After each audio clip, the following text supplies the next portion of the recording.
Sense and Sensibility by Jane Austen. Chapter 1. The family of Dashwood had long been settled in Sussex. Their estate was large, and their residence was at Norland Park, in the centre of their property, where for many generations they had lived in so respectable a manner as to engage the general good opinion of their surrounding acquaintance. The late owner of this estate was a single man, who lived to a very advanced age, and who for many years of his life had a constant companion and housekeeper in his sister. But her death, which happened 10 years before his own, produced a great alteration in his home. For to supply her loss, he invited and received into his house the family of his nephew, Mr Henry Dashwood, the legal inheritor of the Norland estate, and the person to whom he intended to bequeath it. In the society of his nephew and niece, and their children, the old gentleman's days were comfortably spent. His attachment to them all increased. The constant attention of Mr and Mrs Henry Dashwood to his wishes, which proceeded not merely from interest but from goodness of heart, gave him every degree of solid comfort which his age could receive, and the cheerfulness of the children added a relish to his existence. By a former marriage Mr Henry Dashwood had one son; by his present lady 3 daughters. The son, a steady respectable young man, was amply provided for by the fortune of his mother, which had been large, and half of which devolved on him on his coming of age. By his own marriage likewise, which happened soon afterwards, he added to his wealth. To him, therefore, the succession to the Norland estate was not so really important as to his sisters, for their fortune, independent of what might arise to them from their father's inheriting that property, could be but small. Their mother had nothing, and their father only £7,000 in his own disposal, for the remaining moiety of his first wife's fortune was also secured to her child, and he had only a life interest in it. The old gentleman died. His will was read, and, like almost every other will, gave as much disappointment as pleasure. He was neither so unjust nor so ungrateful as to leave his estate from his nephew, but he left it to him on such terms as destroyed half the value of the bequest. Mr Dashwood had wished for it more for the sake of his wife and daughters than for himself or his son. But to his son, and his son's son, a child of 4 years old, it was secured, in such a way as to leave himself no power of providing for those who were most dear to him, and who most needed a provision by any charge on the estate, or by any sale of its valuable woods. The whole was tied up for the benefit of this child, who, in occasional visits with his father and mother at Norland, had so far gained on the affections of his uncle, by such attractions as are by no means unusual in children of 2 or 3 years old: an imperfect articulation, an earnest desire of having his own way, many cunning tricks, and a great deal of noise, as to outweigh all the value of all the attention which, for years, he had received from his niece and her daughters. He meant not to be unkind, however, and as a mark of his affection for the 3 girls, he left them £1,000 apiece. Mr Dashwood's disappointment was at first severe, but his temper was cheerful and sanguine, and he might reasonably hope to live many years, and by living economically lay by a considerable sum from the produce of an estate already large, and capable of almost immediate improvement. But the fortune, which had been so tardy in coming, was his only 1 12-month. He survived his uncle no longer, and £10,000, including the late legacies, was all that remained for his widow and daughters. His son was sent for as soon as his danger was known, and to him Mr Dashwood recommended, with all the strength and urgency which illness could command, the interest of his mother-in-law and sisters. Mr John Dashwood had not the strong feelings of the rest of the family, but he was affected by a recommendation of such a nature at such a time, and he promised to do everything in his power to make them comfortable. His father was rendered easy by such an assurance, and Mr John Dashwood had then leisure to consider how much there might prudently be in his power to do for them. He was not an ill-disposed young man, unless to be rather cold-hearted and rather selfish is to be ill-disposed, but he was in general well respected, for he conducted himself with propriety in the discharge of his ordinary duties. Had he married a more amiable woman, he might have been made still more respectable than he was. He might even have been made amiable himself, for he was very young when he married, and very fond of his wife. But Mrs. John Dashwood was a strong caricature of himself, more narrow-minded and selfish. When he gave his promise to his father, he meditated within himself to increase the fortunes of his sisters by the present of £1,000 apiece. He then really thought himself equal to it. The prospect of 4,000 a year, in addition to his present income, besides the remaining half of his own mother's fortune, warmed his heart, and made him feel comfortable of generosity. Yes, he would give them £3,000. It would be liberal and handsome. It would be enough to make them completely easy. £3,000, he could spare so considerable a sum with little inconvenience. He thought of it all day long, and for many days successively, and he did not repent. No sooner was his father's funeral over than Mrs. John Dashwood, without sending any notice of her intention to her mother-in-law, arrived with her child and their attendants. No one could dispute her right to come. The house was her husband's from the moment of his father's decease. But the indelicacy of her conduct was so much the greater, and to a woman in Mrs. Dashwood's situation, with only common feelings, must have been highly unpleasing. But in her mind there was a sense of honour so keen, a generosity so romantic, that any offence of the kind, by whomsoever given or received, was to her a source of immovable disgust. Mrs. John Dashwood had never been a favourite with any of her husband's family, but she had had no opportunity till the present of showing them with how little attention to the comfort of other people she could act when occasion required it. So acutely did Mrs. Dashwood feel this ungracious behaviour, and so earnestly did she despise her daughter-in-law for it, that on the arrival of the latter she would have quitted the house for ever, had not the entreaty of her eldest girl induced her first to reflect on the propriety of going, and her own tender love for all three children determined her afterwards to stay, and for their sakes avoid a breach with their brother.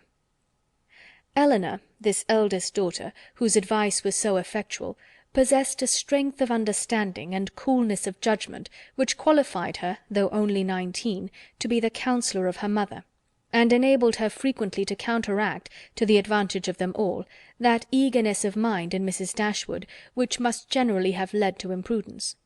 She had an excellent heart, her disposition was affectionate, and her feelings were strong, but she knew how to govern them. It was a knowledge which her mother had yet to learn, and which one of her sisters had resolved never to be taught. Marianne's abilities were in many respects quite equal to Elinor's. She was sensible and clever, but eager in everything. Her sorrows, her joys could have no moderation. She was generous, amiable, interesting. She was everything but prudent. The resemblance between her and her mother was strikingly great. Elinor saw with concern the excess of her sister's sensibility, but by Mrs. Dashwood it was valued and cherished. They encouraged each other now in the violence of their affliction. The agony of grief which overpowered them at first was voluntarily renewed, was sought for, was created again and again. They gave themselves up wholly to their sorrow, seeking increase of wretchedness in every reflection that could afford it, and resolved against ever admitting consolation in future. Elinor, too, was deeply afflicted, but still she could struggle, she could exert herself, she could consult with her brother, could receive her sister-in-law on her arrival, and treat her with proper attention, and could strive to rouse her mother to similar exertion, and encourage her to similar forbearance. Margaret, the other sister, was a good-humoured, well-disposed girl, but as she had already imbibed a good deal of Marianne's romance, without having much of her sense, she did not, at 13, bid fair equal to her sisters at a more advanced period of life. End of Chapter 1. Chapter 2. Mrs. John Dashwood now installed herself mistress of Norland, and her mother and sisters-in-law were degraded to the condition of visitors. As such, however, they were treated by her with quiet civility, and by her husband with as much kindness as he could feel towards anybody beyond himself, his wife, and their child.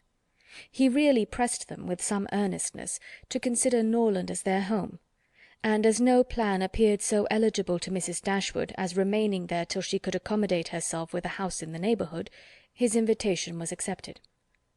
A continuance in a place where everything reminded her of former delight was exactly what suited her mind.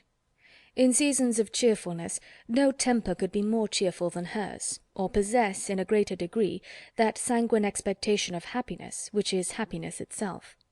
But in sorrow she must be equally carried away by her fancy, and as far beyond consolation as in pleasure she was beyond alloy. Mrs. John Dashwood did not at all approve of what her husband intended to do for his sisters. To take £3,000 from the fortune of their dear little boy would be impoverishing him to the most dreadful degree. She begged him to think again on the subject. How could he answer it to himself to rob his child, and his only child too, of so large a sum? And what possible claim could the Miss Dashwoods, who were related to him only by half-blood, which she considered as no relationship at all, have on his generosity to so large an amount? It was very well known that no affection was ever supposed to exist between the children of any man by different marriages.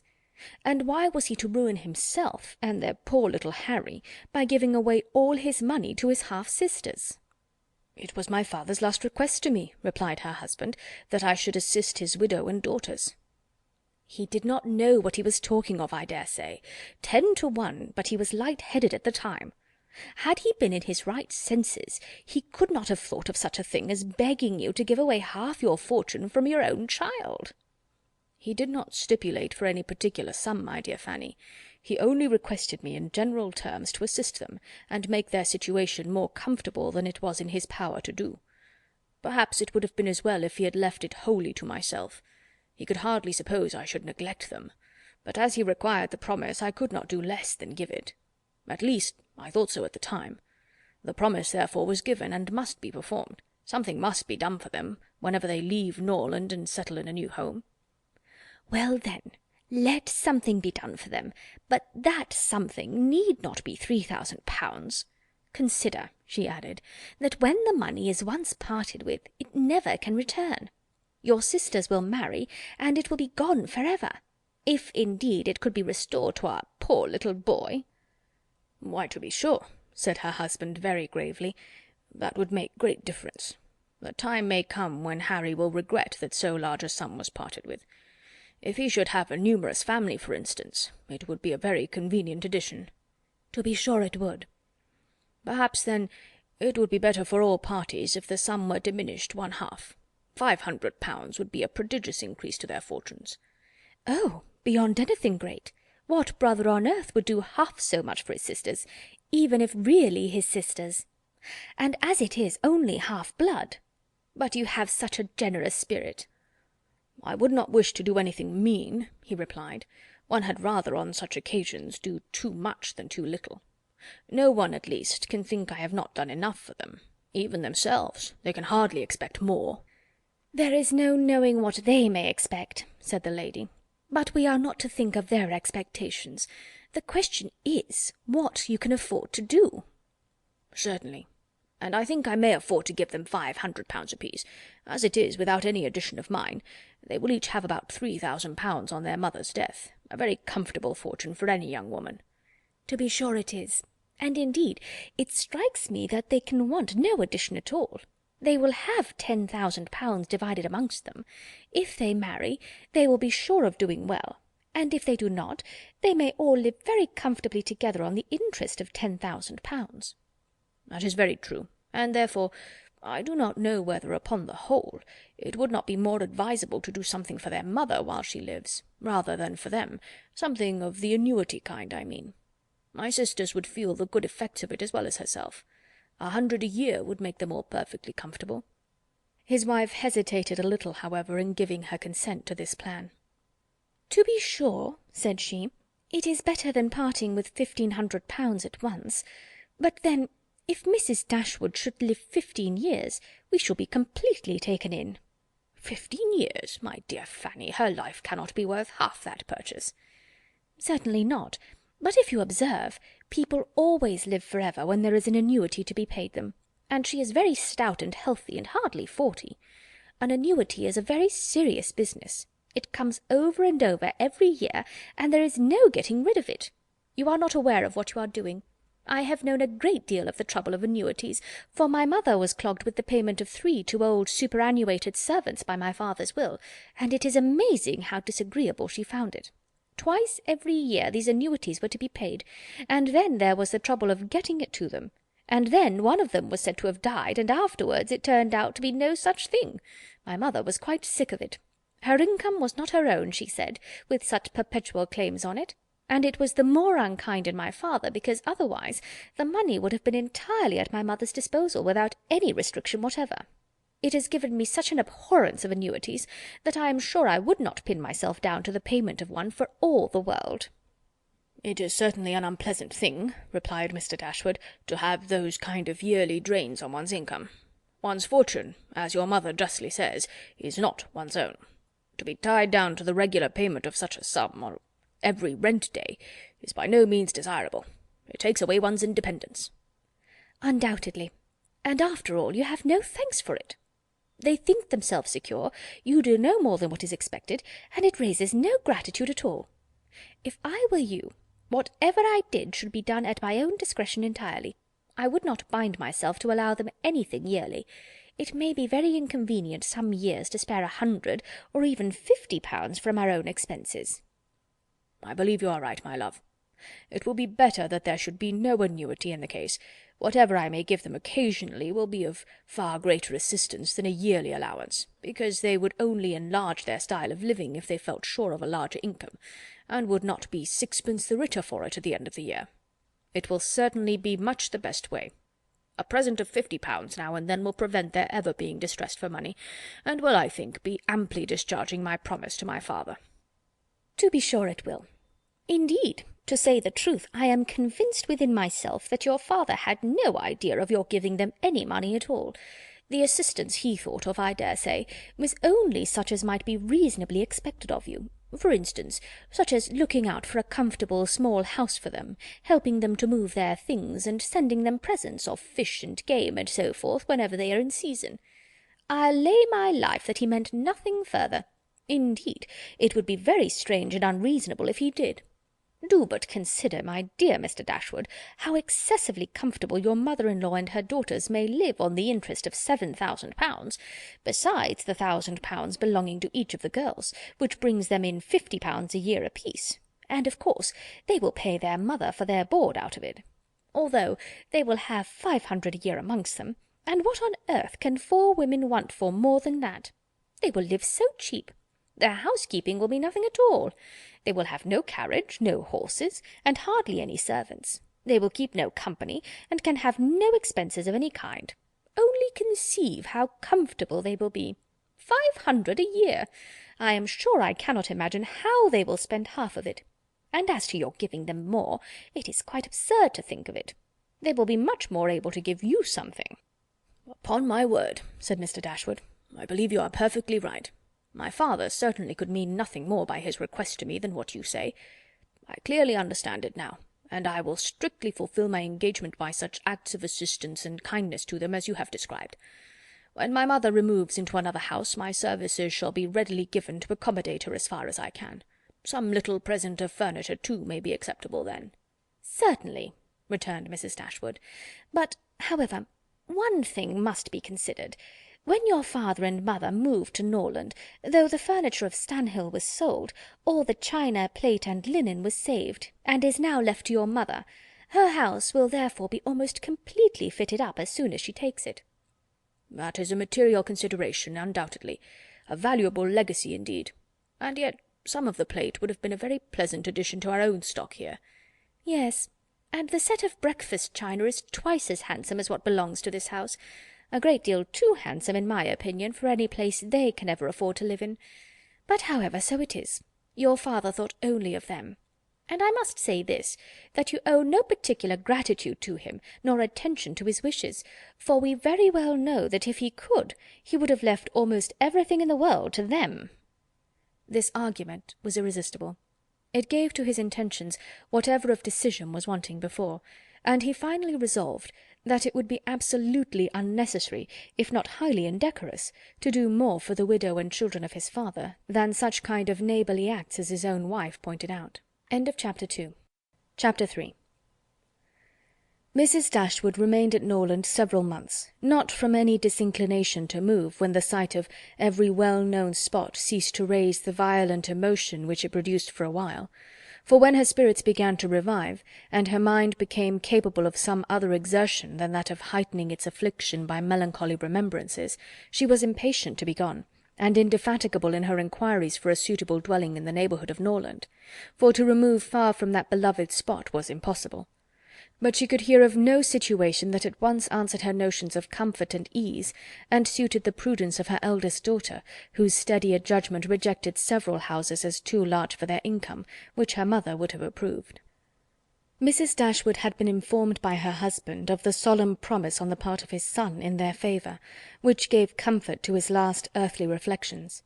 She doubted the sincerity of this assurance no more than he had doubted it himself, and she thought of it for her daughter's sake with satisfaction, though as for herself she was persuaded that a much smaller provision than £7,000 would support her in affluence.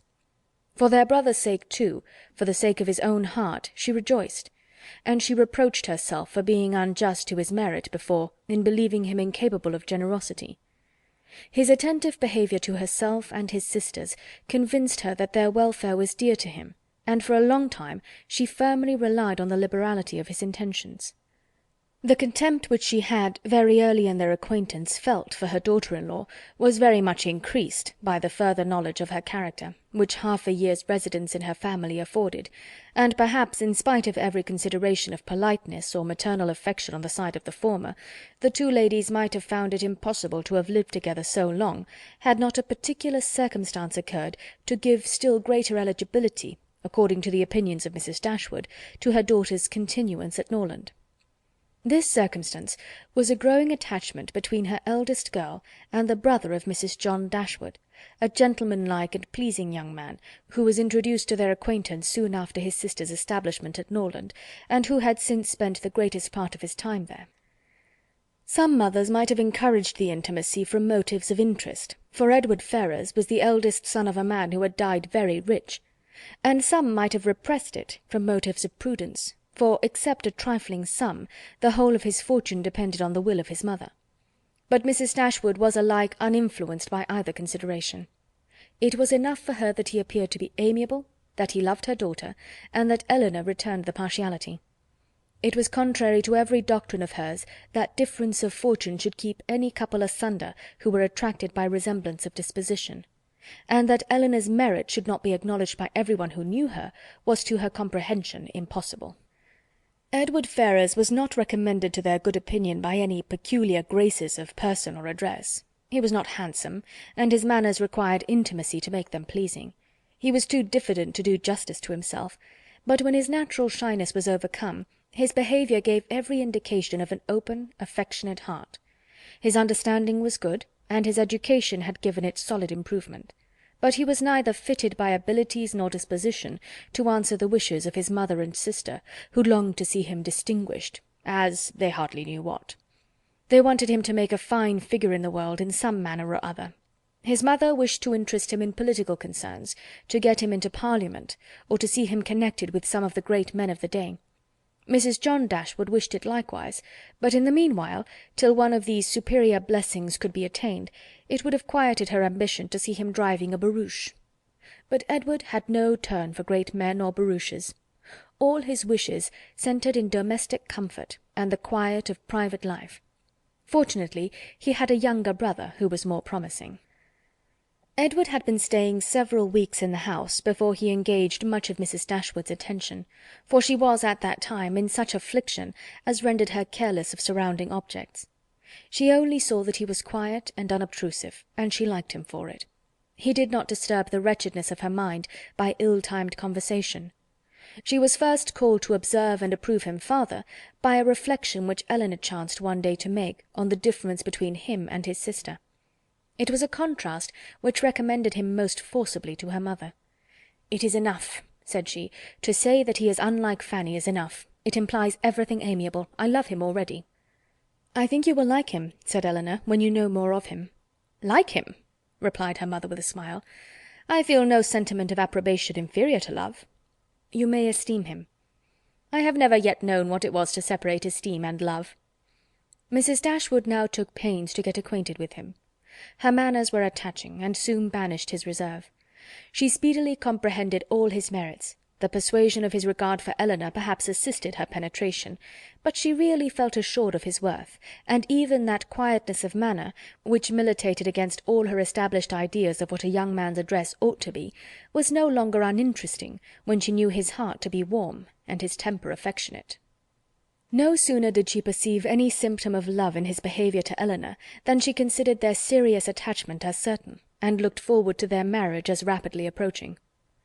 "In a few months, my dear Marianne," said she, "Elinor will, in all probability, be settled for life. We shall miss her, but she will be happy." "Oh, mamma, how shall we do without her?" "My love, it will scarcely be a separation. We shall live within a few miles of each other, and shall meet every day of our lives. You will gain a brother, a real affectionate brother. I have the highest opinion in the world of Edward's heart. But you look grave, Marianne. Do you disapprove your sister's choice?" "Perhaps," said Marianne, "I may consider it with some surprise. Edward is very amiable, and I love him tenderly, but yet he is not the kind of young man. There is something wanting. His figure is not striking. It has none of that grace which I should expect in the man who could seriously attach my sister.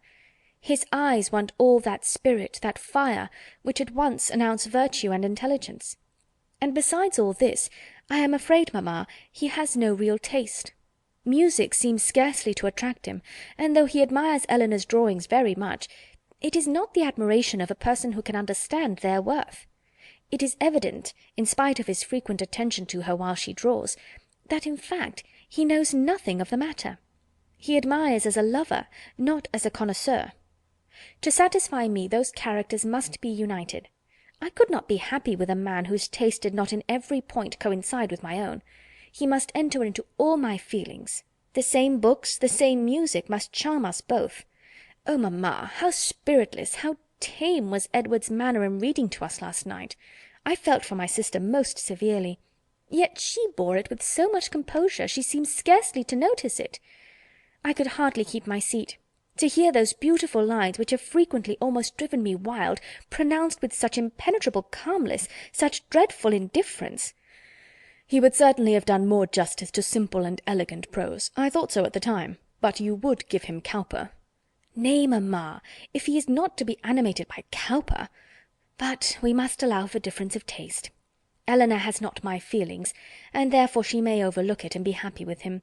But it would have broken my heart, had I loved him, to hear him read with so little sensibility. Mamma, the more I know of the world, the more I am convinced that I shall never see a man whom I can really love. I require so much. He must have all Edward's virtues, and his person and manners must ornament his goodness with every possible charm. Remember, my love, that you are not 17. It is yet too early in life to despair of such a happiness. Why should you be less fortunate than your mother? In one circumstance only, my Marianne, may your destiny be different from hers. End of chapter 3. Chapter 4. "What a pity it is, Elinor," said Marianne, "that Edward should have no taste for drawing." "No taste for drawing?" replied Elinor. "Why should you think so? He does not draw himself, indeed, but he has great pleasure in seeing the performances of other people, and I assure you he is by no means deficient in natural taste, though he has not had opportunities of improving it. Had he ever been in the way of learning, I think he would have drawn very well. He distrusts his own judgment in such matters so much, that he is always unwilling to give his opinion on any picture, but he has an innate propriety and simplicity of taste, which in general direct him perfectly right." Marianne was afraid of offending, and said no more on the subject. But the kind of approbation which Elinor described as excited in him by the drawings of other people was very far from that rapturous delight which, in her opinion, could alone be called taste.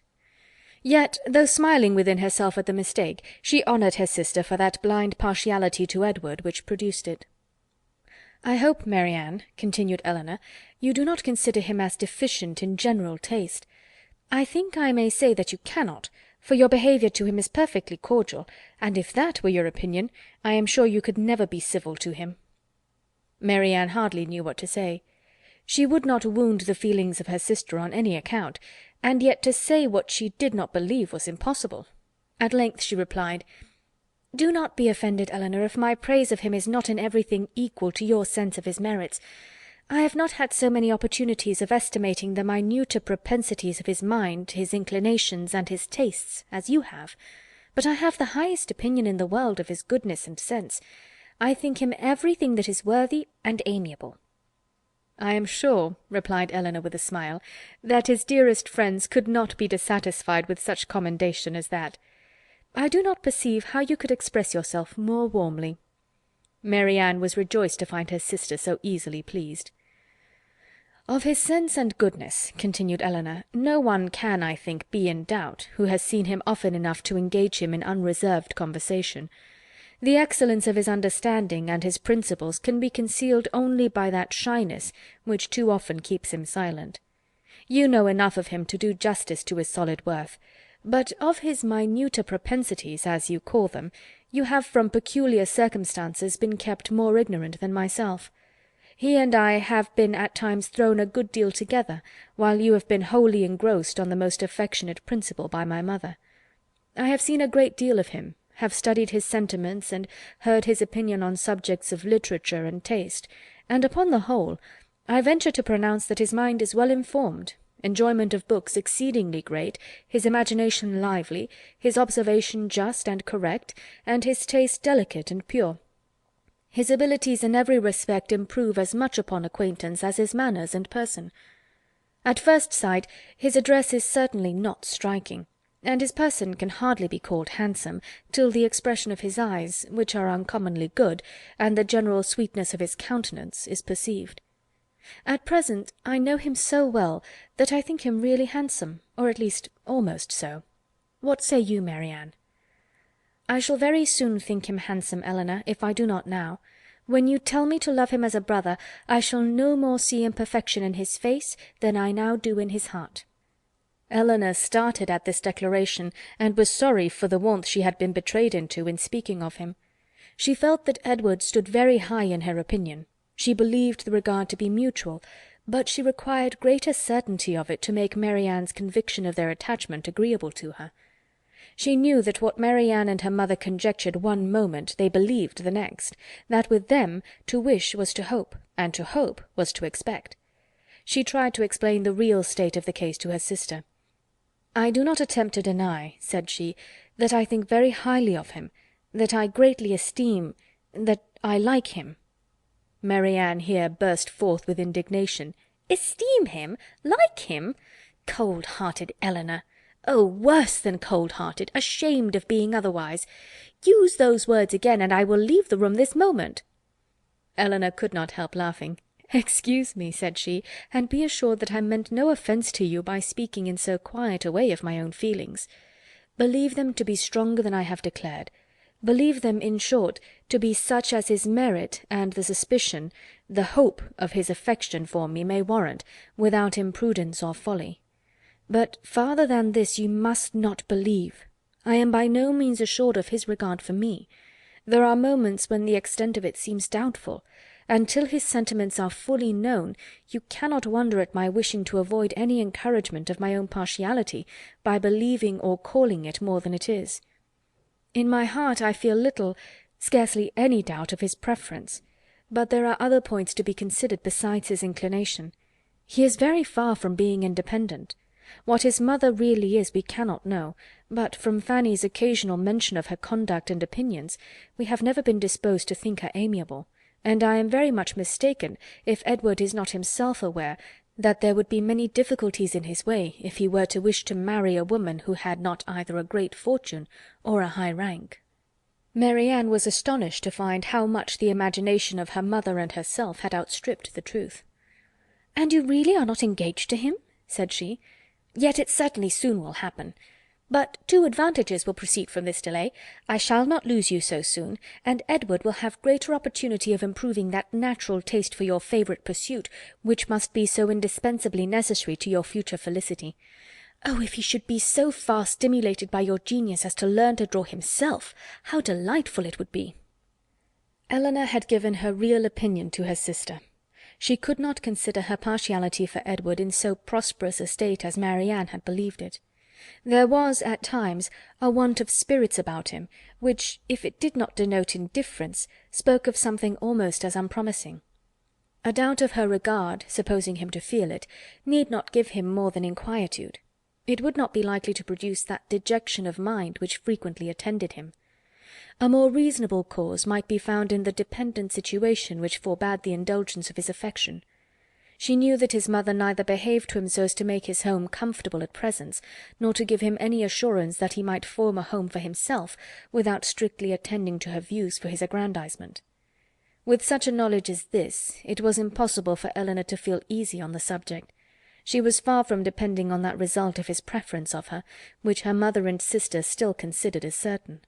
Nay, the longer they were together, the more doubtful seemed the nature of his regard, and sometimes, for a few painful minutes, she believed it to be no more than friendship. But whatever might really be its limits, it was enough, when perceived by his sister, to make her uneasy, and at the same time, which was still more common, to make her uncivil.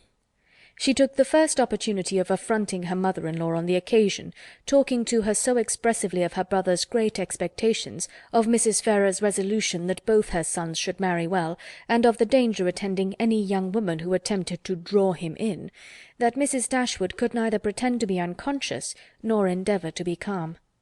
She gave her an answer which marked her contempt, and instantly left the room, resolving that, whatever might be the inconvenience or expense of so sudden a removal, her beloved Elinor should not be exposed another week to such insinuations.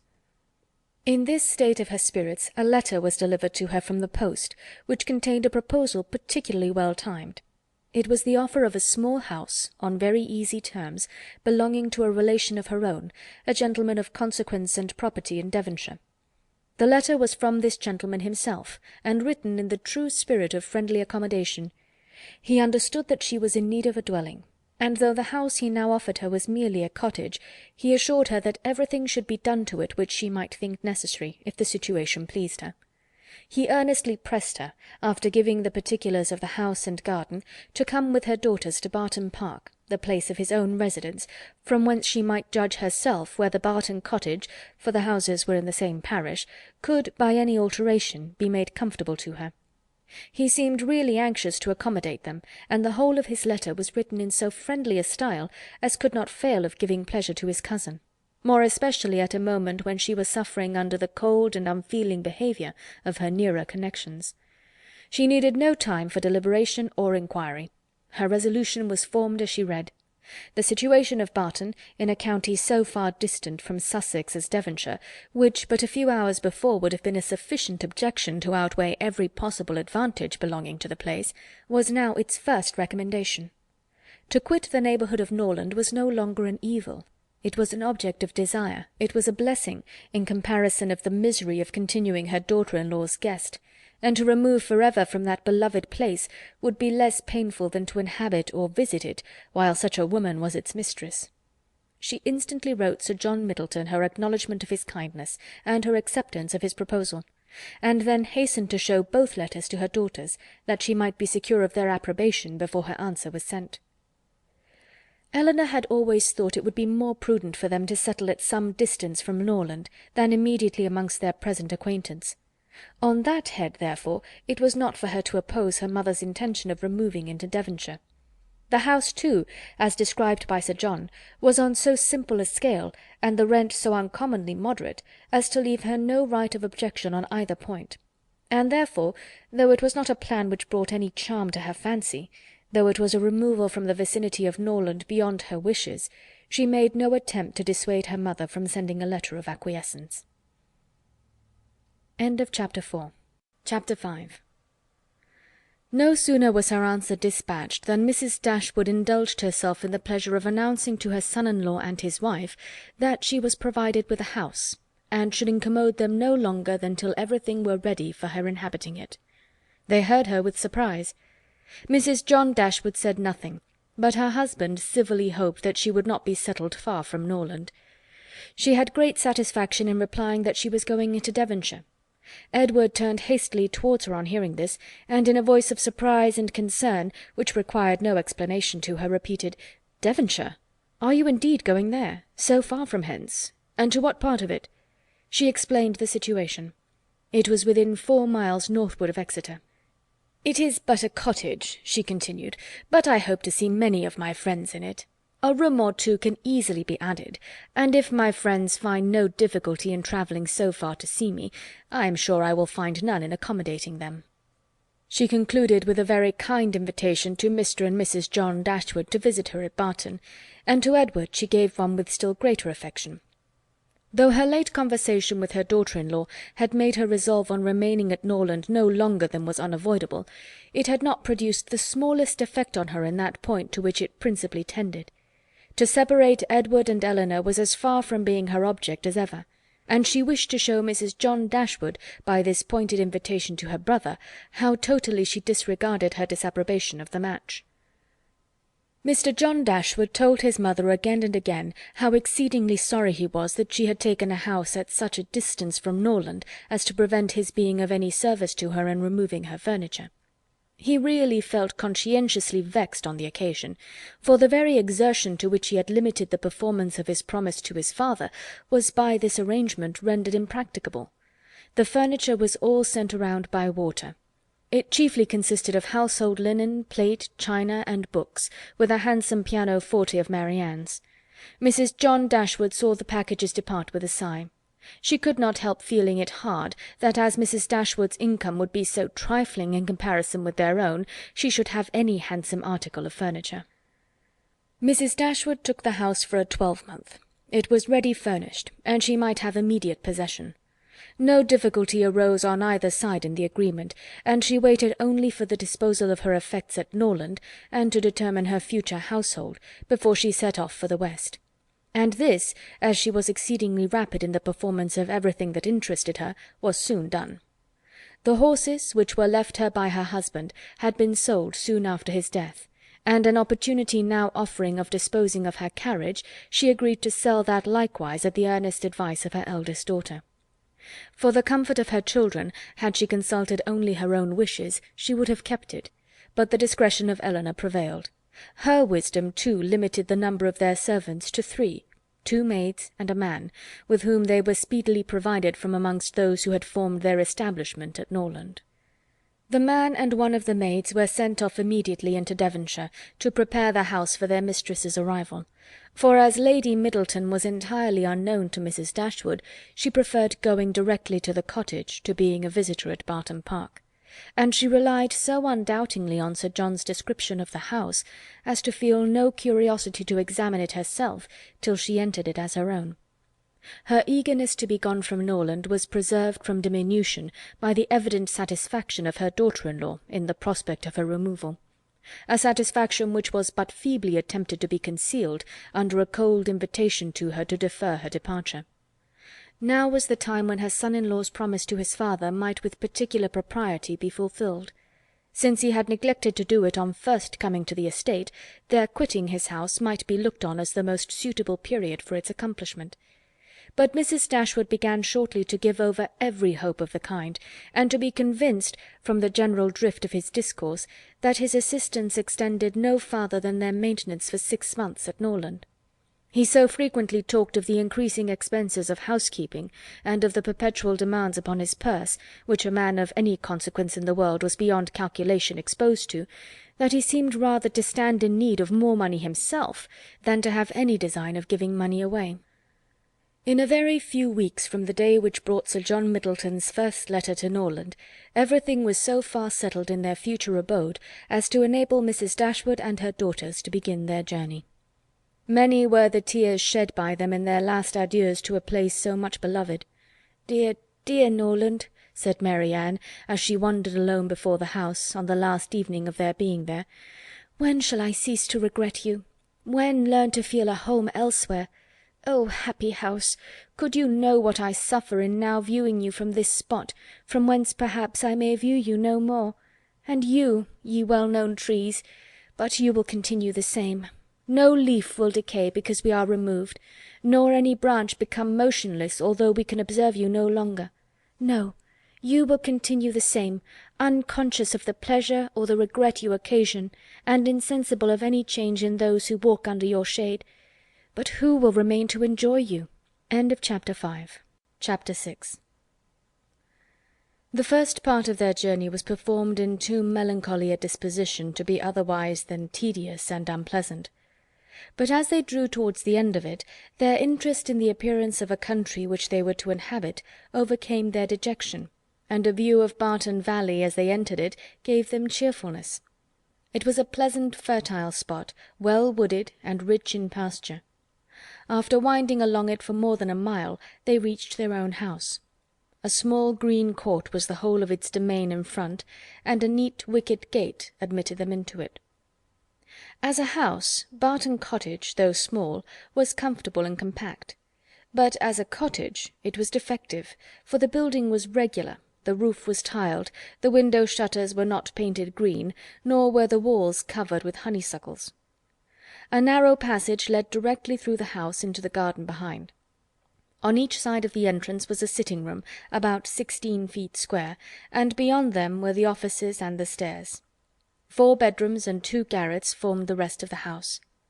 It had not been built many years, and was in good repair. In comparison of Norland, it was poor and small indeed, but the tears which recollection called forth as they entered the house were soon dried away. They were cheered by the joy of the servants on their arrival, and each for the sake of the others resolved to appear happy. It was very early in September. The season was fine, and from first seeing the place under the advantage of good weather, they received an impression in its favour which was of material service in recommending it to their lasting approbation. The situation of the house was good. High hills rose immediately behind, and at no great distance on each side, some of which were open downs, the others cultivated and woody. The village of Barton was chiefly on one of these hills, and formed a pleasant view from the cottage windows. The prospect in front was more extensive. It commanded the whole of the valley, and reached into the country beyond. The hills which surrounded the cottage terminated the valley in that direction. Under another name, and in another course, it branched out again between 2 of the steepest of them. With the size and furniture of the house, Mrs. Dashwood was upon the whole well satisfied. For though her former style of life rendered many additions to the latter indispensable, yet to add and improve was a delight to her, and she had at this time ready money enough to supply all that was wanted of greater elegance to the apartments. "As for the house itself, to be sure," said she, "it is too small for our family, but we will make ourselves tolerably comfortable for the present, as it is too late in the year for improvements. Perhaps in the spring, if I have plenty of money, as I dare say I shall, we may think of building. These parlours are both too small for such parties of our friends as I hope to see often collected here, and I have some thoughts of throwing the passage into one of them with perhaps a part of the other, and so leave the remainder of that other for an entrance. This, with a new drawing-room, which may be easily added, and a bedchamber and garret above, will make it a very snug little cottage. I could wish the stairs were handsome, but one must not expect everything, though I suppose it would be no difficult matter to widen them. I shall see how much I am beforehand with the world in the spring, and we will plan our improvements accordingly." In the meantime, till all these alterations could be made from the savings of an income of 500 a year by a woman who never saved in her life, they were wise enough to be contented with the house as it was, and each of them was busy in arranging their particular concerns, and endeavouring, by placing around them books and other possessions, to form themselves a home. Marianne's pianoforte was unpacked and properly disposed of, and Elinor's drawings were affixed to the walls of their sitting-room. In such employments as these they were interrupted soon after breakfast the next day by the entrance of their landlord, who called to welcome them to Barton, and to offer them every accommodation from his own house and garden, in which theirs might at present be deficient. Sir John Middleton was a good-looking man about 40. He had formerly visited at Stanhill, but it was too long for his young cousins to remember him. His countenance was thoroughly good-humoured, and his manners were as friendly as the style of his letter. Their arrival seemed to afford him real satisfaction, and their comfort to be an object of real solicitude to him. He said much of his earnest desire of their living in the most sociable terms with his family, and pressed them so cordially to dine at Barton Park every day till they were better settled at home, that though his entreaties were carried to a point of perseverance beyond civility, they could not give offence. His kindness was not confined to words, for within an hour after he left them, a large basket full of garden stuff and fruit arrived from the park, which was followed before the end of the day by a present of game. He insisted, moreover, on conveying all their letters to and from the post for them, and would not be denied the satisfaction of sending them his newspaper every day. Lady Middleton had sent a very civil message by him, denoting her intention of waiting on Mrs. Dashwood as soon as she could be assured that her visit would be no inconvenience; and as this message was answered by an invitation equally polite, her ladyship was introduced to them the next day. They were, of course, very anxious to see a person on whom so much of their comfort at Barton must depend, and the elegance of her appearance was favourable to their wishes. Lady Middleton was not more than 6 or 27. Her face was handsome, her figure tall and striking, and her address graceful. Her manners had all the elegance which her husband's wanted, but they would have been improved by some share of his frankness and warmth, and her visit was long enough to detract something from their first admiration by showing that, though perfectly well bred, she was reserved, cold, and had nothing to say for herself beyond the most commonplace inquiry or remark. Conversation, however, was not wanted, for Sir John was very chatty, and Lady Middleton had taken the wise precaution of bringing with her their eldest child, a fine little boy about 6 years old, by which means there was one subject always to be recurred to by the ladies in case of extremity, for they had to inquire his name and age, admire his beauty, and ask him questions which his mother answered for him, while he hung about her and held down his head, to the great surprise of her ladyship, who wondered at his being so shy before company, as he could make noise enough at home. On every formal visit a child ought to be of the party, by way of provision for discourse. In the present case it took up to 10 minutes to determine whether the boy were most like his father or mother, and in what particular he resembled either, for of course everybody differed, and everybody was astonished at the opinion of the others. An opportunity was soon to be given to the Dashwoods of debating on the rest of the children, as Sir John would not leave the house without securing their promise of dining at the park the next day. Chapter 7. Barton Park was about half a mile from the cottage. The ladies had passed near it in their way along the valley, but it was screened from their view at home by the projection of a hill. The house was large and handsome, and the Middletons lived in a style of equal hospitality and elegance. The former was for Sir John's gratification, the latter for that of his lady. They were scarcely ever without some friends staying with them in the house, and they kept more company of every kind than any other family in the neighbourhood. It was necessary to the happiness of both, for however dissimilar in temper and outward behaviour, they strongly resembled each other in that total want of talent and taste which confined their employments, unconnected with such as society produced, within a very narrow compass. Sir John was a sportsman, Lady Middleton a mother. He hunted and shot, and she humoured her children, and these were their only resources.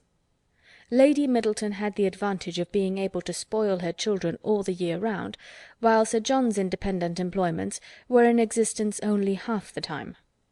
Continual engagements at home and abroad, however, supplied all the deficiencies of nature and education, supported the good spirits of Sir John, and gave exercise to the good breeding of his wife. Lady Middleton piqued herself upon the elegance of her table and of all her domestic arrangements, and from this kind of vanity was her greatest enjoyment in any of their parties. But Sir John's satisfaction in society was much more real.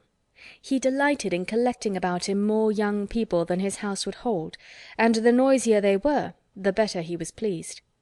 He was a blessing to all the juvenile part of the neighbourhood, for in summer he was forever forming parties to eat cold ham and chicken out of doors, and in winter his private balls were numerous enough for any young lady who was not suffering under the insatiable appetite of 15. The arrival of a new family in the country was always a matter of joy to him, and in every point of view he was charmed with the inhabitants he had now procured for his cottage at Barton. The Miss Dashwoods were young, pretty, and unaffected. It was enough to secure his good opinion, for to be unaffected was all that a pretty girl could want to make her mind as captivating as her person. The friendliness of his disposition made him happy in accommodating those whose situation might be considered, in comparison with the past, as unfortunate. In showing kindness to his cousins, therefore, he had the real satisfaction of a good heart. and in settling a family of females only in his cottage he had all the satisfaction of a sportsman. For a sportsman, though he esteems only those of his sex who are sportsmen likewise, is not often desirous of encouraging their taste by admitting them to a residence within his own manor. Mrs. Dashwood and her daughters were met at the door of the house by Sir John, who welcomed them to Barton Park with unaffected sincerity, and as he attended them to the drawing-room, repeated to the young ladies the concern which the same subject had drawn from him the day before, at being unable to get any smart young men to meet them. They would see, he said, only one gentleman there besides himself, a particular friend who was staying at the Park, but who was neither very young nor very gay. He hoped they would all excuse the smallness of the party, and could assure them it should never happen so again. He had been to several families that morning in hopes of procuring some addition to their number, but it was moonlight, and everybody was full of engagements. Luckily, Lady Middleton's mother had arrived at Barton within the last hour, and as she was a very cheerful, agreeable woman, he hoped the young ladies would not find it so very dull as they might imagine. The young ladies, as well as their mother, were perfectly satisfied with having two entire strangers of the party, and wished for no more. Mrs. Jennings, Lady Middleton's mother, was a good-humoured, merry, fat, elderly woman, who talked a great deal, seemed very happy, and rather vulgar. She was full of jokes and laughter, and before dinner was over had said many witty things on the subject of lovers and husbands, hoped they had not left their hearts behind them in Sussex, and pretended to see them blush, whether they did or not. Marianne was vexed at it for her sister's sake, and turned her eyes towards Elinor, to see how she bore these attacks, with an earnestness which gave Elinor far more pain than could arise from such commonplace raillery as Mrs. Jennings's. Colonel Brandon, the friend of Sir John, seemed no more adapted by resemblance of manner to be his friend than Lady Middleton was to be his wife, or Mrs. Jennings to be Lady Middleton's mother. He was silent and grave. His appearance, however, was not unpleasing, in spite of his being, in the opinion of Marianne and Margaret, an absolute old bachelor, for he was on the wrong side of 35. But though his face was not handsome, his countenance was sensible, and his address was particularly gentlemanlike. There was nothing in any of the party which could recommend them as companions to the Dashwoods, but the cold insipidity of Lady Middleton was so particularly repulsive that in comparison of it the gravity of Colonel Brandon, and even the boisterous mirth of Sir John and his mother-in-law, was interesting. Lady Middleton seemed to be roused to enjoyment only by the entrance of her 4 noisy children after dinner, who pulled her about, tore her clothes, and put an end to every kind of discourse except what related to themselves. In the evening, as Marianne was discovered to be musical, she was invited to play. The instrument was unlocked, everybody prepared to be charmed, and Marianne, who sang very well, at their request went through the chief of the songs which Lady Middleton had brought into the family on her marriage, and which, perhaps, had lain ever since in the same position on the pianoforte, for her ladyship had celebrated that event by giving up music, although by her mother's account she had played extremely well, and by her own was very fond of it. Marianne's performance was highly applauded. Sir John was loud in his admiration at the end of every song, and as loud in his conversation with the others while every song lasted. Lady Middleton frequently called him to order, wondered how anyone's attention could be diverted from music for a moment, and asked Marianne to sing a particular song, which Marianne had just finished. Colonel Brandon alone, of all the party, heard her without being in raptures.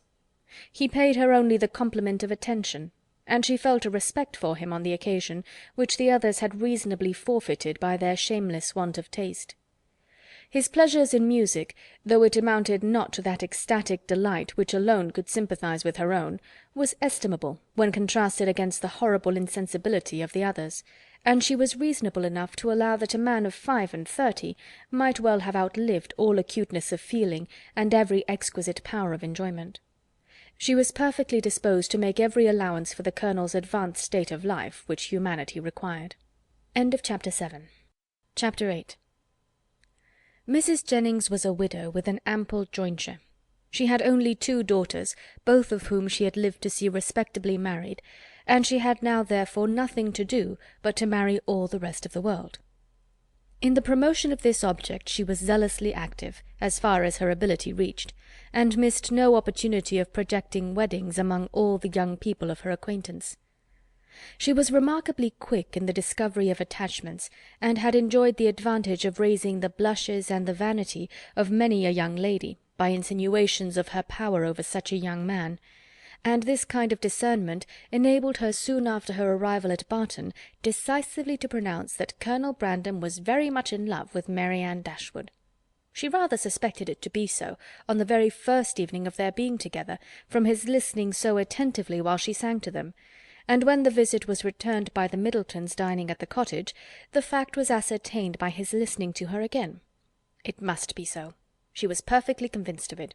It would be an excellent match, for he was rich and she was handsome. Mrs. Jennings had been anxious to see Colonel Brandon well married ever since her connection with Sir John first brought him to her knowledge, and she was always anxious to get a good husband for every pretty girl. The immediate advantage to herself was by no means inconsiderable, for it supplied her with endless jokes against them both. At the park she laughed at the Colonel, and in the cottage at Marianne. To the former her raillery was probably, as far as it regarded only himself, perfectly indifferent, but to the latter it was at first incomprehensible, and when its object was understood, she hardly knew whether most to laugh at his absurdity or censure its impertinence, for she considered it as an unfeeling reflection on the Colonel's advanced years, and on his forlorn condition as an old bachelor. Mrs. Dashwood, who could not think a man 5 years younger than herself so exceedingly ancient as he appeared to the youthful fancy of her daughter, ventured to clear Mrs. Jennings from the probability of wishing to throw ridicule on his age. "But at least, mamma, you cannot deny the absurdity of the accusation, though you may not think it intentionally ill-natured. Colonel Brandon is certainly younger than Mrs. Jennings, but he is old enough to be my father, and if he were ever animated enough to be in love, must have long outlived every sensation of the kind. It is too ridiculous. When is a man to be safe from such wit, if age and infirmity will not protect him?" "Infirmity!" said Elinor. "Do you call Colonel Brandon infirm? I can easily suppose that his age may appear much greater to you than to my mother, but you can hardly deceive yourself as to his having the use of his limbs." "Did you not hear him complain of the rheumatism? And is not that the commonest infirmity of declining life?"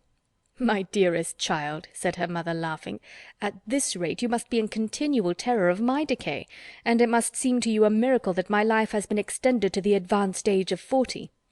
"Mamma, you are not doing me justice. I know very well that Colonel Brandon is not old enough to make his friends yet apprehensive of losing him in the course of nature. He may live 20 years longer, but 35 has nothing to do with matrimony." "Perhaps," said Elinor, 35 and 17 had better not have anything to do with matrimony together. But if there should by any chance happen to be a woman who is single at 27, I should not think Colonel Brandon's being 35 any objection to his marrying her." "A woman of 27, said Marianne, after pausing a moment, "can never hope to feel or inspire affection again, and if her home be uncomfortable, or her fortune small, I can suppose that she might bring herself to submit to the offices of a nurse for the sake of the provision and security of a wife. In his marrying such a woman, therefore, there would be nothing unsuitable. It would be a compact of convenience, and the world would be satisfied. In my eyes it would be no marriage at all, but that would be nothing. To me it would seem only a commercial exchange, in which each wished to be benefited at the expense of the other." "It would be impossible, I know," replied Elinor, "to convince you that a woman of 27 could feel for a man of 35 anything near enough to love to make him a desirable companion to her. But I must object to your dooming Colonel Brandon and his wife to the constant confinement of a sick-chamber, merely because he chanced to complain yesterday, a very cold, damp day, of a slight rheumatic feel in one of his shoulders." "But he talked of flannel waistcoats," said Marianne, "and with me a flannel waistcoat is invariably connected with aches, cramps, rheumatisms, and every species of ailment that can afflict the old and the feeble." "Had he been only in a violent fever, you would not have despised him half so much. Confess, Marianne, is there not something interesting to you in the flushed cheek, hollow eye, and quick pulse of a fever?" Soon after this, upon Elinor's leaving the room, "Mamma," said Marianne, "I have an alarm on the subject of illness which I cannot conceal from you. I am sure Edward Ferrars is not well. We have now been here almost a fortnight, and yet he does not come. Nothing but real indisposition could occasion this extraordinary delay. What else can detain him at Norland?" "Had you any idea of his coming so soon?" said Mrs. Dashwood. "I had none. On the contrary, if I have felt any anxiety at all on the subject, it has been in recollecting that he sometimes showed a want of pleasure and readiness in accepting my invitation, when I talked of his coming to Barton. Does Elinor expect him already?" "I have never mentioned it to her, but of course she must." "I rather think you are mistaken, for when I was talking to her yesterday of getting a new grate for the spare bedchamber, she observed that there was no immediate hurry for it, as it was not likely that the room would be wanted for some time." "How strange this is! What can be the meaning of it? But the whole of their behaviour to each other has been unaccountable. How cold, how composed were their last adieus! How languid their conversation the last evening of their being together! In Edward's farewell there was no distinction between Elinor and me. It was the good wishes of an affectionate brother to both. Twice did I leave them purposely together in the course of the last morning, and each time did he most unaccountably follow me out of the room. And Elinor, in quitting Norland and Edward, cried not as I did. Even now her self-command is invariable. When is she dejected or melancholy? When does she try to avoid society, or appear restless and dissatisfied in it? End of chapter 8. Chapter 9. The Dashwoods were now settled at Barton with tolerable comfort to themselves. The house and the garden, with all the objects surrounding them, were now become familiar, and the ordinary pursuits which had given to Norland half its charms were engaged in again with far greater enjoyment than Norland had been able to afford since the loss of their father. Sir John Middleton, who called on them every day for the first fortnight, and was not in the habit of seeing much occupation at home, could not conceal his amazement on finding them always employed. Their visitors, except those from Barton Park, were not many, for in spite of Sir John's urgent entreaties that they would mix more in the neighbourhood, and repeated assurances of his carriage being always at their service, the independence of Mrs. Dashwood's spirit overcame the wish of society for her children, and she was resolute in declining to visit any family beyond the distance of a walk. There were but few who could be so classed, and it was not all of them that were attainable. About 1.5 miles from the cottage, along the narrow winding valley of Allenham which issued from that of Barton, as formerly described, the girls had, in one of their earliest walks, discovered an ancient respectable-looking mansion, which, by reminding them a little of Norland, interested their imagination, and made them wish to be better acquainted with it. But they learnt, on inquiry, that its possessor, an elderly lady of very good character, was unfortunately too infirm to mix with the world, and never stirred from home. The whole country about them abounded in beautiful walks. The high downs which invited them from almost every window of the cottage to seek the exquisite enjoyment of air on their summits, were a happy alternative when the dirt of the valleys beneath shut up their superior beauties. And towards one of these hills did Marianne and Margaret one memorable morning direct their steps, attracted by the partial sunshine of a showery day, and unable longer to bear the confinement which the settled rain of the 2 preceding days had occasioned. The weather was not tempting enough to draw the 2 others from their pencil and their book, in spite of Marianne's declaration that the day would be lastingly fair, and that every threatening cloud would be drawn off from their hills, and the 2 girls set off together. They gaily ascended the downs, rejoicing in their own penetration at every glimpse of blue sky, and when they caught in their faces the animating gales of a high south-westerly wind, they pitied the fears which had prevented their mother and Elinor from sharing such delightful sensations. "Is there a felicity in the world," said Marianne, "superior to this? Margaret, we will walk here at least 2 hours." Margaret agreed, and they pursued their way against the wind, resisting it with laughing delight for about 20 minutes longer, when suddenly the clouds united over their heads, and a driving rain set full in their face. Chagrined and surprised, they were obliged, though unwillingly, to turn back, for no shelter was nearer than their own house. One consolation, however, remained to them, to which the exigence of the moment gave more than usual propriety. It was that of running with all possible speed down the steep side of the hill which led immediately to their garden gate. They set off. Marianne had at first the advantage, but a false step brought her suddenly to the ground, and Margaret, unable to stop herself to assist her, was involuntarily hurried along, and reached the bottom in safety.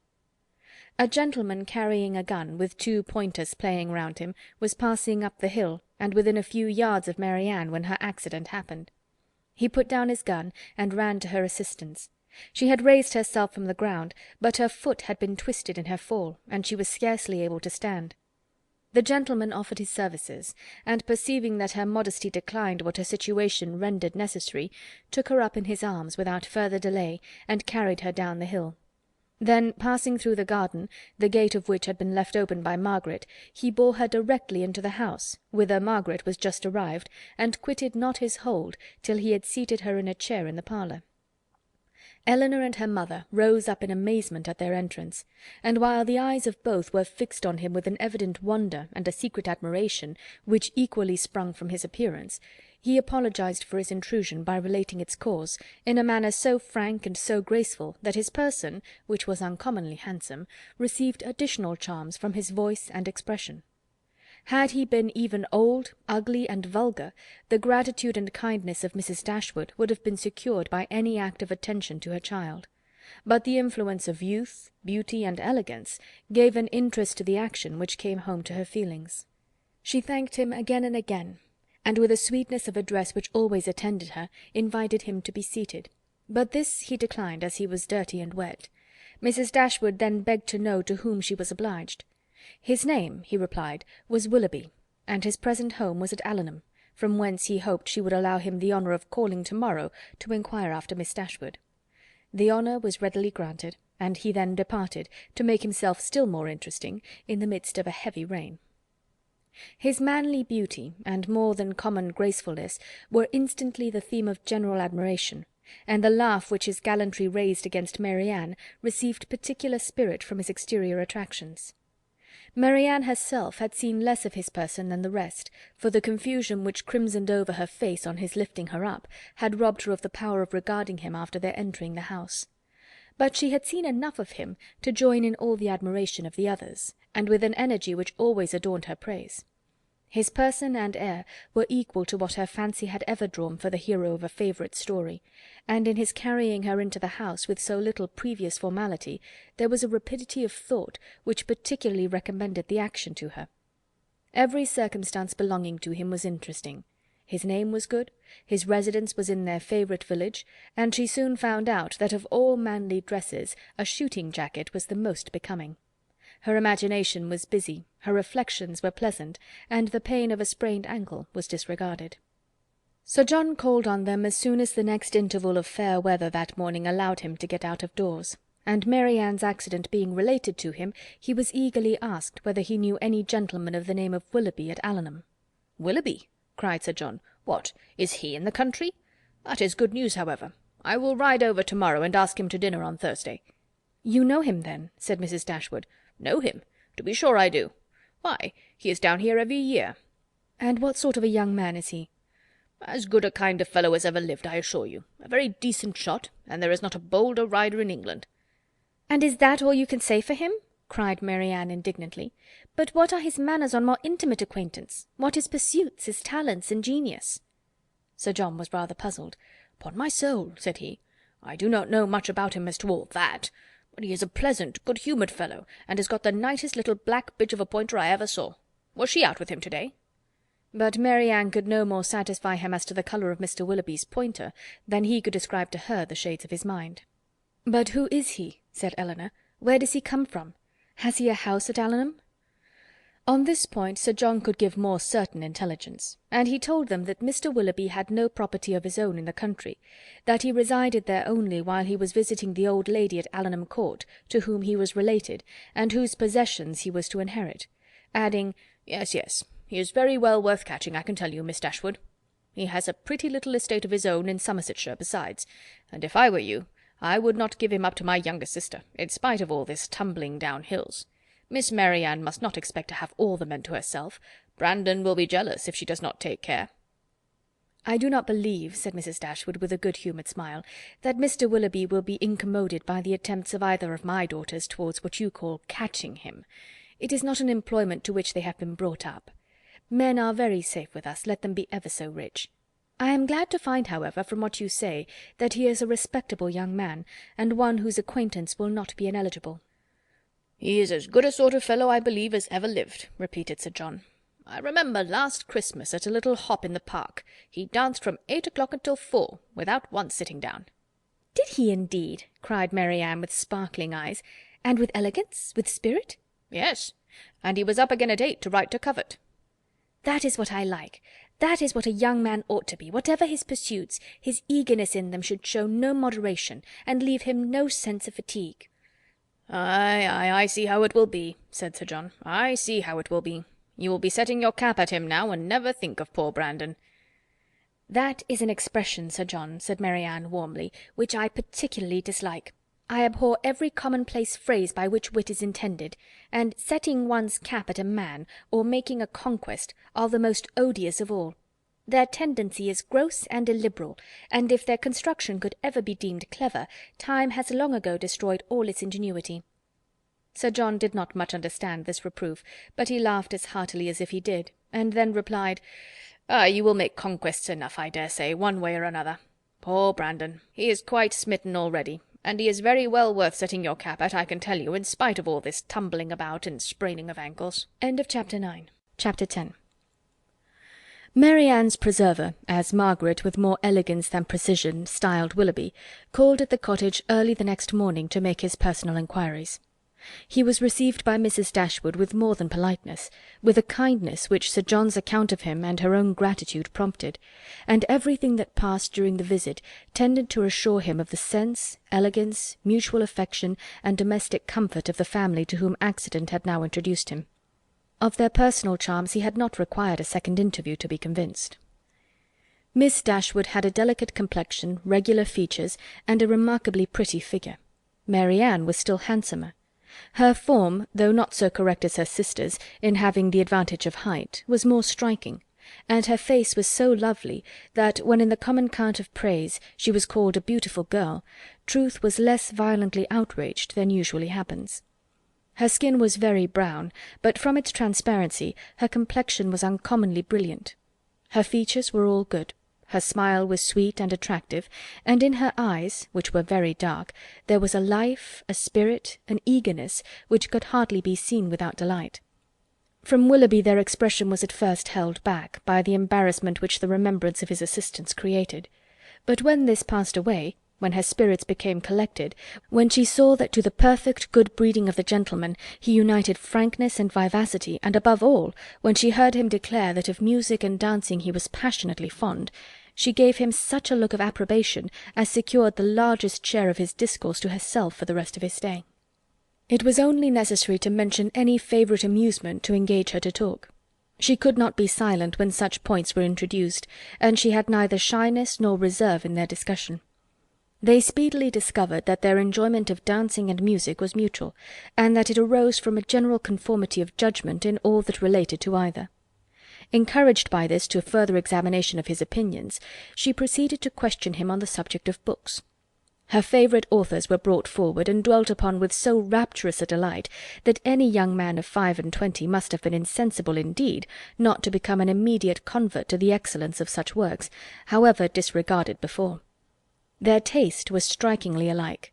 The same books, the same passages were idolized by each, or if any difference appeared, any objection arose, it lasted no longer than till the force of her arguments and the brightness of her eyes could be displayed. He acquiesced in all her decisions, caught all her enthusiasm, and long before his visit concluded they conversed with the familiarity of a long-established acquaintance. "Well, Marianne," said Elinor as soon as he had left them, "for one morning I think you have done pretty well. You have already ascertained Mr. Willoughby's opinion in almost every matter of importance. You know what he thinks of Cowper and Scott, you are certain of his estimating their beauties as he ought, and you have received every assurance of his admiring Pope no more than is proper. But how is your acquaintance to be long supported under such extraordinary despatch of every subject for discourse? You will soon have exhausted each favourite topic. Another meeting will suffice to explain his sentiments on picturesque beauty, on second marriages, and then you can have nothing further to ask." "Elinor," cried Marianne, "is this fair? Is this just? Are my ideas so scanty? But I see what you mean. I have been too much at my ease, too happy, too frank. I have erred against every commonplace notion of decorum. I have been open and sincere, where I ought to have been reserved, spiritless, dull, and deceitful. Had I talked only of the weather and the roads, and had I spoken only once in 10 minutes, this reproach would have been spared." "My love," said her mother, "you must not be offended with Elinor. She was only in jest. I should scold her myself if she were capable of wishing to check the delight of your conversation with our new friend." Marianne was softened in a moment. Willoughby, on his side, gave every proof of his pleasure in their acquaintance which an evident wish of improving it could offer. He came to them every day. To inquire after Marianne was at first his excuse, but the encouragement of his reception, to which every day gave greater kindness, made such an excuse unnecessary before it had ceased to be possible by Marianne's perfect recovery. She was confined for some days to the house, but never had any confinement been less irksome. Willoughby was a young man of good abilities, quick imagination, lively spirits, and open, affectionate manners. He was exactly formed to engage Marianne's heart, for with all this he joined not only a captivating person, but a natural ardour of mind, which was now roused and increased by the example of her own, and which recommended him to her affection beyond everything else. His society became gradually her most exquisite enjoyment. They read, they talked, they sang together. His musical talents were considerable, and he read with all the sensibility and spirit which Edward had unfortunately wanted.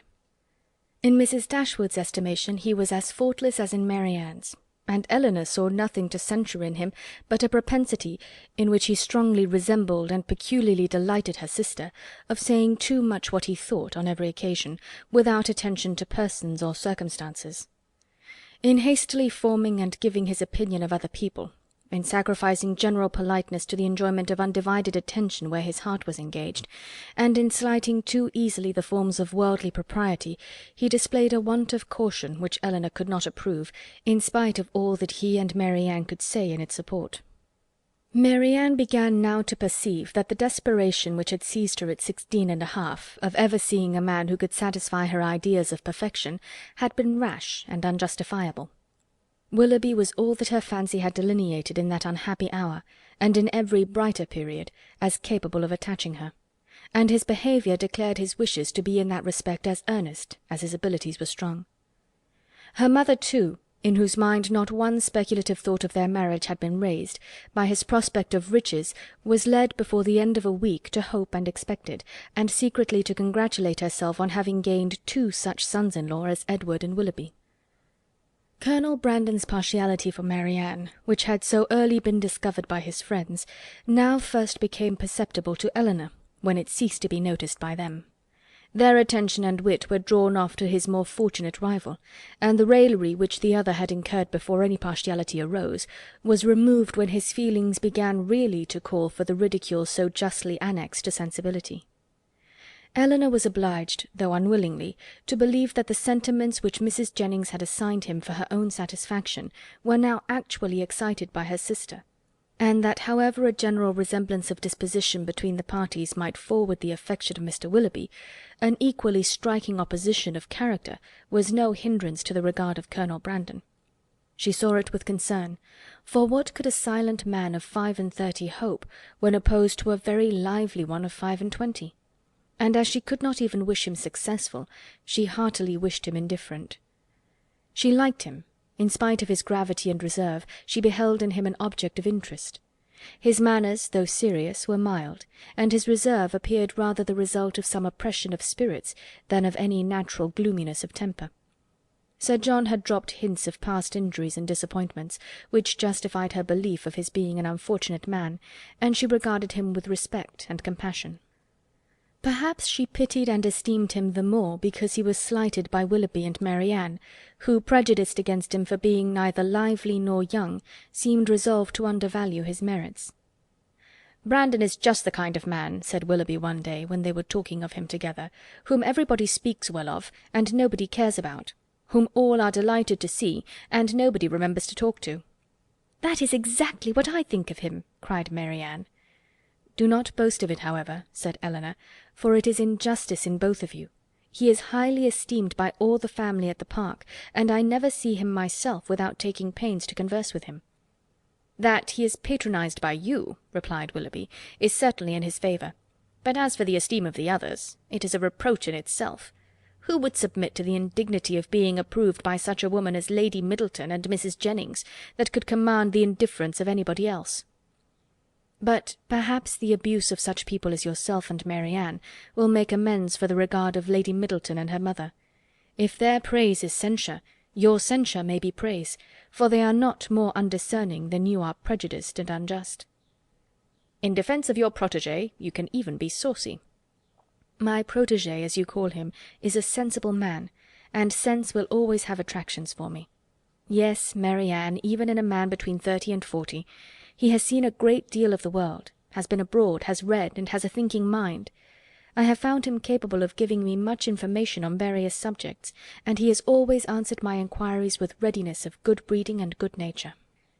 "That is to say," cried Marianne contemptuously, "he has told you that in the East Indies the climate is hot, and the mosquitoes are troublesome." He would have told me so, I doubt not, had I made any such inquiries, but they happened to be points on which I had been previously informed. "Perhaps," said Willoughby, "his observations may have extended to the existence of nabobs, gold moors, and palanquins." "I may venture to say that his observations have stretched much further than your candour. But why should you dislike him?" "I do not dislike him. I consider him, on the contrary, as a very respectable man, who has everybody's good word, and nobody's notice; who has more money than he can spend, more time than he knows how to employ, and 2 new coats every year." "Add to which," cried Marianne, "he has neither genius, taste, nor spirit; that his understanding has no brilliancy, his feelings no ardour, and his voice no expression." "You decide on his imperfections so much in the mass," replied Elinor, "and so much on the strength of your own imagination, that the commendation I am able to give of him is comparatively cold and insipid. I can only pronounce him to be a sensible man, well bred, well informed, of gentle address, and, I believe, possessing an amiable heart." "Miss Dashwood," cried Willoughby, "you are now using me unkindly. You are endeavouring to disarm me by reason, and to convince me against my will. But it will not do. You shall find me as stubborn as you can be artful. I have 3 unanswerable reasons for disliking Colonel Brandon. He threatened me with rain when I wanted it to be fine. He has found fault with the hanging of my curricle, and I cannot persuade him to buy my brown mare. If it will be any satisfaction to you, however, to be told that I believe his character to be in other respects irreproachable, I am ready to confess it. And in return for an acknowledgment, which must give me some pain, you cannot deny me the privilege of disliking him as much as ever." End of chapter 10. Chapter 11. Little had Mrs. Dashwood or her daughters imagined when they first came into Devonshire that so many engagements would arise to occupy their time as shortly presented themselves, or that they should have such frequent invitations and such constant visitors as to leave them little leisure for serious employment. Yet such was the case. When Marianne was recovered, the schemes of amusement at home and abroad, which Sir John had been previously forming, were put into execution. The private balls at the park then began, and parties on the water were made and accomplished as often as a showery October would allow. In every meeting of the kind Willoughby was included, and the ease and familiarity which naturally attended these parties were exactly calculated to give increasing intimacy to his acquaintance with the Dashwoods, to afford him opportunity of witnessing the excellencies of Marianne, of marking his animated admiration of her, and of receiving, in her behaviour to himself, the most pointed assurance of her affection. Elinor could not be surprised at their attachment. She only wished that it were less openly shown, and once or twice did venture to suggest the propriety of some self-command to Marianne. But Marianne abhorred all concealment where no real disgrace could attend unreserve, and to aim at the restraint of sentiments which were not in themselves illaudable appeared to her not merely an unnecessary effort, but a disgraceful subjection of reason to commonplace and mistaken notions. Willoughby thought the same, and their behaviour at all times was an illustration of their opinions. When he was present, she had no eyes for anyone else. Everything he did was right, everything he said was clever. If their evenings at the park were concluded with cards, he cheated himself and all the rest of the party to get her a good hand. If dancing formed the amusement of the night, they were partners for half the time, and when obliged to separate for a couple of dances, were careful to stand together, and scarcely spoke a word to anybody else. Such conduct made them, of course, most exceedingly laughed at, but ridicule could not shame, and seemed hardly to provoke them. Mrs. Dashwood entered into all their feelings with a warmth which left her no inclination for checking this excessive display of them. To her it was but the natural consequence of a strong affection in a young and ardent mind. This was the season of happiness to Marianne. Her heart was devoted to Willoughby, and the fond attachment to Norland, which she brought with her from Sussex, was more likely to be softened than she had thought it possible before by the charms which his society bestowed on her present home. Elinor's happiness was not so great. Her heart was not so much at ease, nor her satisfaction in their amusement so pure. They afforded her no companion that could make amends for what she had left behind, nor that could teach her to think of Norland with less regret than ever. Neither Lady Middleton nor Mrs. Jennings could supply to her the conversation she missed, although the latter was an everlasting talker, and from the first had regarded her with a kindness which ensured her a large share of her discourse. She had already repeated her own history to Elinor 3 or 4 times, and had Elinor's memory been equal to her means of improvement, she might have known very early in their acquaintance all the particulars of Mr. Jennings' last illness, and what he said to his wife a few minutes before he died. Lady Middleton was more agreeable than her mother, only in being more silent. Elinor needed little observation to perceive that her reserve was a mere calmness of manner, with which sense had nothing to do. Towards her husband and mother she was the same as to them, and intimacy was therefore neither to be looked for nor desired. She had nothing to say one day that she had not said the day before. Her insipidity was invariable, for even her spirits were always the same, and though she did not oppose the parties arranged by her husband, provided everything were conducted in style and her 2 eldest children attended her, she never appeared to receive more enjoyment from them than she might have experienced in sitting at home. And so little did her presence add to the pleasure of the others by any share in their conversation, that they were sometimes only reminded of her being amongst them by her solicitude about her troublesome boys. In Colonel Brandon alone, of all her new acquaintance, did Elinor find a person who could in any degree claim the respect of abilities, excite the interest of friendship, or give pleasure as a companion. Willoughby was out of the question. Her admiration and regard, even her sisterly regard, was all his own. But he was a lover, his attentions were wholly Marianne's, and a far less agreeable man might have been more generally pleasing. Colonel Brandon, unfortunately for himself, had no such encouragement to think only of Marianne, and in conversing with Elinor he found the greatest consolation for the indifference of her sister. Elinor's compassion for him increased, as she had reason to suspect that the misery of disappointed love had already been known to him. This suspicion was given by some words which accidentally dropped from him one evening at the park, when they were sitting down together by mutual consent, while the others were dancing. His eyes were fixed on Marianne, and after a silence of some minutes he said, with a faint smile, "Your sister, I understand, does not approve of second attachments." "No," replied Elinor, "her opinions are all romantic." "Or rather, as I believe, she considers them impossible to exist." "I believe she does. But how she contrives it without reflecting on the character of her own father, who had himself 2 wives, I know not. A few years, however, will settle her opinions on the reasonable basis of common sense and observation, and then they may be more easy to define and to justify than they now are by anybody but herself." "This will probably be the case," he replied, "and yet there is something so amiable in the prejudices of a young mind that one is sorry to see them give way to the reception of more general opinions." "I cannot agree with you there," said Elinor. "There are inconveniences attending such feelings as Marianne's, which all the charms of enthusiasm and ignorance of the world cannot atone for. Her systems have all the unfortunate tendency of setting propriety at naught, and a better acquaintance with the world is what I look forward to as her greatest possible advantage." After a short pause he resumed the conversation by saying, "Does your sister make no distinction in her objections against a second attachment, or is it equally criminal in everybody? Are those who have been disappointed in their first choice, whether from the inconsistency of its object or the perverseness of circumstances, to be equally indifferent during the rest of their lives?" "Upon my word, I am not acquainted with the minutiae of her principles. I only know that I have never yet heard her admit any instance of a second attachment's being pardonable." "This," said he, "cannot hold. But a change, a total change of sentiments— No, no, do not desire it. for when the romantic refinements of a young mind are obliged to give way, how frequently are they succeeded by such opinions as are but too common and too dangerous. I speak from experience.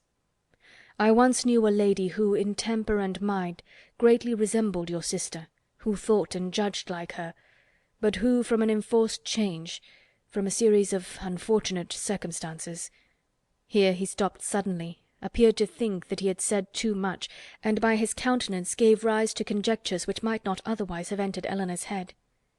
The lady would probably have passed without suspicion, had he not convinced Miss Dashwood that what concerned her ought not to escape his lips. As it was, it required but a slight effort of fancy to connect his emotion with the tender recollection of past regard. Elinor attempted no more. But Marianne, in her place, would not have done so little. The whole story would have been speedily formed under her active imagination, and everything established in the most melancholy order of disastrous love. Chapter 11. Chapter 12. As Elinor and Marianne were walking together the next morning, the latter communicated a piece of news to her sister, which, in spite of all that she knew before of Marianne's imprudence and want of thought, surprised her by its extravagant testimony of both. Marianne told her, with the greatest delight, that Willoughby had given her a horse, one that he had bred himself on his estate in Somersetshire, and which was exactly calculated to carry a woman. Without considering that it was not in her mother's plan to keep any horse, that if she were to alter her resolution in favour of this gift, she must buy another for the servant, and keep a servant to ride it, and after all build a stable to receive them, she had accepted the present without hesitation, and told her sister of it in raptures. "He intends to send his groom into Somersetshire immediately for it," she added, "and when it arrives we will ride every day. You shall share its use with me. Imagine to yourself, my dear Elinor, the delight of a gallop on some of these downs." Most unwilling was she to awaken from such a dream of felicity to comprehend all the unhappy truths which attended the affair, and for some time she refused to submit to them. As to an additional servant, the expense would be a trifle. Mamma, she was sure, would never object to it, and any horse would do for him. He might always get one at the park. As to a stable, the merest shed would be sufficient. Elinor then ventured to doubt the propriety of her receiving such a present from a man so little, or at least so lately, known to her. This was too much. "You are mistaken, Elinor," she said warmly, "in supposing I know very little of Willoughby.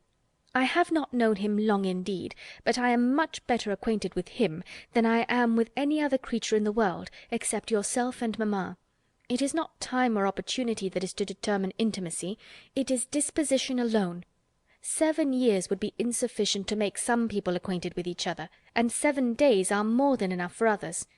I should hold myself guilty of greater impropriety in accepting a horse from my brother than from Willoughby. Of John I know very little, though we have lived together for years, but of Willoughby my judgment has long been formed." Elinor thought it wisest to touch that point no more. She knew her sister's temper. Opposition on so tender a subject would only attach her the more to her own opinion. But by an appeal to her affection for her mother, by representing the inconveniences which that indulgent mother must draw on herself, if, as would probably be the case, she consented to this increase of establishment, Marianne was shortly subdued, and she promised not to tempt her mother to such imprudent kindness by mentioning the offer, and to tell Willoughby, when she saw him next, that it must be declined. She was faithful to her word, and when Willoughby called at the cottage the same day, Elinor heard her express her disappointment to him in a low voice on being obliged to forego the acceptance of his present. The reasons for this alteration were at the same time related, and they were such as to make further entreaty on his side impossible. His concern, however, was very apparent, and after expressing it with earnestness, he added, in the same low voice, "But, Marianne, the horse is still yours, though you cannot use it now. I shall keep it only till you can claim it. When you leave Barton to form your own establishment in a more lasting home, Queen Mab shall receive you." This was all overheard by Miss Dashwood, and in the whole of the sentence, in his manner of pronouncing it, and in his addressing her sister by her Christian name alone, she instantly saw an intimacy so decided, a meaning so direct, as marked a perfect agreement between them. From that moment she doubted not of their being engaged to each other. and the belief of it created no other surprise than that she, or any of their friends, should be left by tempers so frank to discover it by accident. Margaret related something to her the next day which placed this matter in a still clearer light. Willoughby had spent the preceding evening with them, and Margaret, by being left some time in the parlour with only him and Marianne, had had opportunity for observations, which, with a most important face, she communicated to her eldest sister, when they were next by themselves. "Oh, Elinor," she cried, "I have such a secret to tell you about Marianne. I am sure she will be married to Mr. Willoughby very soon." "You have said so," replied Elinor, "almost every day since they first met on High Church Down. And they had not known each other a week, I believe, before you were certain that Marianne wore his picture round her neck, but it turned out to be only the miniature of our great uncle." "But indeed this is quite another thing. I am sure they will be married very soon, for he has got a lock of her hair." "Take care, Margaret. It may be only the hair of some great uncle of his." "But indeed, Elinor, it is Marianne's. I am almost sure it is, for I saw him cut it off. Last night after tea, when you and mamma went out of the room, they were whispering and talking together as fast as could be, and he seemed to be begging something of her, and presently he took up her scissors and cut off a long lock of her hair, for it was all tumbled down her back, and he kissed it and folded it up in a piece of white paper and put it into his pocket-book." For such particulars, stated on such authority, Elinor could not withhold her credit. Nor was she disposed to it, for the circumstance was in perfect unison with what she had heard and seen herself. Margaret's sagacity was not always displayed in a way so satisfactory to her sister. When Mrs. Jennings attacked her one evening at the park to give the name of the young man who was Elinor's particular favourite, which had been long a matter of great curiosity to her, Margaret answered by looking at her sister and saying, "I must not tell, may I, Elinor?" This, of course, made everybody laugh, and Elinor tried to laugh too, but the effort was painful. She was convinced that Margaret had fixed on a person whose name she could not bear with composure to become a standing joke with Mrs. Jennings. Marianne felt for her most sincerely, but she did more harm than good to the cause by turning very red and saying in an angry manner to Margaret, "Remember that whatever your conjectures may be, you have no right to repeat them." "I never had any conjectures about it," replied Margaret. "It was you who told me of it yourself." This increased the mirth of the company, and Margaret was eagerly pressed to say something more. "Oh, pray, Miss Margaret, let us know all about it," said Mrs. Jennings. "What is the gentleman's name?" "I must not tell, ma'am, but I know very well what it is, and I know where he is too." "Yes, yes, we can guess where he is. At his own house at Norland, to be sure. He is the curate of the parish, I dare say." "No, that he is not. He is of no profession at all." "Margaret," said Marianne with great warmth, "you know that all this is an invention of your own, and that there is no such person in existence." "Well, then he is lately dead, Marianne, for I am sure there was such a man once, and his name begins with an F." Most grateful did Elinor feel to Lady Middleton for observing at this moment that it rained very hard, though she believed the interruption to proceed less from any attention to her than from her ladyship's great dislike of all such inelegant subjects of raillery as delighted her husband and mother. The idea, however, started by her was immediately pursued by Colonel Brandon, who was on every occasion mindful of the feelings of others, and much was said on the subject of rain by both of them. Willoughby opened the pianoforte and asked Marianne to sit down to it, and thus, amidst the various endeavours of different people to quit the topic, it fell to the ground. But not so easily did Elinor recover from the alarm into which it had thrown her. A party was formed this evening for going on the following day to see a very fine place, about 12 miles from Barton, belonging to a brother-in-law of Colonel Brandon, without whose interest it could not be seen, as the proprietor, who was then abroad, had left strict orders on that head. The grounds were declared to be highly beautiful, and Sir John, who was particularly warm in their praise, might be allowed to be a tolerable judge, for he had formed parties to visit them at least twice every summer for the last 10 years. They contained a noble piece of water, a sail on which was to form a great part of the morning's amusement. Cold provisions were to be taken, open carriages only to be employed, and everything conducted in the usual style of a complete party of pleasure. To some few of the company it appeared rather a bold undertaking, considering the time of year, and that it had rained every day for the last fortnight, and Mrs. Dashwood, who had already a cold, was persuaded by Elinor to stay at home. Chapter 13. Their intended excursion to Whitwell turned out very different from what Elinor had expected. She was prepared to be wet through, fatigued and frightened, but the event was still more unfortunate, for they did not go at all. By 10 o'clock the whole party was assembled at the park, where they were to breakfast. The morning was rather favourable, though it had rained all night, as the clouds were then dispersing across the sky, and the sun frequently appeared. They were all in high spirits and good humour, eager to be happy, and determined to submit to the greatest inconveniences and hardships rather than be otherwise. While they were at breakfast, the letters were brought in. Among the rest there was one for Colonel Brandon. He took it, looked at the direction, changed colour, and immediately left the room. "What is the matter with Brandon?" said Sir John. Nobody could tell. "I hope he has had no bad news," said Lady Middleton.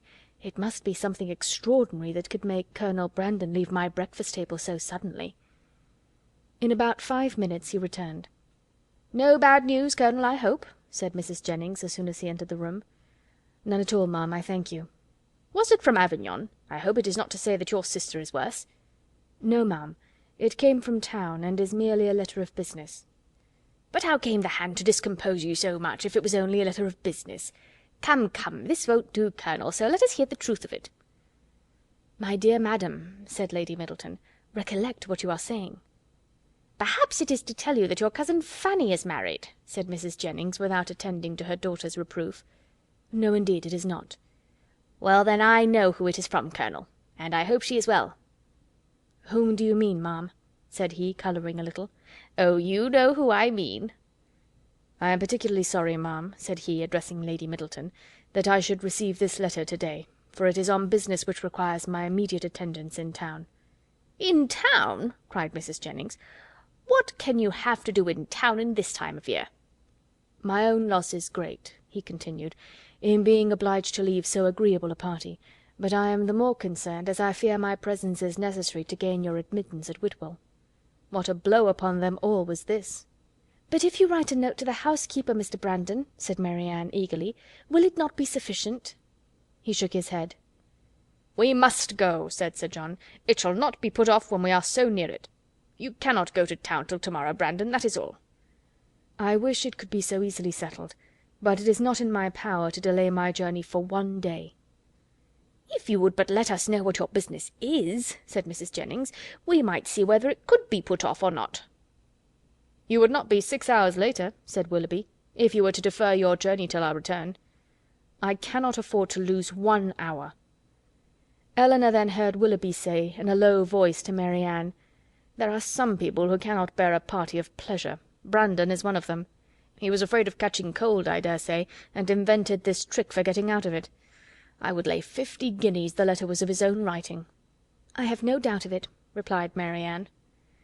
"There is no persuading you to change your mind, Brandon, I know of old," said Sir John, "when once you are determined on anything. But, however, I hope you will think better of it. Consider! Here are the 2 Miss Careys come over from Newton, the 3 Miss Dashwoods walked up from the cottage, and Mr. Willoughby got up 2 hours before his usual time on purpose to go to Whitwell." Colonel Brandon again repeated his sorrow at being the cause of disappointing the party, but at the same time declared it to be unavoidable. "Well, then, when will you come back again?" "I hope we shall see you at Barton," added her ladyship, "as soon as you can conveniently leave town, and we must put off the party to Whitwell till you return."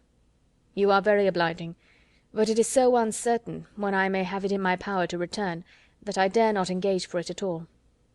"Oh, he must and shall come back," cried Sir John. "If he is not here by the end of the week, I shall go after him." "Aye, do so, Sir John," cried Mrs. Jennings, "and then perhaps you may find out what his business is." "I do not want to pry into other men's concerns. I suppose it is something he is ashamed of." Colonel Brandon's horses were announced. "You do not go to town on horseback, do you?" added Sir John. "No, only to Honiton. I shall then go post." "Well, as you are resolved to go, I wish you a good journey. But you had better change your mind." "I assure you it is not in my power." He then took leave of the whole party. "Is there no chance of my seeing you and your sisters in town this winter, Miss Dashwood?" "I am afraid none at all." "Then I must bid you farewell for a longer time than I should wish to do." To Marianne he merely bowed and said nothing.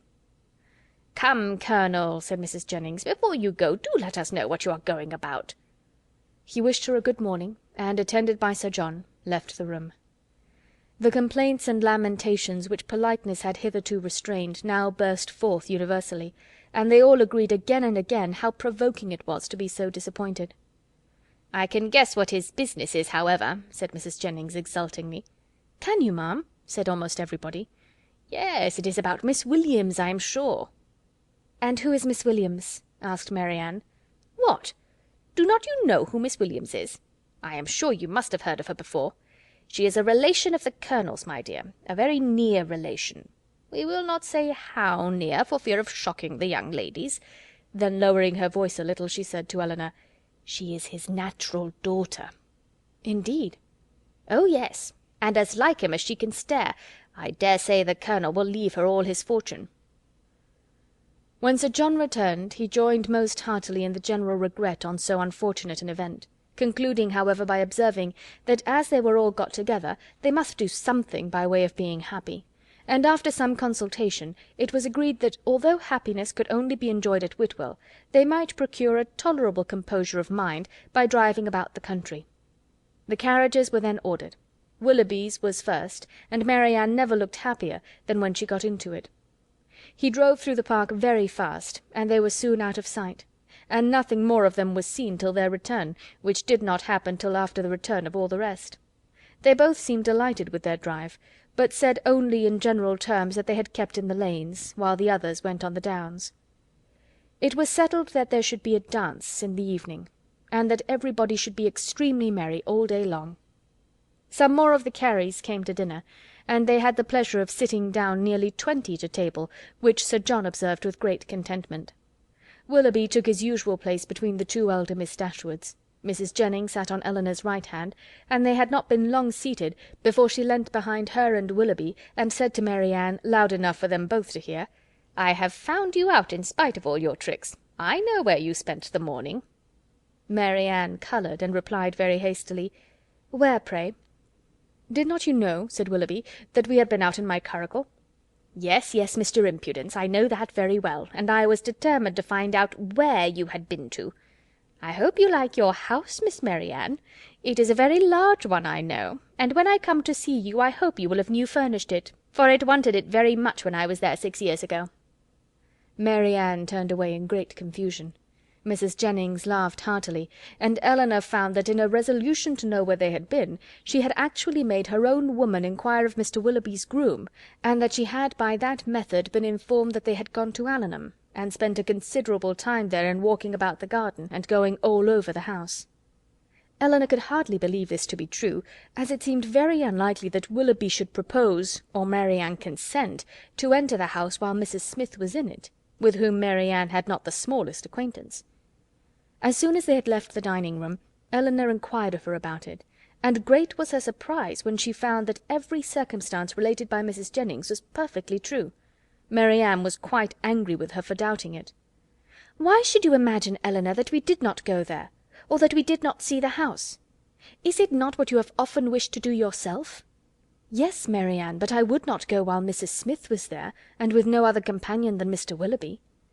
"Mr. Willoughby, however, is the only person who can have a right to show that house, and as he went in an open carriage, it was impossible to have any other companion. I never spent a pleasanter morning in my life." "I am afraid," replied Elinor, "that the pleasantness of an employment does not always evince its propriety." "On the contrary, nothing can be a stronger proof of it, Elinor, for if there had been any real impropriety in what I did, I should have been sensible of it at the time, for we always know when we are acting wrong, and with such a conviction I could have had no pleasure."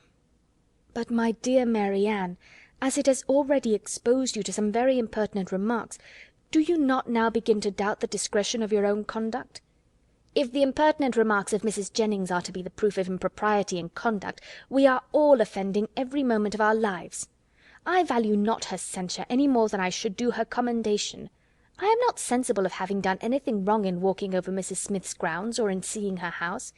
They will one day be Mr. Willoughby's, and—" "If they were one day to be your own, Marianne, you would not be justified in what you have done."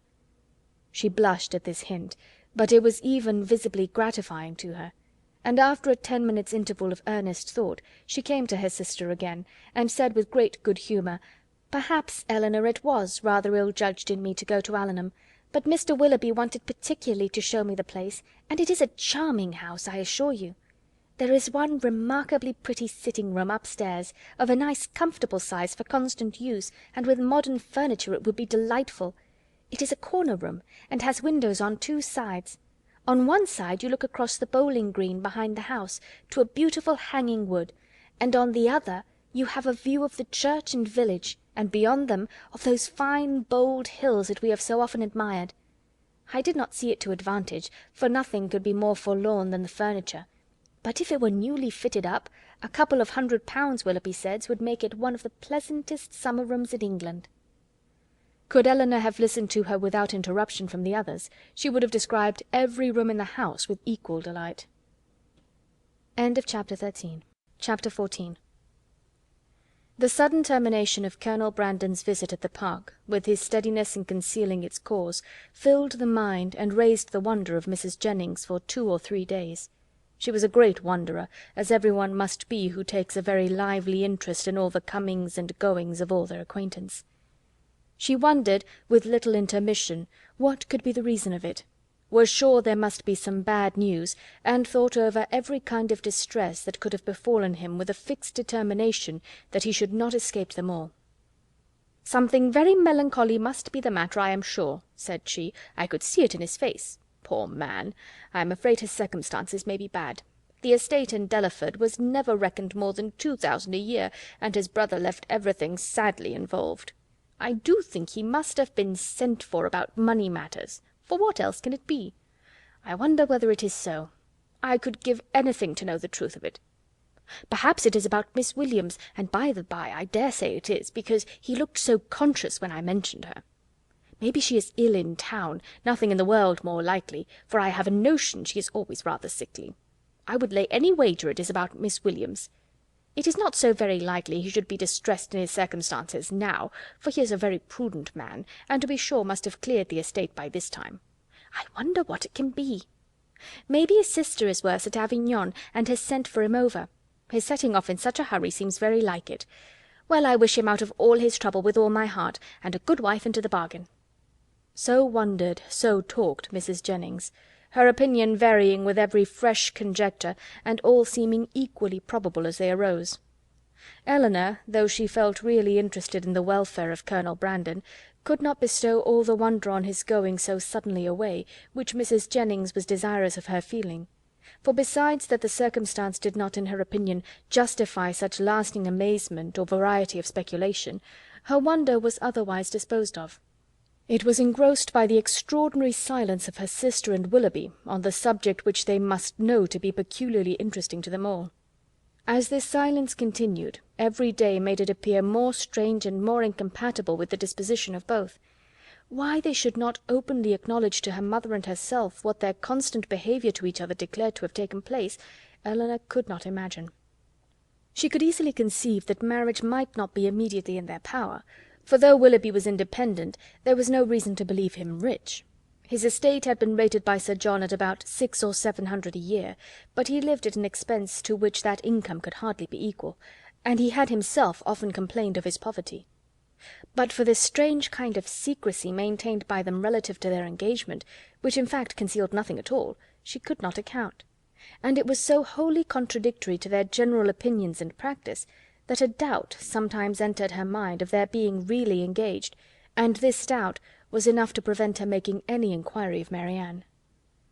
Nothing could be more expressive of attachment to them all than Willoughby's behaviour. To Marianne it had all the distinguishing tenderness which a lover's heart could give, and to the rest of the family it was the affectionate attention of a son and a brother. The cottage seemed to be considered and loved by him as his home. Many more of his hours were spent there than at Allenham, and if no general engagement collected them at the park, the exercise which called him out in the morning was almost certain of ending there, where the rest of the day was spent by himself at the side of Marianne, and by his favourite pointer at her feet. One evening in particular, about a week after Colonel Brandon left the country, his heart seemed more than usually open to every feeling of attachment to the objects around him, and on Mrs. Dashwood's happening to mention her design of improving the cottage in the spring, he warmly opposed every alteration of a place which affection had established as perfect with him. "What!" he exclaimed, "improve this dear cottage? No, that I will never consent to. Not a stone must be added to its walls, not an inch to its size, if my feelings are regarded." "Do not be alarmed," said Miss Dashwood. "Nothing of the kind will be done, for my mother will never have money enough to attempt it." "I am heartily glad of it," he cried. "May she always be poor, if she can employ her riches no better."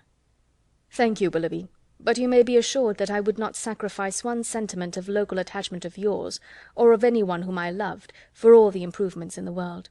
Depend upon it that whatever unemployed sum may remain when I make up my accounts in the spring, I would even rather lay it uselessly by than dispose of it in a manner so painful to you. But are you really so attached to this place as to see no defect in it?" "I am," said he. "To me it is faultless.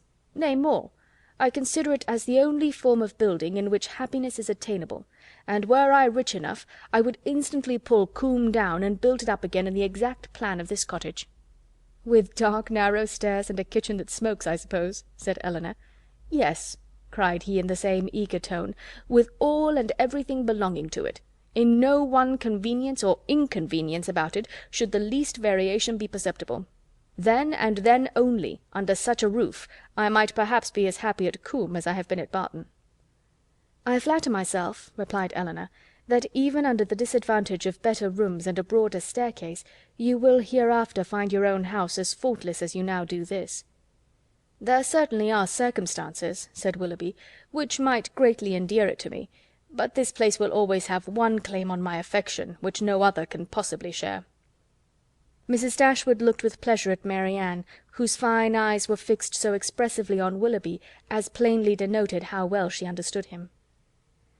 "How often did I wish," added he, "when I was at Allenham, this time twelvemonth, that Barton Cottage were inhabited! I never passed within view of it without admiring its situation, and grieving that no one should live in it. How little did I then think that the very first news I should hear from Mrs. Smith, when I next came into the country, would be that Barton Cottage was taken! And I felt an immediate satisfaction and interest in the event, which nothing but a kind of prescience of what happiness I should experience from it can account for. Must it not have been so, Marianne?" speaking to her in a lowered voice. Then continuing in his former tone, he said, "And yet this house you would spoil, Mrs. Dashwood. You would rob it of its simplicity by imaginary improvement. And this dear parlour in which our acquaintance first began, and in which so many happy hours have been since spent by us together, you would degrade to the condition of a common entrance, and everybody would be eager to pass through the room which has hitherto contained within itself more real accommodation and comfort than any other apartment of the handsomest dimensions in the world could possibly afford." Mrs. Dashwood again assured him that no alteration of the kind should be attempted. "You are a good woman," he warmly replied. "Your promise makes me easy. Extend it a little farther, and it will make me happy. Tell me that not only your house will remain the same, but that I shall ever find you and yours as unchanged as your dwelling, and that you will always consider me with the kindness which has made everything belonging to you so dear to me." The promise was readily given, and Willoughby's behaviour during the whole of the evening declared at once his affection and happiness. "Shall we see you to-morrow to dinner?" said Mrs. Dashwood when he was leaving them. "I do not ask you to come in the morning, for we must walk to the park to call on Lady Middleton." He engaged to be with them by 4 o'clock. Chapter 15. Mrs. Dashwood's visit to Lady Middleton took place the next day, and 2 of her daughters went with her, but Marianne excused herself from being of the party under some trifling pretext of employment, and her mother, who concluded that a promise had been made by Willoughby the night before of calling on her while they were absent, was perfectly satisfied with her remaining at home. On their returning from the park they found Willoughby's curricle and servant in waiting at the cottage, and Mrs. Dashwood was convinced that her conjecture had been just. So far it was all as she had foreseen. But on entering the house she beheld what no foresight had taught her to expect. They were no sooner in the passage than Marianne came hastily out of the parlour, apparently in violent affliction, with her handkerchief at her eyes, and without noticing them, ran upstairs. Surprised and alarmed, they proceeded directly into the room she had just quitted, where they found only Willoughby, who was leaning against the mantelpiece with his back towards them. He turned round on their coming in, and his countenance showed that he strongly partook of the emotion which overpowered Marianne. "Is anything the matter with her?" cried Mrs. Dashwood as she entered. "Is she ill?" "I hope not," he replied, trying to look cheerful, and with a forced smile presently added, "It is I who may rather expect to be ill, for I am now suffering under a very heavy disappointment." "Disappointment?" "Yes, for I am unable to keep my engagement with you. Mrs. Smith has this morning exercised the privilege of riches upon a poor dependent cousin, by sending me on business to London. I have just received my dispatches and taken my farewell of Allenham, and by way of exhilaration I am now come to take my farewell of you." "To London? And are you going this morning?" "Almost this moment." "This is very unfortunate. But Mrs. Smith must be obliged, and her business will not detain you from us long, I hope." He coloured as he replied, "You are very kind, but I have no idea of returning to Devonshire immediately. My visits to Mrs. Smith are never repeated within the 12-month." "And is Mrs. Smith your only friend? Is Allenham the only house in the neighbourhood to which you would be welcome? For shame, Willoughby! Can you want for an invitation here?" His colour increased, and with his eyes fixed on the ground, he only replied, "You are too good." Mrs. Dashwood looked at Elinor with surprise. Elinor felt equal amazement. For a few moments every one was silent. Mrs. Dashwood first spoke.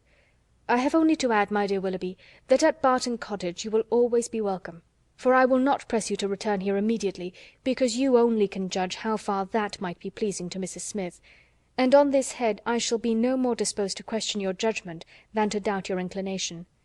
My engagements at present," replied Willoughby confusedly, "are of such a nature that I dare not flatter myself—" He stopped. Mrs. Dashwood was too much astonished to speak, and another pause succeeded. This was broken by Willoughby, who said with a faint smile, "It is folly to linger in this manner. I will not torment myself any longer by remaining among friends whose society it is impossible for me now to enjoy." He then hastily took leave of them all, and left the room. They saw him step into his carriage, and in a minute it was out of sight. Mrs. Dashwood felt too much for speech, and instantly quitted the parlour to give way in solitude to the concern and alarm which this sudden departure occasioned. Elinor's uneasiness was at least equal to her mother's. She thought of what had just passed with anxiety and distrust. Willoughby's behaviour in taking leave of them, his embarrassment and affectation of cheerfulness, and above all his willingness to accept her mother's invitation, a backwardness so unlike a lover, so unlike himself, greatly disturbed her. One moment she feared that no serious design had ever been formed on his side, and the next that some unfortunate quarrel had taken place between him and her sister. The distress in which Marianne had quitted the room was such as a serious quarrel could most reasonably account for, though when she considered what Marianne's love for him was, a quarrel seemed almost impossible. But whatever might be the particulars of their separation, her sister's affliction was indubitable, and she thought with the tenderest compassion of that violent sorrow which Marianne was in all probability not merely giving way to as a relief, but feeling and encouraging as a duty. In about half an hour her mother returned, and though her eyes were red, her countenance was not uncheerful. "Our dear Willoughby is now some miles from Barton, Elinor," said she as she sat down to work, "and with how heavy a heart does he travel! It is all very strange, so suddenly to be gone. It seems but the work of a moment. And last night he was with us so happy, so cheerful, so affectionate. And now, after only 10 minutes' notice, gone too without intending to return.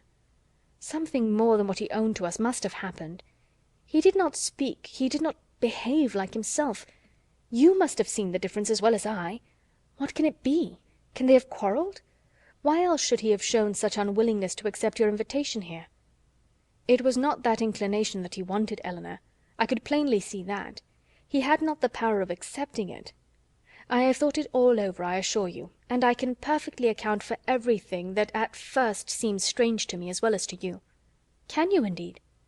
"Yes. I have explained it to myself in the most satisfactory way. But you, Elinor, who love to doubt where you can, it will not satisfy you, I know. But you shall not talk me out of my trust in it. I am persuaded that Mrs. Smith suspects his regard for Marianne, disapproves of it, perhaps because she has other views for him, and on that account is eager to get him away, and that the business which she sends him off to transact is invented as an excuse to dismiss him. This is what I believe to have happened. He is moreover aware that she does disapprove the connection. He dares not therefore at present confess to her his engagement with Marianne, and he feels himself obliged, from his dependent situation, to give in to her schemes, and absent himself from Devonshire for a while. You will tell me, I know, that this may or may not have happened, but I will listen to no cavil, unless you can point out any other method of understanding the affair as satisfactory as this. And now, Elinor, what have you to say?" "Nothing, for you have anticipated my answer." "Then you would have told me that it might or might not have happened. Oh, Elinor, how incomprehensible are your feelings! You had rather take evil upon credit than good. You had rather look out for misery for Marianne, and guilt for poor Willoughby, than an apology for the latter. You are resolved to think him blamable because he took leave of us with less affection than his usual behaviour has shown. And is no allowance to be made for inadvertence, or for spirits depressed by recent disappointment? Are no probabilities to be accepted merely because they are not certainties?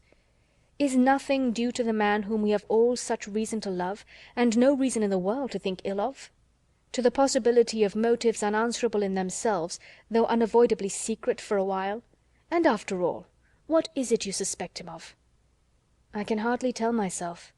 But suspicion of something unpleasant is the inevitable consequence of such an alteration as we just witnessed in him.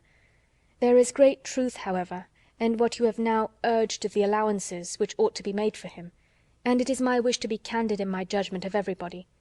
Willoughby may undoubtedly have very sufficient reasons for his conduct, and I will hope that he has. But it would have been more like Willoughby to acknowledge them at once. Secrecy may be advisable, but still I cannot help wondering at its being practised by him. Do not blame him, however, for departing from his character where the deviation is necessary. But you really do admit the justice of what I have said in this defence? I am happy, and he is acquitted." "Not entirely. It may be proper to conceal their engagement, if they are engaged, from Mrs. Smith, and if that is the case, it must be highly expedient for Willoughby to be but little in Devonshire at present. But this is no excuse for their concealing it from us." "Concealing it from us, my dear child! Do you accuse Willoughby and Marianne of concealment? This is strange indeed, when your eyes have been reproaching them every day for incestuousness." "I want no proof of their affection," said Elinor, "but of their engagement I do." "I am perfectly satisfied of both." "Yet not a syllable has been said to you on the subject by either of them."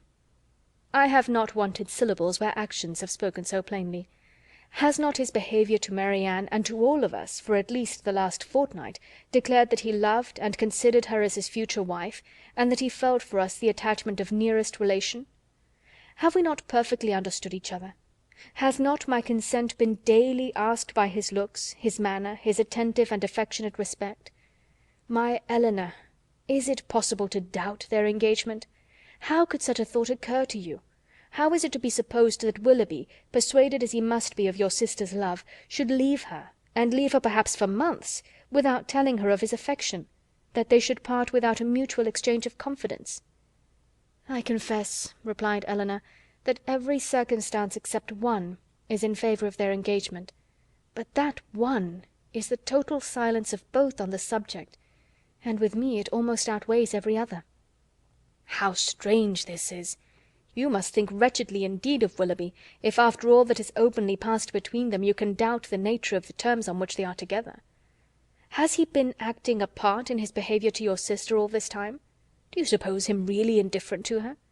"No, I cannot think that. He must and does love her, I am sure." "But with a strange kind of tenderness, if he can leave her with such indifference, such carelessness of the future as you attribute to him."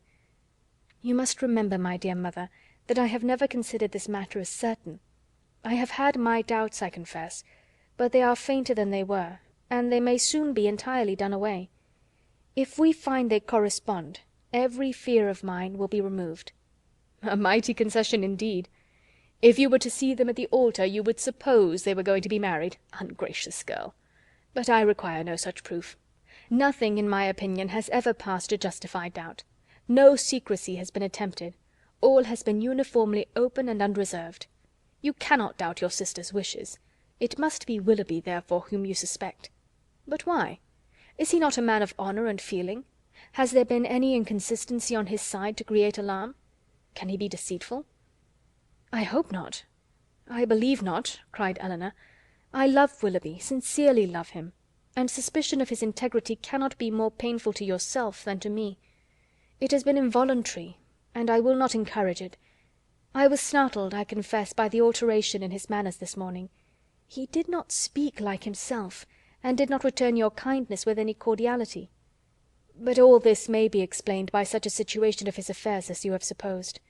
He had just parted from my sister, had seen her leave him in the greatest affliction, and if he felt obliged, from a fear of offending Mrs. Smith, to resist the temptation of returning here soon, and yet aware that by declining your invitation, by saying that he was going away for some time, he should seem to act an ungenerous, a suspicious part by our family, he might well be embarrassed and disturbed. In such a case, a plain and open avowal of his difficulties would have been more to his honour, I think, as well as more consistent with his general character.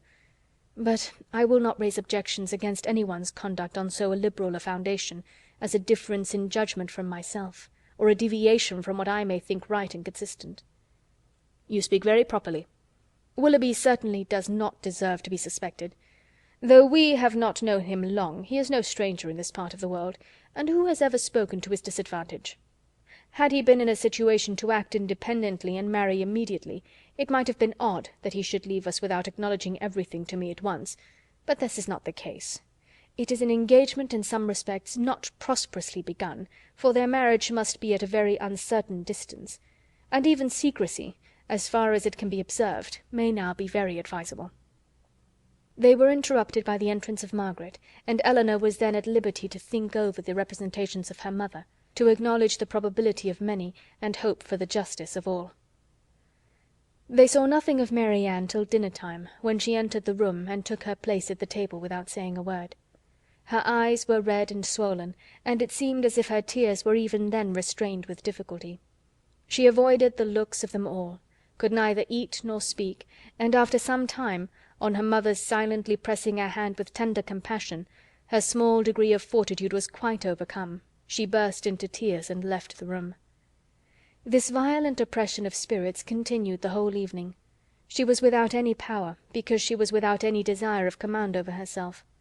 The slightest mention of anything relative to Willoughby overpowered her in an instant, and though her family were most anxiously attentive to her comfort, it was impossible for them, if they spoke at all, to keep clear of every subject which her feelings connected with him. Chapter 16. Marianne would have thought herself very inexcusable had she been able to sleep at all the first night after parting from Willoughby. She would have been ashamed to look her family in the face the next morning, had she not risen from her bed in more need of repose than when she lay down in it. But the feelings which made such composure a disgrace left her in no danger of incurring it. She was awake the whole night, and she wept the greatest part of it. She got up with a headache, was unable to talk, and unwilling to take any nourishment, giving pain every moment to her mother and sisters, and forbidding all attempt at consolation from either. Her sensibility was potent enough. When breakfast was over, she walked out by herself, and wandered about the village of Allenham, indulging the recollection of past enjoyment, and crying over the present reverse for the chief of the morning. The evening passed off in the equal indulgence of feeling.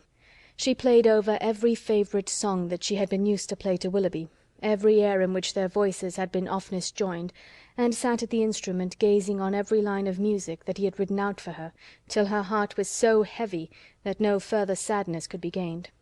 And this nourishment of grief was every day applied.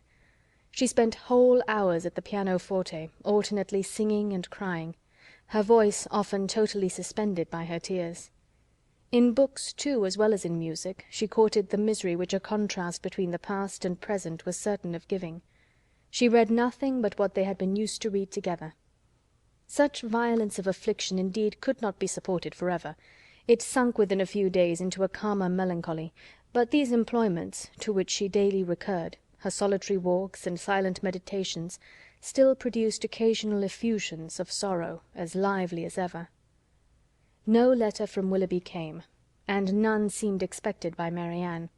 Her mother was surprised, and Elinor again became uneasy.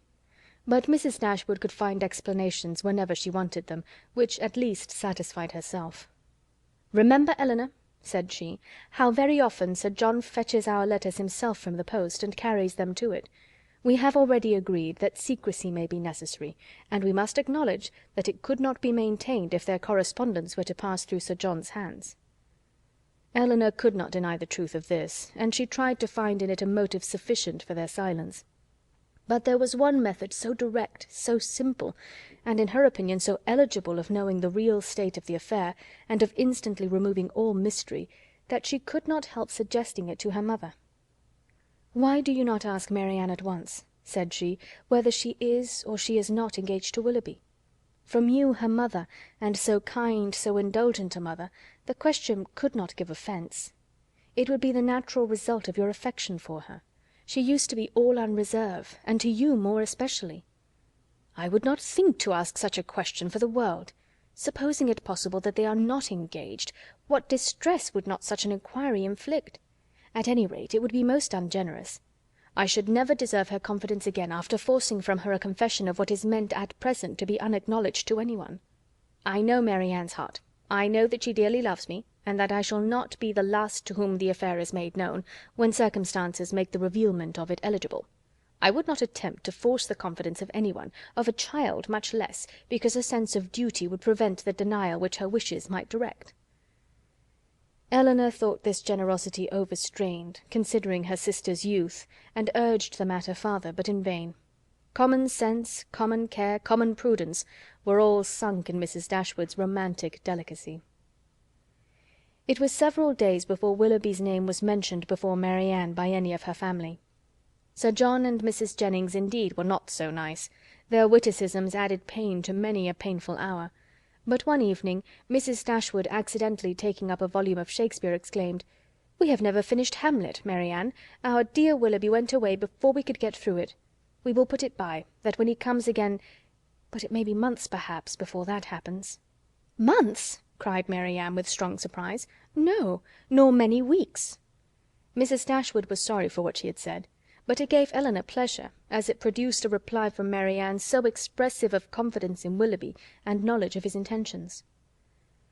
One morning, about a week after his leaving the country, Marianne was prevailed on to join her sisters in their usual walk, instead of wandering away by herself. Hitherto she had carefully avoided every companion in her rambles. If her sisters intended to walk on the downs, she directly stole away towards the lanes. If they talked of the valley, she was as speedy in climbing the hills, and could never be found when the others set off. But at length she was secured by the exertions of Elinor, who greatly disapproved such continual seclusion. They walked along the road through the valley, and chiefly in silence, for Marianne's mind could not be controlled, and Elinor, satisfied with gaining one point, would not then attempt more. Beyond the entrance of the valley, where the country, though still rich, was less wild and more open, a long stretch of the road, which they had travelled on first coming to Barton, lay before them, and on reaching that point they stopped to look around them, and examine a prospect which formed the distance of their view from the cottage, from a spot which they had never happened to reach in any of their walks before. Amongst the objects in the scene, they soon discovered an animated one. It was a man on horseback riding towards them. In a few minutes they could distinguish him to be a gentleman, and in a moment afterwards Marianne rapturously exclaimed, "It is he! It is indeed! I know it is!" and was hastening to meet him, when Elinor cried out, "Indeed, Marianne, I think you are mistaken. It is not Willoughby. The person is not tall enough for him, and has not his air." "He has!" cried Marianne. "I am sure he has. His air, his coat, his horse. I knew how soon he would come." She walked eagerly on as she spoke, and Elinor, to screen Marianne from particularity, as she felt almost certain of its not being Willoughby, quickened her pace and kept up with her. They were soon within 30 yards of the gentleman. Marianne looked again. Her heart sunk within her, and abruptly turning around, she was hurrying back, when the voices of both her sisters were raised to detain her. A third, almost as well known as Willoughby's, joined them in begging her to stop, and she turned round with surprise to see and welcome Edward Ferrars. He was the only person in the world who could at that moment be forgiven for not being Willoughby, the only one who could have gained a smile from her, but she dispersed her tears to smile on him, and in her sister's happiness forgot for a time her own disappointment. He dismounted, and giving his horse to his servant, walked back with them to Barton, whither he was purposely coming to visit them. He was welcomed by them all with great cordiality, but especially by Marianne, who showed more warmth of regard in her reception of him than even Elinor herself. To Marianne, indeed, the meeting between Edward and her sister was but a continuation of that unaccountable coldness which she had often observed at Norland in their mutual behaviour. On Edward's side more particularly there was a deficiency of all that a lover ought to look and say on such an occasion.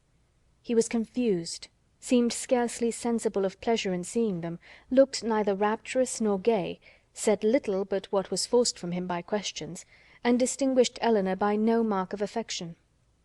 Marianne saw and listened with increasing surprise. She began almost to feel a dislike of Edward, and it ended, as every feeling must end with her, by carrying back her thoughts to Willoughby, whose manners formed a contrast sufficiently striking to those of his brother-elect. After a short silence which succeeded the first surprise and inquiries of meeting, Marianne asked Edward if he came directly from London. No, he had been in Devonshire a fortnight. A fortnight! She repeated, surprised at his being so long in the same county with Elinor without seeing her before. He looked rather distressed as he added that he had been staying with some friends near Plymouth. "Have you been lately in Sussex?" said Elinor. "I was at Norland about a month ago." "And how does dear, dear Norland look?" cried Marianne. "Dear, dear Norland," said Elinor, "probably looks much as it always does at this time of year. The woods and walks thickly covered with dead leaves." "Oh," cried Marianne, "with what transporting sensation have I formerly seen them fall! How have I delighted as I walked to see them driven in showers about me by the wind! What feelings have they, the season, the air, all together inspired! Now there is no one to regard them. They are seen only as a nuisance, swept hastily off and driven as much as possible from the sight." "It is not every one," said Elinor, "who has your passion for dead leaves." "No, my feelings are not often shared, not often understood. But sometimes they are." As she said this, she sunk into a reverie for a few moments, but rousing herself again, "Now, Edward," said she, calling his attention to the prospect, "here is Barton Valley. Look up to it, and be tranquil if you can. Look at those hills. Did you ever see their equals? To the left is Barton Park, amongst those woods and plantations. You may see the end of the house. And there, beneath that farthest hill which rises with such grandeur, is our cottage." "It is a beautiful country," he replied, "but these bottoms must be dirty in winter." "How can you think of dirt with such objects before you?" "Because," replied he, smiling, "among the rest of the objects before me, I see a very dirty lane." "How strange!" said Marianne to herself as she walked on. "Have you an agreeable neighbourhood here? Are the Middletons pleasant people?" "No, not at all," answered Marianne. "We could not be more unfortunately situated." "Marianne!" cried her sister, "how can you say so? How can you be so unjust? They are a very respectable family, Mr. Ferrars, and towards us have behaved in the friendliest manner. Have you forgot, Marianne, how many pleasant days we have owed to them?" "No," said Marianne in a low voice, "nor how many painful moments." Elinor took no notice of this, and directing her attention to their visitor, endeavoured to support something like discourse with him, by talking of their present residence, its conveniences, etc., extorting from him occasional questions and remarks. His coldness and reserve mortified her severely. She was vexed and half angry, but resolving to regulate her behaviour to him by the past rather than the present, she avoided every appearance of resentment or displeasure, and treated him as she thought he ought to be treated from the family connection. Chapter 17. Mrs. Dashwood was surprised only for a moment at seeing him, for his coming to Barton was, in her opinion, of all things the most natural. Her joy and expression of regard long outlived her wonder. He received the kindest welcome from her, and shyness, coldness, reserve could not stand against such a reception. They had begun to fail him before he entered the house, and they were quite overcome by the captivating manners of Mrs. Dashwood. Indeed, a man could not very well be in love with either of her daughters without extending the passion to her, and Elinor had the satisfaction of seeing him soon become more like himself. His affection seemed to reanimate towards them all, and his interest in their welfare again became perceptible. He was not in spirits, however. He praised their house, admired its prospect, was attentive and kind, but still he was not in spirits. The whole family perceived it, and Mrs. Dashwood, attributing it to some want of liberality in his mother, sat down to table indignant against all selfish parents. "What are Mrs. Ferrars's views for you at present, Edward?" said she, when dinner was over and they had drawn round the fire. "Are you still to be a great orator in spite of yourself?" "No. I hope my mother is now convinced that I have no more talents than inclination for a public life." "But how is your fame to be established? For famous you must be to satisfy all your family, and with no inclination for expense, no affection for strangers, no profession, and no assurance, you may find it a difficult matter." "I shall not attempt it. I have no wish to be distinguished, and have every reason to hope I never shall. Thank heaven, I cannot be forced into genius and eloquence." "You have no ambition, I well know. Your wishes are all moderate." "As moderate as those of the rest of the world, I believe. I wish, as well as everybody else, to be perfectly happy, but, like everybody else, it must be in my own way. Greatness will not make me so." "Strange that it would!" cried Marianne. "What have wealth or grandeur to do with happiness?" "Grandeur has but little," said Elinor, "but wealth has much to do with it." "Elinor, for shame!" said Marianne. "Money can only give happiness where there is nothing else to give it. Beyond a competence it can afford no real satisfaction, as far as mere self is concerned." "Perhaps," said Elinor, smiling, "we may come to the same point. Your competence and my wealth are very much alike, I dare say, and without them, as the world goes now, we shall both agree that every kind of external comfort must be wanting. Your ideas are only more noble than mine. Come, what is your competence?" "About 1800 or 2000 a year. Not more than that." Elinor laughed. "2000 a year! One is my wealth. I guessed how it would end." "And yet 2000 a year is a very moderate income," said Marianne. "A family cannot well be maintained on a smaller. I am sure I am not extravagant in my demands. A proper establishment of servants, a carriage, perhaps two, and hunters, cannot be supported on less." Elinor smiled again, to hear her sister describing so accurately their future expenses at Combe Magna. "Hunters?" repeated Edward. "But why must you have hunters? Everybody does not hunt." Marianne coloured as she replied, "But most people do." "I wish," said Margaret, striking out a novel thought, "that somebody would give us all a large fortune apiece." "Oh, that they would!" cried Marianne, her eyes sparkling with animation, and her cheeks glowing with the delight of such imaginary happiness. "We are all unanimous in that wish, I suppose," said Elinor, "in spite of the insufficiency of wealth." "Oh, dear!" cried Margaret, "how happy I should be! I wonder what I should do with it." Marianne looked as if she had no doubt on that point. "I should be puzzled to spend so large a fortune myself," said Mrs. Dashwood, "if my children were all to be rich without my help." "You must begin your improvements on this house," observed Elinor, "and your difficulties will soon vanish." "What magnificent orders would travel from this family to London," said Edward, "in such an event! What a happy day for booksellers, music sellers, and print shops! You, Miss Dashwood, would give a general commission for every new print of merit to be sent you, and as for Marianne, I know her greatness of soul, there would not be music enough in London to content her, and books, Thomson, Cowper, Scott, she would buy them all over and over again. She would buy up every copy, I believe, to prevent their falling into unworthy hands, and she would have every book that tells her how to admire an old twisted tree. Should you not, Marianne? Forgive me if I am very saucy, but I was willing to show you that I had not forgot our old disputes." "I love to be reminded of the past, Edward, whether it be melancholy or gay. I love to recall it, and you will never offend me by talking of former times. You are very right in supposing how my money would be spent, some of it at least. My loose cash would certainly be employed in improving my collection of music and books."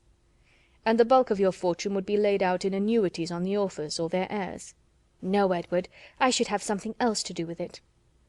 "Perhaps, then, you would bestow it as a reward on that person who wrote the ablest defense of your favorite maxim, that no one can ever be in love more than once in their life. Your opinion on that point is unchanged, I presume?" "Undoubtedly. At my time of life opinions are tolerably fixed. It is not likely that I should now see or hear anything to change them." "Marianne is as steadfast as ever, you see," said Elinor. "She is not at all altered." "She has only grown a little more grave than she was." "Nay, Edward," said Marianne, "you need not reproach me. You are not very gay yourself." "Why should you think so?" replied he with a sigh. "But gaiety never was part of my character." "Nor do I think it a part of Marianne's," said Elinor. "I should hardly call her a lively girl. She is very earnest, very eager in all she does, sometimes talks a great deal, and always with animation, but she is not often really merry." "I believe you are right," he replied, "and yet I have always set her down as a lively girl." "I have frequently detected myself in such kind of mistakes," said Elinor, "in a total misapprehension of character in some point or other, fancying people so much more gay or grave, or ingenious or stupid than they really are, and I can hardly tell why or in what the deception originated. Sometimes one is guided by what they say of themselves, and very frequently by what other people say of them, without giving oneself time to deliberate and judge." "But I thought it was right, Elinor," said Marianne, "to be guided wholly by the opinion of other people. I thought our judgments were given us merely to be subservient to those of neighbours. This has always been your doctrine, I am sure." "No, Marianne, never. My doctrine has never aimed at the subjection of the understanding. All I have ever attempted to influence has been the behaviour. You must not confound my meaning. I am guilty, I confess, of having often wished you to treat our acquaintance in general with greater attention, but when have I advised you to adopt their sentiments, or to conform to their judgment in serious matters?" "You have not been able to bring your sister over to your plan of general civility," said Edward to Elinor. "Do you gain no ground?" "Quite the contrary," replied Elinor, looking expressively at Marianne. "My judgment," he returned, "is all on your side of the question, but I am afraid my practice is much more on your sister's. I never wish to offend, but I am so foolishly shy that I often seem negligent, when I am only kept back by my natural awkwardness. I have frequently thought that I must have been intended by nature to be fond of low company, I am so little at my ease among strangers of gentility." "Marianne has not shyness to excuse any inattention of hers," said Elinor. "She knows her own worth too well for false shame," replied Edward. "Shyness is only the effect of a sense of inferiority in some way or other. If I could persuade myself that my manners were perfectly easy and graceful, I should not be shy." "But you would still be reserved," said Marianne, "and that is worse." Edward started. "Reserved? Am I reserved, Marianne?" "Yes, very." "I do not understand you," replied he, colouring. "Reserved? How? In what manner? What am I to tell you? What can you suppose?" Elinor looked surprised at his emotion, but trying to laugh off the subject, she said to him, "Do not you know my sister well enough to understand what she means? Do not you know she calls every one reserved who does not talk as fast and admire what she admires as rapturously as herself?" Edward made no answer. His gravity and thoughtfulness returned on him in their fullest extent, and he sat for some time silent and dull. Chapter 18. Elinor saw with great uneasiness the low spirits of her friend. His visit afforded her but a very partial satisfaction, while his own enjoyment in it appeared so imperfect. It was evident that he was unhappy. She wished it were equally evident that he still distinguished her by the same affection which once she had felt no doubt of inspiring, but hitherto the continuance of his preference seemed very uncertain, and the reservedness of his manner towards her contradicted one moment what a more animated look had intimated the preceding one. He joined her and Marianne in the breakfast-room the next morning before the others were down, and Marianne, who was always eager to promote their happiness as far as she could, soon left them to themselves. But before she was half-way upstairs, she heard the parlour door open, and turning round, was astonished to see Edward himself come out. "I am going into the village to see my horses," said he, "as you are not yet ready for breakfast. I shall be back again presently." Edward returned to them with fresh admiration of the surrounding country. In his walk to the village he had seen many parts of the valley to advantage, and the village itself, in a much higher situation than the cottage, afforded a general view of the whole, which had exceedingly pleased him.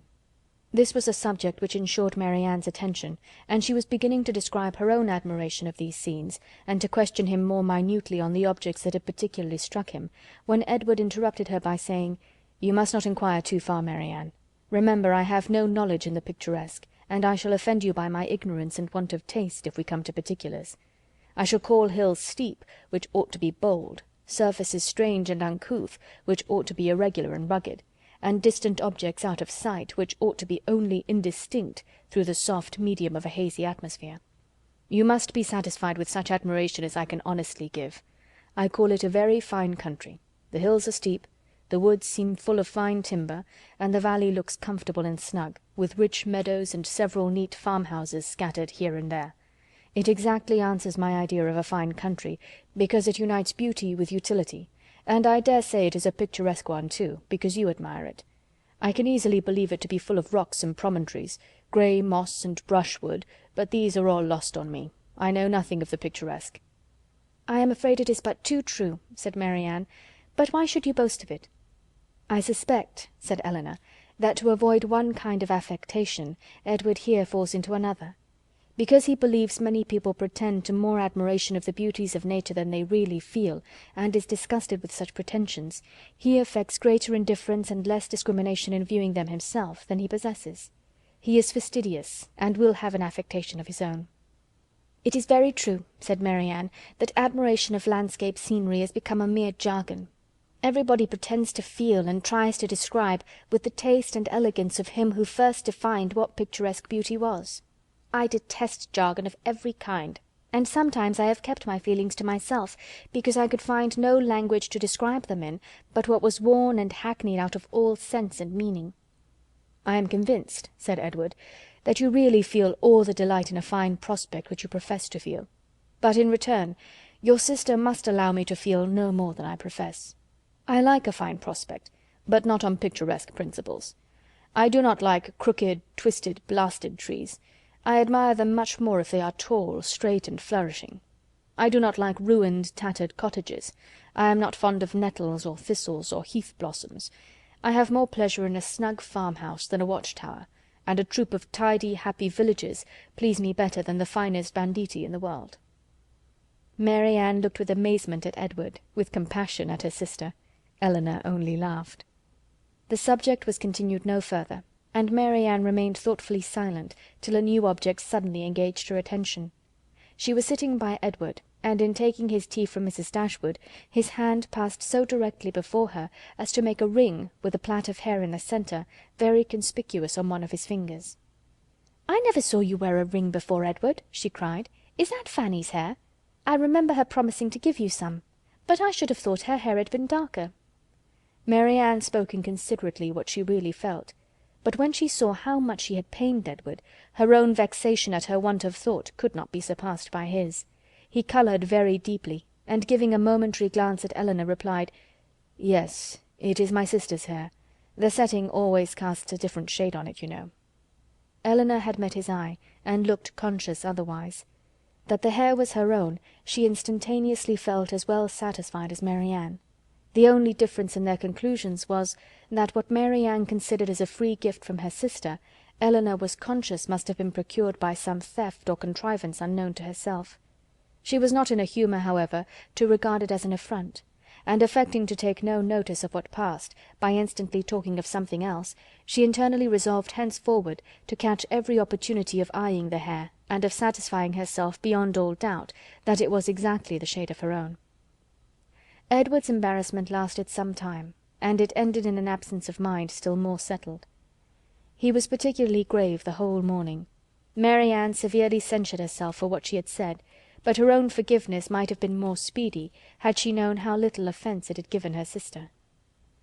Before the middle of the day they were visited by Sir John and Mrs. Jennings, who, having heard of the arrival of a gentleman at the cottage, came to take a survey of the guest. With the assistance of his mother-in-law, Sir John was not long in discovering that the name of Ferrars began with an F, and this prepared a future mine of raillery against the devoted Elinor, which nothing but the newness of their acquaintance with Edward could have prevented from being immediately sprung. But as it was, she only learned from some very significant looks how far their penetration, founded on Margaret's instructions, extended. Sir John never came to the Dashwoods without either inviting them to dine at the Park the next day, or to drink tea with them that evening. On the present occasion, for the better entertainment of their visitor, towards whose amusement he felt himself bound to contribute, he wished to engage them for both. "You must drink tea with us to-night," said he, "for we shall be quite alone, and to-morrow you must absolutely dine with us, for we shall be a large party." Mrs. Jennings enforced the necessity. "And who knows but you may raise a dance," said she, "and that will tempt you, Miss Marianne." "A dance!" cried Marianne. "Impossible! Who is to dance?" "Who? Why, yourselves, and the Careys and Whittakers, to be sure. What, you thought nobody could dance because a certain person that shall be nameless is gone?" "I wish with all my soul," cried Sir John, "that Willoughby were among us again." This, and Marianne's blushing, gave new suspicions to Edward. "And who is Willoughby?" said he in a low voice to Miss Dashwood, by whom he was sitting. She gave him a brief reply. Marianne's countenance was more communicative. Edward saw enough to comprehend not only the meaning of others, but such of Marianne's expressions as had puzzled him before, and when their visitors left them, he went immediately round her and said in a whisper, "I have been guessing. Shall I tell you my guess?" "What do you mean?" "Shall I tell you?" "Certainly." "Well, then, I guess that Mr. Willoughby hunts." Marianne was surprised and confused, yet she could not help smiling at the quiet archness of his manner, and after a moment's silence said, "Oh, Edward, how can you? But the time will come, I hope. I am sure you will like him." "I do not doubt it," replied he, rather astonished at her earnestness and warmth, for had he not imagined it to be a joke for the good of her acquaintance in general, founded only on a something or a nothing between Mr. Willoughby and herself, he would not have ventured to mention it. Chapter 19.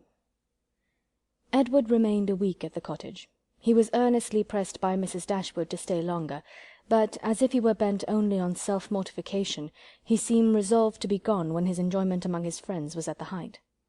His spirits during the last 2 or 3 days, though still very unequal, were greatly improved. He grew more and more partial to the house and environs, never spoke of going away without a sigh, declared his time to be wholly disengaged, even doubted to what place he should go when he left them, but still, go he must. Never had any week passed so quickly. He could hardly believe it to be gone. He said so repeatedly. Other things he said too, which marked the turn of his feelings and gave the line to his actions. He had no pleasure at Norland. He detested being in town, but either to Norland or London he must go. He valued their kindness beyond anything, and his greatest happiness was in being with them. Yet he must leave them at the end of a week, in spite of their wishes and his own, and without any restraint on his time. Elinor placed all that was astonishing in this way of acting to his mother's account, and it was happy for her that he had a mother whose character was so imperfectly known to her as to be the general excuse for everything strange on the part of her son. Disappointed, however, and vexed as she was, and sometimes displeased with his uncertain behaviour to herself, she was very well disposed on the whole to regard his actions with all the candid allowances and generous qualifications which had been rather more painfully extorted from her for Willoughby's service by her mother. His want of spirits, of openness, and of consistency were most usually attributed to his want of independence, and his better knowledge of Mrs. Ferrars's disposition and designs. The shortness of his visit, the steadiness of his purpose in leaving them, originated in some fettered inclination, the same inevitable necessity of temporizing with his mother. The old well-established grievance of duty against will, parent against child, was the cause of all. She would have been glad to know when these difficulties were to cease, this opposition was to yield, when Mrs. Ferrars would be reformed, and her son be at liberty to be happy. But from such vain wishes she was forced to turn for comfort to the renewal of her confidence in Edward's affection, to the remembrance of every mark of regard in look or word which fell from him while at Barton, and above all to that flattering proof of it which he constantly wore around his finger. "I think, Edward," said Mrs. Dashwood, as they were at breakfast the last morning, "you would be a happier man if you had any profession to engage your time and give an interest to your plans and actions. Some inconvenience to your friends, indeed, might result from it. You would not be able to give them so much of your time, but," with a smile, "you would be materially benefited in one particular at least. You would know where to go when you left them." "I do assure you," he replied, "that I have long thought on this point as you think now. It has been and is, and probably will always be, a heavy misfortune to me that I have had no necessary business to engage me, no profession to give me employment, or afford me anything like independence. But unfortunately my own nicety, and the nicety of my friends, have made me what I am, an idle, helpless being. We never could agree in our choice of a profession. I always preferred the church, as I still do, but that was not smart enough for my family. They recommended the army. That was a great deal too smart for me. The law was allowed to be genteel enough. Many young men who had chambers in the Temple made a very good appearance in the first circles, and drove about town in very knowing gigs. But I had no inclination for the law, even in this less abstruse study of it, which my family approved. As for the navy, it had fashion on its side, but I was too old when the subject was first started to enter it, and at length, as there was no necessity for my having any profession at all, as I might be as dashing and expensive without a red coat on my back as with one, idleness was pronounced on the whole to be most advantageous and honourable, and a young man of 18 is not in general so earnestly bent on being busy as to resist the solicitations of his friends to do nothing. I was therefore entered at Oxford, and have been properly idle ever since. "The consequence of which, I suppose, will be," said Mrs. Dashwood, "since leisure has not promoted your own happiness, that your sons will be brought up to as many pursuits, employments, professions, and trades as Columella's." "They will be brought up," said he in a serious accent, "to be as unlike myself as is possible. In feeling, in action, in condition, in everything." "Come, come, this is all an effusion of immediate want of spirits, Edward. You are in a melancholy humour, and fancy that any one unlike yourself must be happy. But remember that the pain of parting from friends will be felt by everybody at times, whatever be their education or state. Know your own happiness. You want nothing but patience, or give it a more fascinating name, call it hope. Your mother will secure to you, in time, that independence you are so anxious for.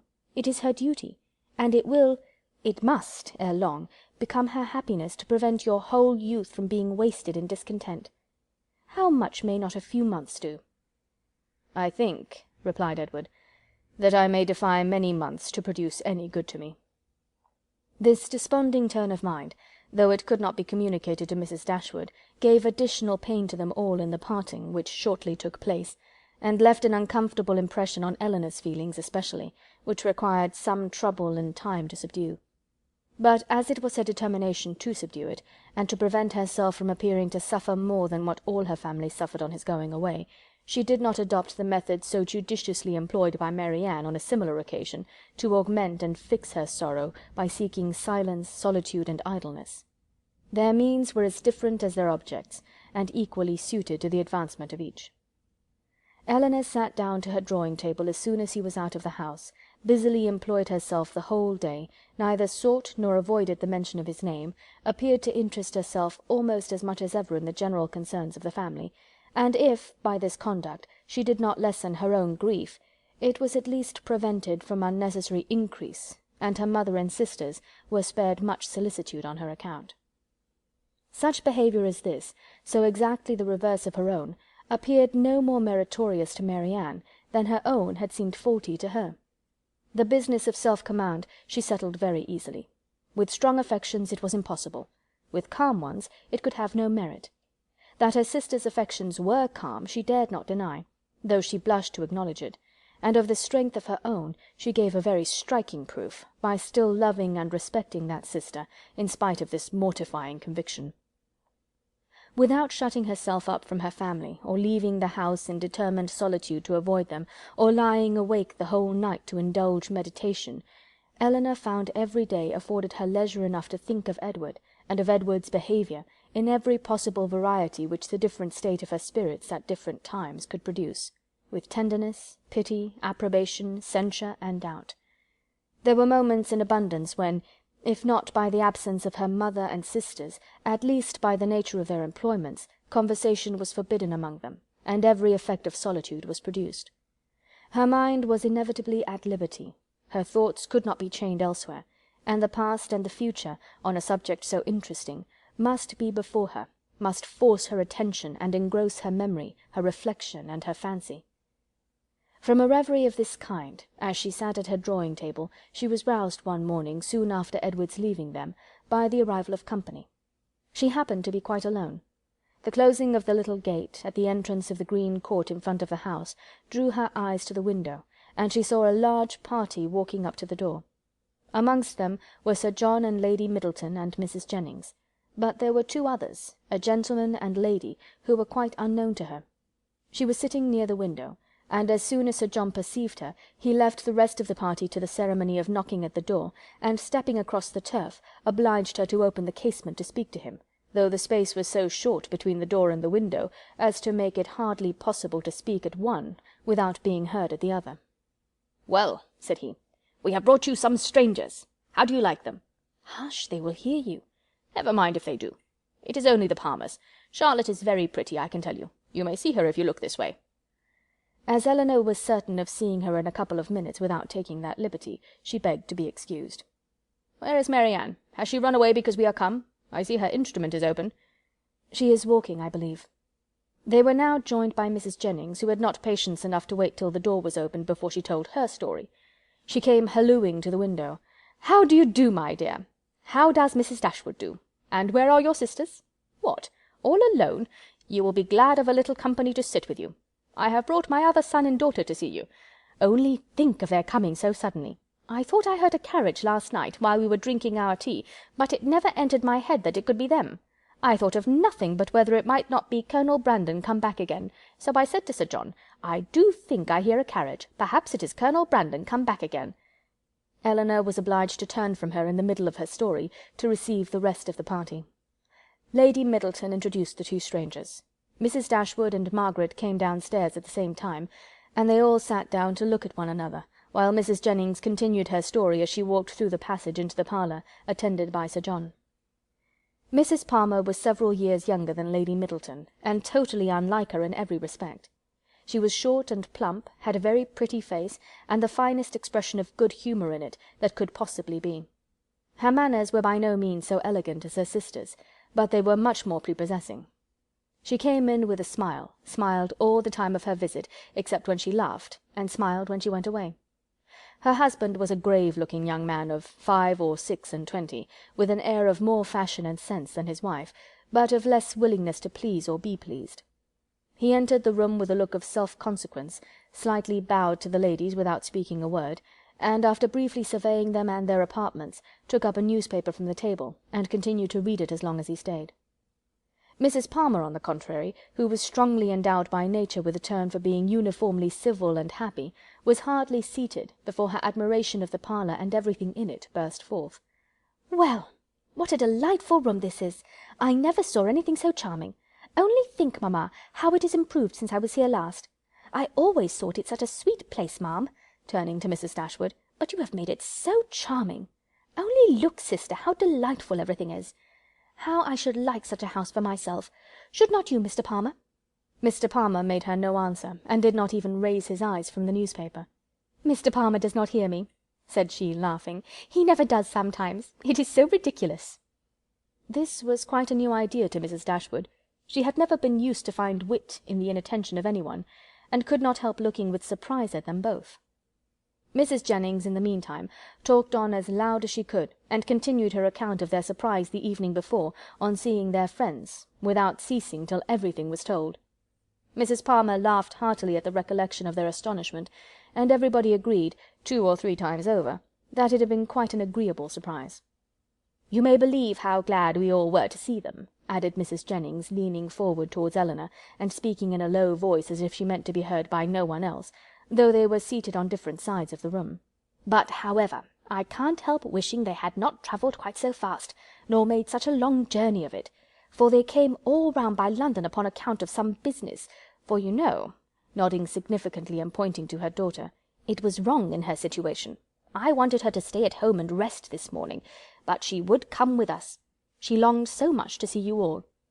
Mrs. Palmer laughed, and said it would not do her any harm. "She expects to be confined in February," continued Mrs. Jennings. Lady Middleton could no longer endure such a conversation, and therefore exerted herself to ask Mr. Palmer if there was any news in the paper. "No, none at all," he replied, and read on. "Here comes Marianne," cried Sir John. "Now, Palmer, you shall see a monstrous pretty girl." He immediately went into the passage, opened the front door, and ushered her in himself. Mrs. Jennings asked her, as soon as she appeared, if she had not been to Allenham, and Mrs. Palmer laughed so heartily at the question as to show she understood it. Mr. Palmer looked up on her entering the room, stared at her some minutes, and then returned to his newspaper. Mrs. Palmer's eye was now caught by the drawings which hung round the room. She got up to examine them. "Oh dear, how beautiful these are! Well, how delightful! Do but look, mamma, how sweet! I declare they are quite charming. I could look at them for ever." And then, sitting down again, she very soon forgot that there were any such things in the room. When Lady Middleton rose to go away, Mr. Palmer rose also, laid down the newspaper, stretched himself, and looked at them all around. "My love, have you been asleep?" said his wife, laughing. He made her no answer, and only observed, after again examining the room, that it was very low-pitched, and that the ceiling was crooked. He then made his bow, and departed with the rest. Sir John had been very urgent with them all to spend the next day at the park. Mrs. Dashwood, who did not choose to dine with them oftener than they dined at the cottage, absolutely refused on her own account. Her daughters might do as they pleased. But they had no curiosity to see how Mr. and Mrs. Palmer ate their dinner, and no expectation of pleasure from them in any other way. They attempted, therefore, likewise to excuse themselves. The weather was uncertain, and not likely to be good. But Sir John would not be satisfied. The carriage should be sent for them, and they must come. Lady Middleton, too, though she did not press their mother, pressed them. Mrs. Jennings and Mrs. Palmer joined their entreaties. All seemed equally anxious to avoid a family party, and the young ladies were obliged to yield. "Why should they ask us?" said Marianne, as soon as they were gone. "The rent of this cottage is said to be low, but we have it on very hard terms, if we are to dine at the park whenever any one is staying either with them or with us." "They mean no less to be civil and kind to us now," said Elinor, "by these frequent invitations, than by those which we received from them a few weeks ago. The alteration is not in them, if their parties are grown tedious and dull. We must look for the change elsewhere."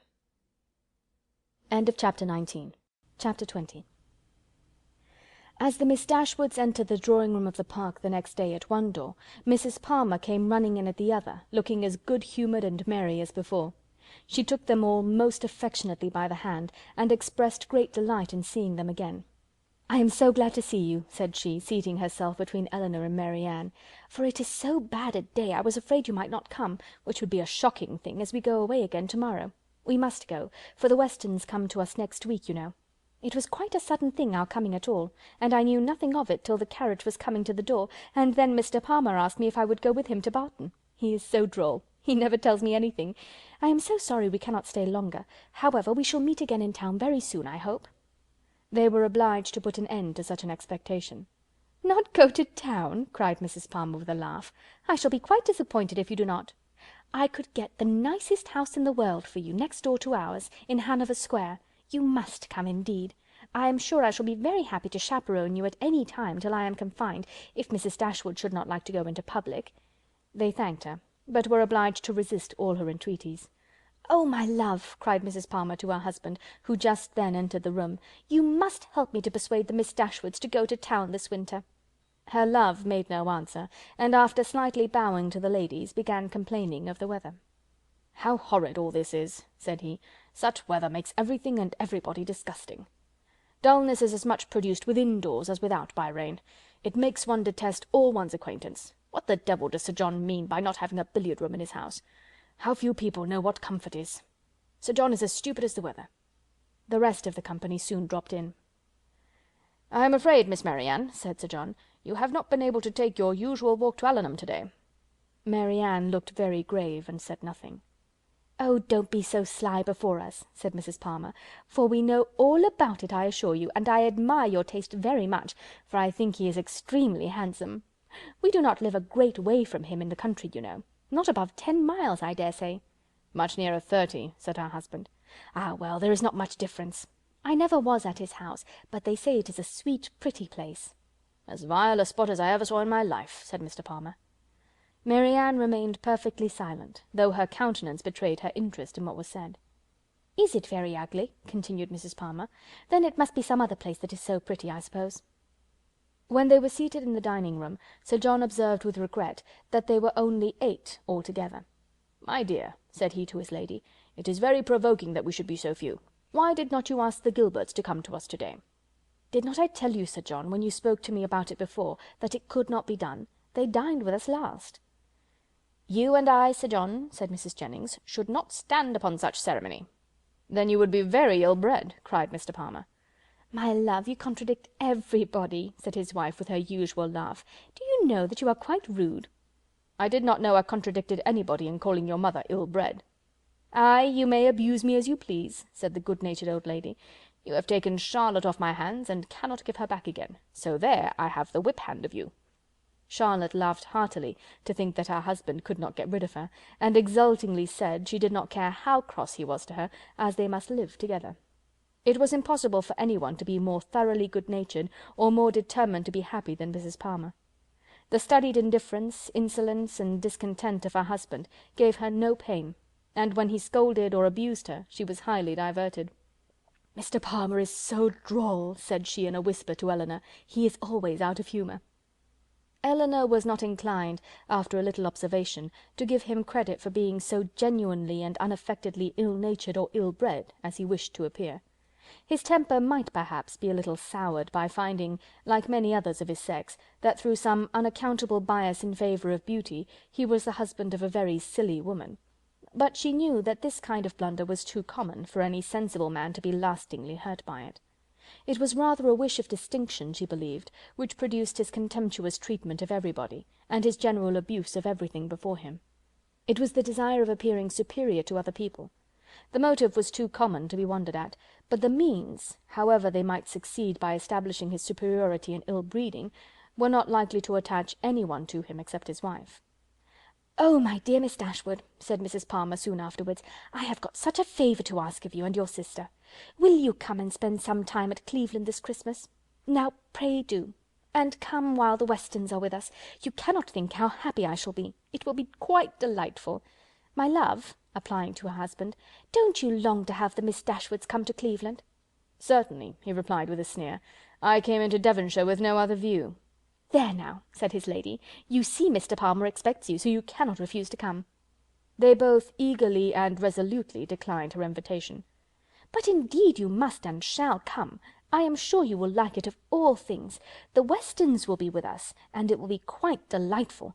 You cannot think what a sweet place Cleveland is, and we are so gay now, for Mr. Palmer is always going about the country canvassing against the election, and so many people come to dine with us that I never saw before. It is quite charming. But poor fellow, it is very fatiguing for him, for he is forced to make everybody like him." Elinor could hardly keep her countenance as she assented to the hardship of such an obligation. "How charming it will be," said Charlotte, "when he is in Parliament. Won't it? How I shall laugh! It will be so ridiculous to see all his letters directed to him with an M.P. But you know, he says, he will never frank for me. He declares he won't. Don't you, Mr. Palmer?" Mr. Palmer took no notice of her. "He cannot bear writing, you know," she continued. "He says it is quite shocking." "No," said he, "I never said anything so irrational. Don't palm all your abuses of languages upon me." "There now, you see how droll he is. This is always the way with him. Sometimes he won't speak to me for half a day together, and then he comes out with something so droll, all about anything in the world." She surprised Elinor very much as they returned into the drawing-room by asking her whether she did not like Mr. Palmer excessively. "Certainly," said Elinor, "he seems very agreeable." "Well, I am so glad you do. I thought you would. He is so pleasant, and Mr. Palmer is excessively pleased with you and your sisters, I can tell you, and you can't think how disappointed he will be if you don't come to Cleveland. I can't imagine why you should object to it." Elinor was again obliged to decline her invitation, and, by changing the subject, put a stop to her entreaties. She thought it probable that as they lived in the same county, Mrs. Palmer might be able to give some more particular account of Willoughby's general character than could be gathered from the Middletons' partial acquaintance with him, and she was eager to gain from any one such a confirmation of his merits as might remove the possibility of fear from Marianne. She began by inquiring if they saw much of Mr. Willoughby at Cleveland, and whether they were intimately acquainted with him. "Oh dear, yes, I know him extremely well," replied Mrs. Palmer. "Not that I ever spoke to him, indeed, but I have seen him for ever in town. Somehow or other, I never happened to be staying at Barton while he was at Allenham. Mamma saw him here once before, but I was with my uncle at Weymouth.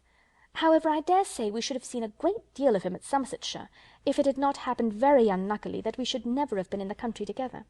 He is very little at Coombe, I believe, but if he were ever so much there, I do not think Mr. Palmer would visit him, for he is in the opposition, you know. And besides, it is such a way off. I know why you inquire about him very well. Your sister is to marry him. I am monstrous glad of it, for then I shall have her for a neighbour, you know."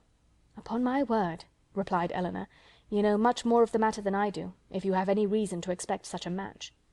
"Don't pretend to deny it, because you know it is what everybody talks of. I assure you I heard of it in my way through town." "My dear Mrs. Palmer!" "Upon my honour I did. I met Colonel Brandon Monday morning in Bond Street, just before we left town, and he told me of it directly." "You surprise me very much. Colonel Brandon tell you of it? Surely you must be mistaken.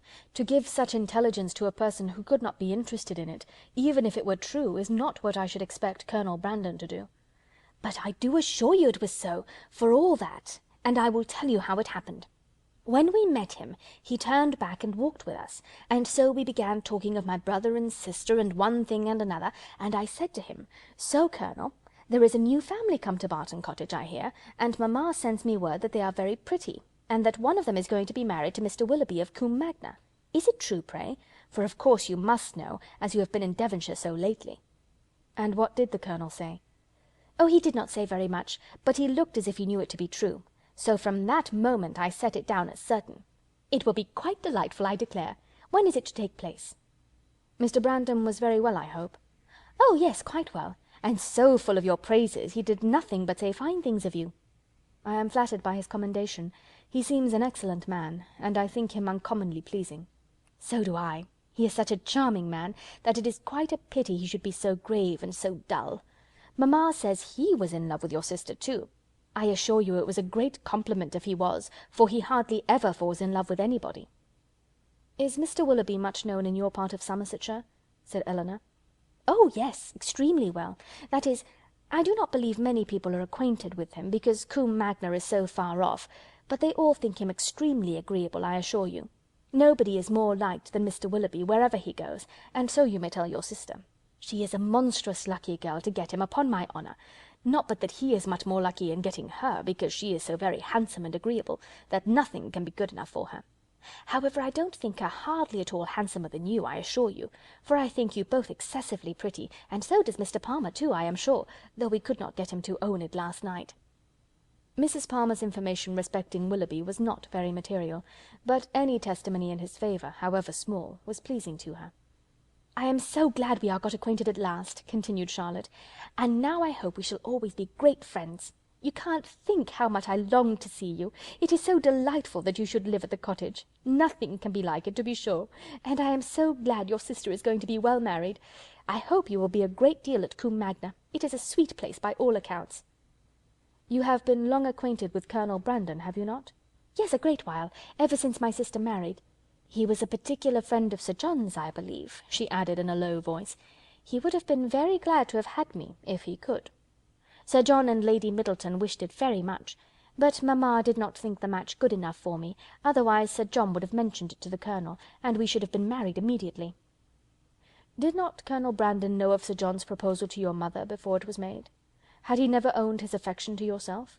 "Oh, no, but if mamma had not objected to it, I dare say he would have liked it of all things.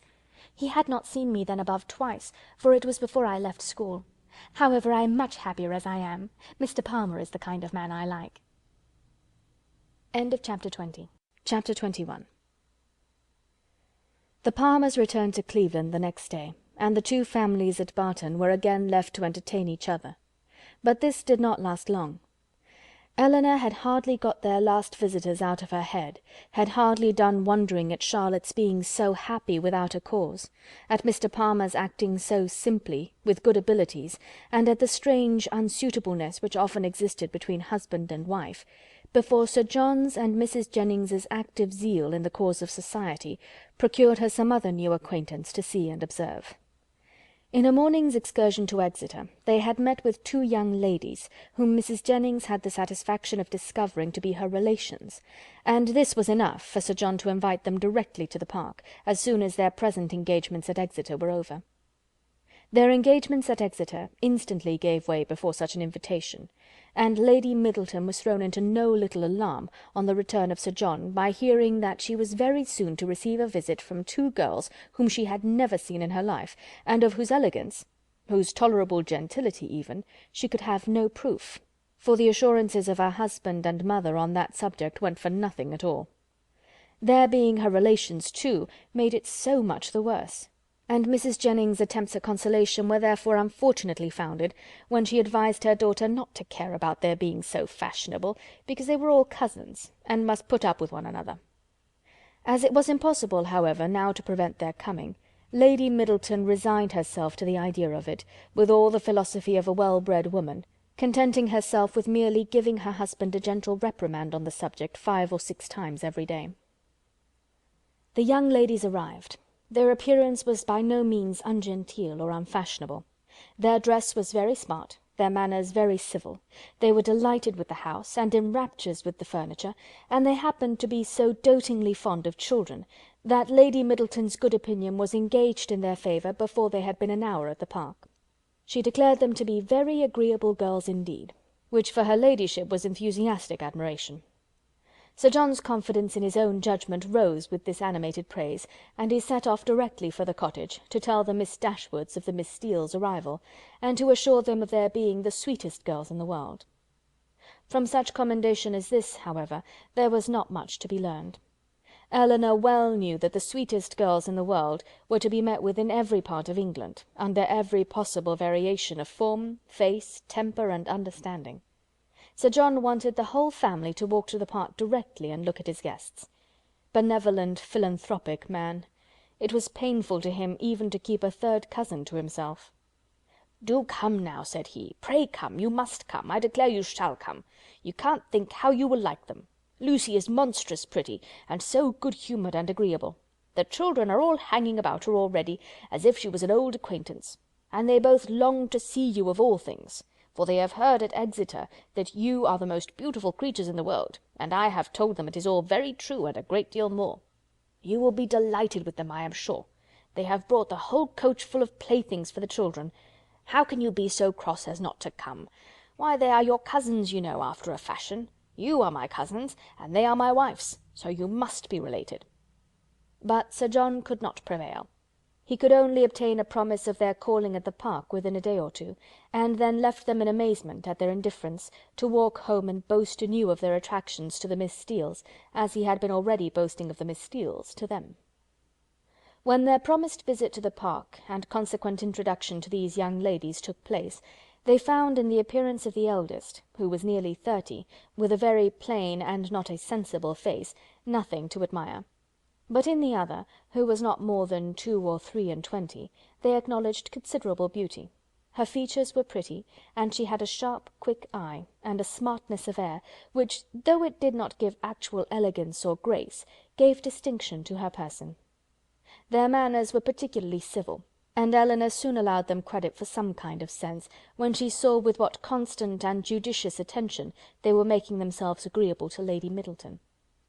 With her children they were in continual raptures, extolling their beauty, courting their notice, and humouring their whims, and such of their time as could be spared from the importunate demands which this politeness made on it, was spent in admiration of whatever her ladyship was doing, if she happened to be doing anything, or in taking patterns of some elegant new dress, in which her appearance the day before had thrown them into unceasing delight.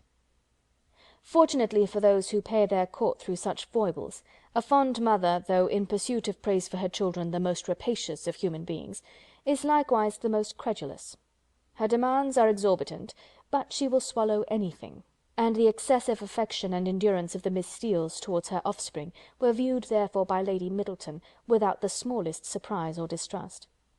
She saw with maternal complacency all the impertinent encroachments and mischievous tricks to which her cousins submitted. She saw their sashes untied, their hair pulled about their ears, their work-bags searched, and their knives and scissors stolen away, and felt no doubt of its being a reciprocal enjoyment. It suggested no other surprise than that Elinor and Marianne should sit so composedly by, without claiming a share in what was passing. "John is in such spirits to-day," said she, on his taking Miss Steele's pocket-handkerchief and throwing it out of window. "He is full of monkey tricks." And soon afterwards, on the second boy's violently pinching one of the same lady's fingers, she fondly observed, "How playful William is! And here is my sweet little Anna Maria," she added, tenderly caressing a little girl of 3 years old, who had not made a noise for the last 2 minutes. and she is always so gentle and quiet. Never was there such a quiet little thing. But unfortunately, in bestowing these embraces, a pin in her ladyship's head-dress slightly scratched the child's neck, produced from this pattern of gentleness such violent screams as could hardly be outdone by any creature professedly noisy. The mother's consternation was excessive, but it could not surpass the alarm of the Miss Steeles, and everything was done by all three in so critical an emergency, which affection could suggest as likely to assuage the agonies of the little sufferer. She was seated in her mother's lap, covered with kisses, her wound bathed with lavender water, by one of the Miss Steeles, who was on her knees to attend her, and her mouth stuffed with sugar plums by the other. With such a reward for her tears, the child was too wise to cease crying. She still screamed and sobbed lustily, kicked her two brothers for offering to touch her, and all their united soothings were ineffectual, till Lady Middleton, luckily remembering that in a scene of similar distress last week some apricot marmalade had been successfully applied for a bruised temple, the same remedy was eagerly proposed for this unfortunate scratch, and a slight intermission of screams in the young lady on hearing it gave them reason to hope that it would not be rejected. She was carried out of the room, therefore, in her mother's arms, in quest of this medicine, and as the two boys chose to follow, though earnestly entreated by their mother to stay behind, the four young ladies were left in a quietness which the room had not known for many hours. "Poor little creatures," said Miss Steele, as soon as they were gone.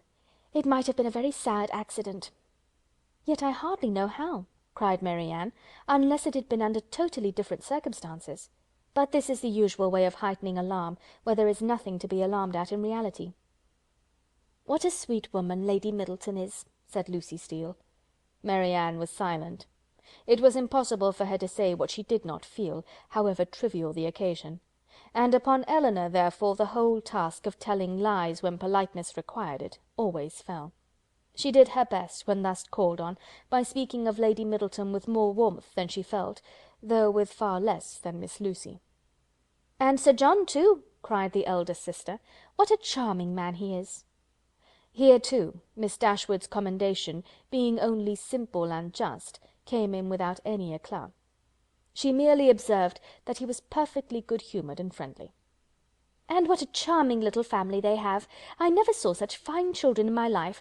I declare I quite dote upon them already. And indeed I am always distractedly fond of children." "I should guess so," said Elinor with a smile, "from what I have witnessed this morning." "I have a notion," said Lucy, "you think the little Middletons rather too much indulged. Perhaps they may be the outside of enough, but it is so natural in Lady Middleton, and for my part I love to see children full of life and spirits. I cannot bear them if they are tame and quiet." "I confess," replied Elinor, "that while I am at Barton Park, I never think of tame and quiet children with any abhorrence."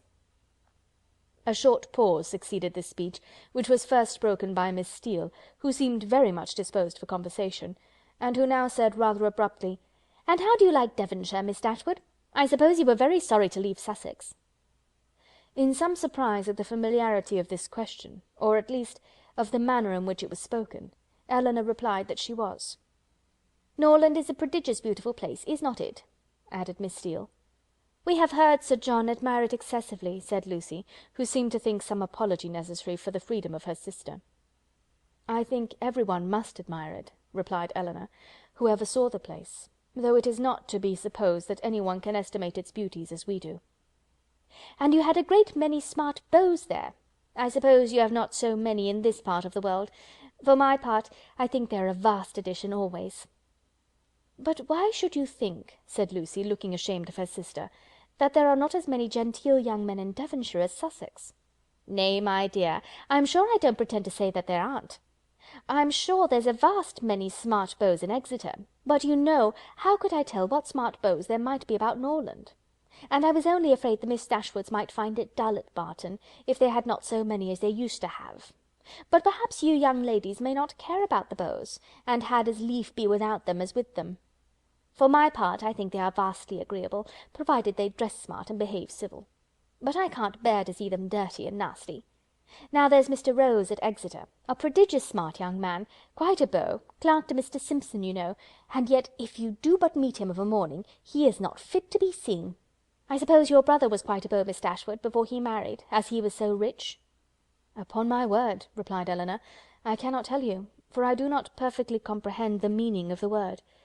But this I can say, that if he ever was a beau before he married, he is one still, for there is not the smallest alteration in him." "Oh dear! One never thinks of married men's being beaux. They have something else to do."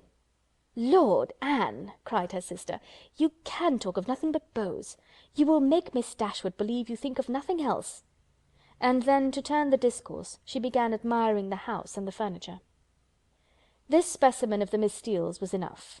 The vulgar freedom and folly of the eldest sister left her no recommendation, and as Elinor was not blinded by the beauty or the shrewd look of the youngest, to her want of real elegance and artlessness, she left the house without any wish of knowing them better. Not so the Miss Steeles. They came from Exeter, well provided with admiration for the use of Sir John Middleton, his family, and all his relations, and no niggardly proportion was now dealt out to his fair cousins, whom they declared to be the most beautiful, elegant, accomplished, and agreeable girls they had ever beheld, and with whom they were particularly anxious to be better acquainted. And to be better acquainted, therefore, Elinor soon found was their inevitable lot, for as Sir John was entirely on the side of the Miss Steeles, their party would be too strong for opposition, and that kind of intimacy must be submitted to, which consists of sitting an hour or two together in the same room almost every day. Sir John could do no more, but he did not know that any more was required. To be together was, in his opinion, to be intimate, and while his continual schemes for their meeting were effectual, he had not a doubt of their being established friends. To do him justice, he did everything in his power to promote their unreserve, by making the Miss Steeles acquainted with whatever he knew or supposed of his cousins' situations in the most delicate particulars, and Elinor had not seen them more than twice, before the eldest of them wished her joy on her sister's having been so lucky as to make a conquest of a very smart beau since she came to Barton. "'Twill be a fine thing to have her married so young, to be sure," said she, "and I hear he is quite a beau, and prodigious handsome. And I hope you may have as good luck yourself soon, but perhaps you may have a friend in the corner already." Elinor could not suppose that Sir John would be more nice in proclaiming his suspicions of a regard for Edward, than he had been with respect to Marianne. Indeed, it was rather his favourite joke of the two, as being somewhat newer and more conjectural, and since Edward's visit they had never dined together without his drinking to her best affections with so much significancy, and so many nods and winks, as to excite general attention. The letter F had been likewise invariably brought forward, and found productive of such countless jokes, that its character as the wittiest letter in the alphabet had been long established with Elinor. The Miss Steeles, as she expected, had now all the benefit of these jokes, and in the eldest of them they raised a curiosity to know the name of the gentleman alluded to, which, though often impertinently expressed, was perfectly of a piece with her general inquisitiveness into the concerns of their family. But Sir John did not sport long with the curiosity which he delighted to raise, for he had at least as much pleasure in telling the name as Miss Steele had in hearing it. "His name is Ferrars," said he, in a very audible whisper, "but pray do not tell it, for it's a great secret." "Ferrars!" repeated Miss Steele. "Mr. Ferrars is the happy man, is he? What, your sister-in-law's brother, Miss Dashwood? A very agreeable young man, to be sure. I know him very well." "How can you say so, Anne?" cried Lucy, who generally made an amendment to all her sister's assertions. "Though we have seen him once or twice at my uncle's, it is rather too much to pretend to know him very well." Elinor heard all this with attention and surprise. And who was this uncle? Where did he live? How came they acquainted? She wished very much to have the subject continued, though she did not choose to join in it herself, but nothing more of it was said, and for the first time in her life she thought Mrs. Jennings deficient either in curiosity after petty information, or in a disposition to communicate it. The manner in which Miss Steele had spoken of Edward increased her curiosity, for it struck her as being rather ill-natured, and suggested the suspicion of that lady's knowing, or fancying herself to know, something to his disadvantage.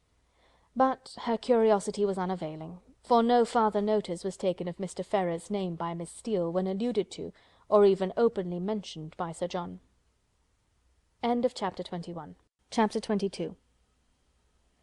Marianne, who had never much toleration for anything like impertinence, vulgarity, inferiority of parts, or even difference of taste from herself, was at this time particularly ill disposed, from the state of her spirits, to be pleased with the Miss Steeles, or to encourage their advances, and to the invariable coldness of her behaviour towards them, which checked every endeavour at intimacy on their side, Elinor principally attributed that preference of herself which soon became evident in the manners of both, but especially of Lucy, who missed no opportunity of engaging her in conversation, or of striving to improve their acquaintance by an easy and frank communication of her sentiments. Lucy was naturally clever. Her remarks were often just and amusing, and as a companion for half an hour Elinor frequently found her agreeable. But her powers had received no aid from education. She was ignorant and illiterate, and her deficiency of all mental improvement, her want of information in the most common particulars, could not be concealed from Miss Dashwood, in spite of her constant endeavour to appear to advantage. Elinor saw and pitied her for the neglect of abilities which education might have rendered so respectable, but she saw, with less tenderness of feeling, the thorough want of delicacy, of rectitude, and integrity of mind, which her attentions, her assiduities, her flatteries at the Park, betrayed, and she could have no lasting satisfaction in the company of a person who joined insincerity with ignorance, whose want of instruction prevented their meeting in conversation on terms of equality, and whose conduct toward others made every show of attention and deference toward herself perfectly valueless. "You will think my question an odd one, I dare say," said Lucy to her one day, as they were walking together from the Park to the cottage, "but pray, are you personally acquainted with your sister-in-law's mother, Mrs. Ferrars?" Elinor did think the question a very odd one, and her countenance expressed it, as she answered that she had never seen Mrs. Ferrars. "Indeed," replied Lucy, "I wonder at that, for I thought you must have seen her at Norland sometimes. Then, perhaps, you cannot tell me what sort of a woman she is?" "No," returned Elinor, cautious of giving her real opinion of Edward's mother, and not very desirous of satisfying what seemed impertinent curiosity. "I know nothing of her."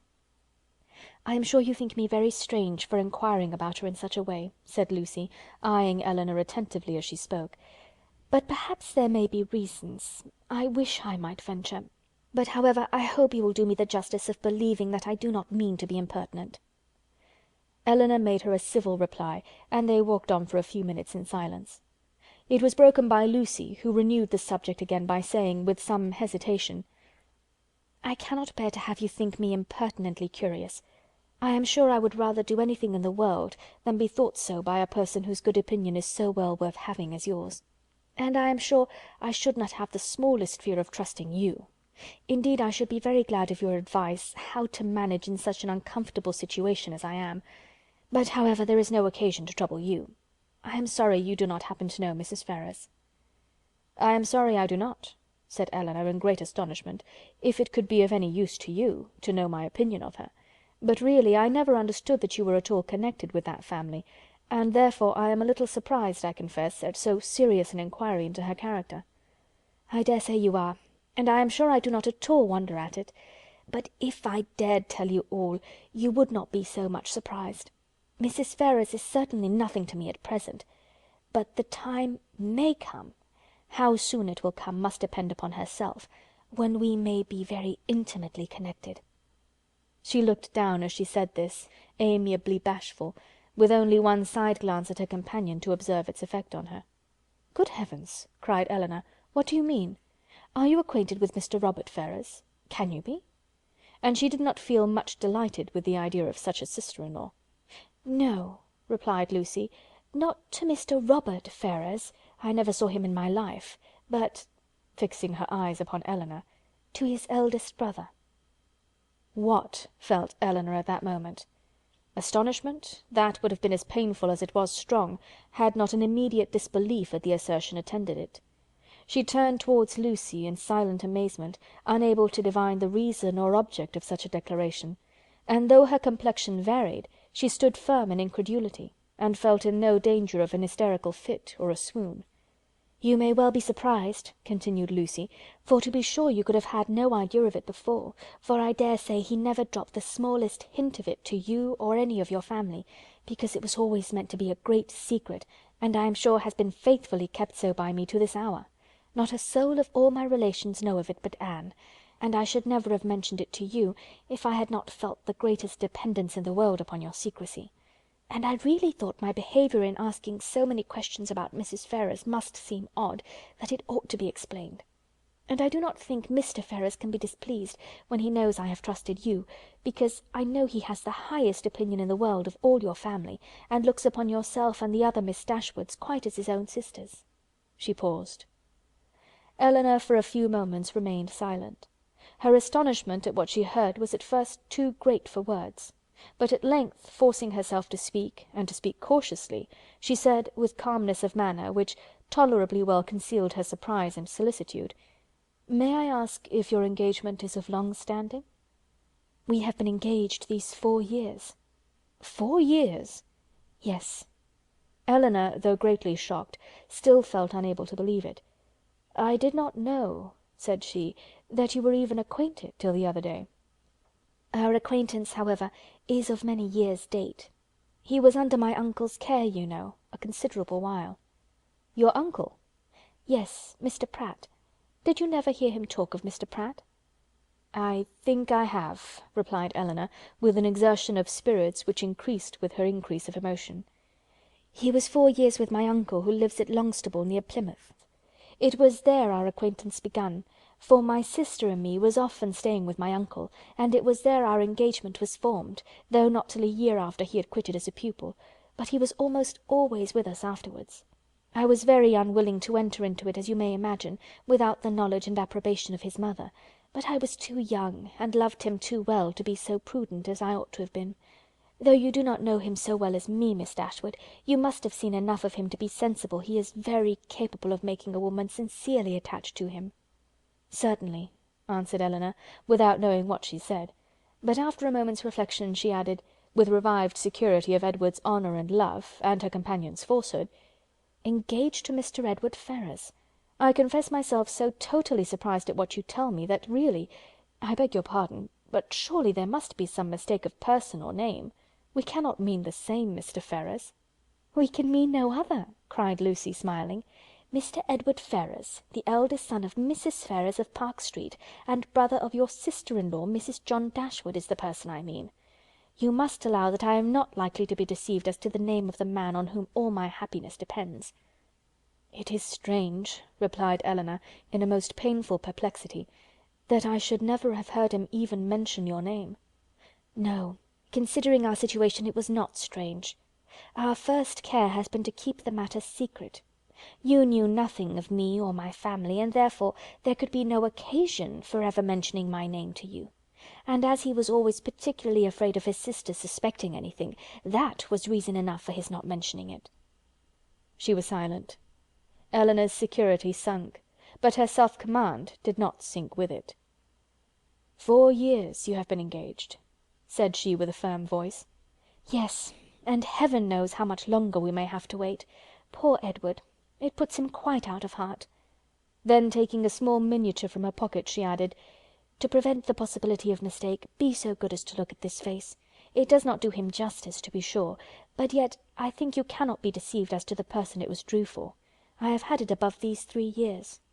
She put it into her hands as she spoke, and when Elinor saw the painting, whatever other doubts her fear of a too hasty decision, or her wish of detecting falsehood might suffer to linger in her mind, she could have none of its being Edward's face. She returned it almost instantly, acknowledging the likeness. "I have never been able," continued Lucy, "to give him my picture in return, which I am very much vexed at, for he has been always so anxious to get it, but I am determined to set for it the very first opportunity." "You are quite in the right," replied Elinor calmly. They then proceeded a few paces in silence. Lucy spoke first. "I am sure," said she, "I have no doubt in the world of your faithfully keeping this secret, because you must know of what importance it is to us not to have it reach his mother, for she would never approve of it, I dare say. I shall have no fortune, and I fancy she is an exceeding proud woman." "I certainly did not seek your confidence," said Elinor, "but you do me no more than justice in imagining that I may be depended on. Your secret is safe with me. But pardon me if I express some surprise at so unnecessary a communication." You must at least have felt that my being acquainted with it could not add to its safety." As she said this, she looked earnestly at Lucy, hoping to discover something in her countenance, perhaps the falsehood of the greatest part of what she had been saying, but Lucy's countenance suffered no change. "I was afraid you would think I was taking a great liberty with you," said she, "in telling you all this. I have not known you long, to be sure, personally at least, but I have known you and all your family by description a great while, and as soon as I saw you I felt almost as if I was an old acquaintance. Besides, in the present case, I really thought some explanation was due to you, after my making such particular inquiries about Edward's mother, and I am so unfortunate that I have not a creature whose advice I can ask. Anne is the only person that knows of it, and she has no judgment at all. Indeed, she does me a great deal more harm than good, for I am in constant fear of her betraying me. She does not know how to hold her tongue, as you must perceive, and I am sure I was in the greatest fright in the world t'other day, when Edward's name was mentioned by Sir John, lest she should out with it all. You can't think how much I go through in my mind from it altogether. I only wonder that I am alive, after what I have suffered for Edward's sake these last 4 years. Everything in such suspense and uncertainty, and seeing him so seldom. We can hardly meet above twice a year. I am sure I wonder my heart is not quite broke." Here she took out her handkerchief, but Elinor did not feel very compassionate. "Sometimes," continued Lucy, after wiping her eyes, "I think whether it would not be better for us both to break off the matter entirely." As she said this, she looked directly at her companion. "But then at other times I have not resolution enough for it. I cannot bear the thoughts of making him so miserable, as I know the very mention of such a thing would do. And on my own account too, so dear as he is to me, I don't think I could be equal to it. What would you advise me to do in such a case, Miss Dashwood? What would you do yourself?" "Pardon me," replied Elinor, startled by the question, "but I can give you no advice under such circumstances. Your own judgment must direct you." "To be sure," continued Lucy, after a few minutes' silence on both sides, "his mother must provide for him some time or other, but poor Edward is so cast down by it. Did you not think him dreadful low-spirited when he was at Barton? He was so miserable when he left us at Longstaple to go to you, that I was afraid you would think him quite ill." "Did he come from your uncle's, then, when he visited us?" "Oh, yes. He had been staying a fortnight with us. Did you think he came directly from town?" "No," replied Elinor, most feelingly sensible of every fresh circumstance in favour of Lucy's veracity. "I remember he told us that he had been staying a fortnight with some friends near Plymouth." She remembered, too, her own surprise at the time, at his mentioning nothing farther of those friends, at his total silence with respect even to their names. "Did not you think him sadly out of spirits?" repeated Lucy. "We did indeed, particularly so when he first arrived." "I begged him to exert himself, for fear you should suspect what was the matter, but it made him so melancholy, not being able to stay more than a fortnight with us, and seeing me so much affected. Poor fellow! I am afraid it is just the same with him now, for he writes in wretched spirits. I heard from him just before I left Exeter," taking a letter from her pocket, and carelessly showing the direction to Elinor. "You know his hand, I dare say, a charming one it is, but that is not written so well as usual. He was tired, I dare say, for he had just filled the sheet to me as full as possible." Elinor saw that it was his hand, and she could doubt no longer. This picture, she had allowed herself to believe, might have been accidentally obtained. It might not have been Edward's gift. But a correspondence between them by letter could subsist only under a positive engagement, could be authorized by nothing else. For a few moments she was almost overcome. Her heart sunk within her, and she could hardly stand. But exertion was indispensably necessary, and she struggled so resolutely against the oppression of her feelings, that her success was speedy, and for the time complete. "Writing to each other," said Lucy, returning the letter into her pocket, "is the only comfort we have in such long separations. Yes, I have one other comfort in his picture, but poor Edward has not even that. If he had but my picture, he says he should be easy. I gave him a lock of my hair set in a ring when he was at Longstaple last, and that was some comfort to him, he said, but not equal to a picture. Perhaps you might notice the ring when you saw him." "I did," said Elinor, with a composure of voice, under which was concealed an emotion and distress beyond anything she had ever felt before. She was mortified, shocked, confounded. Fortunately for her, they had now reached the cottage, and the conversation could be continued no further. After sitting with them a few minutes, the Miss Steeles returned to the park, and Elinor was then at liberty to think and be wretched.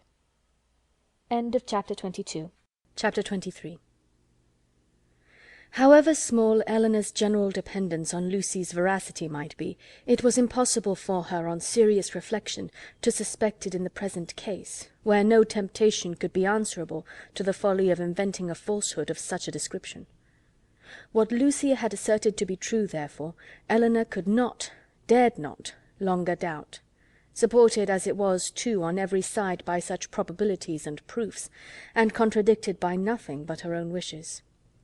Their opportunity of acquaintance in the house of Mr. Pratt was a foundation for the rest, at once indisputable and alarming; and Edward's visit near Plymouth, his melancholy state of mind, his dissatisfaction at his own prospects, his uncertain behaviour towards herself, the intimate knowledge of the Miss Steeles as to Norland and their family connections, which had often surprised her, the picture, the letter, the ring, formed altogether such a body of evidence as overcame every fear of condemning him unfairly, and established as a fact, which no partiality could set aside, his ill treatment of herself. Her resentment of such behaviour, her indignation at having been its dupe, for a short time made her feel only for herself; but other ideas, other considerations soon arose. Had Edward been intentionally deceiving her? Had he feigned a regard for her which he did not feel? Was his engagement to Lucy an engagement of the heart? No. Whatever it might once have been, she could not believe it such at present. His affection was all her own; she could not be deceived in that. Her mother, sisters, Fanny, all had been conscious of his regard for her at Norland. It was not an illusion of her own vanity. He certainly loved her. What a softener of the heart was this persuasion! How much could it not tempt her to forgive? He had been blamable, highly blamable, in remaining at Norland after he first felt her influence over him to be more than it ought to be. In that he could not be defended. But if he had injured her, how much more had he injured himself? If her case were pitiable, his was hopeless. His imprudence had made her miserable for a while, but it seemed to have deprived himself of all chance of ever being otherwise. She might in time regain tranquillity, but he, what had he to look forward to? Could he ever be tolerably happy with Lucy Steele? Could he, were his affection for herself out of the question, with his integrity, his delicacy, and well-informed mind, be satisfied with a wife like her, illiterate, artful, and selfish? The youthful infatuation of 19 would naturally blind him to everything but her beauty and good nature; but the 4 succeeding years, years which, if rationally spent, give such improvement to the understanding, must have opened his eyes to her defects of education, while the same period of time, spent on her side in inferior society and more frivolous pursuits, had perhaps robbed her of that simplicity which might once have given an interesting character to her beauty. If in the supposition of his seeking to marry herself, his difficulties from his mother had seemed great, how much greater were they now likely to be, when the object of his engagement was undoubtedly inferior in connections, and probably inferior in fortune to herself. These difficulties, indeed, with a heart so alienated from Lucy, might not press very hard upon his patience; but melancholy was the state of the person by whom the expectation of family opposition and unkindness could be felt as a relief. As these considerations occurred to her in painful succession, she wept for him more than for herself. Supported by the conviction of having done nothing to merit her present unhappiness, and consoled by the belief that Edward had done nothing to forfeit her esteem, she thought she could even now, under the first smart of the heavy blow, command herself enough to guard every suspicion of the truth from her mother and sisters. And so well was she able to answer her own expectations, that when she joined them at dinner, only 2 hours after she had first suffered the extinction of all her dearest hopes, no one would have supposed from the appearance of the sisters that Elinor was mourning in secret over obstacles which must divide her forever from the object of her love, and that Marianne was internally dwelling on the perfections of a man of whose whole heart she felt thoroughly possessed, and whom she expected to see in every carriage which drove near their house. The necessity of concealing from her mother and Marianne what had been entrusted in confidence to herself, though it obliged her to unceasing exertion, was no aggravation of Elinor's distress; On the contrary, it was a relief to her, to be spared the communication of what would give such affliction to them, and to be saved likewise from hearing that condemnation of Edward which would probably flow from the excess of their partial affection for herself, and which was more than she felt equal to support. From their counsel or their conversation she knew she could receive no assistance. Their tenderness and sorrow must add to her distress, while her self-command would neither receive encouragement from their example nor from their praise. She was stronger alone, and her own good sense so well supported her, that her firmness was as unshaken, her appearance of cheerfulness as invariable, as with regrets so poignant and so fresh it was possible for them to be. Much as she had suffered from her first conversation with Lucy on the subject, she soon felt an earnest wish of renewing it, and this for more reasons than one. She wanted to hear many particulars of their engagement repeated again. She wanted more clearly to understand what Lucy really felt for Edward, whether there were any sincerity in her declaration of tender regard for him, and she particularly wanted to convince Lucy, by her readiness to enter on the matter again, and her calmness in conversing on it, that she was no otherwise interested in it than as a friend, which she very much feared her involuntary agitation in their morning discourse must have left at least doubtful. That Lucy was disposed to be jealous of her appeared very probable. It was plain that Edward had always spoken highly in her praise, not merely from Lucy's assertion, but from her venturing to trust her on so short a personal acquaintance, with a secret so confessedly and evidently important. And even Sir John's joking intelligence must have had some weight. But indeed, while Elinor remained so well assured within herself of being really beloved by Edward, it required no other consideration of probabilities to make it natural that Lucy should be jealous, and that she was so, her very confidence was a proof. What other reason for the disclosure of the affair could there be, but that Elinor might be informed by it of Lucy's superior claims on Edward, and be taught to avoid him in future? She had little difficulty in understanding thus much of her rival's intentions, and while she was firmly resolved to act by her as every principle of honour and honesty directed, to combat her own affection for Edward, and to see him as little as possible, she could not deny herself the comfort of endeavouring to convince Lucy that her heart was unwounded. And as she could now have nothing more painful to hear on the subject than had already been told, she did not mistrust her own ability of going through a repetition of particulars with composure. But it was not immediately that an opportunity of doing so could be commanded, though Lucy was as well disposed as herself to take advantage of any that occurred, for the weather was not often fine enough to allow of their joining in a walk, where they might most easily separate themselves from the others; and though they met at least every other evening, either at the park or cottage, and chiefly at the former, they could not be supposed to meet for the sake of conversation. Such a thought would never enter either Sir John or Lady Middleton's head, and therefore very little leisure was ever given for a general chat, and none at all for particular discourse. They met for the sake of eating, drinking, and laughing together, playing at cards, or consequences, or any other game that was sufficiently noisy.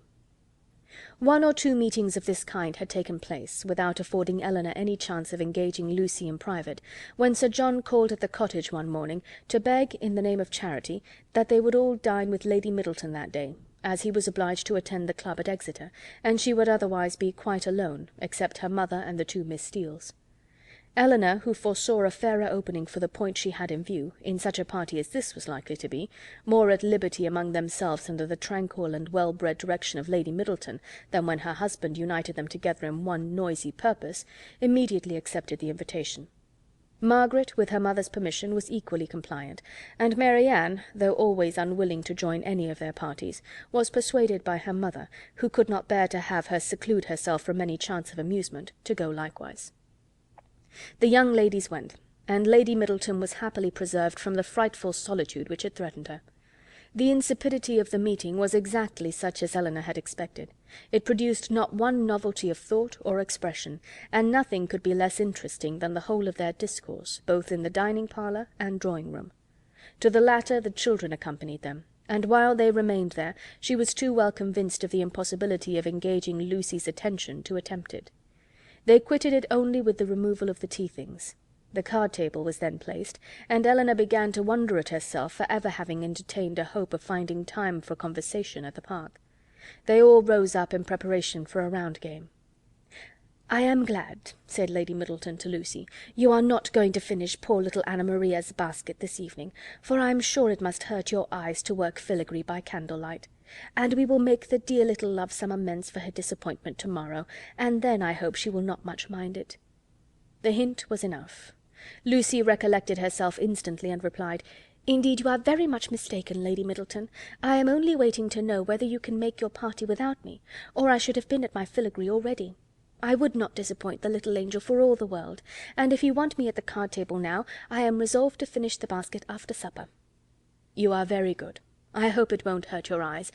Will you ring the bell for some working candles? My poor little girl would be sadly disappointed, I know, if the basket was not finished to-morrow, for though I told her it certainly would not, I am sure she depends upon having it done." Lucy directly drew her work-table near her, and reseated herself with an alacrity and cheerfulness which seemed to infer that she could taste no greater delight than in making a filigree basket for a spoiled child. Lady Middleton proposed a rubber of Casino to the others. No one made any objection but Marianne, who, with her usual inattention to the forms of general civility, exclaimed, "Your ladyship will have the goodness to excuse me. You know I detest cards. I shall go to the pianoforte. I have not touched it since it was tuned." And without further ceremony she turned away and walked to the instrument. Lady Middleton looked as if she thanked heaven that she had never made so rude a speech. "Marianne can never keep long from that instrument, you know, ma'am," said Elinor, endeavouring to smooth away the offence. "I do not much wonder at it, for it is the very best toned pianoforte I ever heard." The remaining 5 were now to draw their cards. "Perhaps," continued Elinor, "if I should happen to cut out, I may be of some use to Miss Lucy Steele in rolling her papers for her, and there is so much still to be done to the basket, that it must be impossible, I think, for her labour singly to finish it this evening. I should like the work exceedingly, if she would allow me a share in it." "Indeed, I shall be very much obliged to you for your help," cried Lucy, "for I find there is more to be done to it than I thought there was, and it would be a shocking thing to disappoint dear Anna Maria after all." "Oh, that would be terrible indeed," said Miss Steele. "Dear little soul, how I do love her." "You are very kind," said Lady Middleton to Elinor, "and as you really like the work, perhaps you will be as well pleased not to cut in till another rubber, or will you take your chance now?" Elinor joyfully profited by the first of these proposals, and thus by a little of that address which Marianne could never condescend to practice, gained her own end, and pleased Lady Middleton at the same time. Lucy made room for her with ready attention, and the 2 fair rivals were thus seated side by side at the same table, and with the utmost harmony engaged in forwarding the same work. The pianoforte, at which Marianne, wrapped up in her own music and her own thoughts, had by this time forgotten that anybody was in the room besides herself, was luckily so near them that Miss Dashwood now judged she might safely, under the shelter of its noise, introduce the interesting subject, without any risk of being heard at the card table. Chapter 23. Chapter 24. In a firm though cautious tone, Elinor thus began. "I should be undeserving of the confidence you have honoured me with, if I felt no desire for its continuance, or no further curiosity on its subject. I will not apologize, therefore, for bringing it forward again." "Thank you," cried Lucy warmly, "for breaking the ice. You have set my heart at ease by it, for I was somehow or other afraid I had offended you by what I had told you that Monday." "Offended me? How could you suppose so? Believe me," and Elinor spoke it with the truest sincerity, "nothing could be farther from my intention than to give you such an idea. Could you have a motive for the trust that was not honourable and flattering to me?" "And yet I do assure you," replied Lucy, her little sharp eyes full of meaning, "there seemed to me to be a coldness and displeasure in your manner that made me quite uncomfortable. I felt sure that you was angry with me, and have been quarrelling with myself ever since for having took such a liberty as to trouble you with my affairs. But I am very glad to find it was only my own fancy, and that you really do not blame me. If you knew what a consolation it was to me to relieve my heart speaking to you of what I am always thinking of every moment of my life, your compassion would make you overlook everything else, I am sure." "Indeed, I can easily believe that it was a very great relief to you to acknowledge your situation to me, and be assured that you shall never have reason to repent it. Your case is a very unfortunate one. You seem to me to be surrounded with difficulties, and you will have need of all your mutual affection to support you under them. Mr. Ferrars, I believe, is entirely dependent on his mother." "He has only £2000 of his own. It would be madness to marry upon that, though for my own part I could give up every prospect of more without a sigh.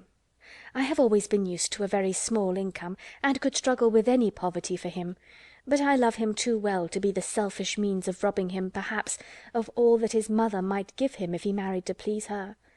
We must wait, it may be for many years. With almost every other man in the world it would be an alarming prospect, but Edward's affection and constancy nothing can deprive me of, I know. That conviction must be everything to you, and he is undoubtedly supported by the same trust in yours. If the strength of your reciprocal attachment had failed, as between many people and under many circumstances it naturally would during a 4 years' engagement, your situation would have been pitiable indeed. Lucy here looked up, but Elinor was careful in guarding her countenance from every expression that could give her words a suspicious tendency. "Edward's love for me," said Lucy, "has been pretty well put to the test by our long, very long absence since we were first engaged, and it has stood the trial so well that I should be unpardonable to doubt it now. I can safely say that he has never gave me one moment's alarm on that account from the first." Elinor hardly knew whether to smile or sigh at this assertion. Lucy went on. "I am rather of a jealous temper too by nature, and from our different situations in life, from his being so much more in the world than me, and our continual separation, I was enough inclined for suspicion to have found out the truth in an instant, if there had been the slightest alteration in his behaviour to me when we met, or any lowness of spirits that I could not account for, or if he had talked more of one lady than another, or seemed in any respect less happy at Longstaple than he used to be. I do not mean to say that I am particularly observant or quick-sighted in general, but in such a case I am sure I could not be deceived." "All this," thought Elinor, "is very pretty, but it can impose upon neither of us."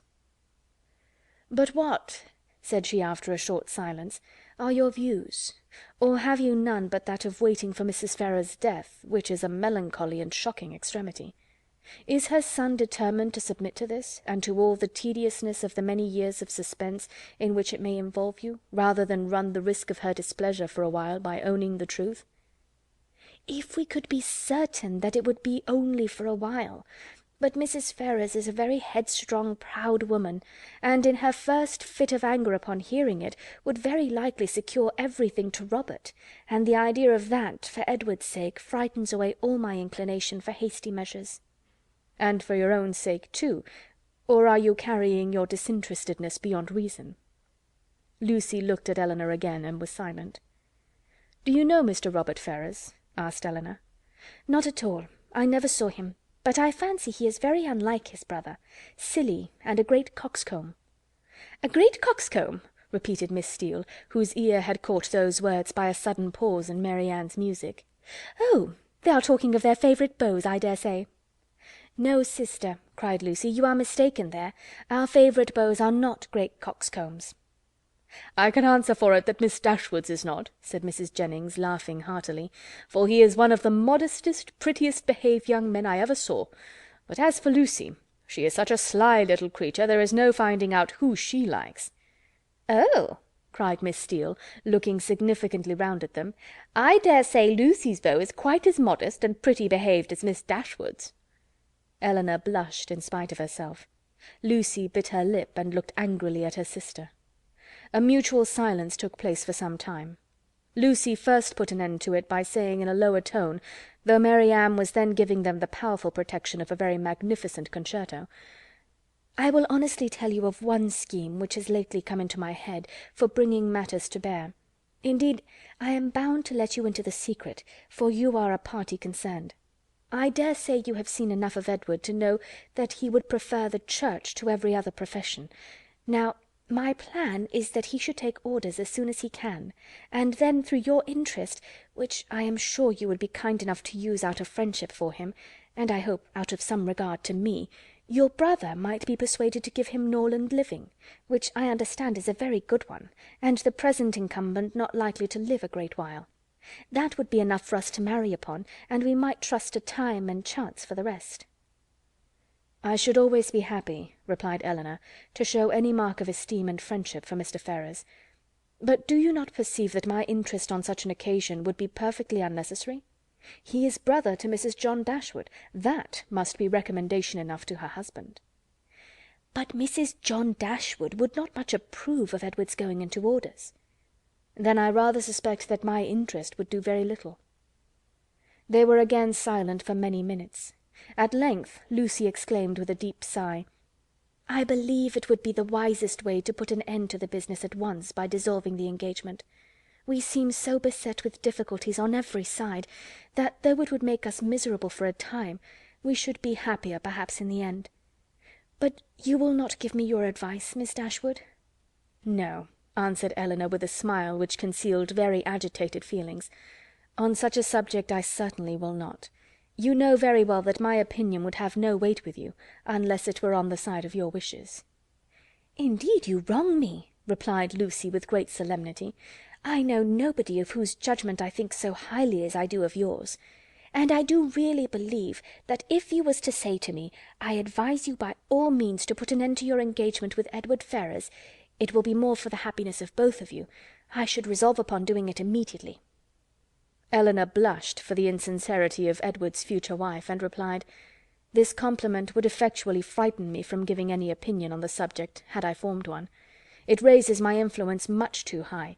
The power of dividing two people so tenderly attached is too much for an indifferent person." "'Tis because you are an indifferent person," said Lucy with some pique, and laying a particular stress on those words, "that your judgment might justly have such weight with me. If you could be supposed to be biassed in any respect by your own feelings, your opinion would not be worth having." Elinor thought it wisest to make no answer to this, lest they might provoke each other to an unsuitable increase of ease and unreserve, and was even partly determined never to mention the subject again. Another pause, therefore, of many minutes' duration, succeeded this speech, and Lucy was still the first to end it. "Shall you be in town this winter, Miss Dashwood?" said she with all her customary complacency. "Certainly not." "I am sorry for that," returned the other, while her eyes brightened at the information. "It would have gave me such pleasure to meet you there. But I dare say you will go for all that. To be sure your brother and sister will ask you to come with them." "It will not be in my power to accept their invitation if they do." "How unlucky that is! I had quite depended upon meeting you there. Anne and me are to go the latter end of January to some relations who have been wanting us to visit them these several years, but I only go for the sake of seeing Edward. He will be there in February, otherwise London would have no charms for me. I have not spirits for it." Elinor was soon called to the card table by the conclusion of the first rubber, and the confidential discourse of the two ladies was therefore at an end, to which both of them submitted without any reluctance, for nothing had been said on either side to make them dislike each other less than they had done before. And Elinor sat down to the card table with the melancholy persuasion that Edward was not only without affection for the person who was to be his wife, but that he had not even the chance of being tolerably happy in marriage, which sincere affection on her side would have given, for self-interest alone could induce a woman to keep a man to an engagement of which she seemed so thoroughly aware that he was weary. From this time the subject was never revived by Elinor, and when entered on by Lucy, who seldom missed an opportunity of introducing it, and was particularly careful to inform her confidante of her happiness whenever she received a letter from Edward, it was treated by the former with calmness and caution, and dismissed as soon as civility would allow, for she felt such conversations to be an indulgence which Lucy did not deserve, and which were dangerous to herself. The visit of the Miss Steeles at Barton Park was lengthened far beyond what the first invitation implied. Their favour increased. They could not be spared. Sir John would not hear of their going, and in spite of their numerous and long-arranged engagements in Exeter, in spite of the absolute necessity of returning to fulfil them immediately, which was in full force at the end of every week, they were prevailed on to stay nearly 2 months at the Park, and to assist in the due celebration of that festival which requires a more than ordinary share of private balls and large dinners to proclaim its importance. End of Chapter 24. Chapter 25. Though Mrs. Jennings was in the habit of spending a large portion of the year at the houses of her children and friends, she was not without a settled habitation of her own. Since the death of her husband, who had traded with success in a less elegant part of the town, she had resided every winter in a house in one of the streets near Portman Square. Towards this home she began on the approach of January to turn her thoughts, and thither she one day abruptly, and very unexpectedly by them, asked the elder Mrs. Dashwood to accompany her. Elinor, without observing the varying complexion of her sister, and the animated look which spoke no indifference to the plan, immediately gave a grateful but absolute denial for both, in which she believed herself to be speaking their united inclinations. The reason alleged was their determined resolution of not leaving their mother at that time of the year. Mrs. Jennings received the refusal with some surprise, and repeated her invitation immediately. "Oh, Lord, I am sure your mother can spare you very well, and I do beg you will favour me with your company, for I've quite set my heart upon it. Don't fancy that you will be any inconvenience to me, for I shan't put myself at all out of my way for you. It will only be sending Betty by the coach, and I hope I can afford that. We three shall be able to go very well in my chaise, and when we are in town, if you do not like to go wherever I do, well and good, you may always go with one of my daughters. I am sure your mother will not object to it, for I have had such good luck in getting my own children off my hands, that she will think me a very fit person to have the charge of you. And if I don't get one of you at least well married before I have done with you, it shall not be my fault. I shall speak a good word for you to all the young men, you may depend upon it." "I have a notion," said Sir John, "that Miss Marianne would not object to such a scheme, if her elder sister would come into it. It is very hard indeed that she should not have a little pleasure, because Miss Dashwood does not wish it. So I would advise you two to set off for town, when you are tired of Barton, without saying a word to Miss Dashwood about it." "Nay," cried Mrs. Jennings, "I am sure I shall be monstrous glad of Miss Marianne's company, whether Miss Dashwood will go or not. Only the more the merrier, say I, and I thought it would be more comfortable for them to be together, because if they got tired of me they might talk to one another, and laugh at my old ways behind my back. But one or the other, if not both of them, I must have. Lord bless me, how do you think I can live poking by myself, I who have always been used till this winter to have Charlotte with me? Come, Miss Marianne, let us strike hands upon the bargain, and if Miss Dashwood will change her mind by and by, why so much the better." "Thank you, ma'am, sincerely thank you," said Marianne with warmth.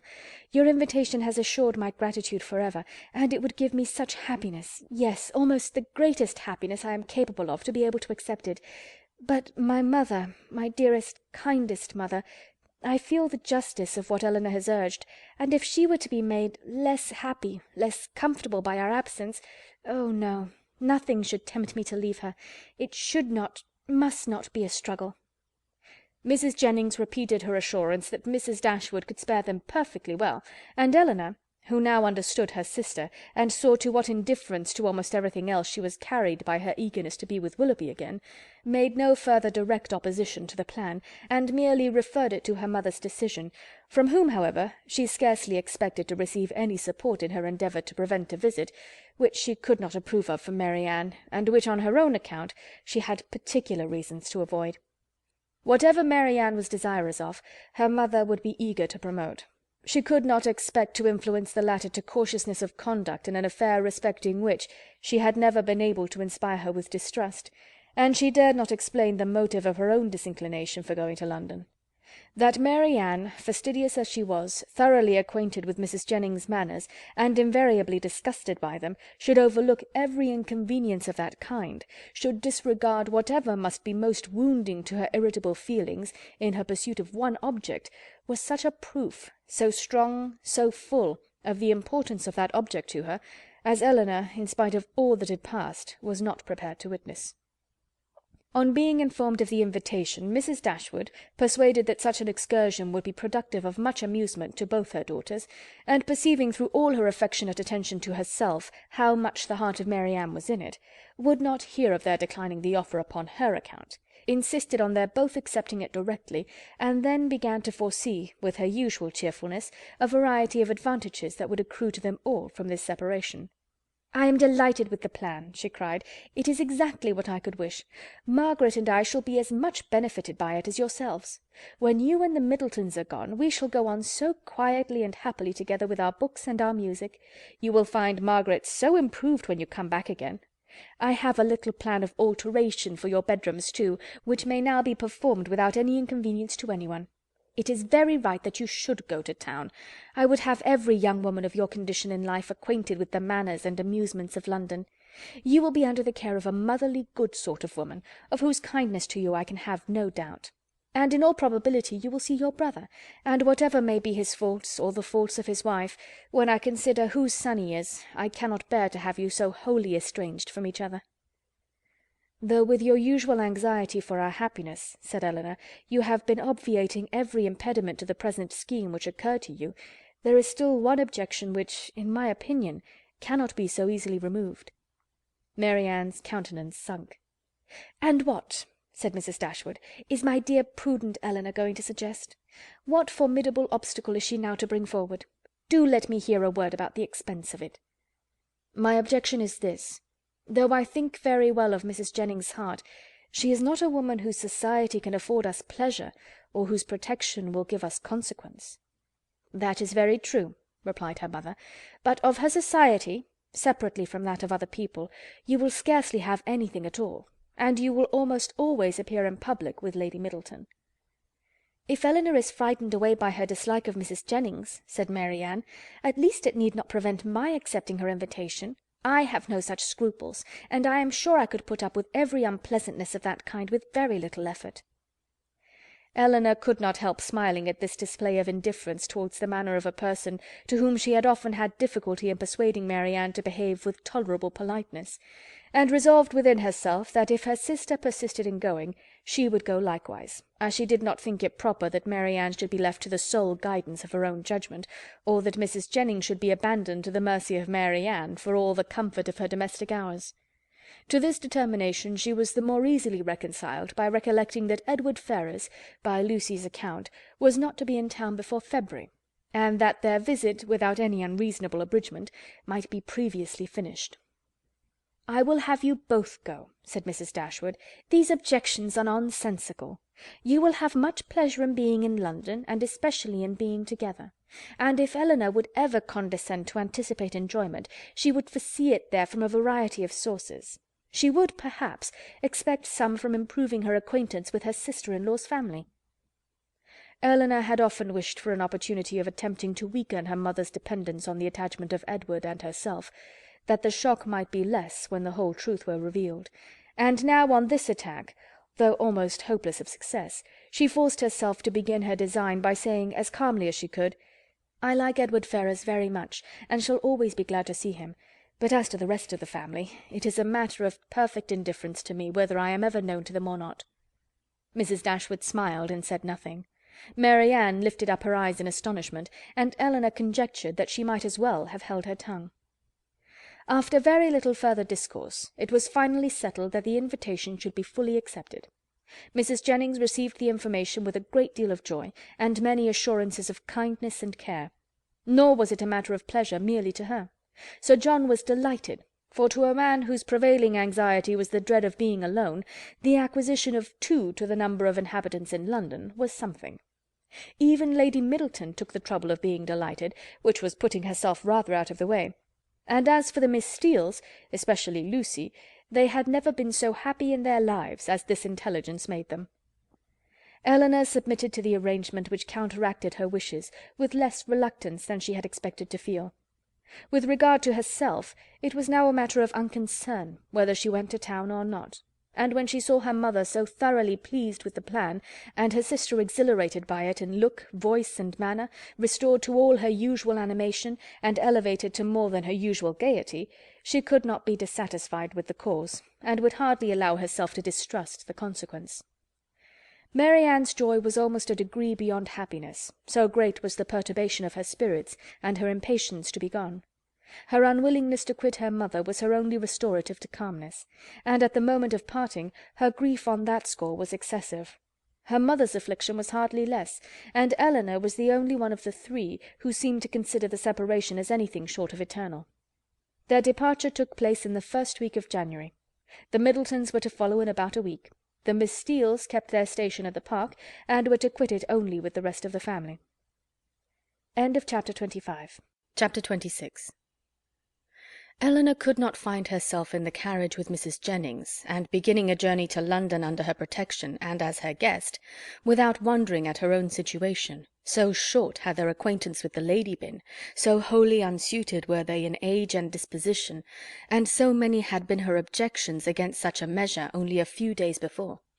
But these objections had all, with that happy ardour of youth which Marianne and her mother equally shared, been overcome or overlooked, and Elinor, in spite of every occasional doubt of Willoughby's constancy, could not witness the rapture of delightful expectation which filled the whole soul and beamed in the eyes of Marianne, without feeling how blank was her own prospect, how cheerless her own state of mind in the comparison, and how gladly she would engage in the solicitude of Marianne's situation to have the same animating object in view, the same possibility of hope. A very short time, however, must now decide what Willoughby's intentions were. In all probability he was already in town. Marianne's eagerness to be gone declared her dependence on finding him there, and Elinor was resolved not only upon gaining every new light as to his character which her own observation or the intelligence of others could give her, but likewise upon watching his behaviour to her sister with such zealous attention as to ascertain what he was and what he meant before many meetings had taken place. Should the result of her observations be unfavourable, she was determined at all events to open the eyes of her sister. Should it be otherwise, her exertions would be of a different nature. She must then learn to avoid every selfish comparison, and banish every regret which might lessen her satisfaction in the happiness of Marianne. They were 3 days on their journey, and Marianne's behaviour as they travelled was a happy specimen of what future complaisance and companionableness to Mrs. Jennings might be expected to be. She sat in silence almost all the way, wrapped in her own meditations, and scarcely ever voluntarily speaking, except when any object of picturesque beauty within their view drew from her an exclamation of delight exclusively addressed to her sister. To atone for this conduct, therefore, Elinor took immediate possession of the post of civility which she had assigned herself, behaved with the greatest attention to Mrs. Jennings, talked with her, laughed with her, and listened to her whenever she could; and Mrs. Jennings, on her side, treated them both with all possible kindness, was solicitous on every occasion for their ease and enjoyment, and only disturbed that she could not make them choose their own dinners at the inn, nor extort a confession of their preferring salmon to cod, or boiled fowls to veal cutlets. They reached town by 3 o'clock the 3rd day, glad to be released after such a journey from the confinement of a carriage, and ready to enjoy all the luxury of a good fire. The house was handsome, and handsomely fitted up, and the young ladies were immediately put in possession of a very comfortable apartment. It had formerly been Charlotte's, and over the mantelpiece still hung a landscape in coloured silks of her performance, in proof of her having spent 7 years at a great school in town to some effect. As dinner was not to be ready in less than 2 hours from their arrival, Elinor determined to employ the interval in writing to her mother, and sat down for that purpose. In a few moments Marianne did the same. "I am writing home, Marianne," said Elinor. "Had not you better defer your letter for a day or two?" "I am not going to write to my mother," replied Marianne hastily, and as if wishing to avoid any further inquiry. Elinor said no more. It immediately struck her that she must then be writing to Willoughby, and the conclusion which as instantly followed was that, however mysteriously they might wish to conduct the affair, they must be engaged. This conviction, though not entirely satisfactory, gave her pleasure, and she continued her letter with greater alacrity. Marianne's was finished in a very few minutes. In length it could be no more than a note. It was then folded up, sealed, and directed with greater rapidity. Elinor thought she could distinguish a large W in the direction, and no sooner was it complete than Marianne, ringing the bell, requested the footman who answered it to get that letter conveyed for her to the twopenny post. This decided the matter at once. Her spirits still continued very high, but there was a flutter in them which prevented their giving much pleasure to her sister, and this agitation increased as the evening drew on. She could scarcely eat any dinner, and when they afterwards returned to the drawing-room, seemed anxiously listening to the sound of every carriage. It was a great satisfaction to Elinor that Mrs. Jennings, by being much engaged in her own room, could see little of what was passing. The tea things were brought in, and already had Marianne been disappointed more than once by a rap at a neighbouring door, when a loud one was suddenly heard, which could not be mistaken for one at any other house. Elinor felt secure of its announcing Willoughby's approach, and Marianne, starting up, moved towards the door. Everything was silent. This could not be borne many seconds. She opened the door, advanced a few steps toward the stairs, and after listening half a minute, returned into the room in all the agitation such a conviction of having heard him would naturally produce. In the ecstasy of her feelings at that instant, she could not help exclaiming, "Oh, Elinor, it is Willoughby, indeed it is," and seemed almost ready to throw herself into his arms, when Colonel Brandon appeared. It was too great a shock to be borne with calmness, and she immediately left the room. Elinor was disappointed too, but at the same time her regard for Colonel Brandon ensured his welcome with her, and she felt particularly hurt that a man so partial to her sister should perceive that she experienced nothing but grief and disappointment in seeing him. She instantly saw that it was not unnoticed by him, that he even observed Marianne as she quitted the room with such astonishment and concern as hardly left him the recollection of what civility demanded towards herself. "Is your sister ill?" said he. Elinor answered in some distress that she was, and then talked of headaches, low spirits, and over-fatigues, and of everything to which she could decently attribute her sister's behaviour. He heard her with the most earnest attention, but, seeming to recollect himself, said no more on the subject, and began directly to speak of his pleasure at seeing them in London, making the usual inquiries about their journey and the friends they had left behind. In this calm kind of way, with very little interest on either side, they continued to talk, both of them out of spirits, and the thoughts of both engaged elsewhere. Elinor wished very much to ask whether Willoughby were then in town, but she was afraid of giving him pain by any inquiry after his rival, and at length, by way of saying something, she asked if he had been in London ever since she had seen him last. "Yes," he replied with some embarrassment, "almost ever since. I have been once or twice at Delaford for a few days, but it has never been in my power to return to Barton." This, and the manner in which it was said, immediately brought back to her remembrance all the circumstances of his quitting that place, with the uneasiness and suspicions they had caused to Mrs. Jennings, and she was fearful that her question had implied much more curiosity on the subject than she had ever felt. Mrs. Jennings soon came in.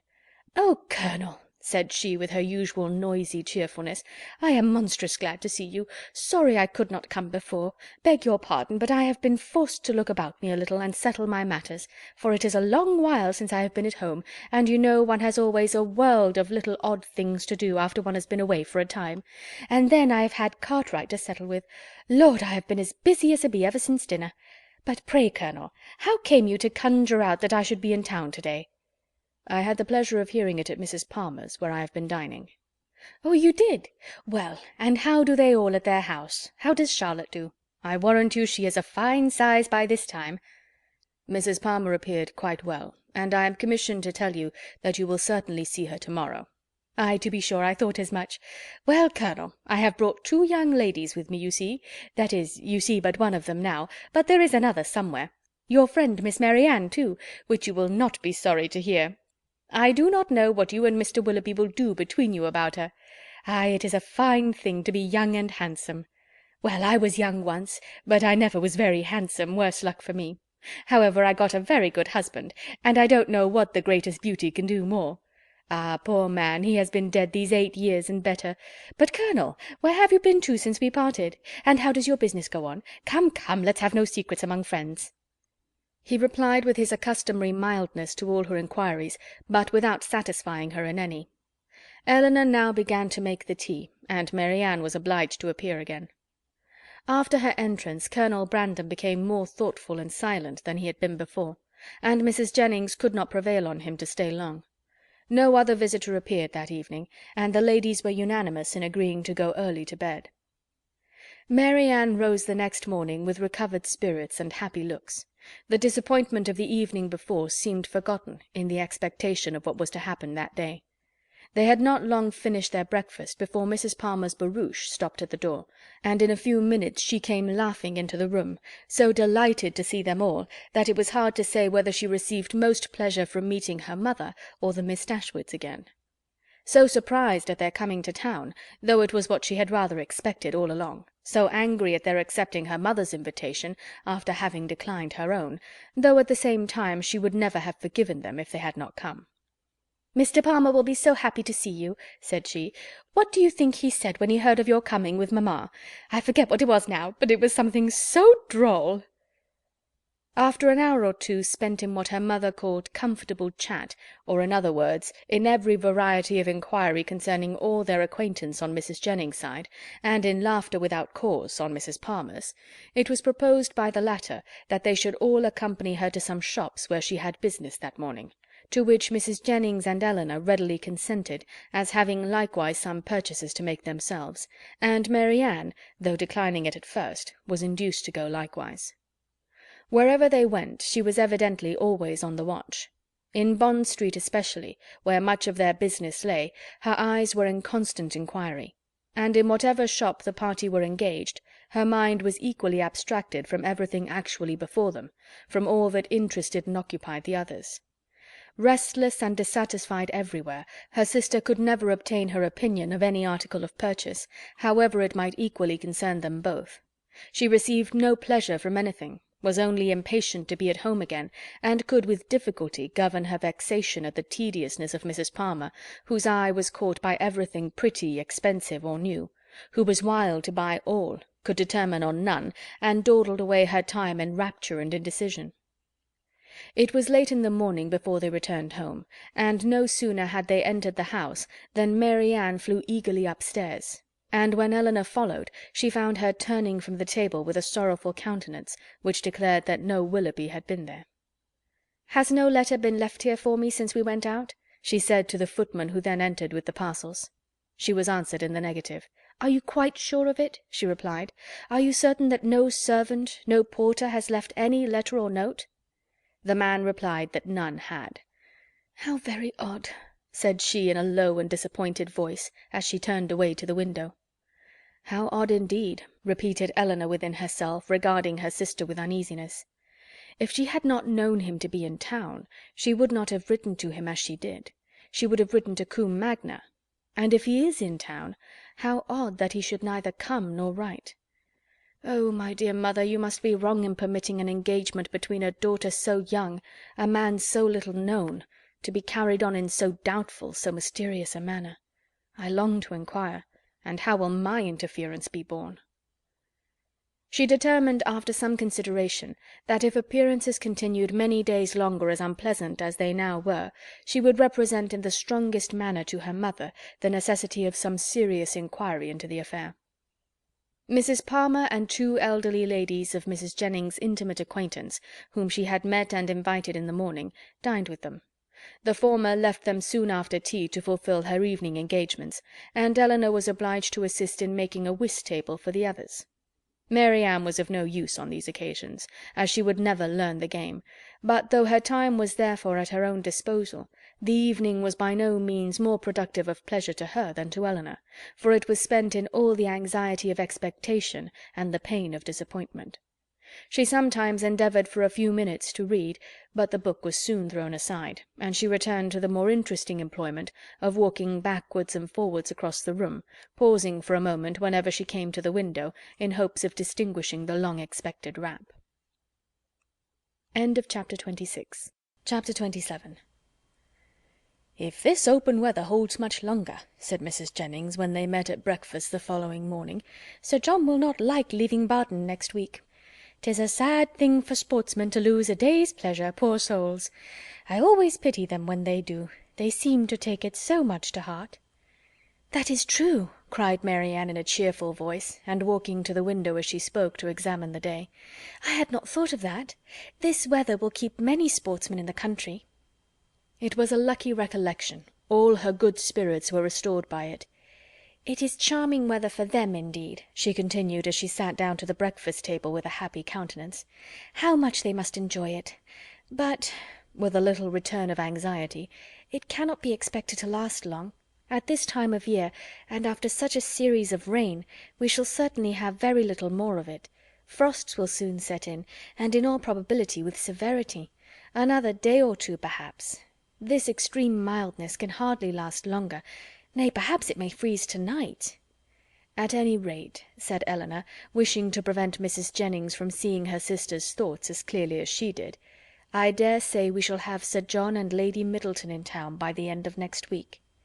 "Ay, my dear, I'll warrant you we do. Mary always has her own way." "And now," silently conjectured Elinor, "she will write to Combe by this day's post." But if she did, the letter was written and sent away with a privacy which eluded all her watchfulness to ascertain the fact.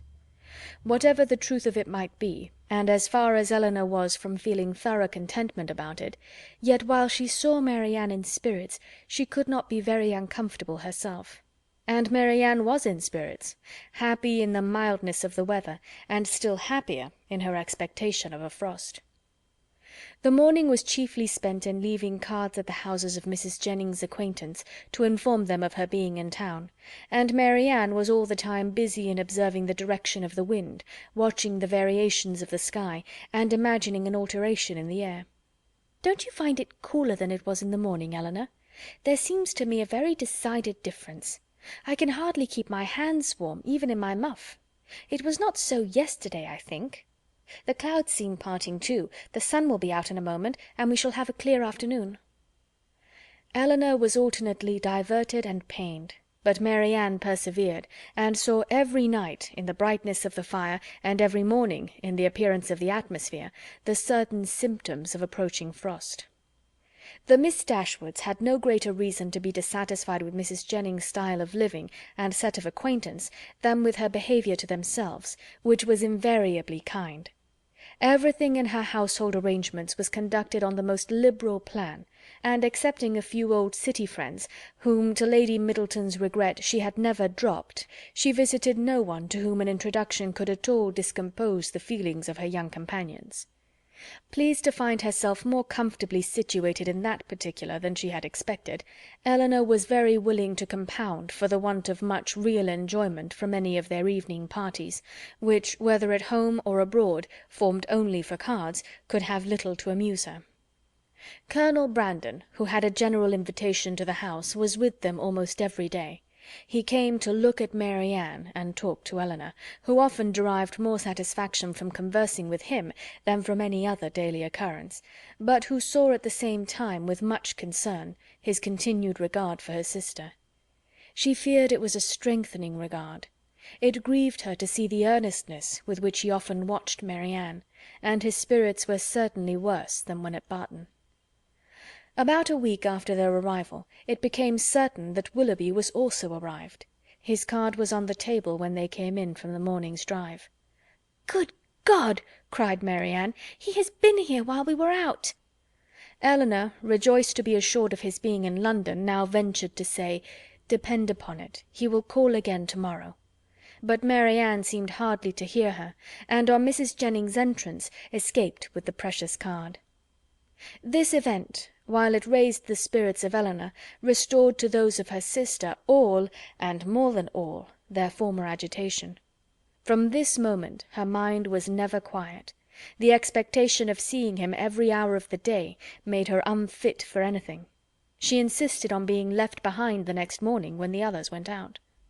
Elinor's thoughts were full of what might be passing in Berkeley Street during their absence, but a moment's glance at her sister when they returned was enough to inform her that Willoughby had paid no second visit there.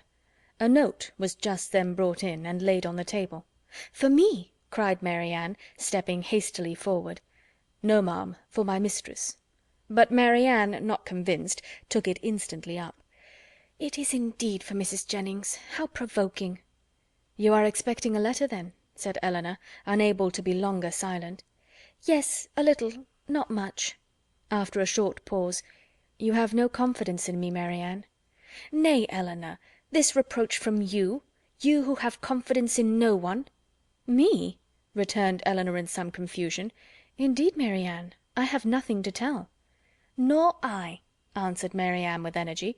"Our situations, then, are alike. We have neither of us anything to tell, you because you do not communicate, and I because I conceal nothing." Elinor, distressed by this charge of reserve in herself, which she was not at liberty to do away, knew not how, under such circumstances, to press for greater openness in Marianne. Mrs. Jennings soon appeared, and the note being given her, she read it aloud.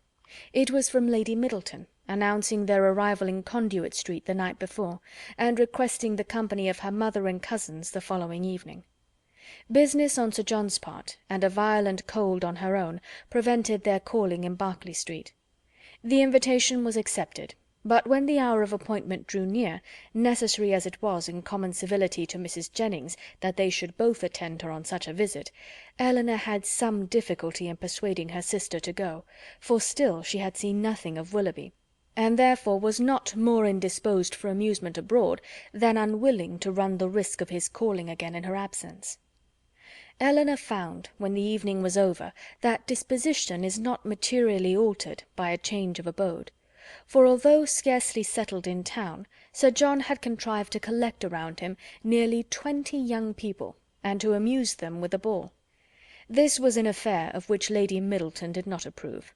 In the country an unpremeditated dance was very allowable, but in London, where the reputation of elegance was more important and less easily attained, it was risking too much for the gratification of a few girls to have it known that Lady Middleton had given a small dance of 8 or 9 couple, with 2 violins and a mere sideboard collation.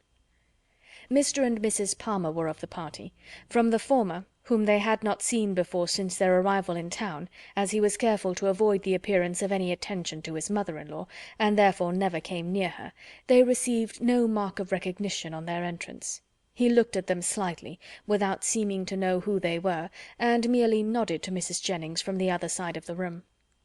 Marianne gave one glance round the apartment as she entered. It was enough.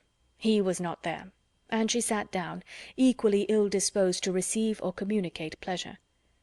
After they had been assembled about an hour, Mr. Palmer sauntered towards the Miss Dashwoods to express his surprise on seeing them in town, though Colonel Brandon had been first informed of their arrival at his house, and he had himself said something very droll on hearing that they were to come. "I thought you were both in Devonshire," said he. "Did you?" replied Elinor. "When do you go back again?" "I do not know." And thus ended their discourse.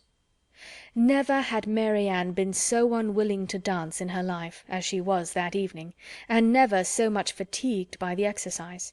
She complained of it as they returned to Berkeley Street. "Ay, ay," said Mrs. Jennings, "we know the reason of all that very well.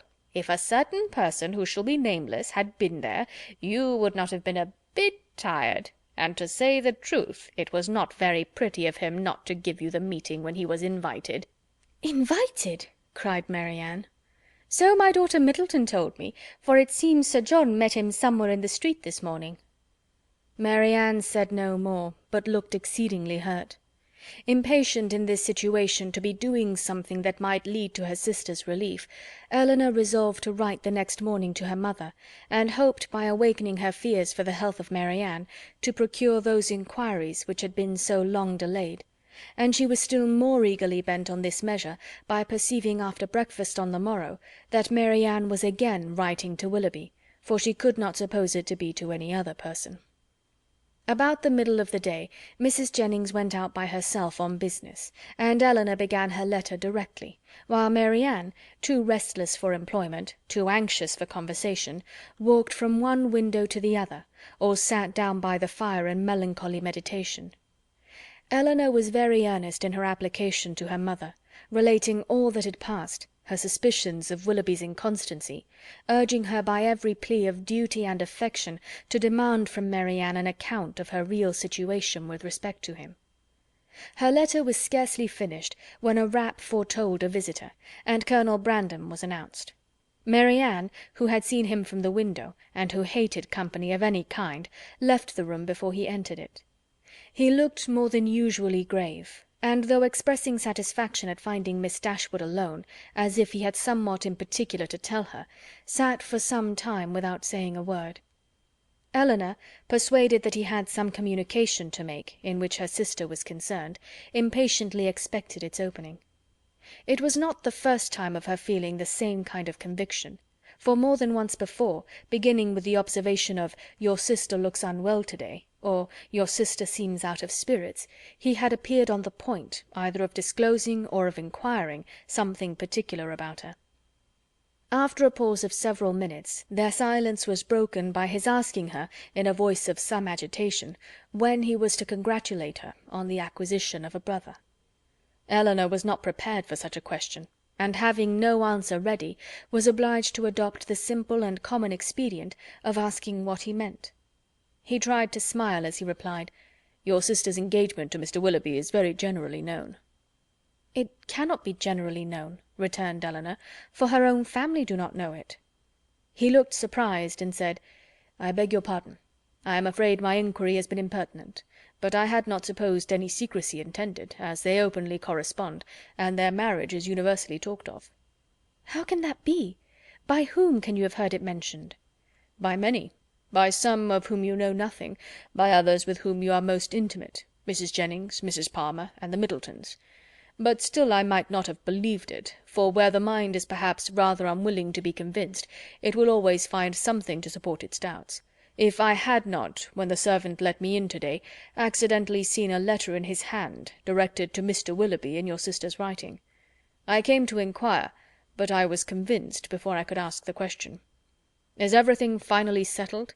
Is it impossible to— But I have no right, and I could have no chance of succeeding.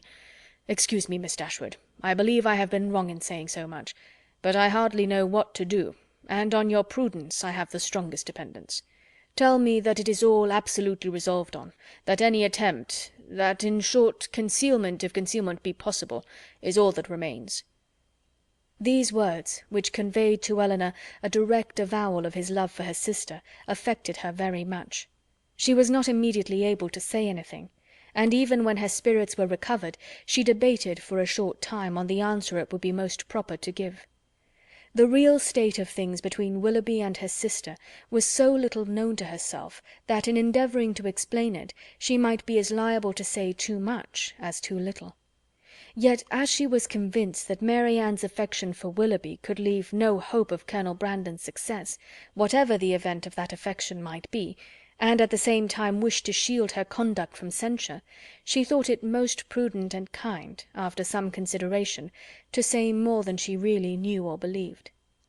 She acknowledged, therefore, that though she had never been informed by themselves of the terms on which they stood with each other, of their mutual affection she had no doubt, and of their correspondence she was not astonished to hear. He listened to her with silent attention, and on her ceasing to speak, rose directly from his seat, and after saying in a voice of emotion, "To your sister I wish all imaginable happiness; to Willoughby, that he may endeavour to deserve her," took leave, and went away. Elinor derived no comfortable feelings from this conversation to lessen the uneasiness of her mind on other points. She was left, on the contrary, with a melancholy impression of Colonel Brandon's unhappiness, and was prevented even from wishing it removed by her anxiety for the very event that must confirm it. End of chapter 27. Chapter 28. Nothing occurred during the next 3 or 4 days to make Elinor regret what she had done, in applying to her mother, for Willoughby neither came nor wrote. They were engaged about the end of that time to attend Lady Middleton to a party, from which Mrs. Jennings was kept away by the indisposition of her youngest daughter, and for this party Marianne, wholly dispirited, careless of her appearance, and seeming equally indifferent whether she went or stayed, prepared, without one look of hope or one expression of pleasure. She sat by the drawing-room fire after tea till the moment of Lady Middleton's arrival, without once stirring from her seat, or altering her attitude, lost in her own thoughts, and insensible of her sister's presence. And when at last they were told that Lady Middleton waited for them at the door, she started as if she had forgotten that any one was expected. They arrived in due time at the place of destination, and as soon as the string of carriages before them would allow, alighted, ascended the stairs, heard their names announced from one landing-place to another in an audible voice, and entered a room splendidly lit up, quite full of company, and insufferably hot. When they had paid their tribute of politeness by curtsying to the lady of the house, they were permitted to mingle in the crowd, and take their share of the heat and inconvenience, to which their arrival must necessarily add. After some time spending in saying little, or doing less, Lady Middleton sat down to Casino, and as Marianne was not in spirits for moving about, she and Elinor, luckily succeeding to chairs, placed themselves at no great distance from the table. They had not remained in this manner long before Elinor perceived Willoughby standing within a few yards of them, in earnest conversation with a very fashionable-looking young woman. She soon caught his eye, and he immediately bowed, but without attempting to speak to her, or to approach Marianne, though he could not but see her, and then continued his discourse with the same lady.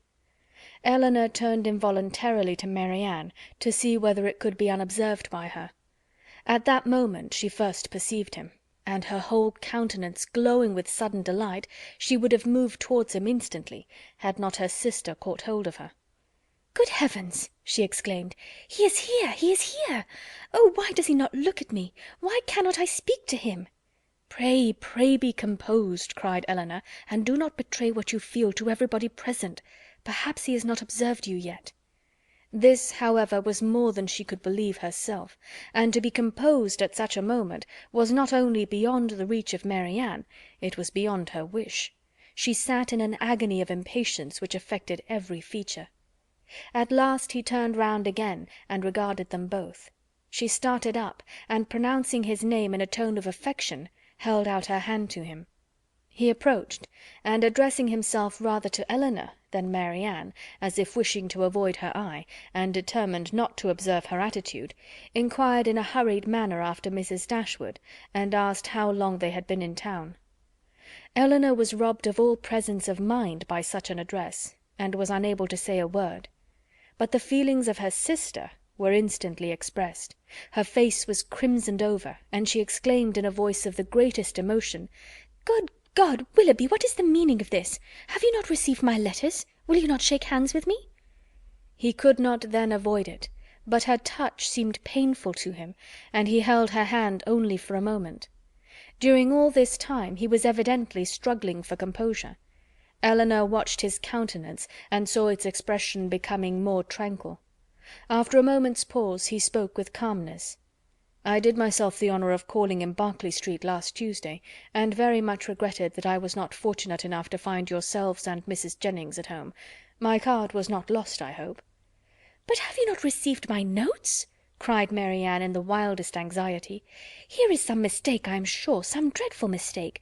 What can be the meaning of it? Tell me, Willoughby, for heaven's sake, tell me, what is the matter?" He made no reply. His complexion changed, and all his embarrassment returned, but as if, on catching the eye of the young lady with whom he had been previously talking, he felt the necessity of instant exertion, he recovered himself again, and after saying, "Yes, I had the pleasure of receiving the information of your arrival in town, which you were so good as to send me," turned hastily away with a slight bow, and joined his friend. Marianne, now looking dreadfully white and unable to stand, sunk into her chair, and Elinor, expecting every moment to see her faint, tried to screen her from the observation of others, while reviving her with lavender water. "Go to him, Elinor," she cried as soon as she could speak, "and force him to come to me.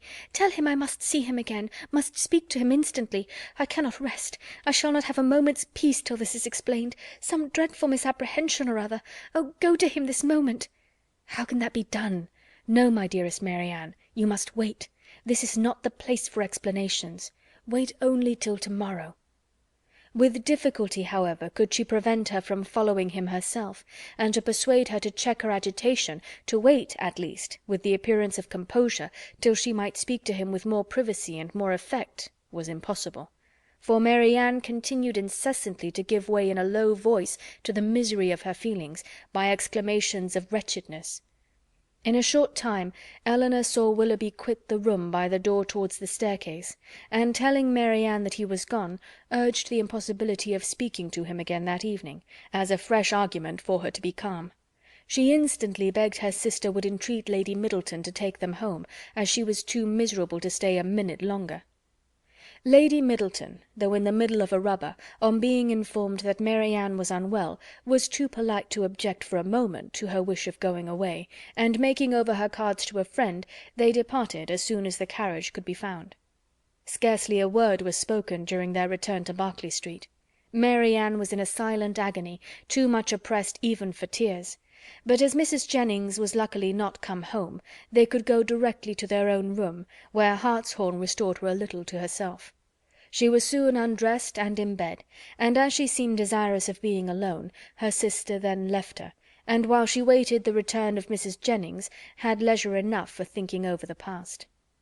That some kind of engagement had subsisted between Willoughby and Marianne she could not doubt, and that Willoughby was weary of it seemed equally clear; for however Marianne might still feed her own wishes, she could not attribute such behaviour to mistake or misapprehension of any kind. Nothing but a thorough change of sentiment could account for it. Her indignation would have been still stronger than it was, had she not witnessed that embarrassment which seemed to speak a consciousness of his own misconduct, and prevented her from believing him so unprincipled as to have been sporting with the affections of her sister from the first, without any design that would bear investigation. Absence might have weakened his regard, and convenience might have determined him to overcome it, but that such a regard had formerly existed she could not bring herself to doubt. As for Marianne, on the pangs which so unhappy a meeting must already have given her, and on those still more severe which might await her in its possible consequence, she could not reflect without the deepest concern. Her own situation gained in the comparison; for while she could esteem Edward as much as ever, however they might be divided in future, her mind might always be supported. But every circumstance that could embitter such an evil seemed uniting to heighten the misery of Marianne in a final separation from Willoughby, in an immediate and irreconcilable rupture with him. Chapter 29.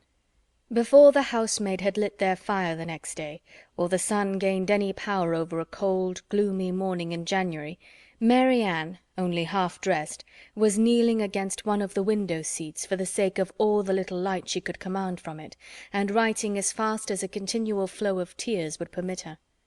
In this situation Elinor, roused from sleep by her agitation and sobs, first perceived her, and after observing her for a few moments with silent anxiety, said in a tone of the most considerate gentleness, "Marianne, may I ask—" "No, Elinor," she replied, "ask nothing. You will soon know all." The sort of desperate calmness with which this was said lasted no longer than while she spoke, and was immediately followed by a return of the same excessive affliction. It was some minutes before she could go on with her letter, and the frequent bursts of grief which still obliged her at intervals to withhold her pen were proofs enough of her feeling how more than probable it was that she was writing for the last time to Willoughby. Elinor paid her every quiet and unobtrusive attention in her power, and she would have tried to soothe and tranquillize her still more, had not Marianne entreated her, with all the eagerness of the most nervous irritability, not to speak to her for the world. In such circumstances it was better for both that they should not be long together, and the restless state of Marianne's mind not only prevented her from remaining in the room a moment after she was dressed, but, requiring at once solitude and continual change of place, made her wander about the house till breakfast time, avoiding the sight of everybody. At breakfast she neither ate nor attempted to eat anything, and Elinor's attention was then all employed, not in urging her, not in pitying her, nor in appearing to regard her, but in endeavouring to engage Mrs. Jennings's notice entirely to herself. As this was a favourite meal with Mrs. Jennings, it lasted a considerable time, and they were just setting themselves after it round the common working table, when a letter was delivered to Marianne, which she eagerly caught from the servant, and turning of a death-like paleness, instantly ran out of the room. Elinor, who saw as plainly by this as if she had seen the direction that it must come from Willoughby, felt immediately such a sickness at heart as made her hardly able to hold up her head, and sat in such a general tremor as made her fear it impossible to escape Mrs. Jennings's notice. That good lady, however, saw only that Marianne had received a letter from Willoughby, which appeared to her a very good joke, and which she treated accordingly, by hoping, with a laugh, that she would find it to her liking. Of Elinor's distress she was too busily employed in measuring lengths of worsted for her rug to see anything at all, and calmly continuing her talk, as soon as Marianne disappeared, she said, "'Pon my word, I never saw a young woman so desperately in love in my life. My girls were nothing to her, and yet they used to be foolish enough. But as for Miss Marianne, she is quite an altered creature. I hope from the bottom of my heart he won't keep her waiting much longer, for it is quite grievous to see her look so ill and forlorn. Pray, when are they to be married?" Elinor, though never less disposed to speak than at that moment, obliged herself to answer such an attack as this, and therefore, trying to smile, replied, "And have you really, ma'am, talked yourself into a persuasion of my sister's being engaged to Mr. Willoughby? I thought it had been only a joke, but so serious a question seems to imply more, and I must beg, therefore, that you will not deceive yourself any longer. I do assure you that nothing would surprise me more than to hear of their being going to be married." For shame, Miss Dashwood! How can you talk so? Don't we all know that it must be a match, that they were over head and ears in love with each other from the first moment they met? Did not I see them together in Devonshire every day, and all day long? And did not I know that your sister came to town with me on purpose to buy wedding clothes? Come, come, this won't do. Because you are so sly about it yourself, you think nobody else has any senses. But it is no such thing, I can tell you, for it has been known all over town this ever so long. I tell everybody of it, and so does Charlotte." "Indeed, ma'am," said Elinor very seriously, "you are mistaken. Indeed, you are doing a very unkind thing in spreading the report, and you will find that you have, though you will not believe me now." Mrs. Jennings laughed again, but Elinor had not spirits to say more, and, eager at all events to know what Willoughby had written, hurried away to their room, where, on opening the door, she saw Marianne stretched on the bed, almost choked by grief, one letter in her hand, and 2 or 3 others laying by her. Elinor drew near, but without saying a word, and seating herself on the bed, took her hand, kissed her affectionately several times, and then gave way to a burst of tears, which at first was scarcely less violent than Marianne's. The latter, though unable to speak, seemed to feel all the tenderness of this behaviour, and after some time thus spent in joint affliction, she put all the letters into Elinor's hands, and then, covering her face with her handkerchief, almost screamed with agony. Elinor, who knew that such grief, shocking as it was to witness it, must have its course, watched by her till this excess of suffering had somewhat spent itself, and then, turning eagerly to Willoughby's letter, read as follows: Bond Street, January. My dear Madam, I have just had the honour of receiving your letter, for which I beg to return my sincere acknowledgments. I am much concerned to find there was anything in my behaviour last night that did not meet your approbation, and though I am quite at a loss to discover in what point I could be so unfortunate as to offend you, I entreat your forgiveness of what I can assure you to have been perfectly unintentional. I shall never reflect on my former acquaintance with your family in Devonshire without the most grateful pleasure, and flatter myself it will not be broken by any mistake or misapprehension of my actions. My esteem for your whole family is very sincere, but if I have been so unfortunate as to give rise to a belief of more than I felt or meant to express, I shall reproach myself for not having been more guarded in my professions of that esteem. That I should ever have meant more you will allow to be impossible, when you understand that my affections have been long engaged elsewhere, and it will not be many weeks, I believe, before this engagement is fulfilled. It is with great regret that I obey your commands in returning the letters with which I have been honoured from you, and the lock of hair which you so obligingly bestowed on me. I am, dear madam, your most obedient, humble servant, John Willoughby. With what indignation such a letter as this must be read by Miss Dashwood may be imagined. Though aware, before she began it, that it must bring a confession of his inconstancy, and confirm their separation for ever, she was not aware that such language could be suffered to announce it, nor could she have supposed Willoughby capable of departing so far from the appearance of every honourable and delicate feeling, so far from the common decorum of a gentleman, as to send a letter so impudently cruel, a letter which, instead of bringing with his desire of a release any professions of regret, acknowledged no breach of faith, denied all peculiar affection whatever; a letter of which every line was an insult, and which proclaimed its writer to be deep in hardened villainy. She paused over it for some time with indignant astonishment, then read it again and again, but every perusal only served to increase her abhorrence of the man, and so bitter were her feelings against him that she dared not trust herself to speak, lest she might wound Marianne still deeper by treating their disengagement not as a loss to her of any possible good, but as an escape from the worst and most irremediable of all evils, a connection for life with an unprincipled man, as a deliverance the most real, a blessing the most important. In her earnest meditations on the contents of the letter, on the depravity of that mind which could dictate it, and probably on the very different mind of a very different person who had no other connection whatever with the affair than what her heart gave him with everything that passed, Elinor forgot the immediate distress of her sister, forgot that she had 3 letters on her lap yet unread, and so entirely forgot how long she had been in the room, that when on hearing a carriage drive up to the door she went to the window to see who could be coming so unreasonably early, she was all astonishment to perceive Mrs. Jennings's chariot, which she knew had not been ordered till 1. Determined not to quit Marianne, though hopeless of contributing at present to her ease, she hurried away to excuse herself from attending Mrs. Jennings, on account of her sister being indisposed. Mrs. Jennings, with a thoroughly good-humoured concern for its cause, admitted the excuse most readily, and Elinor, after seeing her safe off, returned to Marianne, whom she found attempting to rise from the bed, and whom she reached just in time to prevent her from falling on the floor, faint and giddy from a long want of proper rest and food; for it was many days since she had any appetite, and many nights since she had really slept. And now, when her mind was no longer supported by the fever of suspense, the consequence of all this was felt in an aching head, a weakened stomach, and a general nervous faintness. A glass of wine, which Elinor procured for her directly, made her more comfortable, and she was at last able to express some sense of her kindness by saying, "Poor Elinor, how unhappy I make you!"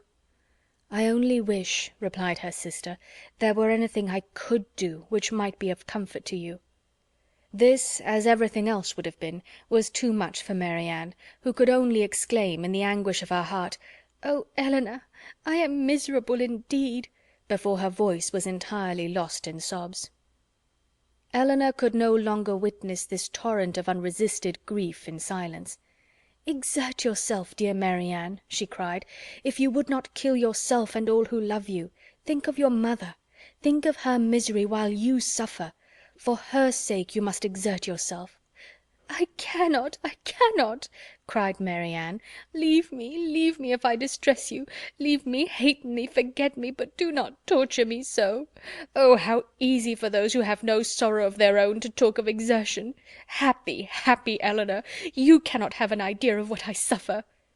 "Do you call me happy, Marianne? Oh, if you knew! And can you believe me to be so while I see you so wretched?" "Forgive me, forgive me," throwing her arms around her sister's neck. "I know you feel for me. I know what a heart you have. But yet you must be happy. Edward loves you. What, oh, what can do away with such happiness as that?" "Many, many circumstances," said Elinor solemnly. "No, no, no," cried Marianne wildly. "He loves you, and only you. You can have no grief." "I can have no pleasure while I see you in this state." "And you will never see me otherwise. Mine is a misery which nothing can do away." "You must not talk so, Marianne. Have you no comforts, no friends? Is your loss such as leaves no opening for consolation? Much as you suffer now, think of what you would have suffered if the discovery of his character had been delayed to a later period, if your engagement had been carried on for months and months, as it might have been, before he chose to put an end to it. Every additional day of unhappy confidence on your side would have made the blow more dreadful." "Engagement!" cried Marianne. "There has been no engagement." "No engagement?" "No, he is not so unworthy as you believe him. He has broken no faith with me." "But he told you that he loved you?" "Yes. No, never absolutely. It was every day implied, but never professedly declared. Sometimes I thought it had been, but it never was." "Yet you wrote to him?" "Yes. Could that be wrong after all that had passed? But I cannot talk." Elinor said no more, and turning again to the 3 letters which now raised a much stronger curiosity than before, directly ran over the contents of all. The first, which was what her sister had sent him on their arrival in town, was to this effect: "Berkeley Street, January. How surprised you will be, Willoughby, on receiving this, and I think you will feel something more than surprise when you know that I am in town. An opportunity of coming hither, though with Mrs. Jennings, was a temptation we could not resist. I wish you may receive this in time to come here to night, but I will not depend on it. At any rate, I shall expect you to morrow. For the present, adieu. M.D." Her second note, which had been written on the morning after the dance at the Middletons, was in these words: "I cannot express my disappointment in having missed you the day before yesterday, nor my astonishment at not having received any answer to a note which I sent you above a week ago. I have been expecting to hear from you, and still more to see you every hour of the day. Pray call again as soon as possible, and explain the reason of my having expected this in vain. You had better come earlier another time, because we are generally out by 1. We were last night at Lady Middleton's, where there was a dance. I have been told that you were asked to be one of the party. But could it be so? You must be very much altered indeed since we parted, if that could be the case and you not there. But I will not suppose this possible, and I hope very soon to receive your personal assurance of its being otherwise. M.D." The contents of her last note to him were these: "What am I to imagine, Willoughby, by your behaviour last night? Again I demand an explanation of it. I was prepared to meet you with the pleasure which our separation naturally produced, with the familiarity which our intimacy at Barton appeared to me to justify. I was repulsed indeed. I have passed a wretched night in endeavouring to excuse a conduct which can scarcely be called less than insulting. But though I have not yet been able to form any reasonable apology for your behaviour, I am perfectly ready to hear your justification of it. You have perhaps been misinformed, or purposely deceived, in something concerning me, which may have lowered me in your opinion. Tell me what it is, explain the grounds on which you acted, and I shall be satisfied, in being able to satisfy you.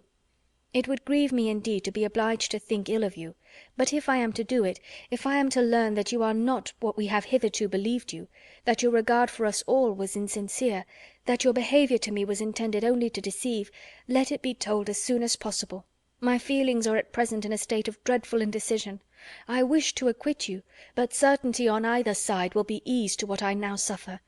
If your sentiments are no longer what they were, you will return my notes and the lock of my hair which is in your possession. M.D." That such letters, so full of affection and confidence, could have been so answered, Elinor, for Willoughby's sake, would have been unwilling to believe. But her condemnation of him did not blind her to the impropriety of their having been written at all, and she was silently grieving over the imprudence which had hazarded such unsolicited proofs of tenderness, not warranted by anything preceding, and most severely condemned by the event, when Marianne, perceiving that she had finished the letters, observed to her that they contained nothing but what any one would have written in the same situation. "I felt myself," she added, "to be as solemnly engaged to him as if the strictest legal covenant had bound us each together." "I can believe it," said Elinor, "but unfortunately he did not feel the same." "He did feel the same, Elinor. For weeks and weeks he felt it. I know he did. Whatever may have changed him now, and nothing but the blackest art employed against me can have done it, I was once as dear to him as my own soul could wish. This lock of hair, which now he can so readily give up, was begged of me with the most earnest supplication. Had you seen his look, his manner, had you heard his voice at that moment— Have you forgot the last evening of our being together at Barton? The morning that we parted, too, when he told me that it might be many weeks before we met again. His distress! Can I ever forget his distress?" For a moment or two she could say no more, but when this emotion had passed away, she added, in a firmer tone, "Elinor, I have been cruelly used, but not by Willoughby." "Dearest Marianne, who but himself? By whom can he have been instigated?" "By all the world, rather than by his own heart. I could rather believe every creature of my acquaintance leagued together to ruin me in his opinion, than believe his nature capable of such cruelty. This woman of whom he writes, whoever she be, or any one, in short, but your own dear self, mamma, and Edward, may have been so barbarous to belie me. Beyond you three, is there a creature in the world whom I would not rather suspect of evil than Willoughby, whose heart I know so well?" Elinor would not contend, and only replied, "Whoever may have been so detestably your enemy, let them be cheated of their malignant triumph, my dear sister, by seeing how nobly the consciousness of your own innocence and good intentions supports your spirits. It is a reasonable and laudable pride which resists such malevolence." "No, no," cried Marianne, "misery such as mine has no pride. I care not who knows that I am wretched. The triumph of seeing me so may be open to all the world. Elinor, Elinor, they who suffer little may be proud and independent as they like, may resist insult or return mortification, but I cannot. I must feel, I must be wretched, and they are welcome to enjoy the consciousness of it that can. But for my mother's sake and mine, I would do more than for my own. But to appear happy when I am miserable, oh, who can require it?" Again they were both silent. Elinor was employed in walking thoughtfully from the fire to the window, from the window to the fire, without knowing that she received warmth from one, or discerning objects through the other; and Marianne, seated at the foot of the bed, with her head leaning against one of its posts, again took up Willoughby's letter, and after shuddering over every sentence, exclaimed, "It is too much. Oh, Willoughby, Willoughby, could this be yours? Cruel, cruel, nothing can acquit you. Elinor, nothing can. Whatever he might have heard against me, ought he not to have suspended his belief? Ought he not to have told me of it, to have given me the power of clearing myself? The lock of hair," repeating it from the letter, "which you so obligingly bestowed on me, that is unpardonable. Willoughby, where was your heart when you wrote those words? Oh, barbarously insolent! Elinor, can he be justified?" "No, Marianne, in no possible way." "And yet this woman, who knows what her art may have been? How long it may have been premeditated, and how deeply contrived by her? Who is she? Who can she be? Whom did I ever hear him talk of as young and attractive among his female acquaintance? Oh, no one, no one! He talked to me only of myself." Another pause ensued. Marianne was greatly agitated, and it ended thus: "Elinor, I must go home. I must go home and comfort mamma. Can we not be gone to-morrow?" "To-morrow, Marianne?" "Yes, why should I stay here? I came only for Willoughby's sake. And now who cares for me? Who regards me?" "It would be impossible to go to-morrow. We owe Mrs. Jennings much more than civility, and civility of the commonest kind must prevent such a hasty removal as that." "Well, then, another day or two perhaps, but I cannot stay here long. I cannot stay to endure the questions and remarks of all these people. The Middletons and Palmers, how am I to bear their pity? The pity of such a woman as Lady Middleton! Oh, what would he say to that?" Elinor advised her to lie down again, and for a moment she did so, but no attitude could give her ease, and in restless pain of mind and body she moved from one posture to another, till, growing more and more hysterical, her sister could with difficulty keep her on the bed at all, and for some time was fearful of being constrained to call for assistance. Some lavender drops, however, which she was at length persuaded to take, were of use, and from that time till Mrs. Jennings returned, she continued on the bed quiet and motionless. Chapter 30. Mrs. Jennings came immediately to their room on her return, and without waiting to have her request of admittance answered, opened the door and walked in, with a look of real concern. "How do you do, my dear?" said she in a voice of great compassion to Marianne, who turned away her face without attempting to answer. "How is she, Miss Dashwood? Poor thing, she looks very bad. No wonder. Ay, it is but too true. He is to be married very soon. A good-for-nothing fellow. I have no patience with him. Mrs. Taylor told me of it half an hour ago, and she was told it by a particular friend of Miss Grey herself, else I am sure I should not have believed it, and I was almost ready to sink as it was. Well, said I, all I can say is, that if this be true, he has used a young lady of my acquaintance abominably ill, and I wish with all my soul his wife may plague his heart out. And so I shall always say, my dear, you may depend on it. I have no notion of men's going on in this way, and if I ever meet him again, I will give him such a dressing as he has not had this many a day.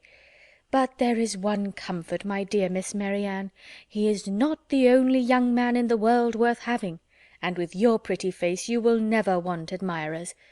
Well, poor thing, I won't disturb her any longer, for she had better have her cry out at once, and have done with. The Parrys and Sandersons luckily are coming to-night, you know, and that will amuse her."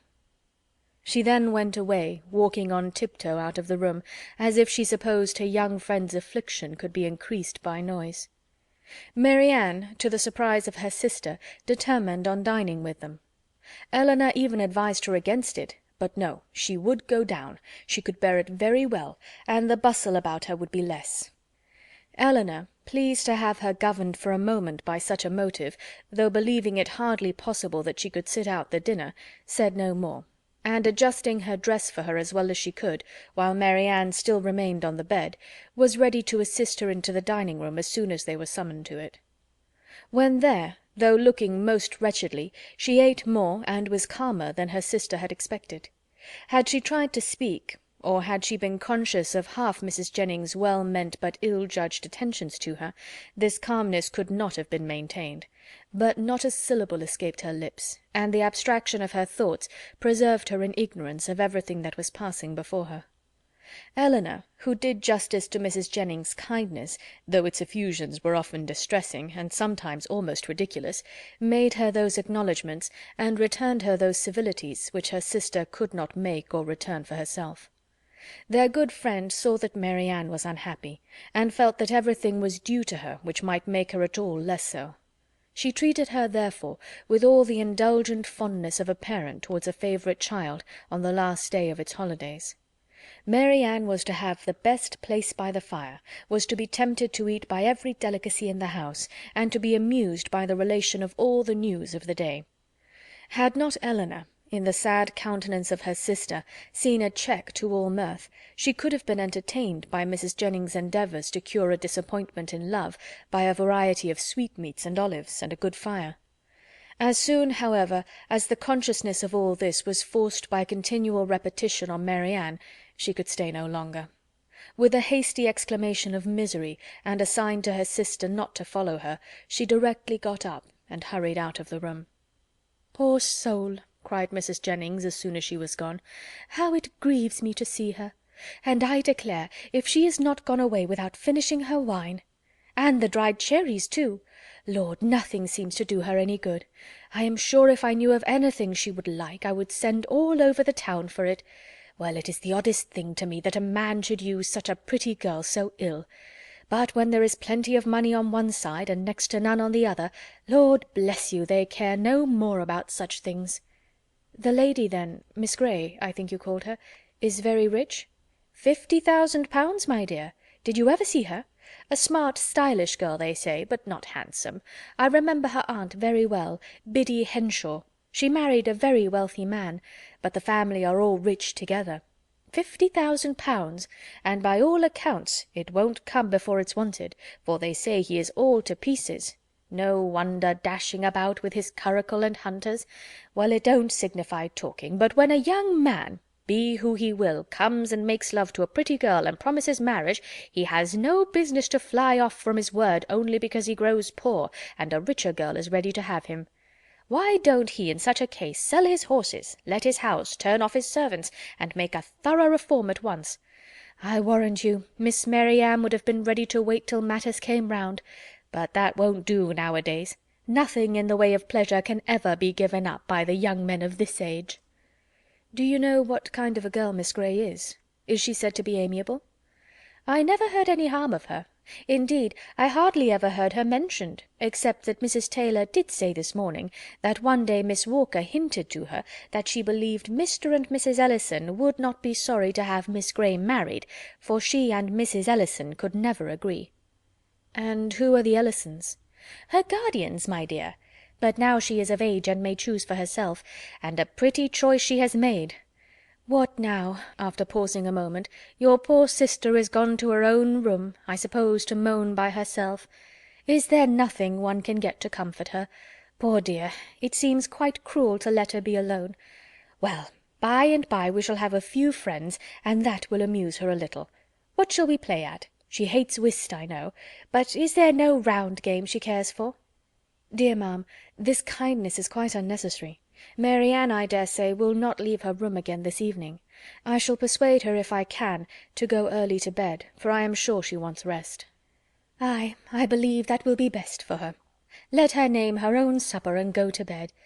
Lord, no wonder she has been looking so bad and so cast down this last week or two, for this matter, I suppose, has been hanging over her head as long as that. And so the letter that came to-day finished it. Poor soul! I am sure if I had had a notion of it, I would not have joked her about it for all my money. But then, you know, how should I guess such a thing? I made sure of its being nothing but a common love letter, and you know young people like to be laughed at about them. Lord, how concerned Sir John and my daughters will be when they hear it! If I had my senses about me, I might have called in Conduit Street on my way home, and told them of it, but I shall see them to-morrow. It would be unnecessary, I am sure, for you to caution Mrs. Palmer and Sir John against ever naming Mr. Willoughby, or making the slightest allusion to what has passed before my sister. Their own want of good nature must point out to them the real cruelty of appearing to know anything about it when she is present, and the less that may ever be said to myself on the subject, the more my feelings will be spared, as you, my dear madam, will easily believe. "Oh Lord, yes, that I do indeed.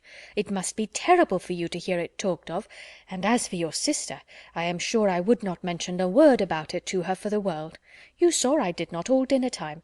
No more would Sir John nor my daughters, for they are all very thoughtful and considerate, especially if I give them a hint, as I certainly will. For my part, I think the less that is said about such things the better, the sooner it is blown over and forgot. And what does talking ever do, you know? In this affair it can only do harm, more so perhaps than in many cases of a similar kind, for it has been attended by circumstances which, for the sake of every one concerned in it, make it unfit to become the public conversation. I must do this justice to Mr. Willoughby. He has broken no positive engagement with my sister." "Law, my dear, don't pretend to defend him. No positive engagement, indeed, after taking her all over Allenham House, and fixing on the very rooms they were to live in hereafter." Elinor, for her sister's sake, could not press the subject further, and she hoped it was not required of her for Willoughby's, since though Marianne might lose much, he could gain very little by the enforcement of the real truth. After a short silence on both sides, Mrs. Jennings, with all her natural hilarity, burst forth again. "Well, my dear, 'tis a true saying about an ill wind, for it will be all the better for Colonel Brandon. He will have her at last, ay, he will. Mind me now if they aren't married by midsummer. Lord, how he'll chuckle over this news. I hope he will come to-night. It will be all to one a better match for your sister. 2,000 a year without debt or drawback, except the little love-child, indeed. Ay, I had forgot her, but she may be prenticed out at a small cost, and then what does it signify? Delaford is a nice place, I can tell you, exactly what I call a nice old-fashioned place, full of comforts and conveniences, quite shut in with great garden walls that are covered with the best fruit trees in the country, and such a mulberry tree in one corner. Lord, how Charlotte and I did stuff the only time we were there. Then there is a dovecot, some delightful stew-ponds, and a very pretty canal, and everything, in short, that one could wish for. And moreover, it is close to the church, and only 1/4 of a mile from the turnpike road, so 'tis never dull, for if you only go and sit up in an old yew arbour behind the house, you may see all the carriages that pass along. Oh, 'tis a nice place. A butcher hard by in the village, and the parsonage house within a stone's throw. To my fancy 1,000 times prettier than Barton Park, where they are forced to send 3 miles for their meat, and have not a neighbour nearer than your mother. Well, I shall spirit up the Colonel as soon as I can. One shoulder of mutton, you know, drives another down. If we can but put Willoughby out of her head." "Ay, if we can do that, ma'am," said Elinor, "we shall do very well with or without Colonel Brandon." And then, rising, she went away to join Marianne, whom she found, as she expected, in her own room, leaning in silent misery over the small remains of a fire, which, till Elinor's entrance, had been her only light. "You had better leave me. was all the notice that her sister received from her. "I will leave you," said Elinor, "if you will go to bed." But this, from the momentary perverseness of impatient suffering, she at first refused to do. Her sister's earnest though gentle persuasion, however, soon softened her to compliance, and Elinor saw her lay her aching head on the pillow, and, as she hoped, in a way to get some quiet rest before she left her. In the drawing-room, whither she then repaired, she was soon joined by Mrs. Jennings, with a wine-glass full of something in her hand. "My dear," said she, entering, "I have just recollected that I have some of the finest old Constantia wine in the house that ever was tasted, so I have brought a glass of it for your sister. My poor husband, how fond he was of it! Whenever he had a touch of his old colicky gout, he said it did him more good than anything else in the world. Do take it to your sister." "Dear ma'am," replied Elinor, smiling at the difference of the complaints for which it was recommended, "how good you are! But I have just left Marianne in bed, and I hope almost asleep, and as I think nothing will be of so much service to her as rest, if you will give me leave, I will drink the wine myself."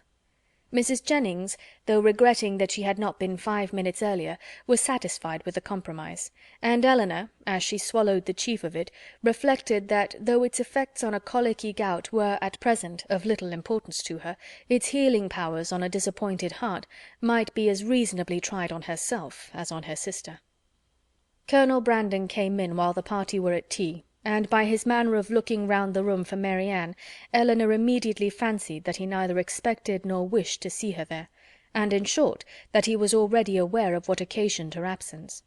Mrs. Jennings was not struck by the same thought, for soon after his entrance she walked across the room to the tea-table where Elinor presided, and whispered, "The Colonel looks as grave as ever, you see. He knows nothing of it. Do tell him, my dear."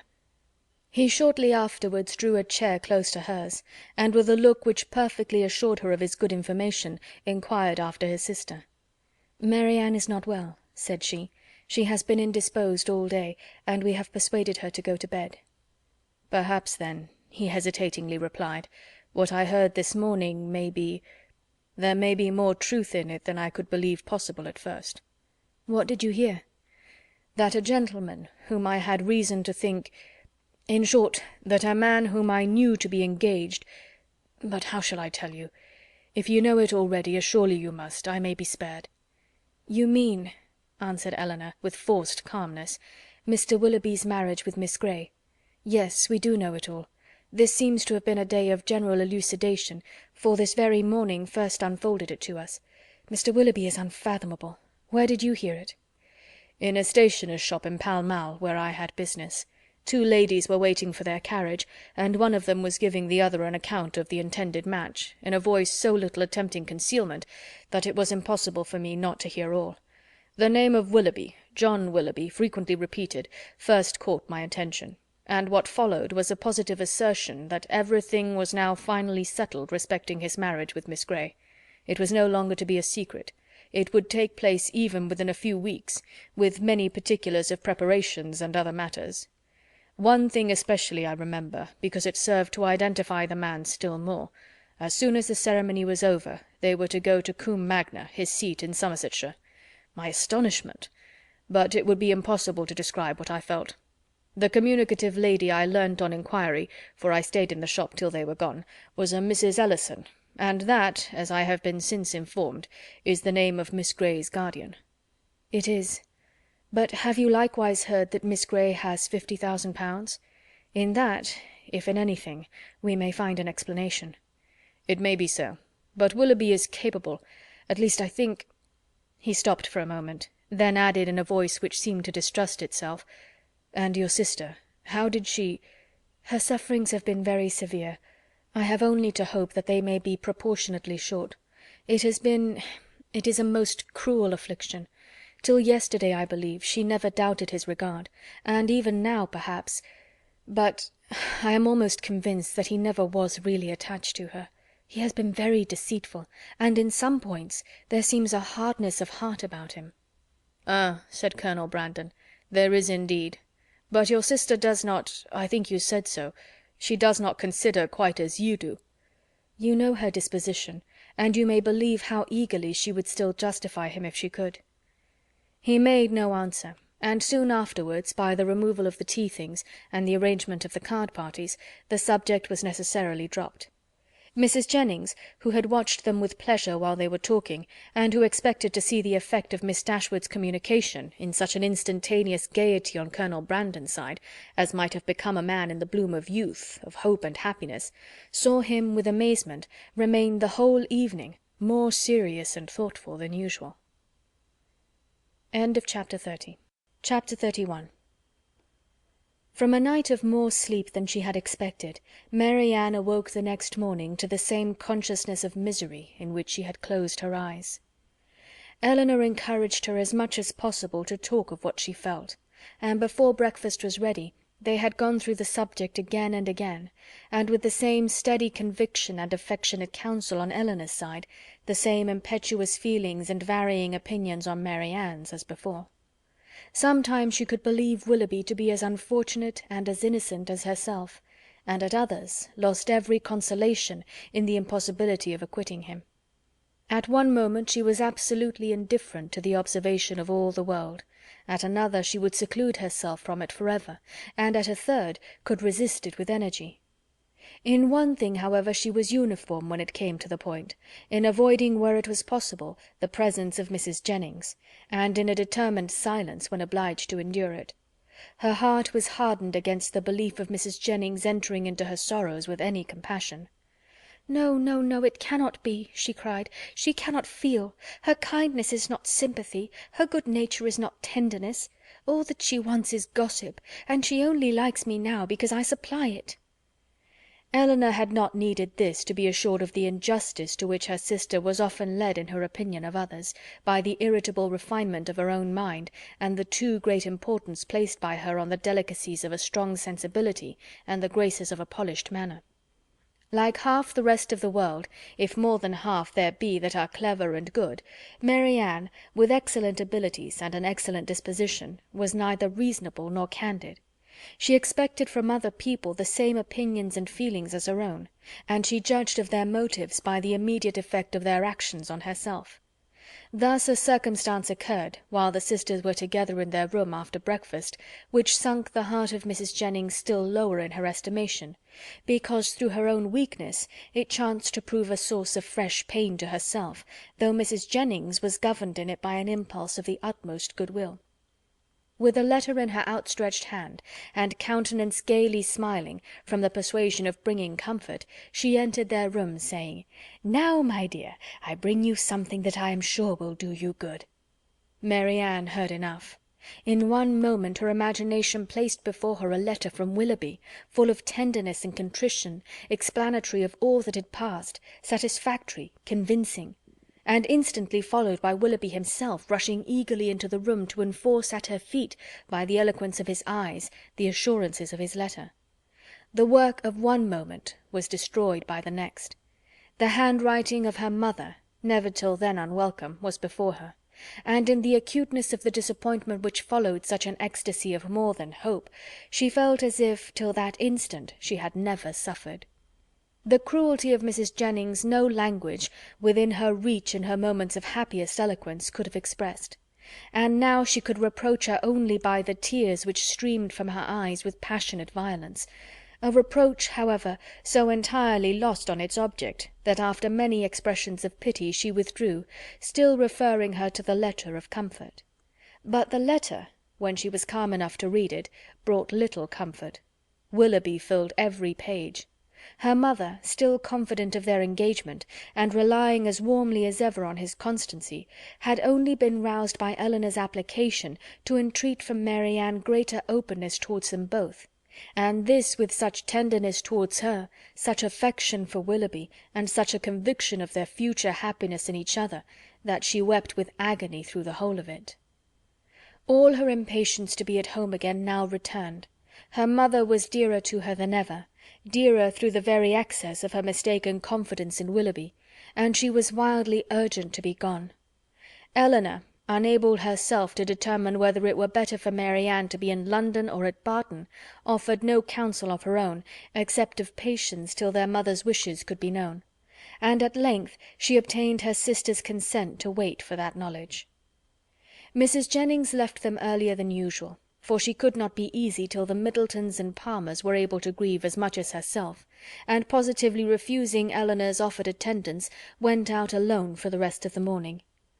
Elinor, with a very heavy heart, aware of the pain she was going to communicate, and perceiving by Marianne's letter how ill she had succeeded in laying any foundation for it, then sat down to write her mother an account of what had passed, and entreat her directions for the future; while Marianne, who came into the drawing-room on Mrs. Jennings going away, remained fixed at the table where Elinor wrote, watching the advancement of her pen, grieving over her for the hardship of such a task, and grieving still more fondly over its effect on her mother. In this manner they had continued about a quarter of an hour, when Marianne, whose nerves could not then bear any sudden noise, was startled by a rap at the door. "Who can this be?" cried Elinor. "So early, too! I thought we had been safe." Marianne moved to the window. "It is Colonel Brandon," said she with vexation. "We are never safe from him." "He will not come in, as Mrs. Jennings is from home." "I will not trust to that," retreating to her own room. "A man who has nothing to do with his own time has no conscience in his intrusion on that of others." The event proved her conjecture right, though it was founded on injustice and error; for Colonel Brandon did come in, and Elinor, who was convinced that solicitude for Marianne brought him thither, and who saw that solicitude in his disturbed and melancholy look, and in his anxious though brief inquiry after her, could not forgive her sister for esteeming him so lightly. "I met Mrs. Jennings in Bond Street," said he, after the first salutation, "and she encouraged me to come on; and I was the more easily encouraged because I thought it possible that I might find you alone, which I was very desirous of doing. My object, my wish, my sole wish in desiring it, I hope, I believe it is to be a means of giving comfort— no, I must not say comfort, not present comfort, but conviction, lasting conviction to your sister's mind.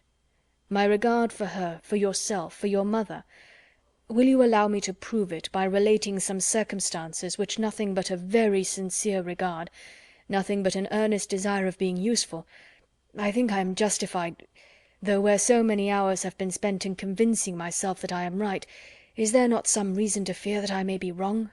He stopped. "I understand you," said Elinor. "You have something to tell me of Mr. Willoughby that will open his character farther. Your telling it will be the greatest act of friendship that can be shown Marianne.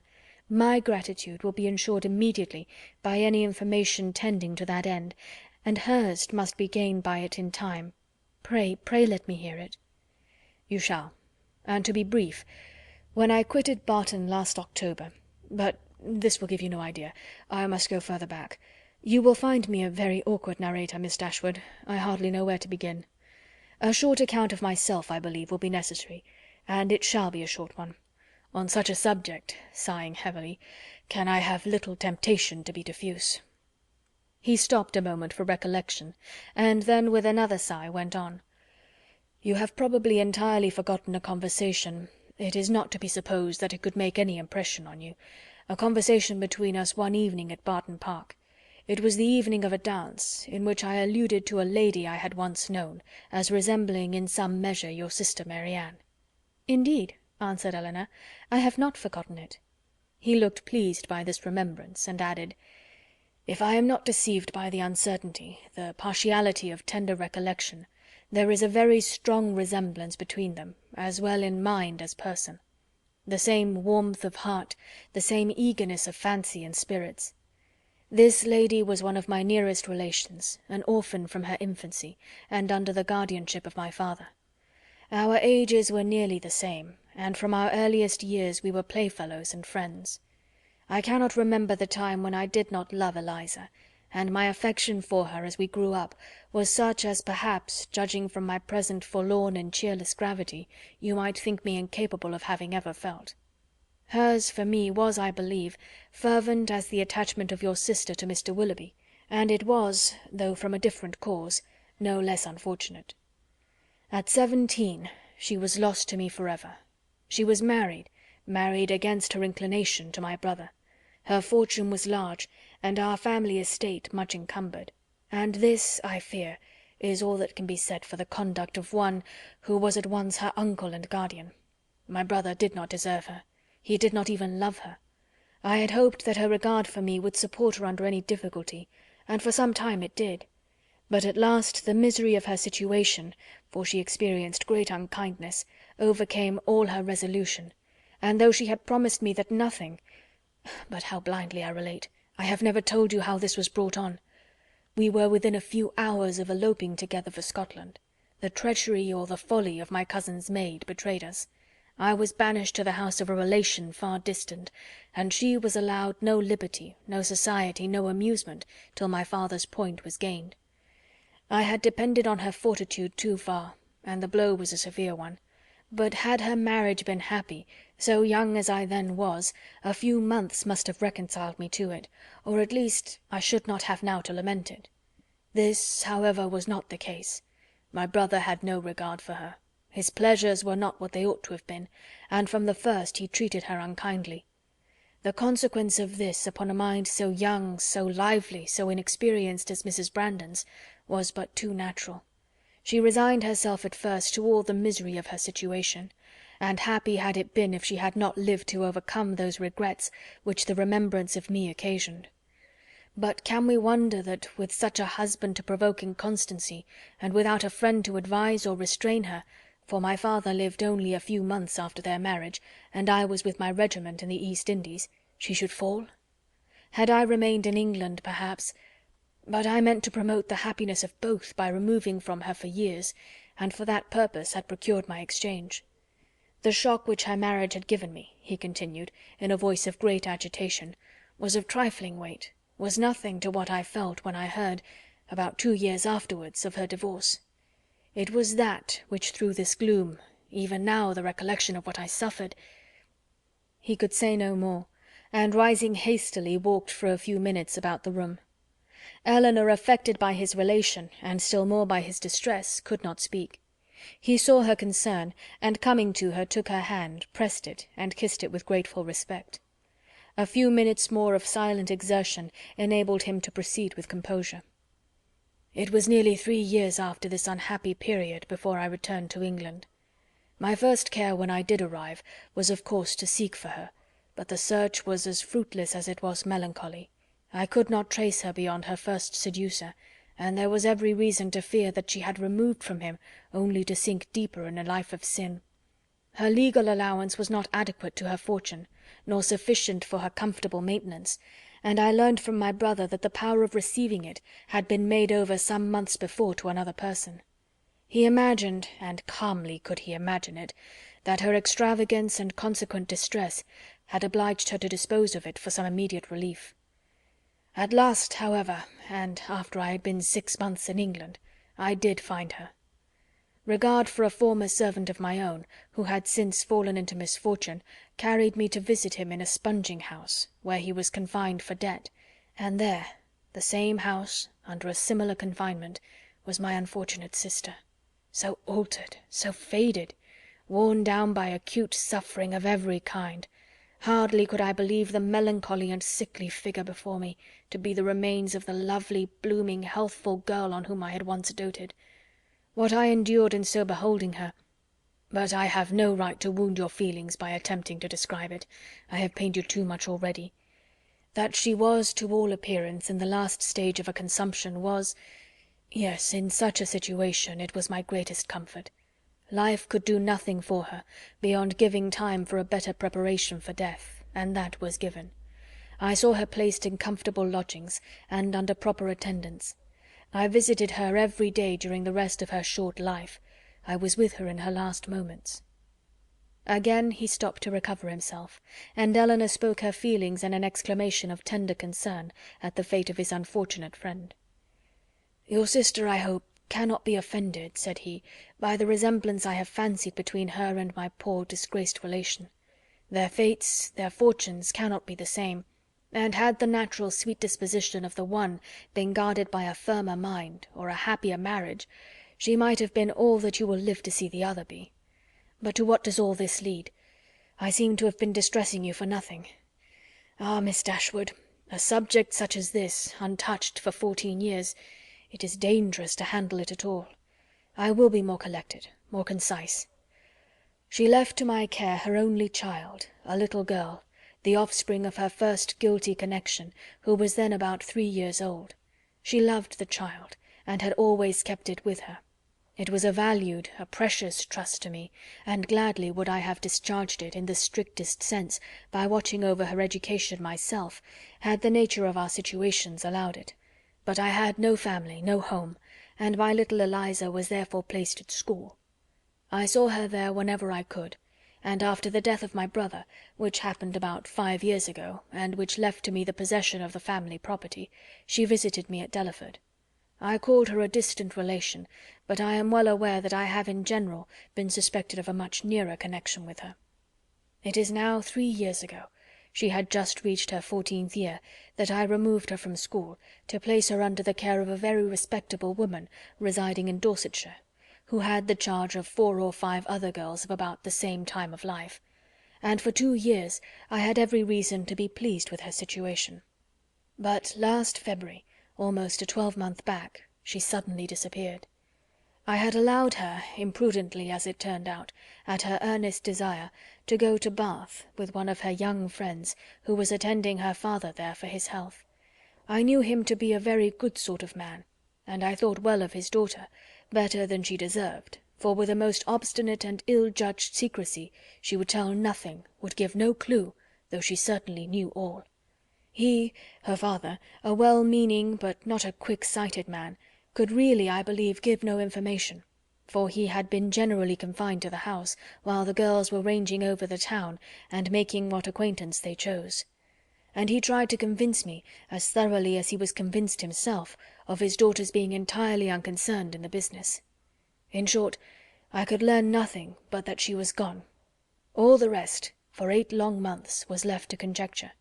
What I thought, what I feared, may be imagined, and what I suffered too. "Good heavens!" cried Elinor.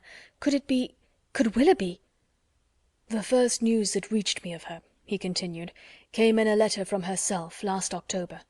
It was forwarded to me from Delaford, and I received it on the very morning of our intended party to Whitwell.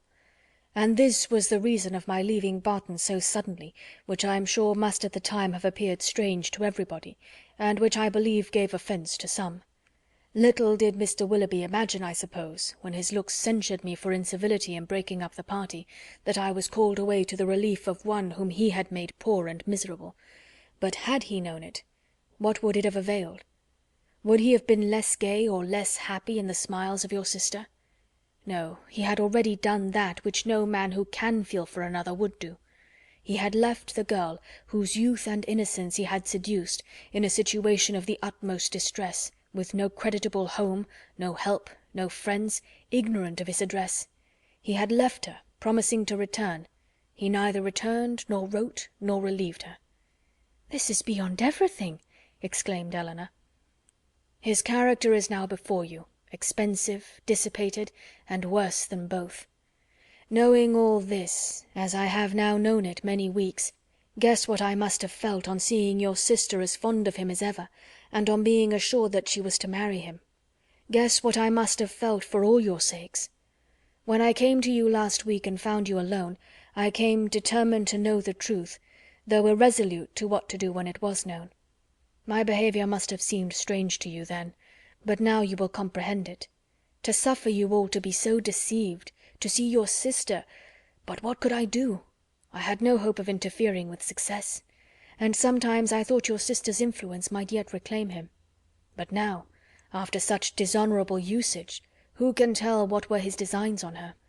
Whatever they may have been, however, she may now, and hereafter doubtless will, turn with gratitude towards her own condition when she compares it with that of my poor Eliza, when she considers the wretched and hopeless situation of this poor girl, and pictures her to herself with an affection for him so strong, still as strong as her own, and with a mind tormented by self-reproach, which must attend her through life.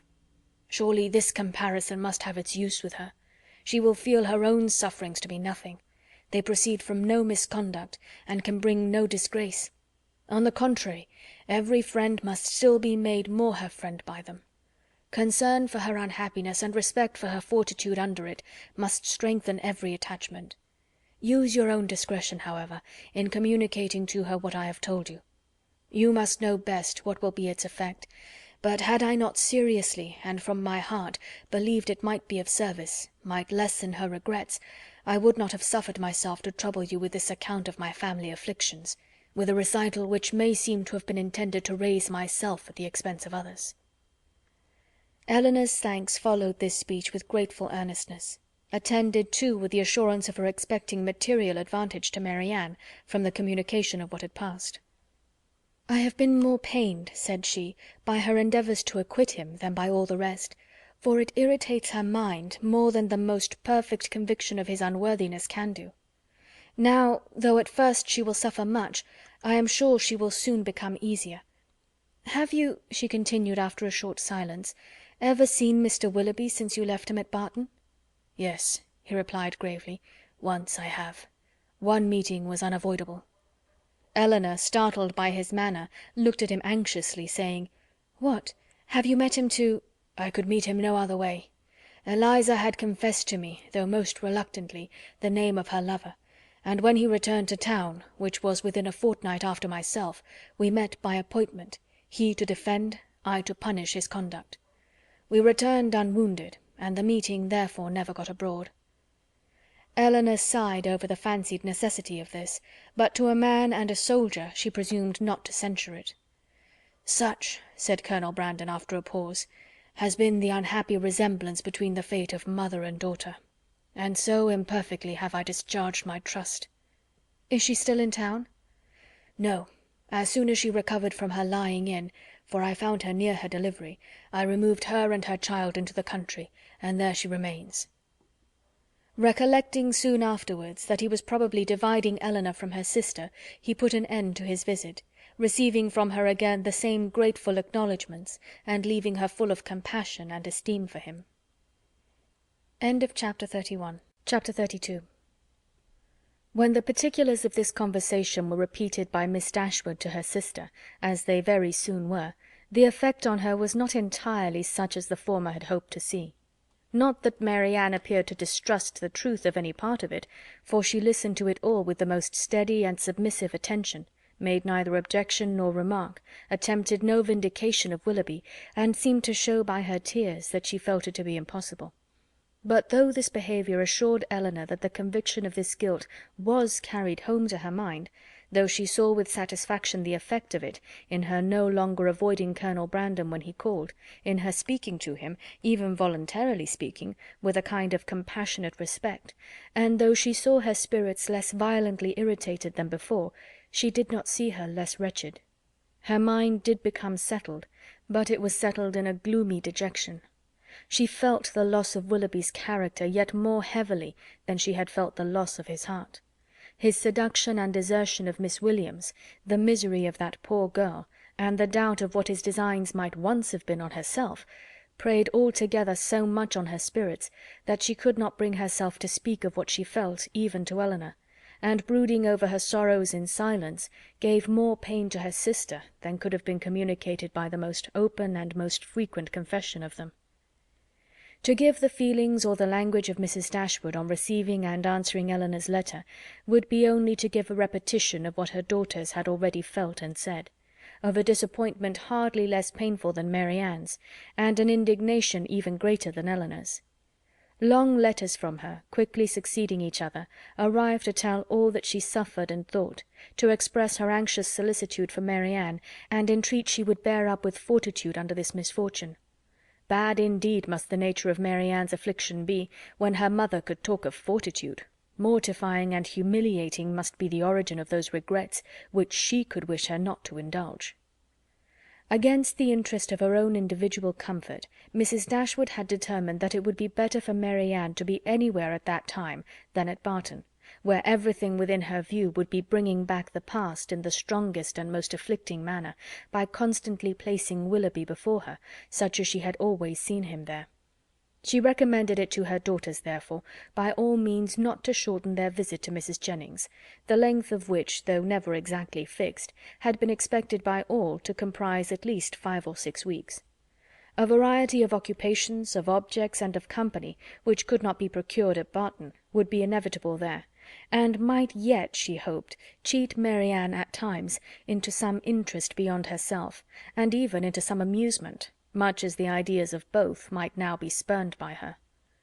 From all danger of seeing Willoughby again, her mother considered her to be at least equally safe in town as in the country, since his acquaintance must now be dropped by all who called themselves her friends.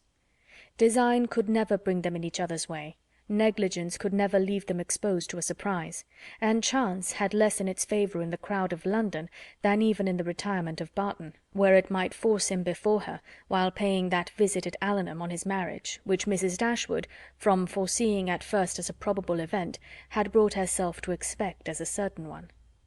She had yet another reason for wishing her children to remain where they were.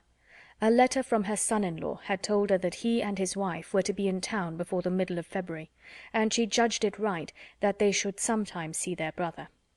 Marianne had promised to be guided by her mother's opinion, and she submitted to it therefore without opposition, though it proved perfectly different from what she wished and expected, though she felt it to be entirely wrong, formed on mistaken grounds, and that by requiring her longer continuance in London it deprived her of the only possible alleviation of her wretchedness, the personal sympathy of her mother, and doomed her to such society and such scenes as must prevent her ever knowing a moment's rest. But it was a matter of great consolation to her that what brought evil to herself would bring good to her sister, and Elinor, on the other hand, suspecting that it would not be in her power to avoid Edward entirely, comforted herself by thinking that though their longer stay would therefore militate against her own happiness, it would be better for Marianne than an immediate return into Devonshire. Her carefulness in guarding her sister from ever hearing Willoughby's name mentioned was not thrown away. Marianne, though without knowing it herself, reaped all its advantage, for neither Mrs. Jennings, nor Sir John, nor even Mrs. Palmer herself, ever spoke of him before her. Elinor wished that the same forbearance could have extended towards herself, but that was impossible, and she was obliged to listen day after day to the indignation of them all. Sir John could not have thought it possible. A man of whom he had always had such reason to think well, such a good-natured fellow. He did not believe there was a bolder rider in England. It was an unaccountable business. He wished him at the devil with all his heart. He would not speak another word to him, meet him where he might, for all the world. No, not if it were to be by the side of Barton Covert, and they were kept watching for 2 hours together. Such a scoundrel of a fellow, such a deceitful dog. It was only the last time they met that he had offered him one of Folly's puppies, and this was the end of it. Mrs. Palmer in her way was equally angry. She was determined to drop his acquaintance immediately, and she was very thankful that she had never been acquainted with him at all. She wished with all her heart Combe Magna was not so near Cleveland, but it did not signify, for it was a great deal too far off to visit. She hated him so much that she was resolved never to mention his name again, and she should tell everybody she saw how good for nothing he was. The rest of Mrs. Palmer's sympathy was shown in procuring all the particulars in her power of the approaching marriage, and communicating them to Elinor. She could soon tell at what coachmaker's the new carriage was building, by what painter Mr. Willoughby's portrait was drawn, and at what warehouse Miss Grey's clothes might be seen. The calm and polite unconcern of Lady Middleton on the occasion was a happy relief to Elinor's spirits, oppressed as they often were by the clamorous kindness of the others. It was a great comfort to her to be sure of exciting no interest in one person at least among their circle of friends, a great comfort to know that there was one who would meet her without feeling any curiosity after particulars, or any anxiety for her sister's health. Every qualification is raised at times, by the circumstances of the moment, to more than its real value, and she was sometimes worried by the officious condolence to rate good breeding as more indispensable to comfort than good nature. Lady Middleton expressed her sense of the affair about once every day, or twice, if the subject occurred very often, by saying, "It is very shocking indeed," and by the means of this continual though gentle vent was able not only to see the Miss Dashwoods from the first without the smallest emotion, but very soon to see them without recollecting a word of the matter. And having thus supported the dignity of her own sex, and spoken her decided censure of what was wrong in the other, she thought herself at liberty to attend to the interest of her own assemblies, and therefore determined, though rather against the opinion of Sir John, that as Mrs. Willoughby would at once be a woman of elegance and fortune, to leave her card with her as soon as she married. Colonel Brandon's delicate, unobtrusive inquiries were never unwelcome to Miss Dashwood. He had abundantly earned the privilege of intimate discussion of her sister's disappointment by the friendly zeal with which he had endeavoured to soften it, and they always conversed with confidence.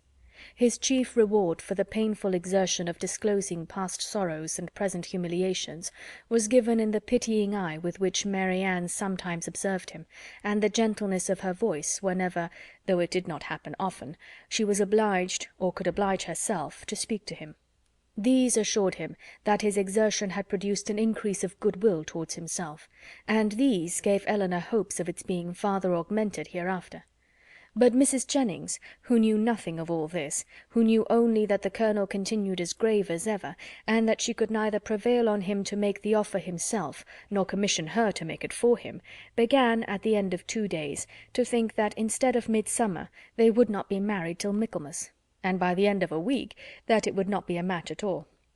The good understanding between the Colonel and Miss Dashwood seemed rather to declare that the honours of the mulberry tree, the canal, and the yew arbour would all be made over to her, and Mrs. Jennings had, for the time, ceased to think at all of Mrs. Ferrars. Early in February, within a fortnight from the receipt of Willoughby's letter, Elinor had the painful office of informing her sister that he was married. She had taken care to have the intelligence conveyed to herself as soon as it was known that the ceremony was over, as she was desirous that Marianne should not receive the first notice of it from the public papers, which she saw her eagerly examining every morning. She received the news with resolute composure, made no observation on it, and at first shed no tears. But after a short time they would burst out, and for the rest of the day she was in a state hardly less pitiable than when she first learnt to expect the event. The Willoughbys left town as soon as they were married, and Elinor now hoped, as there could be no danger of her seeing either of them, to prevail on her sister, who had never yet left the house since the first blow fell, to go out again by degrees, as she had done before. About this time the two Miss Steeles, lately arrived at their cousin's house in Bartlett's Buildings, Holborn, presented themselves again before their more grand relations in Conduit and Berkeley Streets, and were welcomed by them all with great cordiality. Elinor only was sorry to see them. Their presence always gave her pain, and she hardly knew how to make a very gracious return to the overpowering delight of Lucy in finding her still in town. "I should have been quite disappointed if I had not found you here still," she said repeatedly, with a strong emphasis on the word. "But I always thought I should. I was almost sure you would not leave London yet a while, though you told me, you know, at Barton, that you should not stay above a month. But I thought at the time that you would most likely change your mind when it came to the point. It would have been such a great pity to have went away before your brother and sister came. And now, to be sure, you will be in no hurry to be gone. I am amazingly glad you did not keep your word." Elinor perfectly understood her, and was forced to use all her self-command to make it appear that she did not. "Well, my dear," said Mrs. Jennings, "and how did you travel?" "Not in the stage, I assure you," replied Miss Steele with quick exultation. "We came post all the way, and had a very smart beau to attend us. Dr. Davies was coming to town, and so we thought we'd join him in a post-chaise, and he behaved very genteelly and paid 10 or 12 shillings more than we did." "Oh, oh!" cried Mrs. Jennings. "Very pretty indeed. And the doctor is a single man, I warrant you." "There now," said Miss Steele, affectedly simpering. "Everybody laughs at me so about the doctor, and I cannot think why. My cousins say they are sure I have made a conquest, but for my part I declare I never think about him from one hour's end to another. Lord, here comes your beau, Nancy, my cousin said t'other day, when she saw him crossing the street to the house. My beau, indeed, said I cannot think who you mean. The doctor is no beau of mine. "Ay, ay, that is very pretty talking, but it won't do. The doctor is the man, I see." "No, indeed," replied her cousin with affected earnestness, "and I beg you will contradict it if you ever hear it talked of." Mrs. Jennings directly gave her the gratifying assurance that she certainly would not, and Miss Steele was made completely happy. "I suppose you will go and stay with your brother and sister, Miss Dashwood, when they come to town," said Lucy, returning after a cessation of hostile hints to the charge. "No, I do not think we shall." "Oh, yes, I dare say you will." Elinor would not humour her by further opposition. "What a charming thing it is that Mrs. Dashwood can spare you both for so long a time together." "Long a time indeed!" interposed Mrs. Jennings. "Why, their visit is but just begun." Lucy was silenced. "I am sorry we cannot see your sister, Miss Dashwood," said Miss Steele. "I am sorry she is not well," for Marianne had left the room on their arrival. "You are very good. My sister will be equally sorry to miss the pleasure of seeing you, but she has been very much plagued lately with nervous headaches, which make her unfit for company or conversation." "Oh dear! That is a great pity, but such old friends as Lucy and me, I think she might see us, and I am sure we would not speak a word." Elinor with great civility declined the proposal. Her sister was perhaps laid down upon the bed, or in her dressing gown, and therefore not able to come to them. "Oh, if that's all," cried Miss Steele, "we can just as well go and see her."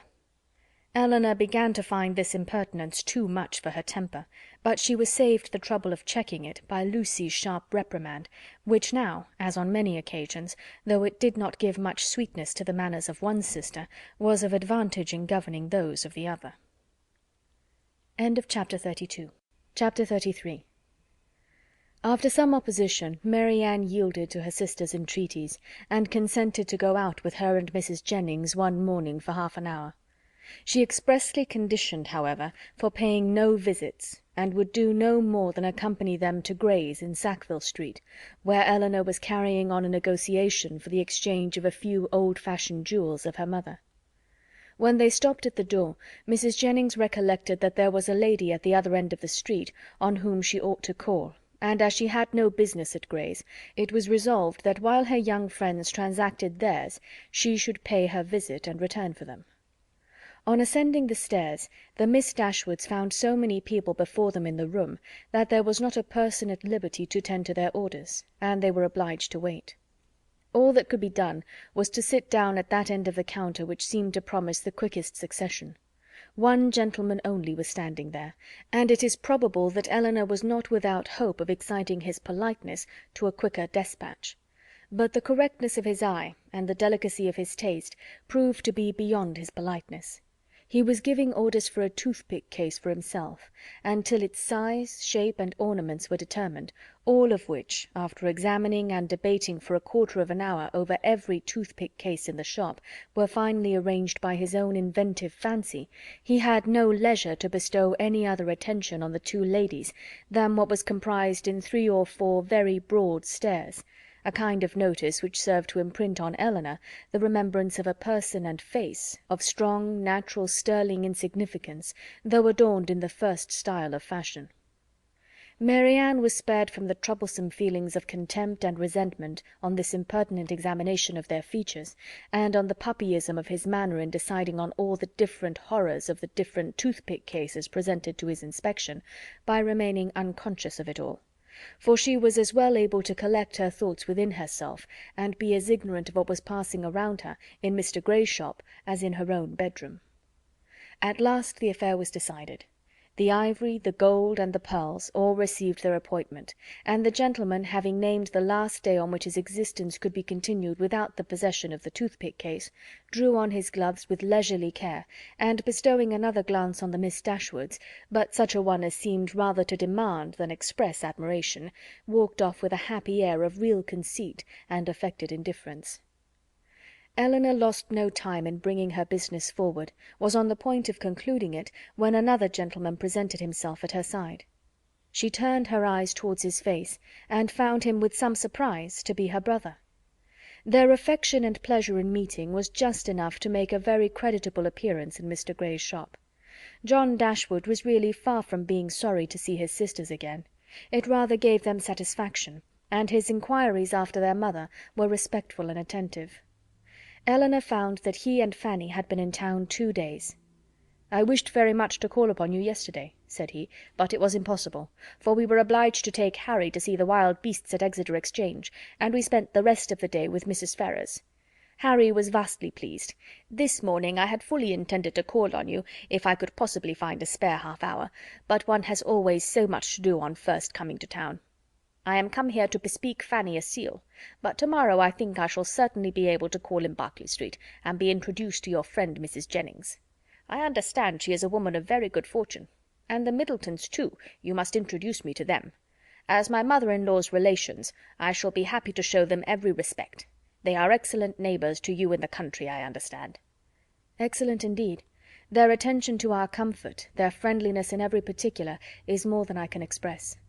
"I am extremely glad to hear it, upon my word. Extremely glad indeed. But so it ought to be. They are people of large fortune, they are related to you, and every civility and accommodation that can serve to make your situation pleasant might be reasonably expected. And so you are most comfortably settled in your little cottage, and want for nothing. Edward brought us a most charming account of the place, the most complete thing of its kind, he said, that ever was, and you all seemed to enjoy it beyond anything. It was a great satisfaction to us to hear it, I assure you." Elinor did feel a little ashamed of her brother, and was not sorry to be spared the necessity of answering him by the arrival of Mrs. Jennings's servant, who came to tell her that his mistress waited for them at the door. Mr. Dashwood attended them downstairs, was introduced to Mrs. Jennings at the door of her carriage, and repeating his hope of being able to call on them the next day, took leave. His visit was duly paid. He came with a pretence at an apology from their sister-in-law for not coming too, but she was so much engaged with her mother that really she had no leisure for going anywhere. Mrs. Jennings, however, assured him directly that she should not stand upon ceremony, for they were all cousins, or something like it, and she should certainly wait on Mrs. John Dashwood very soon, and bring her sisters to see her. His manners to them, though calm, were perfectly kind. To Mrs. Jennings most attentively civil, and on Colonel Brandon's coming in soon after himself, he eyed him with a curiosity which seemed to say that he only wanted to know him to be rich, to be equally civil to him. After staying with them half an hour, he asked Elinor to walk with him to Conduit Street, and introduce him to Sir John and Lady Middleton. The weather was remarkably fine, and she readily consented. As soon as they were out of the house, his inquiries began. "Who is Colonel Brandon? Is he a man of fortune?" "Yes, he has very good property in Dorsetshire." "I am glad of it. He seems a most gentlemanlike man, and I think, Elinor, I may congratulate you on the prospect of a very respectable establishment in life." "Me, brother? What do you mean?" "He likes you. I observed him narrowly, and am convinced of it. What is the amount of his fortune?" "I believe about 2,000 a year." 2,000 a year. And then, working himself up to a pitch of enthusiastic generosity, he added, "Elinor, I wish with all my heart it were twice as much for your sake." "Indeed, I believe you," replied Elinor, "but I am very sure that Colonel Brandon has not the smallest wish of marrying me." "You are mistaken, Elinor, you are very much mistaken. A very little trouble on your side secures him. Perhaps just at present he may be undecided. The smallness of your fortune may make him hang back. His friends may all advise him against it. But some of the little attentions and encouragements which ladies can so easily give will fix him in spite of himself. And there can be no reason why you should not try for him. It is not to be supposed that any prior attachment on your side— In short, you know, as to an attachment of that kind, it is quite out of the question, the objections are insurmountable, you have too much sense not to see all that. Colonel Brandon must be the man, and no civility shall be wanting on my part to make him pleased with you and your family. It is a match that must give universal satisfaction. In short, it is a kind of thing that," lowering his voice to an important whisper, "will be exceedingly welcome to all parties." Recollecting himself, however, he added, "That is, I mean to say, your friends are all truly anxious to see you well settled, Fanny particularly, for she has your interest very much at heart, I assure you. And her mother, too, Mrs. Ferrars, a very good-natured woman. I am sure it would give her great pleasure. She said as much the other day." Elinor would not vouchsafe any answer. "It would be something remarkable now," he continued, "something droll, if Fanny should have a brother, and I a sister, settling at the same time. And yet it is not very unlikely." "Is Mr. Edward Ferrars," said Elinor with resolution, "going to be married?" "It is not actually settled, but there is such a thing in agitation. He has a most excellent mother. Mrs. Ferrars, with the utmost liberality, will come forward and settle on him 1,000 a year if the match takes place. The lady is the Honourable Miss Morton, only daughter of the late Lord Morton, with 30,000 pounds, a very desirable connection on both sides, and I have not a doubt of its taking place in time. 1,000 a year is a great deal for a mother to give away, to make over for ever. But Mrs. Ferrars has a noble spirit.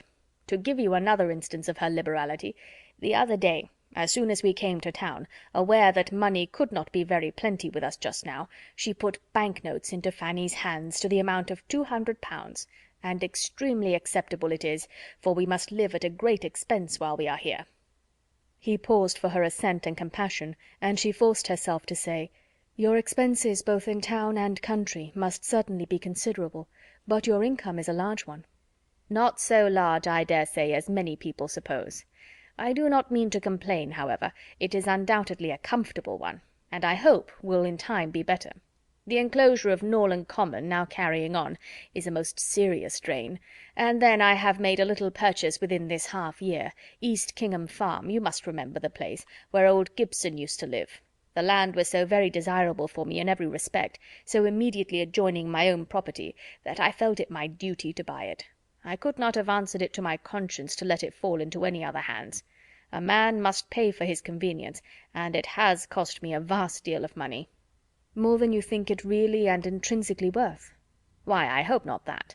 I might have sold it again the next day for more than I gave. But with regard to the purchase money, I might have been very unfortunate indeed, for the stocks were at that time so low that if I had not happened to have the necessary sum in my banker's hands, I must have sold out to very great loss." Elinor could only smile.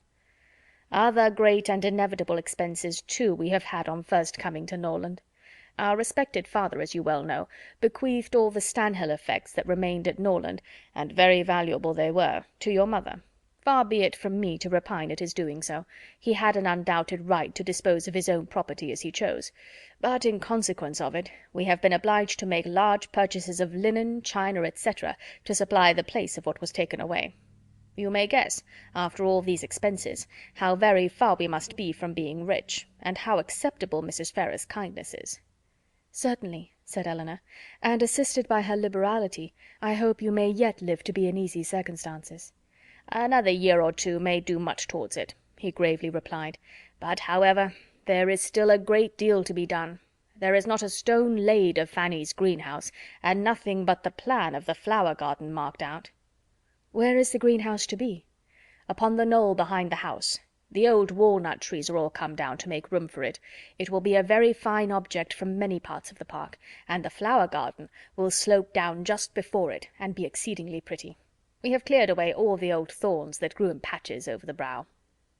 Elinor kept her concern and her censure to herself, and was very thankful that Marianne was not present to share the provocation.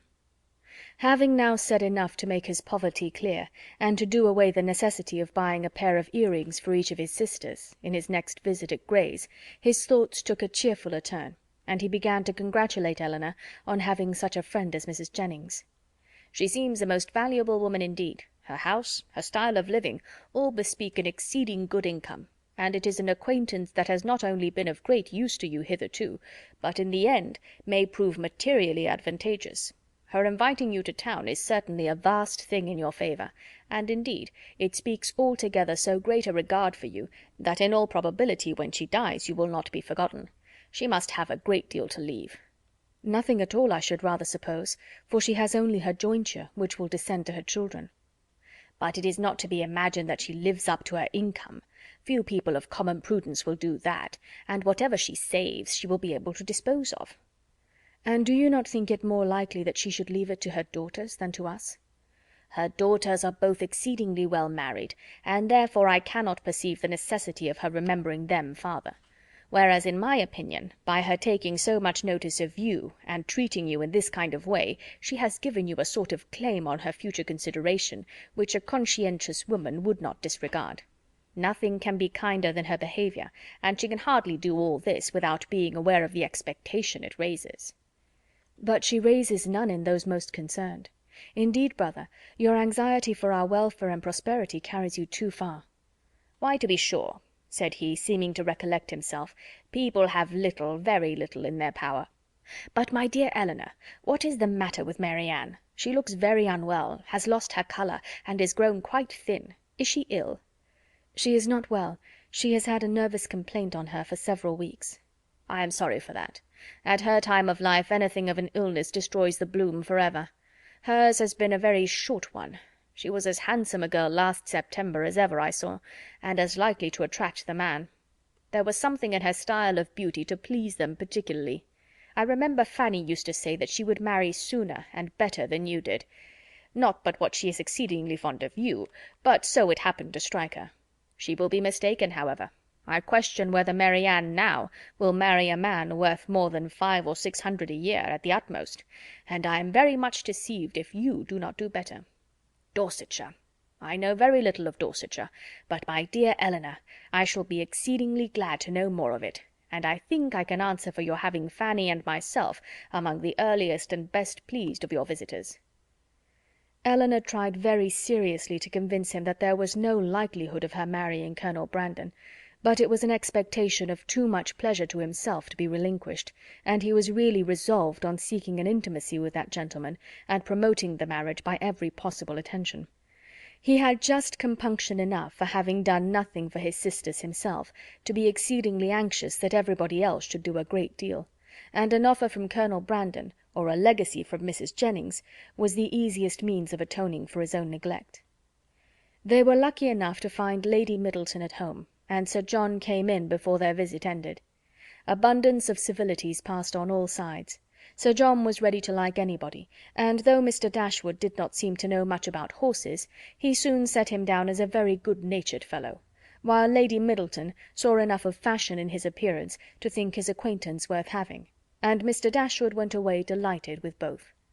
"I shall have a charming account to carry to Fanny," said he, as he walked back with his sister.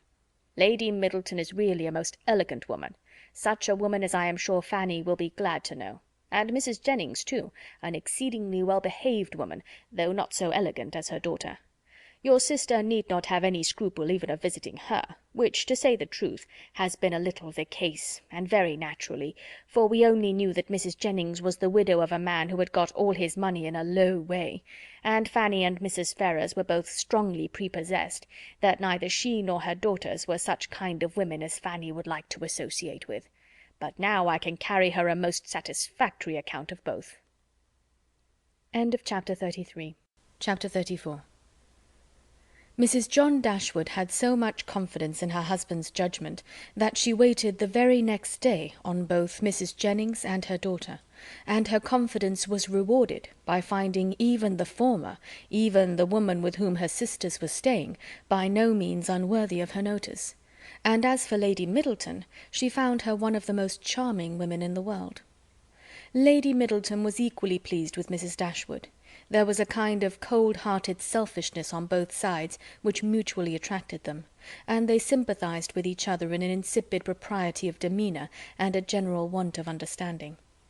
The same manners, however, which recommended Mrs. John Dashwood to the good opinion of Lady Middleton, did not suit the fancy of Mrs. Jennings, and to her she appeared nothing more than a little proud-looking woman of uncordial address, who met her husband's sisters without any affection, and almost without having anything to say to them; for of the quarter of an hour bestowed on Berkeley Street, she sat at least 7 minutes and a half in silence.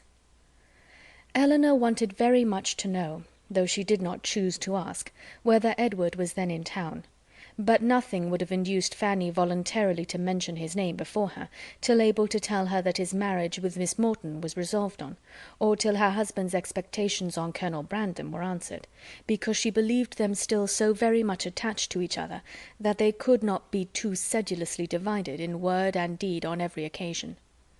The intelligence, however, which she would not give, soon flowed from another quarter. Lucy came very shortly to claim Elinor's compassion on being unable to see Edward, though he had arrived in town with Mr. and Mrs. Dashwood.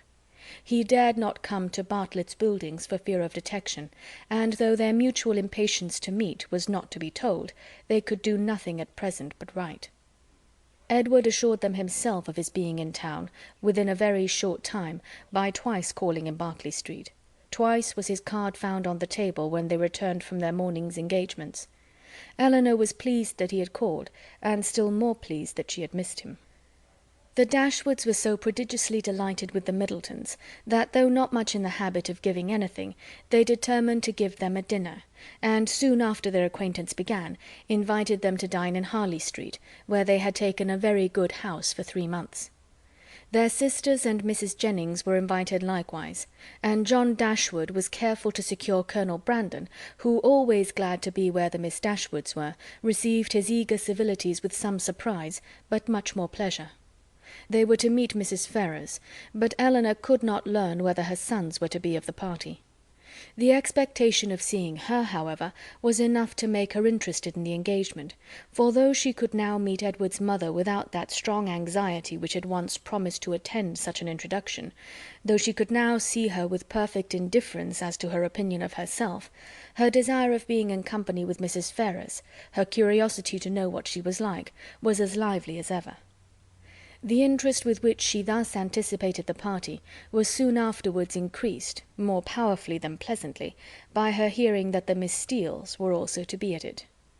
So well had they recommended themselves to Lady Middleton, so agreeable had their assiduities made them to her, that though Lucy was certainly not so elegant, and her sister not even genteel, she was as ready as Sir John to ask them to spend a week or two in Conduit Street, and it happened to be particularly convenient to the Miss Steeles, as soon as the Dashwoods' invitation was known, that their visit should begin a few days before the party took place.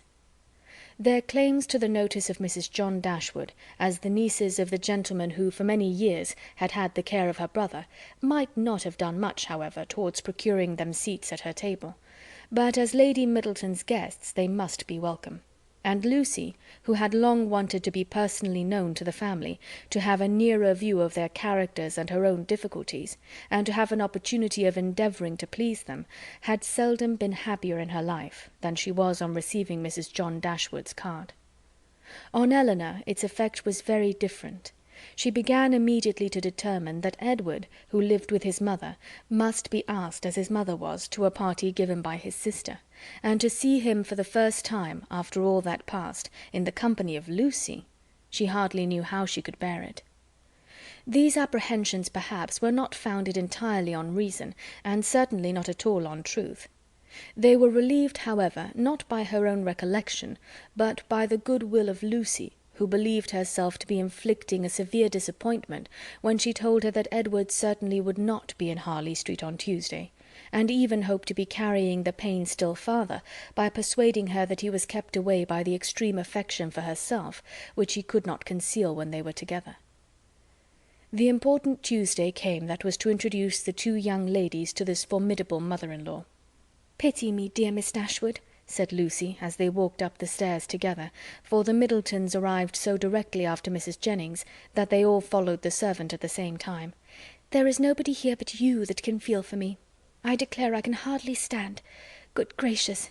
In a moment I shall see the person that all my happiness depends on, that is to be my mother."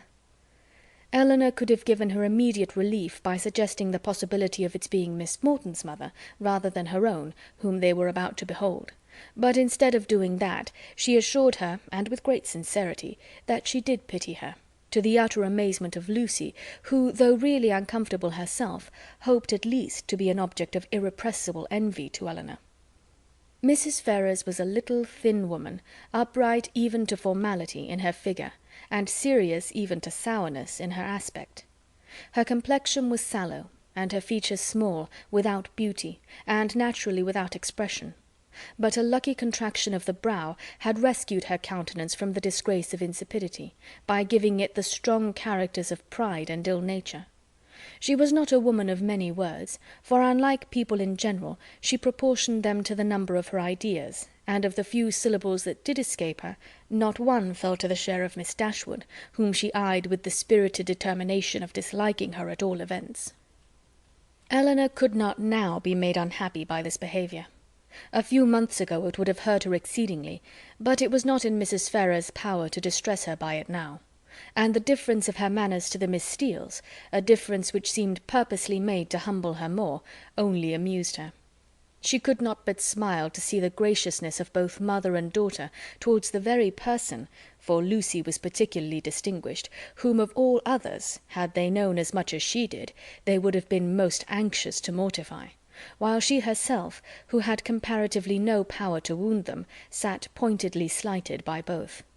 But while she smiled at a graciousness so misapplied, she could not reflect on the mean-spirited folly from which it sprung, nor observe the studied attentions with which the Miss Steeles courted its continuance, without thoroughly despising them all four. Lucy was all exultation on being so honourably distinguished, and Miss Steele wanted only to be teased about Dr. Davies to be perfectly happy. The dinner was a grand one. The servants were numerous, and everything bespoke the mistress's inclination for show and the master's ability to support it. In spite of the improvements and additions which were making to the Norland estate, and in spite of its owner having once been within some £1,000 of being obliged to sell out at a loss, nothing gave any symptom of that indulgence which he had tried to infer from it. No poverty of any kind, except of conversation, appeared. But there the deficiency was considerable. John Dashwood had not much to say for himself that was worth hearing, and his wife had still less.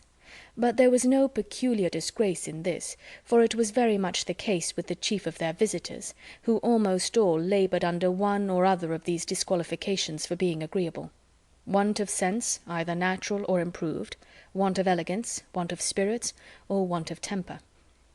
When the ladies withdrew to the drawing-room after dinner, this poverty was particularly evident, for the gentlemen had supplied the discourse with some variety, the variety of politics, enclosing land, and breaking horses, but then it was all over, and one subject only engaged the ladies till coffee came in, which was the comparative heights of Harry Dashwood and Lady Middleton's second son William, who were nearly of the same age. Had both the children been there, the affair might have been determined too easily, by measuring them at once, but as Harry only was present, it was all conjectural assertion on both sides, and everybody had a right to be equally positive in their opinion, and to repeat it over and over again as often as they liked. The party stood thus. The two mothers, though each really convinced that her own son was the tallest, politely decided in the favour of the other. The two grandmothers, with not less partiality, but more sincerity, were equally earnest in support of their own descendant. Lucy, who was hardly less anxious to please one parent than the other, thought the boys were both remarkably tall for their age, and could not conceive that there could be the smallest difference in the world between them, and Miss Steele, with yet greater address, gave it as fast as she could in favour of each. Elinor, having once delivered her opinion on William's side, by which she offended Mrs. Ferrars and Fanny still more, did not see the necessity of enforcing it by any farther assertion, and Marianne, when called on for hers, offended them all by declaring that she had no opinion to give, as she had never thought about it. Before her removing from Norland, Elinor had painted a very pretty pair of screens for her sister-in-law, which being now just mounted and brought home, ornamented her present drawing-room, and these screens, catching the eye of John Dashwood on his following the other gentlemen into the room, were officiously handed by him to Colonel Brandon for his admiration. "These are done by my eldest sister," said he, "and you, as a man of taste, will, I dare say, be pleased with them.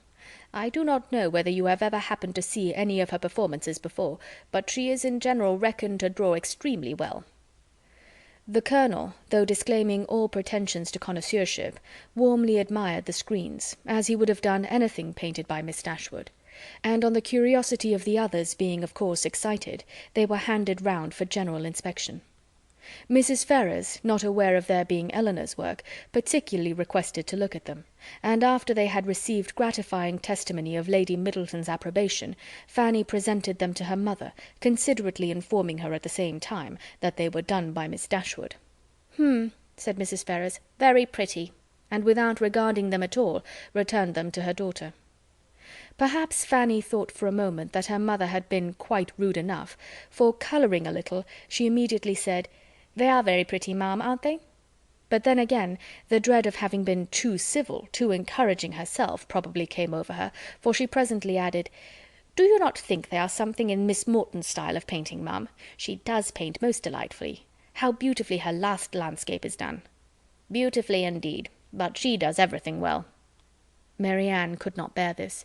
She was already greatly displeased with Mrs. Ferrars, and such ill-timed praise of another, at Elinor's expense, though she had not any notion of what was principally meant by it, provoked her immediately to say with warmth, "This is admiration of a very particular kind. What is Miss Morton to us? Who knows or who cares for her? It is Elinor of whom we think and speak." And so saying, she took the screens out of her sister-in-law's hands to admire them herself as they ought to be admired. Mrs. Ferrars looked exceedingly angry, and drawing herself up more stiffly than ever, pronounced in retort this bitter philippic: "Miss Morton is Lord Morton's daughter."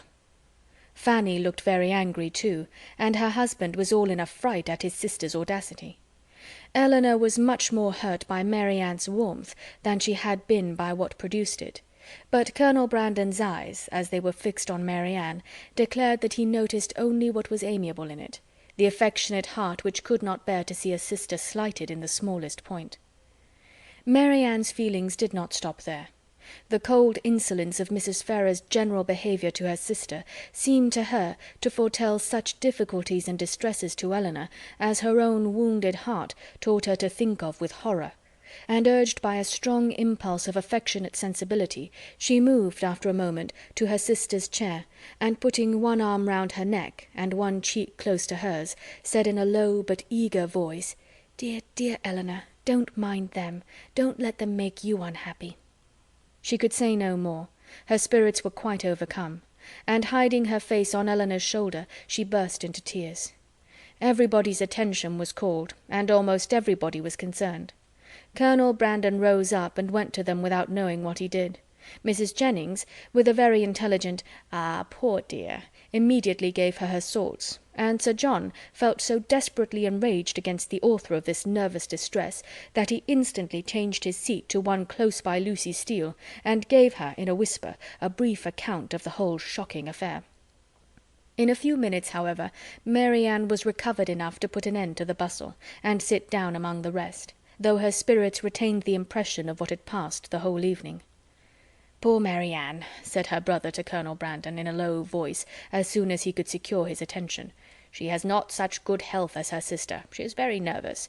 She has not Elinor's constitution, and one must allow that there is something very trying to a young woman who has been a beauty in the loss of her personal attractions. You would not think it, perhaps, but Marianne was remarkably handsome a few months ago, quite as handsome as Elinor. Now you see it is all gone." End of chapter 34. Chapter 35. Elinor's curiosity to see Mrs. Ferrars was satisfied. She had found in her everything that could tend to make a farther connection between the families undesirable. She had seen enough of her pride, her meanness, and her determined prejudice against herself, to comprehend all the difficulties that must have perplexed the engagement, and retarded the marriage, of Edward and herself, had he been otherwise free. And she had seen almost enough to be thankful for her own sake that one greater obstacle prevented her from suffering under any other of Mrs. Ferrars's creation, preserved her from all dependence upon her caprice, or any solicitude for her good opinion. Or at least, if she did not bring herself quite to rejoice in Edward's being fettered to Lucy, she determined that had Lucy been more amiable, she ought to have rejoiced. She wondered that Lucy's spirits could be so very much elevated by the civility of Mrs. Ferrars, that her interest and her vanity should so very much blind her as to make the attention which seemed only paid her because she was not Elinor appear a compliment to herself, or to allow her to derive encouragement from a preference only given her because her real situation was unknown.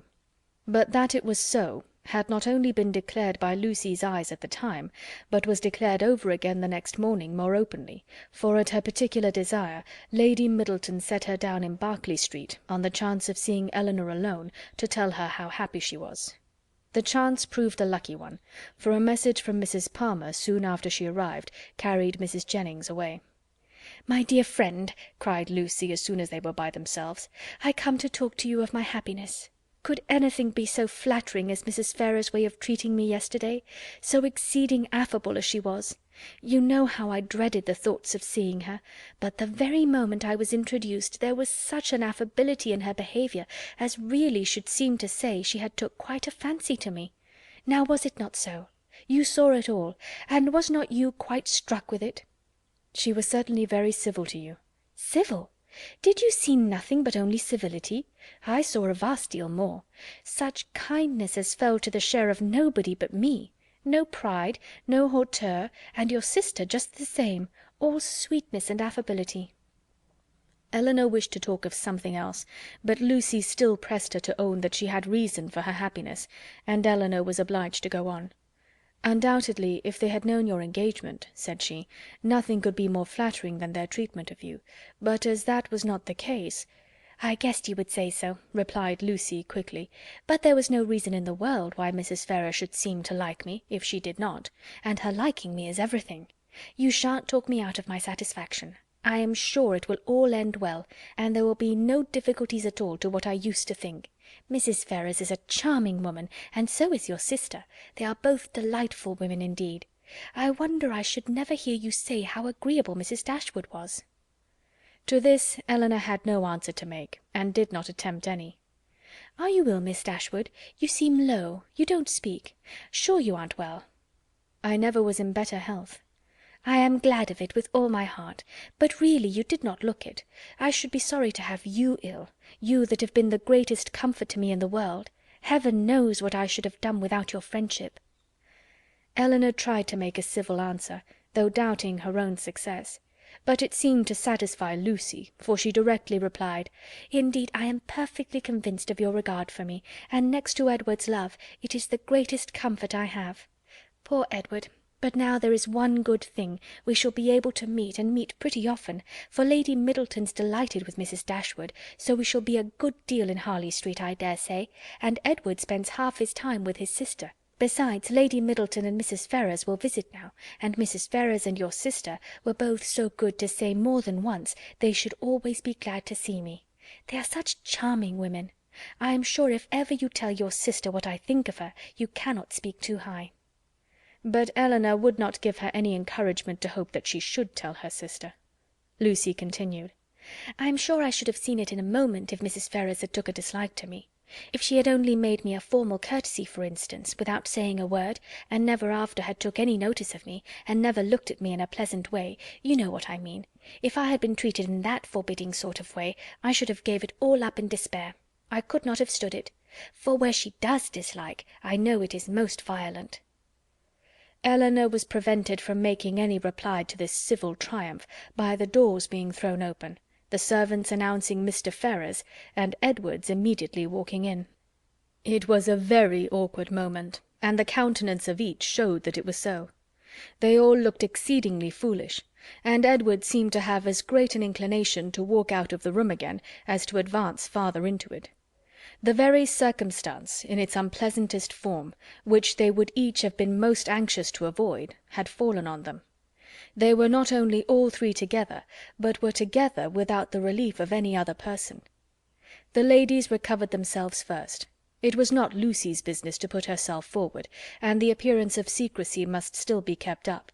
She could therefore only look her tenderness, and after slightly addressing him, said no more. But Elinor had more to do, and so anxious was she, for his sake and her own, to do it well, that she forced herself, after a moment's recollection, to welcome him with a look and manner that were almost easy and almost open, and another struggle, another effort, still improved them.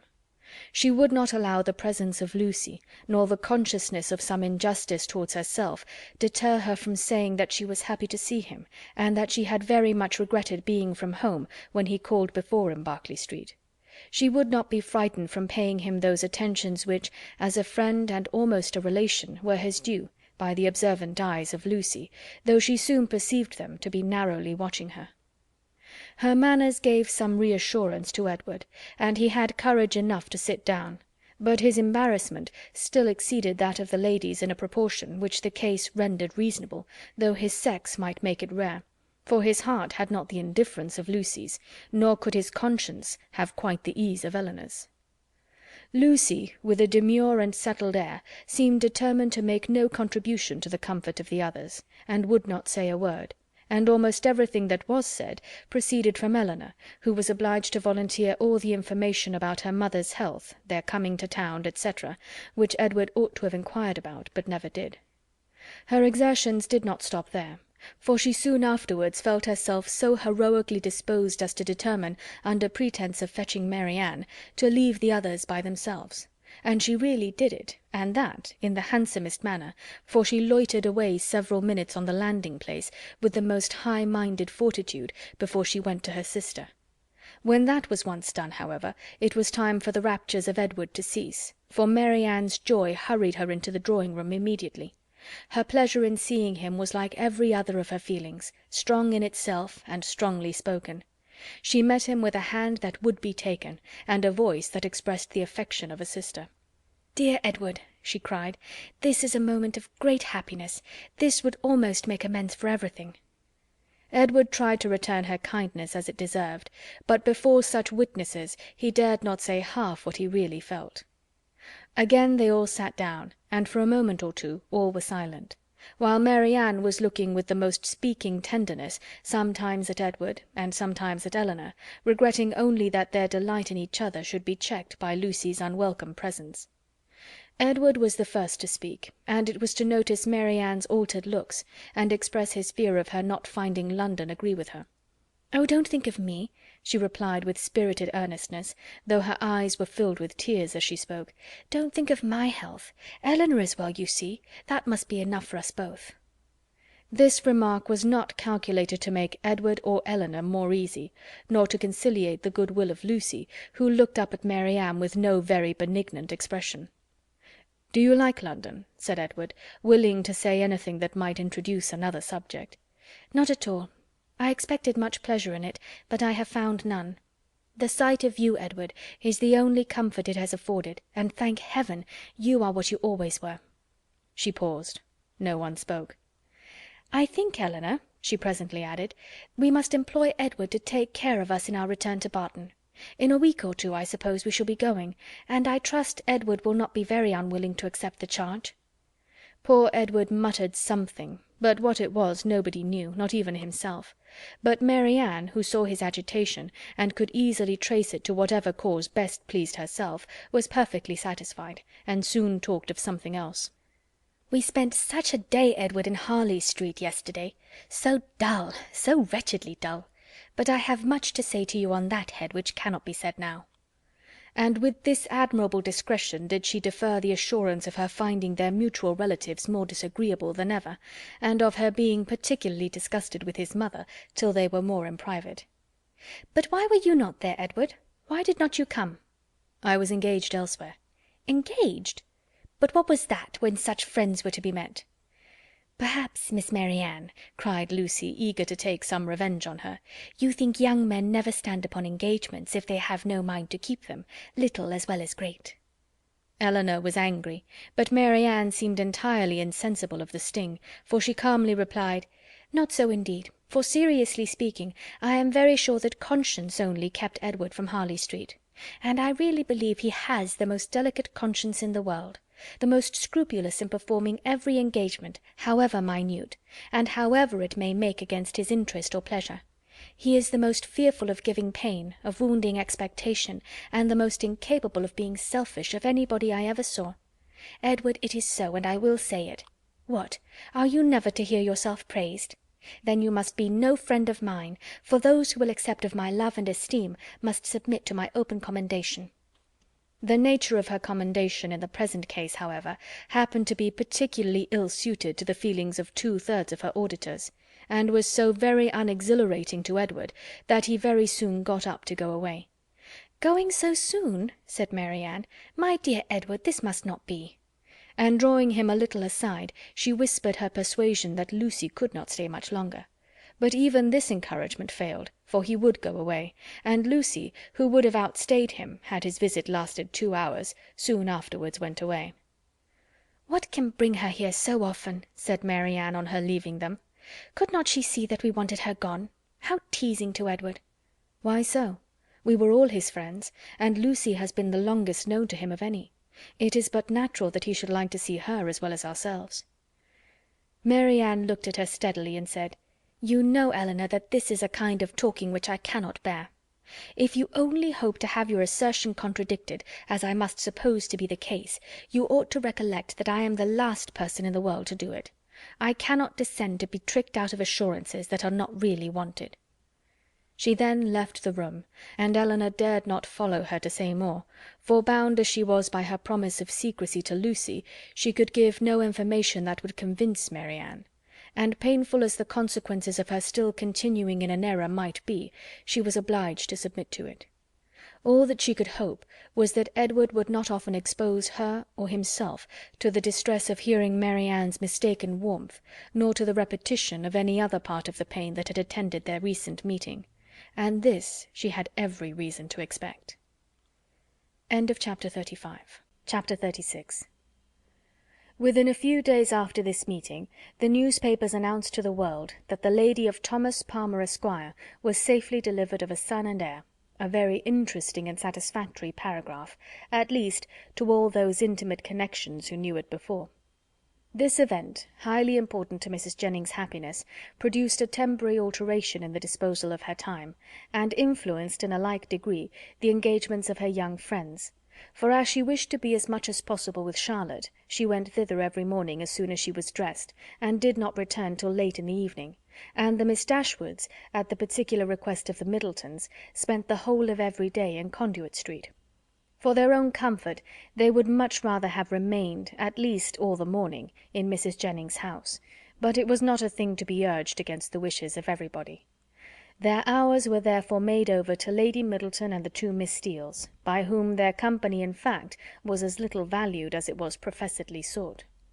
They had too much sense to be desirable companions to the former, and by the latter they were considered with a jealous eye as intruding on their ground, and sharing the kindness which they wanted to monopolize. Though nothing could be more polite than Lady Middleton's behaviour to Elinor and Marianne, she did not really like them at all. Because they neither flattered herself nor her children, she could not believe them good-natured, and because they were fond of reading, she fancied them satirical, perhaps without exactly knowing what it was to be satirical, but that did not signify. It was censure in common use, and easily given. Their presence was a restraint both on her and on Lucy. It checked the idleness of one and the busyness of the other. Lady Middleton was ashamed of doing nothing before them, and the flattery which Lucy was proud to think of and administer at other times, she feared they would despise her for offering. Miss Steele was the least discomposed of the three by their presence, and it was in their power to reconcile her to it entirely.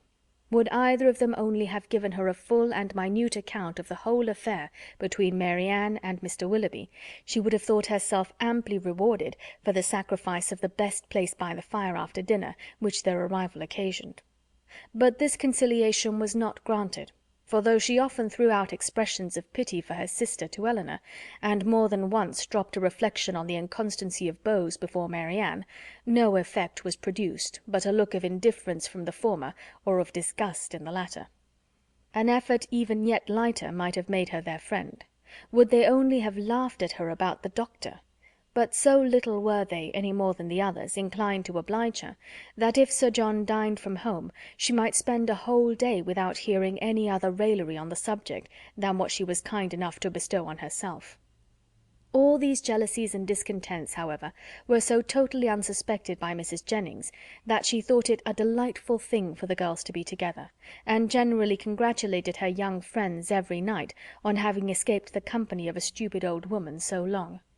She joined them sometimes at Sir John's, sometimes at her own house, but whenever it was, she always came in excellent spirits, full of delight and importance, attributing Charlotte's well-doing to her own care, and ready to give so exact, so minute a detail of her situation as only Miss Steele had curiosity enough to desire. One thing did disturb her, and of that she made her daily complaint. Mr. Palmer maintained the common but unfatherly opinion among his sex of all infants being alike, and though she could plainly perceive at different times the most striking resemblance between this baby and every one of his relations on both sides, there was no convincing his father of it, no persuading him to believe that it was not exactly like every other baby of the same age, nor could he even be brought to acknowledge the simple proposition of its being the finest child in the world. I come now to the relation of a misfortune which about this time befell Mrs. John Dashwood. It so happened that while her two sisters with Mrs. Jennings were first calling on her in Harley Street, another of her acquaintance had dropped in, a circumstance in itself not apparently likely to produce evil to her. But while the imaginations of other people will carry them away to form wrong judgments of our conduct, and to decide on it by slight appearances, one's happiness must in some measure be always at the mercy of chance. In the present instance, this last arrived lady allowed her fancy to so far outrun truth and probability, that on merely hearing the name of the Miss Dashwoods, and understanding them to be Mr. Dashwood's sisters, she immediately concluded them to be staying in Harley Street, and this misconstruction produced within a day or two afterwards cards of invitation for them as well as for their brother and sister to a small musical party at her house. the consequence of which was, that Mrs. John Dashwood was obliged to submit not only to the exceedingly great inconvenience of sending her carriage for the Miss Dashwoods, but, what was still worse, must be subject to all the unpleasantness of appearing to treat them with attention. And who could tell that they might not expect to go with her a second time? The power of disappointing them, it was true, must always be hers, but that was not enough, for when people are determined on a mode of conduct which they know to be wrong, they feel injured by the expectation of anything better from them. Marianne had now been brought by degrees so much into the habit of going out every day, that it was become a matter of indifference to her whether she went or not, and she prepared quietly and mechanically for every evening's engagement, though without expecting the smallest amusement from any, and very often without knowing, till the last moment, where it was to take her. To her dress and appearance she was grown so perfectly indifferent as not to bestow half the consideration on it during the whole of her toilet which it received from Miss Steele in the first 5 minutes of their being together, when it was finished. Nothing escaped her minute observation and general curiosity. She saw everything and asked everything, was never easy till she knew the price of every part of Marianne's dress, could have guessed the number of her gowns altogether with better judgment than Marianne herself, and was not without hopes of finding out before they parted how much her washing cost per week, and how much she had every year to spend upon herself. The impertinence of these kind of scrutinies, moreover, was generally concluded with a compliment, which, though meant as a douceur, was considered by Marianne as the greatest impertinence of all. For after undergoing an examination into the value and make of her gown, the colour of her shoes, and the arrangements of her hair, she was almost sure of being told that, upon her word, she looked vastly smart, and she dared to say she would make a great many conquests. With such encouragement as this was she dismissed on the present occasion to her brother's carriage, which they were ready to enter 5 minutes after it stopped at the door, a punctuality not very agreeable to their sister-in-law, who had preceded them to the house of her acquaintance, and was there hoping for some delay on their part that might inconvenience either herself or her coachman. The events of this evening were not very remarkable. The party, like other musical parties, comprehended a great many people who had real taste for the performance, and a great many more who had none at all; and the performers themselves were, as usual, in their own estimation and that of their immediate friends, the first private performers in England. As Elinor was neither musical nor affecting to be so, she made no scruple of turning her eyes from the grand pianoforte whenever it suited her, and, unrestrained even by the presence of a harp and violoncello, would fix them at pleasure on any other object in the room. In one of these excursive glances she perceived among a group of young men the very he who had given them a lecture on toothpick cases at Gray's. She perceived him soon afterwards looking at herself, and speaking familiarly to her brother, and had just determined to find out his name from the latter, when they both came towards her, and Mr. Dashwood introduced him to her as Mr. Robert Ferrars. He addressed her with easy civility, and twisted his head into a bow, which assured her as plainly as words could have done that he was exactly the coxcomb she had heard him described to be by Lucy. Happy had it been for her if her regard for Edward had depended less on his own merit than on the merit of his nearest relations; for then his brother's bow must have given the finishing stroke to what the ill humour of his mother and sister would have begun. But while she wondered at the difference of the two young men, she did not find that the emptiness of conceit of the one put her out of all charity with the modesty and worth of the other. Why, they were different, Robert exclaimed to her himself in the course of a quarter of an hour's conversation, for on talking of his brother and lamenting the extreme gaucherie which he really believed kept him from mixing in proper society, he candidly and generously attributed it much less to any natural deficiency than to the misfortune of a private education, while he himself, though probably without any material superiority by nature, merely from the advantage of a public school, was as well fitted to mix in the world as any other man. "'Pon my soul," he added, "I believe it is nothing more, and so I often tell my mother, when she is grieving about it. My dear madam, I always say to her, you must make yourself easy. The evil is now irremediable, and it has been entirely your own doing. Why would you be persuaded by my uncle Sir Robert, against your own judgment, to place Edward under private tuition at the most critical time of his life? If you had only sent him to Westminster as well as myself, instead of sending him to Mr. Pratt's, all this would have been prevented. This is the way in which I always considered the matter, and my mother is perfectly convinced of her error." Elinor would not oppose his opinion, because whatever might be her general estimation of the advantage of a public school, she could not think of Edward's abode in Mr. Pratt's family with any satisfaction. "You reside in Devonshire, I think," was his next observation, "in a cottage near Dawlish."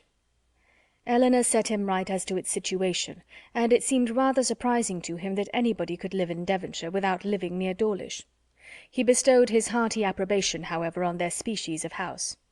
"For my own part," said he, "I am excessively fond of a cottage. There is always so much comfort, so much elegance about them, and I protest, if I had any money to spare, I should buy a little land and build one myself within a short distance of London, where I might drive myself down at any time, and collect a few friends about me, and be happy. I advise everybody who is going to build a cottage. My friend Lord Courtland came to me the other day on purpose to ask my advice, and laid before me 3 different plans of bonhomie's. I was to decide on the best of them. 'My dear Courtland,' said I, immediately throwing them all into the fire, 'do not adopt either of them, but by all means build a cottage, and that, I fancy, will be the end of it. Some people imagine that there can be no accommodations, no space in a cottage, but that is all a mistake. I was last month at my friend Elliot's, near Dartford. Lady Elliot wished to give a dance. But how can it be done? Said she. My dear Ferrars, do tell me how it is to be managed. There is not a room in this cottage that will hold 10 people, and where can the supper be? I immediately saw that there could be no difficulty in it, so I said, My dear Lady Elliot, do not be uneasy. The dining parlour will admit 18 people with ease. Card tables may be placed in the drawing-room, the library may be open for tea and other refreshments, and let the supper be set out in the saloon. Lady Elliot was delighted with the thought. We measured the dining-room, and found it would hold exactly 18 people, and the affair was arranged precisely after my plan, so that in fact, you see, if people do but know how to set about it, every comfort may be as well enjoyed in a cottage as in the most spacious dwelling. Elinor agreed to it all, for she did not think he deserved the compliment of rational opposition. As John Dashwood had no more pleasure in music than his eldest sister, his mind was equally at liberty to fix on anything else, and a thought struck him during the evening, which he communicated to his wife for her approbation when they got home. The consideration of Mrs. Dennison's mistake, in supposing his sisters their guests, had suggested the propriety of their being really invited to become such, while Mrs. Jennings's engagements kept her from home. The expense would be nothing, the inconvenience not more, and it was altogether an attention which the delicacy of his conscience pointed out to be requisite to its complete enfranchisement from his promise to his father. Fanny was startled at the proposal. "I do not see how it can be done," said she, "without affronting Lady Middleton, for they spend every day with her. Otherwise I should be exceedingly glad to do it. You know I am always ready to pay them any attention in my power, as my taking them out this evening shows. But they are Lady Middleton's visitors. How can I ask them away from her?" Her husband, but with great humility, did not see the force of her objection.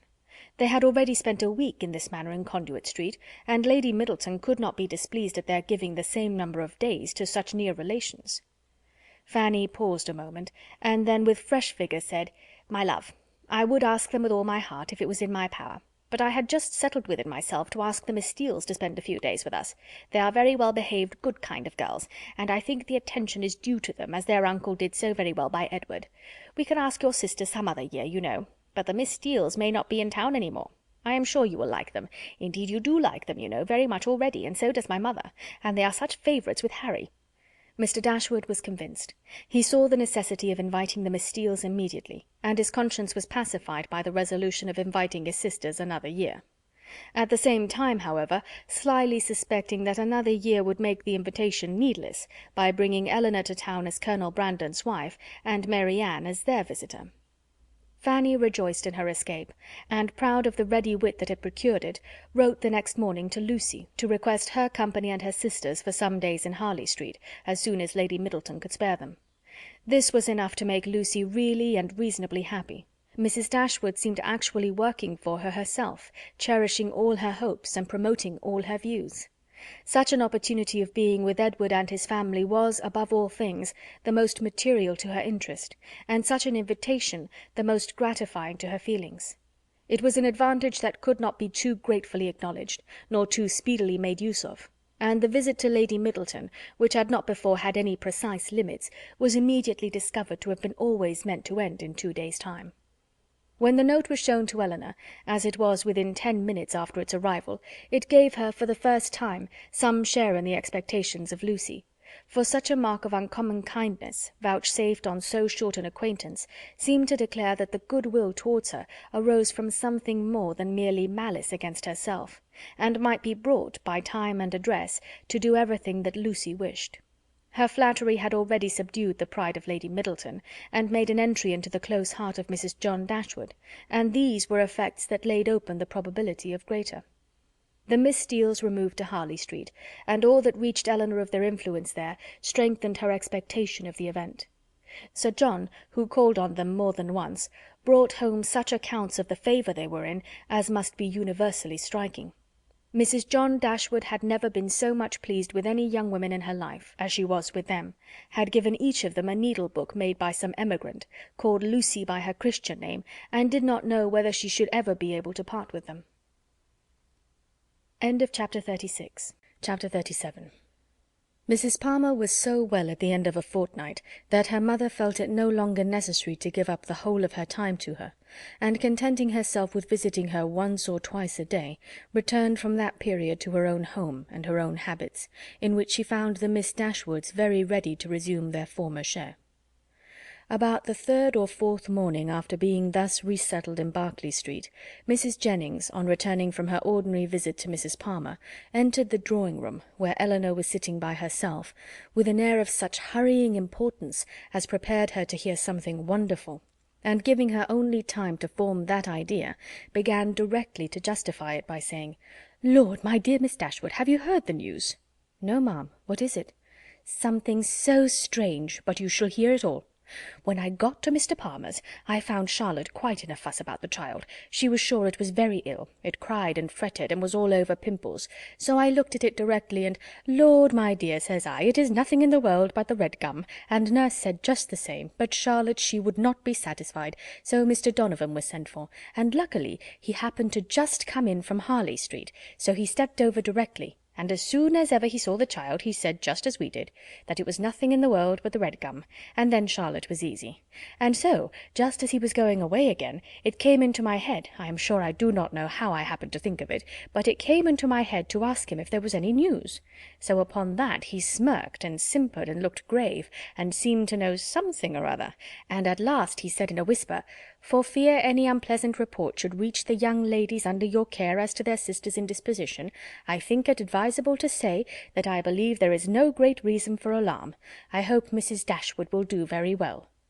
"What, is Fanny ill?" "That is exactly what I said, my dear. 'Lord,' says I, 'is Mrs. Dashwood ill?' So then it all came out, and the long and the short of the matter, by all I can learn, seems to be this. Mr. Edward Ferrars, the very young man I used to joke with you about, but however, as it turns out, I am monstrous glad there was never anything in it, Mr. Edward Ferrars, it seems, has been engaged above this 12-month to my cousin Lucy. There's for you, my dear, and not a creature knowing a syllable of the matter except Nancy. Could you have believed such a thing possible? There is no great wonder in their liking one another, but that matters should be brought so forward between them, and nobody suspect it, that is strange. I never happened to see them together, or I am sure I should have found it out directly. Well, and so this was kept a great secret for fear of Mrs. Ferrars, and neither she nor your brother or sister suspected a word of the matter, till this very morning poor Nancy, who you know is a well-meaning creature, but no conjurer, popped it all out. 'Lord,' thinks she to herself, 'they are all so fond of Lucy, to be sure they will make no difficulty about it,' and so away she went to your sister, who was sitting all alone at her carpet-work, little suspecting what was to come, for she had just been saying to your brother only 5 minutes before that she thought to make a match between Edward and some lord's daughter or other, I forget who. So you may think what a blow it was to all her vanity and pride. She fell into violent hysterics immediately, with such screams as reached your brother's ears as he was sitting in his own dressing-room downstairs, thinking about writing a letter to his steward in the country. So up he flew directly, and a terrible scene took place, for Lucy was come to them by that time, little dreaming what was going on. Poor soul, I pity her, and I must say I think she was used very hardly, for your sister scolded like any fury, and soon drove her into a fainting fit. Nancy, she fell upon her knees and cried bitterly, and your brother, he walked about the room, and said he did not know what to do. Mrs. Dashwood declared they should not stay a minute longer in the house, and your brother was forced to go down upon his knees too, to persuade her to let them stay till they had packed up their clothes. Then she fell into hysterics again, and he was so frightened that he would send for Mr. Donovan, and Mr. Donovan found the house in all this uproar. The carriage was at the door ready to take my poor cousins away, and they were just stepping in as he came off. Poor Lucy in such a condition, he says, she could hardly walk, and Nancy, she was almost as bad. I declare, I have no patience with your sister, and I hope with all my heart it will be a match in spite of her.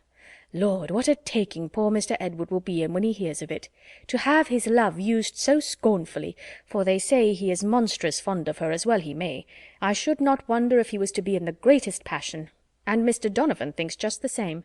He and I had a great deal of talk about it, and the best of all is that he has gone back again to Harley Street, that he may be within call when Mrs. Ferrars is told of it, for she was sent for as soon as ever my cousins left the house, for your sister was sure she would be in hysterics too. And so she may, for what I care. I have no pity for either of them. I have no notion of people's making such a to-do about money and greatness. There is no reason on earth why Mr. Edward and Lucy should not marry, for I am sure Mrs. Ferrars may afford to do very well by her son, and though Lucy has next to nothing herself, she knows better than anybody how to make the most of everything. I dare say if Mrs. Ferrars would only allow him 500 a year, she would make as good an appearance with it as anybody else would with 8. Lord, how snug they might live in such another cottage as yours, or a little bigger, with 2 maids and 2 men, and I believe I could help them to a housemaid, for my Betty has a sister out of place that would fit them exactly." Here Mrs. Jennings ceased, and as Elinor had had time enough to collect her thoughts, she was able to give such an answer, and make such observations, as the subject might naturally be supposed to produce.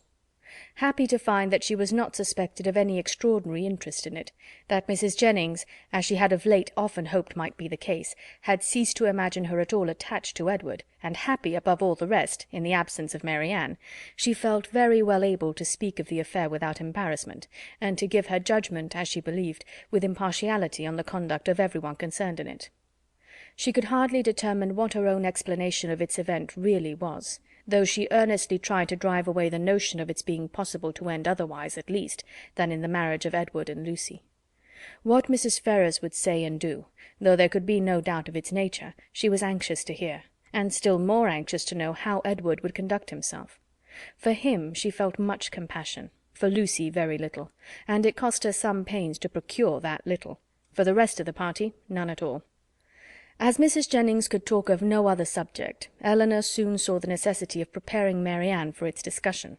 No time was to be lost in undeceiving her, in making her acquainted with the real truth, and in endeavouring to bring her to hear it talked of by others, without betraying that she felt any uneasiness for her sister, or any resentment against Edward.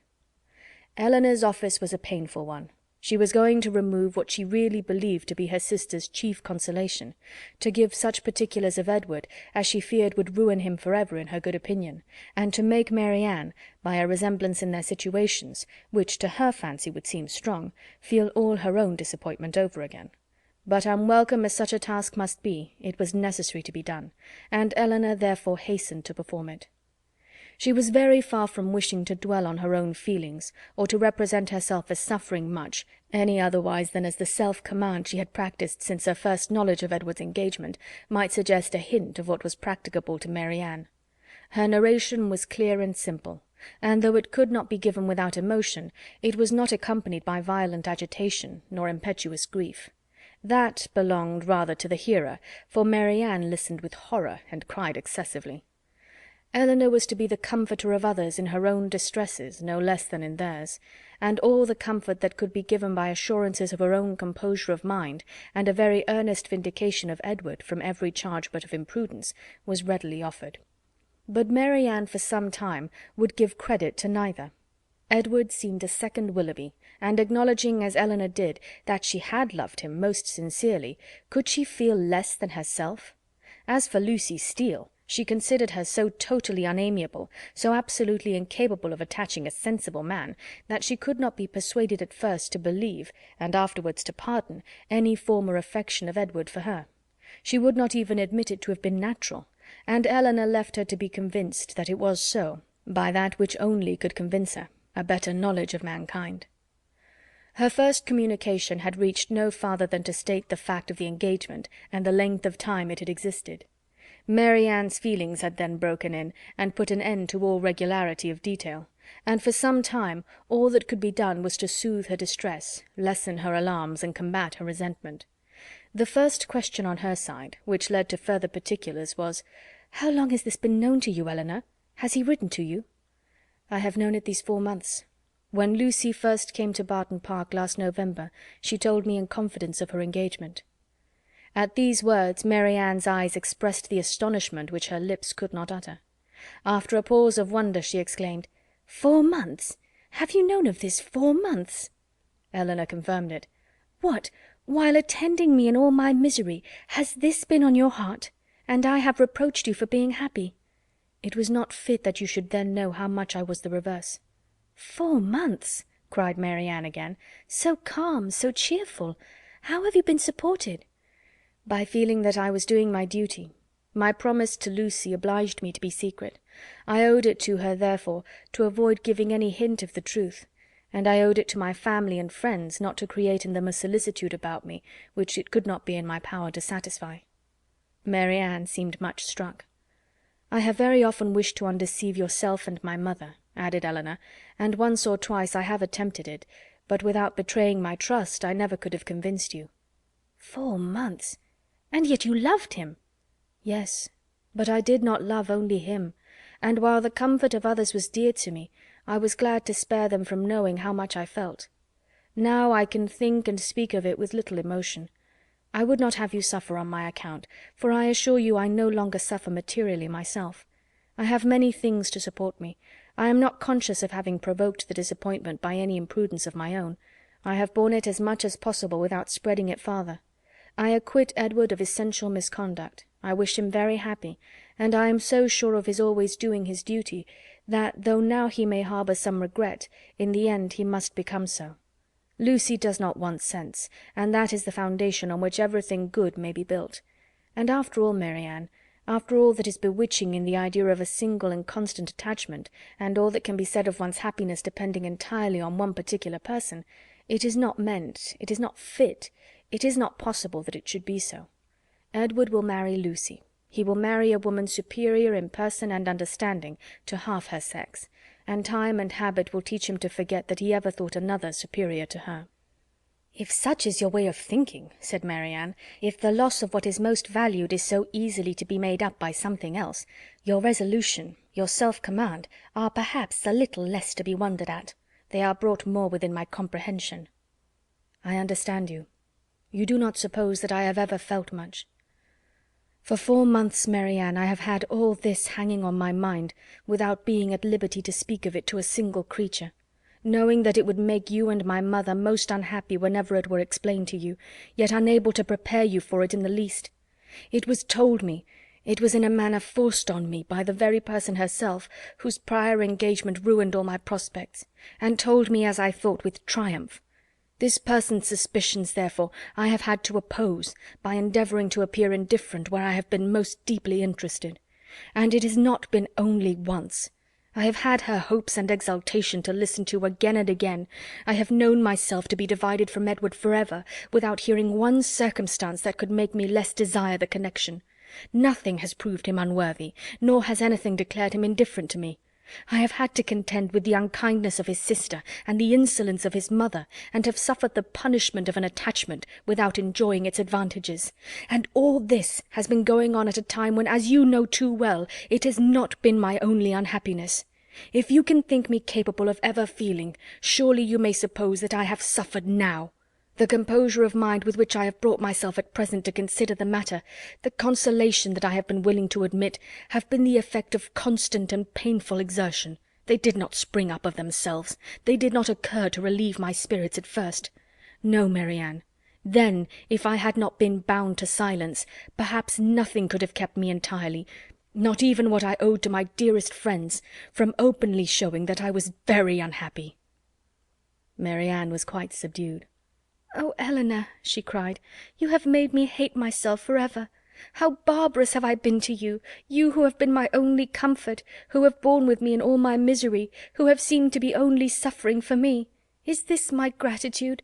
Is this the only return I can make you? Because your merit cries out upon myself, I have been trying to do it away."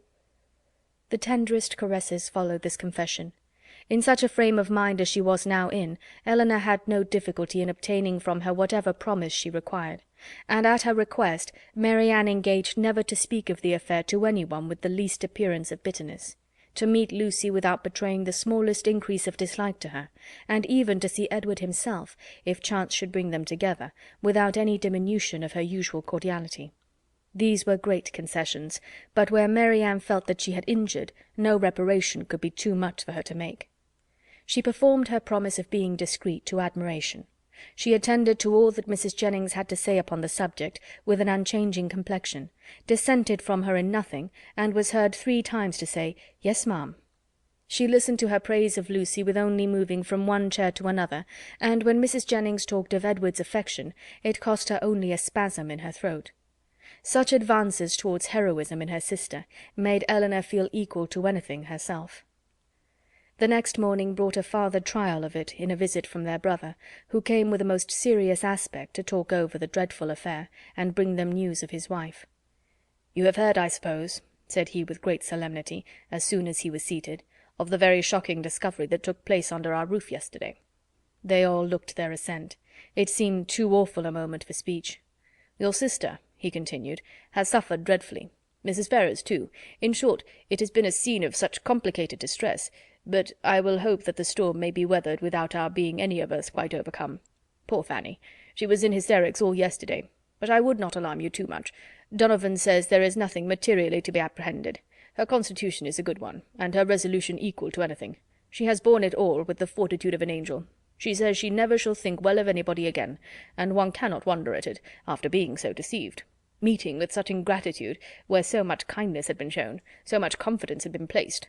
It was quite out of the benevolence of her heart that she had asked these young women to her house, merely because she thought they deserved some attention, were harmless, well-behaved girls, and would be pleasant companions, for otherwise we both wished very much to have invited you and Marianne to be with us, while your kind friend there was attending her daughter. And now to be so rewarded! I wish with all my heart, says poor Fanny in her affectionate way, that we had asked your sisters instead of them."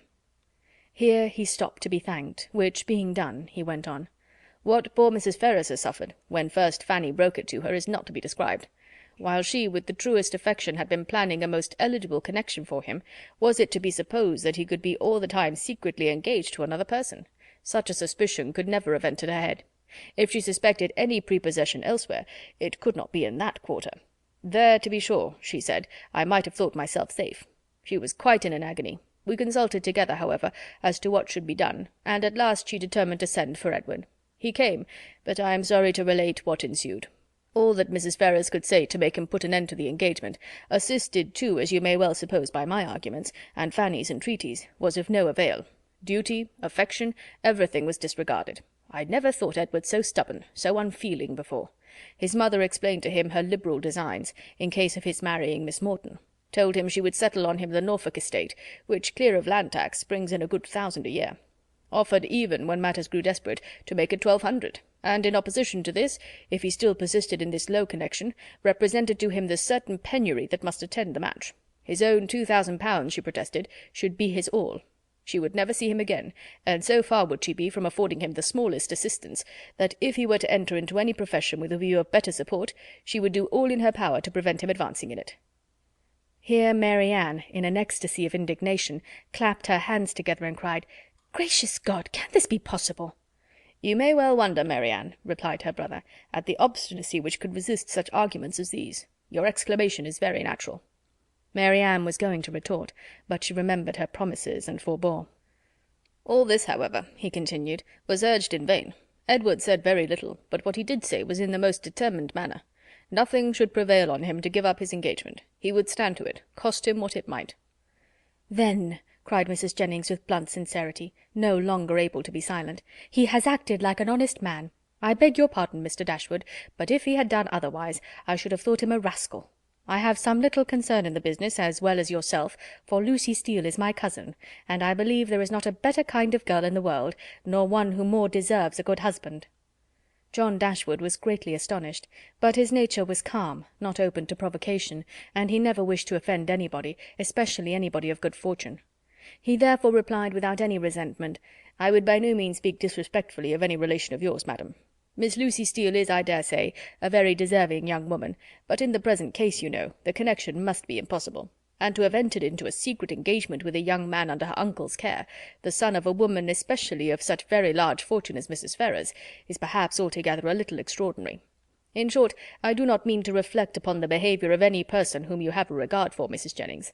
We all wish her extremely happy, and Mrs. Ferrars's conduct throughout the whole has been such as every conscientious good mother in like circumstances would adopt. It has been dignified and liberal. Edward has drawn his own lot, and I fear it will be a bad one." Marianne sighed out her similar apprehension, and Elinor's heart wrung for the feelings of Edward, while braving his mother's threats, for a woman who could not reward him. "Well, sir," said Mrs. Jennings, "and how did it end?" "I am sorry to say, ma'am, in a most unhappy rupture. Edward is dismissed for ever from his mother's notice. He left our house yesterday, but where he is gone, or whether he is still in town, I do not know, for we, of course, can make no inquiry." "Poor young man! And what is to become of him?" "What indeed, ma'am? It is a melancholy consideration. Born to the prospect of such affluence, I cannot conceive a situation more deplorable. The interest of £2,000, how can a man live on it? And when to that is added the recollection that he might, but for his own folly, within 3 months, have been in the receipt of 2,500 a year, for Miss Morton has £30,000, I cannot picture to myself a more wretched condition. We must all feel for him, and the more so because he is totally out of our power to assist him." "Poor young man!" cried Mrs. Jennings. "I am sure he should be very welcome to bed and board at my house, and so I would tell him if I could see him. It is not fit that he should be living about at his own charge now, at lodgings and taverns." Elinor's heart thanked her for such kindness towards Edward, though she could not forbear smiling at the form of it. "If he would only have done as well by himself," said John Dashwood, "as all his friends were disposed to do by him, he might now have been in his proper situation, and would have wanted for nothing. But as it is, it must be out of anybody's power to assist him. And there is one thing more preparing against him, which must be worse than all. His mother has determined, with a very natural kind of spirit, to settle that estate upon Robert immediately, which might have been Edward's on proper conditions. I left her this morning with her lawyer, talking over the business." "Well," said Mrs. Jennings, "that is her revenge. Everybody has a way of their own, but I don't think mine would be to make one son independent because another had plagued me." Marianne got up and walked about the room. "Can anything be more galling to the spirit of a man," continued John, "than to see his younger brother in possession of an estate which might have been his own? Poor Edward! I feel for him sincerely." A few minutes more spent in the same kind of effusion concluded his visit, and with repeated assurances to his sisters that he really believed there was no material danger in Fanny's indisposition, and that they need not therefore be very uneasy about it, he went away, leaving the 3 ladies unanimous in their sentiments on the present occasion, as far at least as it regarded Mrs. Ferrars's conduct, the Dashwoods, and Edward's.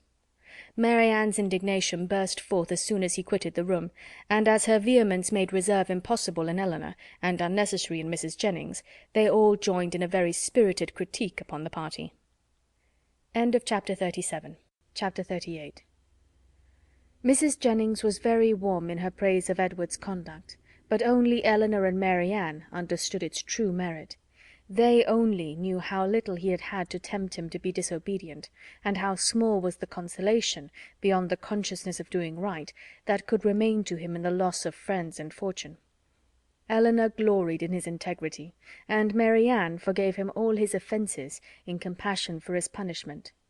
But though confidence between them was, by this public discovery, restored to its proper state, it was not a subject on which either of them were fond of dwelling when alone. Elinor avoided it upon principle, as tending to fix still more upon her thoughts, by the too warm, too positive assurances of Marianne, that belief of Edward's continued affection for herself which she rather wished to do away. And Marianne's courage soon failed her in trying to converse upon a topic which always left her more dissatisfied with herself than ever, by the comparison it necessarily produced between Elinor's conduct and her own. She felt all the force of that comparison, but not as her sister had hoped, to urge her to exertion now. She felt it with all the pain of continual self-reproach, regretted most bitterly that she had never exerted herself before, but it brought only the torture of penitence, without the hope of amendment. Her mind was so much weakened that she still fancied present exertion impossible, and therefore it only dispirited her more. Nothing new was heard by them for a day or two afterwards of affairs in Harley Street or Bartlett's Buildings. But though so much of the matter was known to them already, that Mrs. Jennings might have had enough to do in spreading that knowledge farther, without seeking after more, she had resolved from the first to pay a visit of comfort and inquiry to her cousins as soon as she could, and nothing but the hindrance of more visitors than usual had prevented her from going to them within that time. The third day succeeding their knowledge of the particulars was so fine, so beautiful a Sunday, as to draw many to Kensington Gardens, though it was only the second week in March. Mrs. Jennings and Elinor were of the number, but Marianne, who knew that the Willoughbys were again in town, and had a constant dread of meeting them, chose rather to stay at home than venture into so public a place.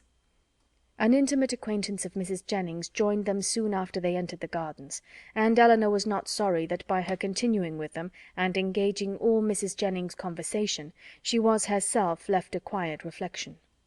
She saw nothing of the Willoughbys, nothing of Edward, and for some time nothing of anybody who could by any chance, whether grave or gay, be interesting to her.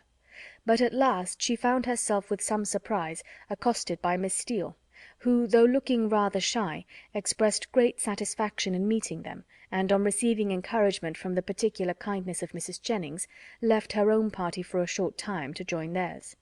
Mrs. Jennings immediately whispered to Elinor, "Get it all out of her, my dear. She will tell you anything if you ask. You see I cannot leave Mrs. Clark." It was lucky, however, for Mrs. Jennings' curiosity, and Elinor's too, that she would tell anything without being asked, for nothing would otherwise have been learnt. "I am so glad to meet you," said Miss Steele, taking her familiarly by the arm, "for I wanted to see you of all things in the world." And then lowering her voice, "I suppose Mrs. Jennings has heard all about it. Is she angry?" "Not at all, I believe, with you." "That is a good thing. And Lady Middleton, is she angry?" "I cannot suppose it possible that she should." "I am monstrous glad of it. Good gracious, I have had such a time of it. I never saw Lucy in such a rage in my life. She vowed at first she would never trim me up a new bonnet, nor do anything else for me again, so long as she lived. But now she is quite come to, and we are as good friends as ever. Look, she made me this bow to my hat, and put in the feather last night. There now, you are going to laugh at me too. But why should I not wear pink ribbons? I do not care if it is the doctor's favourite colour. I am sure for my part I should never have known he did like it better than any other colour, if he had not happened to say so. My cousins have been so plaguing me. I declare sometimes I do not know which way to look before them." She had wandered away to a subject on which Elinor had nothing to say, and therefore soon judged it expedient to find her way back again to the first. "Well, but Miss Dashwood," speaking triumphantly, "people may say what they choose about Mr. Ferrars declaring he would not have Lucy, for it is no such thing, I can tell you. And it is quite a shame for such ill-natured reports to be spread abroad. Whatever Lucy might think about it herself, you know, it was no business of other people to set it down for certain." "I never heard anything of the kind hinted at before, I assure you," said Elinor. "Oh, did not you? But it was said, I know very well, and by more than one, for Miss Godby told Miss Sparks that nobody in their senses could expect Mr. Ferrars to give up a woman like Miss Morton, with £30,000 to her fortune, for Lucy Steele that had nothing at all. And I had it from Miss Sparks myself. And besides that, my cousin Richard said himself that when it came to the point he was afraid Mr. Ferrars would be off, and when Edward did not come near us for 3 days, I could not tell what to think myself, and I believe in my heart Lucy gave it all up for lost. For we came away from your brother's Wednesday, and we saw nothing of him not all Thursday, Friday, and Saturday, and did not know what was become of him. Once Lucy thought to write to him, but then her spirits rose against that. However, this morning he came just as we came home from church, and then it all came out, how he had been sent for Wednesday to Harley Street, and been talked to by his mother and all of them, and how he had declared before them all that he loved nobody but Lucy, and nobody but Lucy would he have. And how he had been so worried by what passed, that as soon as he had went away from his mother's house, he had got upon his horse and ridden to the country, somewhere or other, and how he had stayed about at an inn all Thursday and Friday, on purpose to get the better of it. And after thinking it all over and over again, he said it seemed to him as if now he had no fortune and no nothing at all, it would be quite unkind to keep her on to the engagement, because it must be for her loss, for he had nothing but £2,000, and no hope of anything else, and if he was to go into orders, as he had some thoughts, he could get nothing but a curacy, and how was they to live upon that?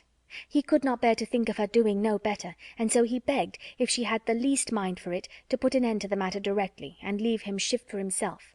I heard him say all this as plain as could possibly be, and it was entirely for her sake, and upon her account, that he said a word about being off, and not upon his own.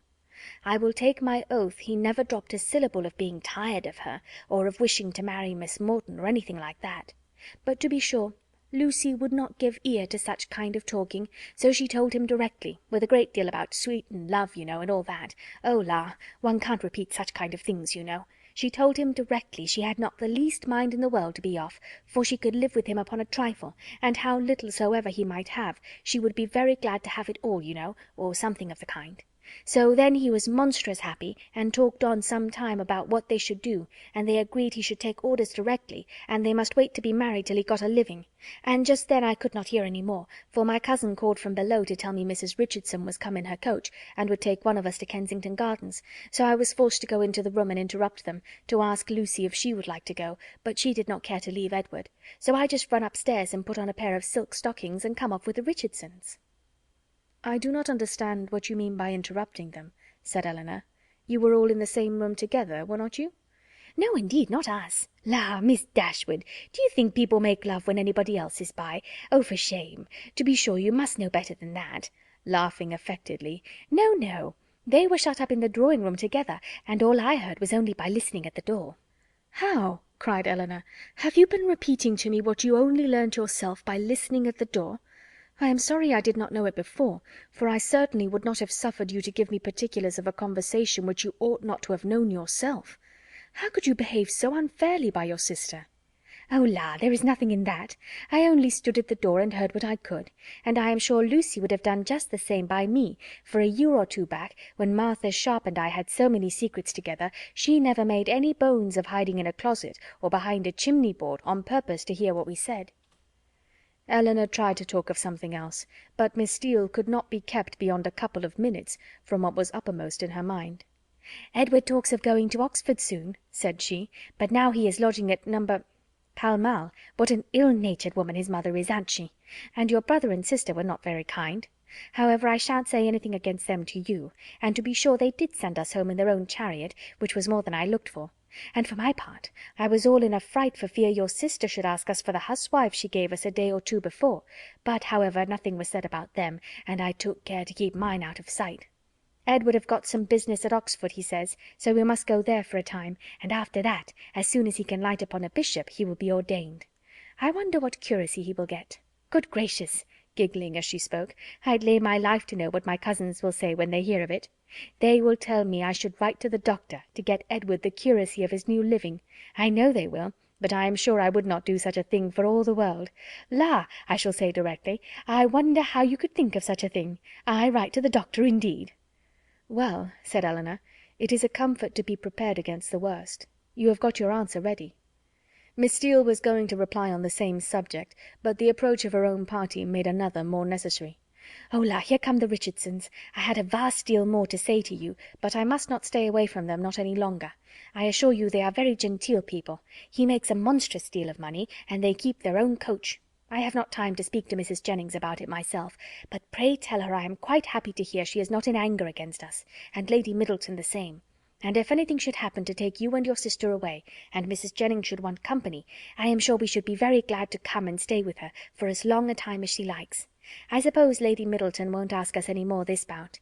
Good-bye. I am sorry Miss Marianne was not here. Remember me kindly to her. La, if you have not got your spotted muslin on, I wonder you was not afraid of its being torn."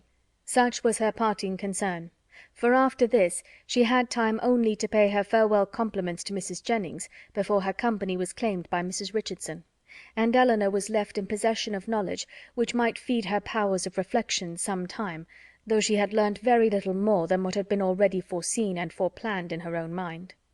Edward's marriage with Lucy was as firmly determined on, and the time of its taking place remained as absolutely uncertain as she had concluded it would be. Everything depended, exactly after her expectation, on his getting that preferment, of which at present there seemed not the smallest chance. As soon as they returned to the carriage, Mrs. Jennings was eager for information; but as Elinor wished to spread as little as possible intelligence that had in the first place been so unfairly obtained, she confined herself to the brief repetition of such simple particulars as she felt assured that Lucy, for the sake of her own consequence, would choose to have known. The continuance of their engagement, and the means that were able to be taken for promoting its end, was all her communication, and this produced from Mrs. Jennings the following natural remark: "Wait for his having a living! Ay, we all know how that will end. They will wait a twelvemonth, and finding no good comes of it, will set down upon a curacy of £50 a year, with the interest of his £2000, and what little matter Mr. Steele and Mr. Pratt can give her. Then they will have a child every year, and Lord help 'em, how poor they will be! I must see what I can give them towards furnishing their house. 2 maids and 2 men indeed, as I talked of t'other day. No, no, they must get a stout girl of all works. Betty's sister would never do for them now." The next morning brought Elinor a letter by the 2-penny post from Lucy herself. It was as follows: "Bartlett's Building, March.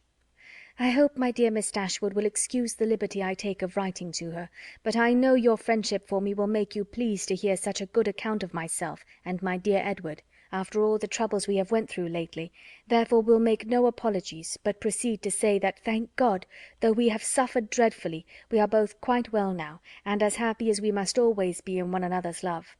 We have had great trials and great persecutions, but, however, at the same time, gratefully acknowledge many friends, yourself not the least among them, whose great kindness I shall always thankfully remember, as will Edward too, who I have told of it. I am sure you will be glad to hear, as likewise dear Mrs. Jennings, I spent 2 happy hours with him yesterday afternoon. He would not hear of our parting, though earnestly did I, as I thought my duty required, urge him to it for prudence sake, and would have parted forever on the spot, would he consent to it. But he said it should never be. He did not regard his mother's anger, while he could have my affections. Our prospects are not very bright, to be sure, but we must wait and hope for the best. He will be ordained shortly, and should it ever be in your power to recommend him to anybody that has a living to bestow, am very sure you will not forget us, and dear Mrs. Jennings too trust she will speak a good word for us to Sir John, or Mr. Palmer, or any friend that may be able to assist us. Poor Anne was much to blame for what she did, but she did it for the best, so I say nothing. Hope Mrs. Jennings won't think it too much trouble to give us a call, should she come this way any morning. 'Twould be a great kindness, and my cousins would be proud to know her. My paper reminds me to conclude, and begging to be most gratefully and respectfully remembered to her and to Sir John and Lady Middleton and the dear children when you chance to see them, and love to Miss Marianne. I am, etc." As soon as Elinor had finished it, she performed what she concluded to be its writer's real design, by placing it in the hands of Mrs. Jennings, who read it aloud with many comments of satisfaction and praise. "Very well indeed. How prettily she writes! Ay, that was quite proper to let him be off if he would. That was just like Lucy. Poor soul! I wish I could get him a living, with all my heart. She calls me dear Mrs. Jennings, you see. She is a good-hearted girl as ever lived. Very well, upon my word. That sentence is very prettily turned. Yes, yes, I will go and see her, sure enough. How attentive she is to think of everybody. Thank you, my dear, for showing it me. It is as pretty a letter as ever I saw, and does Lucy's head and heart great credit." End of Chapter 38. Chapter 39. The Miss Dashwoods had now been rather more than 2 months in town, and Marianne's impatience to be gone increased every day. She sighed for the air, the liberty, the quiet of the country, and fancied that if any place could give her ease, Barton must do it. Elinor was hardly less anxious than herself for their removal, and only so much less bent on its being effected immediately, as that she was conscious of the difficulties of so long a journey, which Marianne could not be brought to acknowledge. She began, however, seriously to turn her thoughts towards its accomplishment, and had already mentioned their wishes to their kind hostess, who resisted them with all the eloquence of her good will, when a plan was suggested, which, though detaining them from home yet a few weeks longer, appeared to Elinor altogether much more eligible than any other. The Palmers were to remove to Cleveland about the end of March, for the Easter holidays, and Mrs. Jennings, with both her friends, received a very warm invitation from Charlotte to go with them. This would not in itself have been sufficient for the delicacy of Miss Dashwood, but it was enforced with so much real politeness by Mr. Palmer himself, as, joined to the very great amendment of his manners towards them, since her sister had been known to be unhappy, induced her to accept it with pleasure. When she told Marianne what she had done, however, her first reply was not very auspicious. "Cleveland!" she replied with great agitation. "No, I cannot go to Cleveland." "You forget," said Elinor gently, "that its situation is not... that it is not in the neighbourhood of... "But it is in Somersetshire. I cannot go into Somersetshire. There, where I looked forward to going. No, Elinor, you cannot expect me to go there." Elinor would not argue upon the propriety of overcoming such feelings. She only endeavoured to counteract them by working on others; represented it therefore as a measure which would fix the time of her returning to that dear mother whom she so much wished to see, in a more eligible, more comfortable manner than any other plan could do, and perhaps without any greater delay.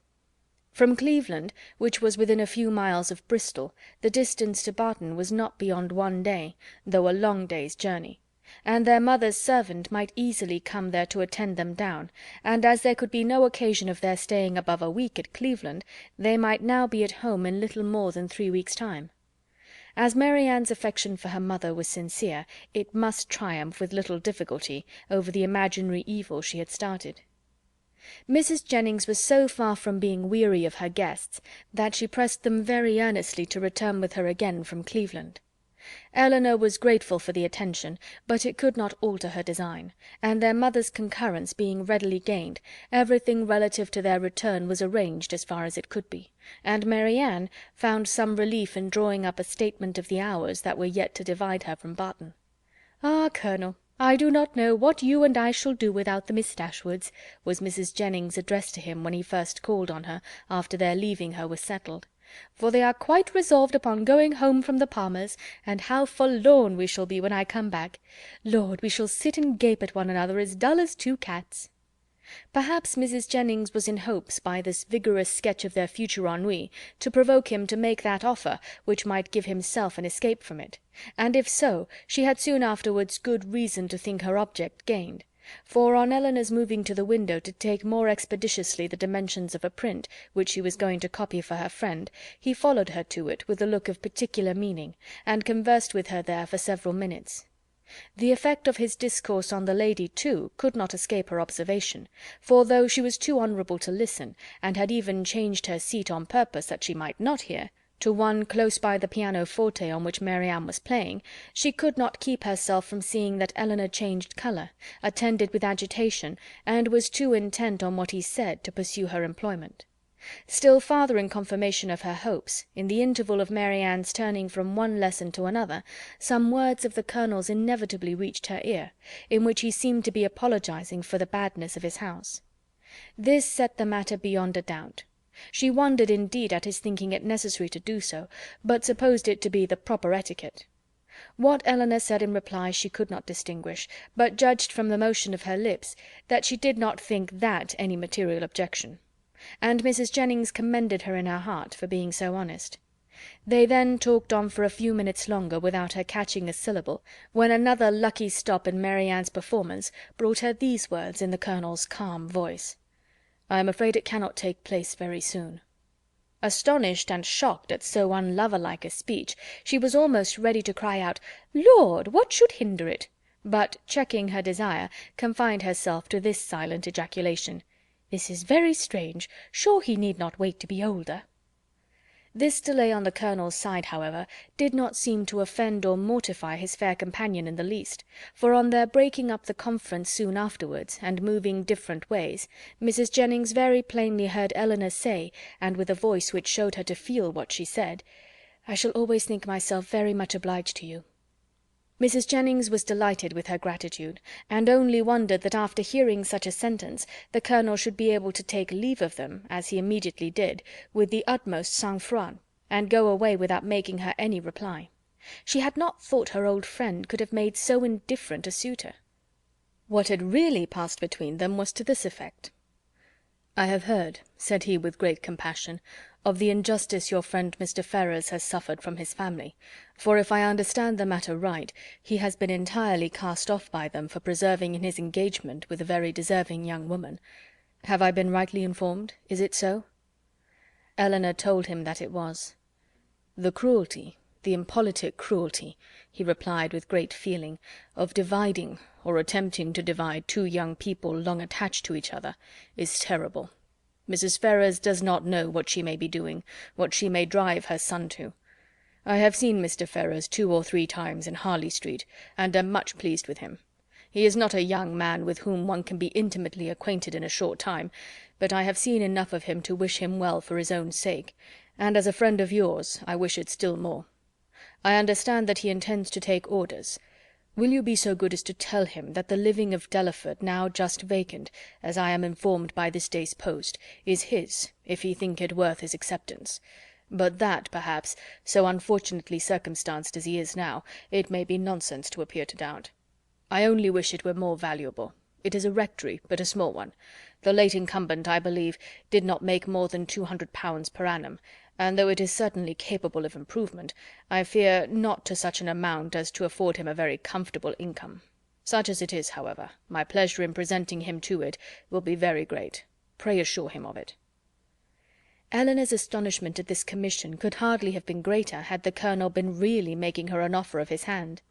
The preferment, which only 2 days before she had considered as hopeless for Edward, was already provided to enable him to marry, and she, of all people in the world, was fixed on to bestow it. Her emotion was such as Mrs. Jennings had attributed to a very different cause.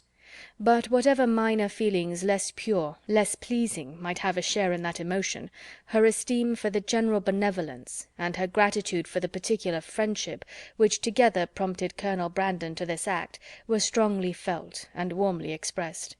She thanked him for it with all her heart, spoke of Edward's principles and disposition with that praise which she knew them to deserve, and promised to undertake the commission with pleasure, if it were really his wish to put off so agreeable an office to another.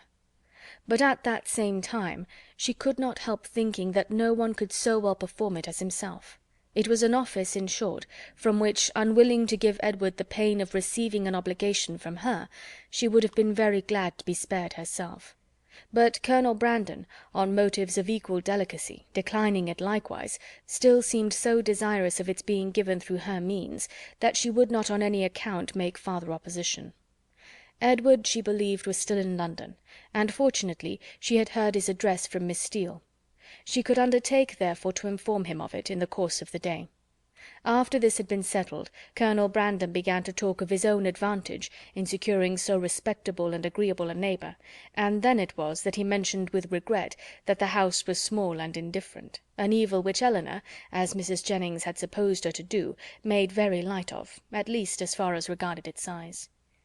"The smallness of the house," said she, "I cannot imagine any inconvenience to them, for it will be in proportion to their family and income."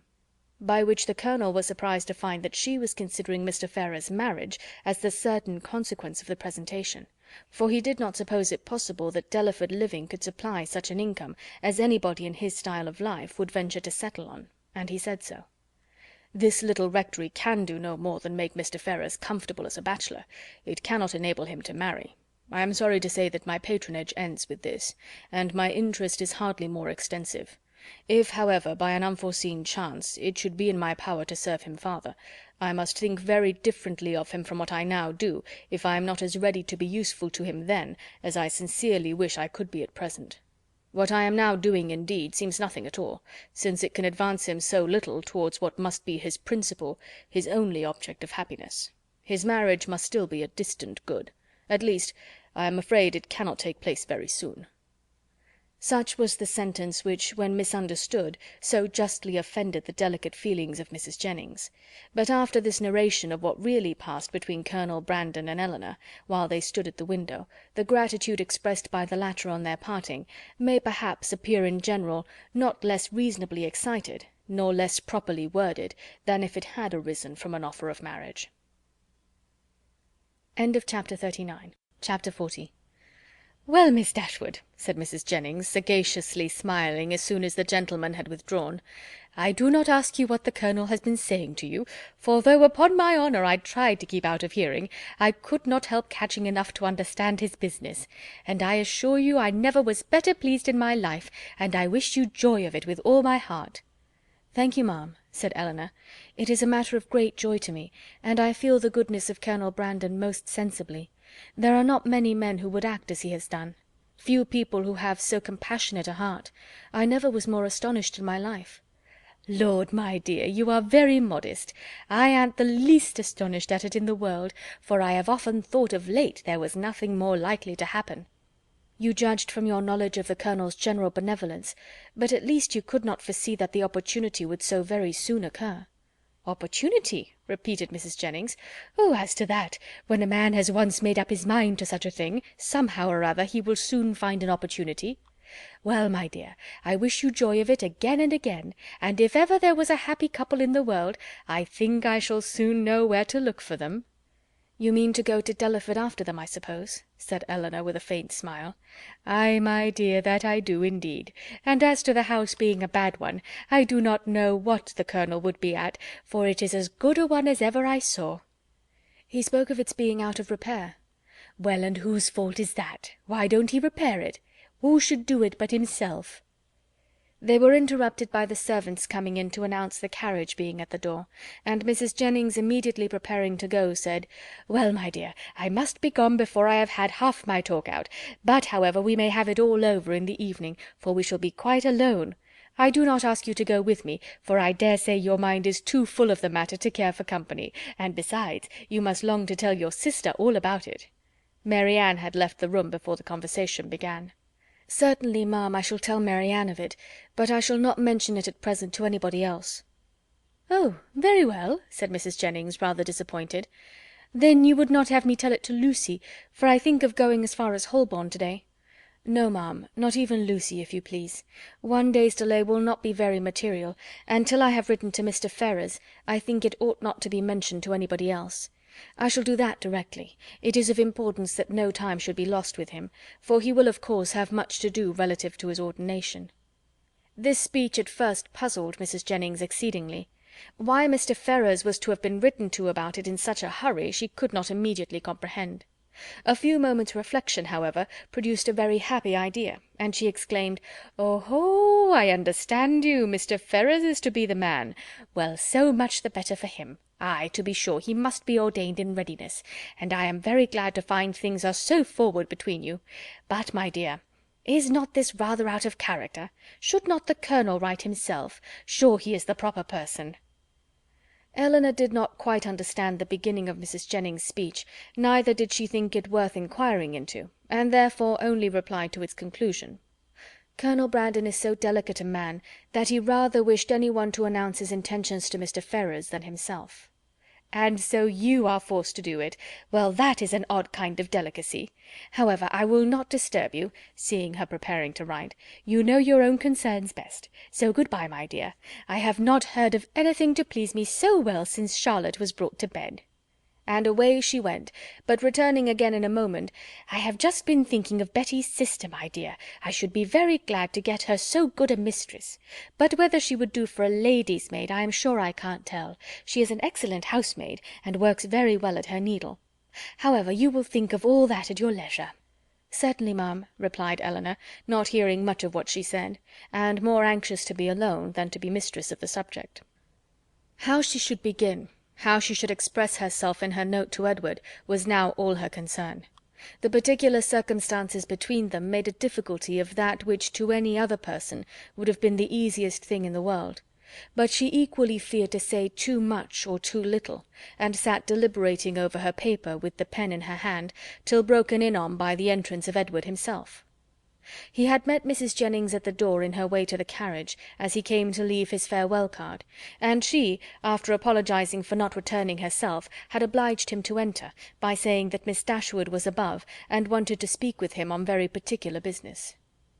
Elinor had just been congratulating herself, in the midst of her perplexity, that however difficult it might be to express herself properly by letter, it was at least preferable to giving the information by word of mouth, when her visitor entered, to force her upon this greatest exertion of all. Her astonishment and confusion were very great on his so sudden appearance. She had not seen him before since his engagement became public, and therefore not since his knowing her to be acquainted with it, which, with the consciousness of what she had been thinking of, and what she had to tell him, made her feel particularly uncomfortable for some minutes. He, too, was much distressed, and they sat down together in a most promising state of embarrassment. Whether he had asked her pardon for his intrusion on first coming into the room he could not recollect, but determining to be on the safe side, he made his apology in form as soon as he could say anything, after taking a chair. "Mrs. Jennings told me," said he, "that you wished to speak with me. At least, I understood her so, or I certainly should not have intruded on you in such a manner, though at the same time I should have been extremely sorry to leave London without seeing you and your sister, especially as it will most likely be some time. It is not probable that I should soon have the pleasure of meeting you again. I go to Oxford to-morrow." "You would not have gone, however," said Elinor, recovering herself, and determined to get over what she so much dreaded as soon as possible, "without receiving our good wishes, even if we had not been able to give them in person. Mrs. Jennings was quite right in what she said. I have something of consequence to inform you of, which I was on the point of communicating by paper. I am charged with a most agreeable office," breathing rather faster than usual as she spoke. "Colonel Brandon, who was here only 10 minutes ago, has desired me to say that, understanding you mean to take orders, he has great pleasure in offering you the living of Delaford, now just vacant, and only wishes it were more valuable. Allow me to congratulate you on having so respectable and well-judging a friend, and to join in his wish that the living, it is about 200 a year, were much more considerable, and such as might better enable you to, as might be more than a temporary accommodation to yourself, such, in short, as might establish all your views of happiness." What Edward felt, as he could not say it himself, it cannot be expected that any one else should say for him. He looked all the astonishment which such unexpected, such unthought of information could not fail of exciting, but he said only these 2 words, "Colonel Brandon." "Yes," continued Elinor, gathering more resolution, as some of the worst was over, "Colonel Brandon means it as a testimony of his concern for what has lately passed, for the cruel situation in which the unjustifiable conduct of your family has placed you, a concern which I am sure Marianne, myself, and all your friends must share, and likewise as a proof of his high esteem for your general character, and his particular approbation of your behaviour on the present occasion." "Colonel Brandon give me a living? Can it be possible?" "The unkindness of your own relations has made you astonished to find friendship anywhere." "No," replied he, with sudden consciousness, "not to find it in you, for I cannot be ignorant that to you, to your goodness, I owe it all. I feel it. I would express it if I could, but, as you well know, I am no orator." "You are very much mistaken. I do assure you that you owe it entirely, at least mostly entirely, to your own merit, and Colonel Brandon's discernment of it. I have had no hand in it. I did not even know, till I understood his design, that the living was vacant, nor had it ever occurred to me that he might have had such a living in his gift. As a friend of mine, of my family, he may perhaps, indeed I know he has, still greater pleasure in bestowing it, but upon my word, you owe nothing to my solicitation." Truth obliged her to acknowledge some small share in the action, but she was at the same time so unwilling to appear as the benefactress of Edward that she acknowledged it with hesitation, which probably contributed to fix that suspicion in his mind which had recently entered it. For a short time he sat deep in thought, after Elinor had ceased to speak. At last, and as if it were rather an effort, he said, "Colonel Brandon seems a man of great worth and respectability. I have always heard him spoken of as such, and your brother, I know, esteems him highly. He is undoubtedly a sensible man, and in his manners perfectly the gentleman." "Indeed," replied Elinor, "I believe that you will find him on farther acquaintance all that you have heard him to be, and as you will be such very near neighbours, for I understand the parsonage is almost close to the mansion house, it is particularly important that he should be all this." Edward made no answer, but when she had turned away her head, gave her a look so serious, so earnest, so uncheerful, as seemed to say that he might hereafter wish the distance between the parsonage and the mansion house much greater. "Colonel Brandon, I think, lodges in St. James Street?" said he soon afterwards, rising from his chair. Elinor told him the number of the house. "I must hurry away, then, to give him those thanks which you will not allow me to give you, to assure him that he has made me a an exceedingly happy man." Elinor did not offer to detain him, and they parted with a very earnest assurance on her side of her unceasing good wishes for his happiness in every change of situation that might befall him, on his, with rather an attempt to return the same goodwill than the power of expressing it. "When I see him again," said Elinor to herself, as the door shut him out, "I shall see him the husband of Lucy." And with this pleasing anticipation she sat down to reconsider the past, recall the words, and endeavour to comprehend all the feelings of Edward, and of course to reflect on her own with discontent. When Mrs. Jennings came home, though she returned from seeing people whom she had never seen before, and of whom therefore she must have a great deal to say, her mind was so much more occupied by the important secret in her possession than by anything else, that she reverted to it again as soon as Elinor appeared. "Well, my dear," she cried, "I sent you up to the young man. Did not I do right? And I suppose you had no great difficulty. You did not find him very unwilling to accept your proposal?" "No, ma'am, that was not very unlikely." "Well, and how soon will he be ready? For it all seems to depend upon that." "Really," said Elinor, "I know so little of these kind of forms that I can hardly even conjecture as to the time, or the preparation necessary. But I suppose 2 or 3 months will complete his ordination." "2 or 3 months!" cried Mrs. Jennings. "Lord, my dear, how calmly you talk of it! And can the Colonel wait 2 or 3 months? Lord bless me, I am sure it would put me quite out of patience; and though one would be very glad to do a kindness by poor Mr. Ferrars, I do think it is not worth while to wait 2 or 3 months for him. Sure somebody else might be found that would do as well, somebody that is in orders already." "My dear ma'am," said Elinor, "what can you be thinking of? Why, Colonel Brandon's only object is to be of use to Mr. Ferrars." "Lord bless you, my dear, sure you do not mean to persuade me that the Colonel only marries you for the sake of giving 10 guineas to Mr. Ferrars?" The deception could not continue after this, and an explanation immediately took place, by which both gained considerable amusement for the moment, without any material loss of happiness to either, for Mrs. Jennings only exchanged one form of delight for another, and still without forfeiting her expectation of the first. "Ay, ay, the parsonage is but a small one," said she, after the first ebullition of surprise and satisfaction was over, "and very likely may be out of repair. But to hear a man apologizing, as I thought, for a house that to my knowledge has 5 sitting rooms on the ground floor, and I think the housekeeper told me could make up 15 beds, and to you too, that had been used to live at Barton Cottage, it seems quite ridiculous. But, my dear, we must touch up the Colonel to do something to the parsonage and make it comfortable for them before Lucy goes to it." "But Colonel Brandon does not seem to have any idea of the livings being enough to allow them to marry." "The Colonel is a ninny, my dear. Because he has 2,000 a year himself, he thinks that nobody else can marry on less. Take my word for it, that if I am alive I shall be paying a visit at Delaford Parsonage before Michaelmas, and I am sure I shan't go if Lucy aren't there." Elinor was quite of her opinion as to the probability of their not waiting for anything more. Chapter 41. Edward, having carried his thanks to Colonel Brandon, proceeded with his happiness to Lucy; and such was the excess of it by the time he reached Bartlett's Buildings, that she was able to assure Mrs. Jennings, who called on her again the next day with her congratulations, that she had never seen him in such spirits before in her life. Her own happiness and her own spirits were at least very certain, and she joined Mrs. Jennings most heartily in her expectation of their being all comfortably together in Delaford Parsonage before Michaelmas. So far was she, at the same time, from any backwardness to give Elinor that credit which Edward would give her, that she spoke of her friendship for them both with the most grateful warmth, was ready to own all their obligation to her, and openly declared that no exertion for their good on Miss Dashwood's part, either present or future, would ever surprise her, for she believed her capable of doing anything in the world for those she really valued.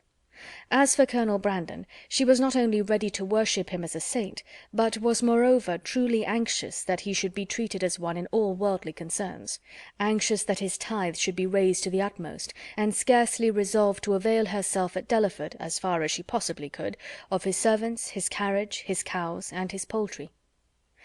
It was now above a week since John Dashwood had called in Berkeley Street, and as since that time no notice had been taken by them of his wife's indisposition beyond one verbal inquiry, Elinor began to feel it necessary to pay her a visit.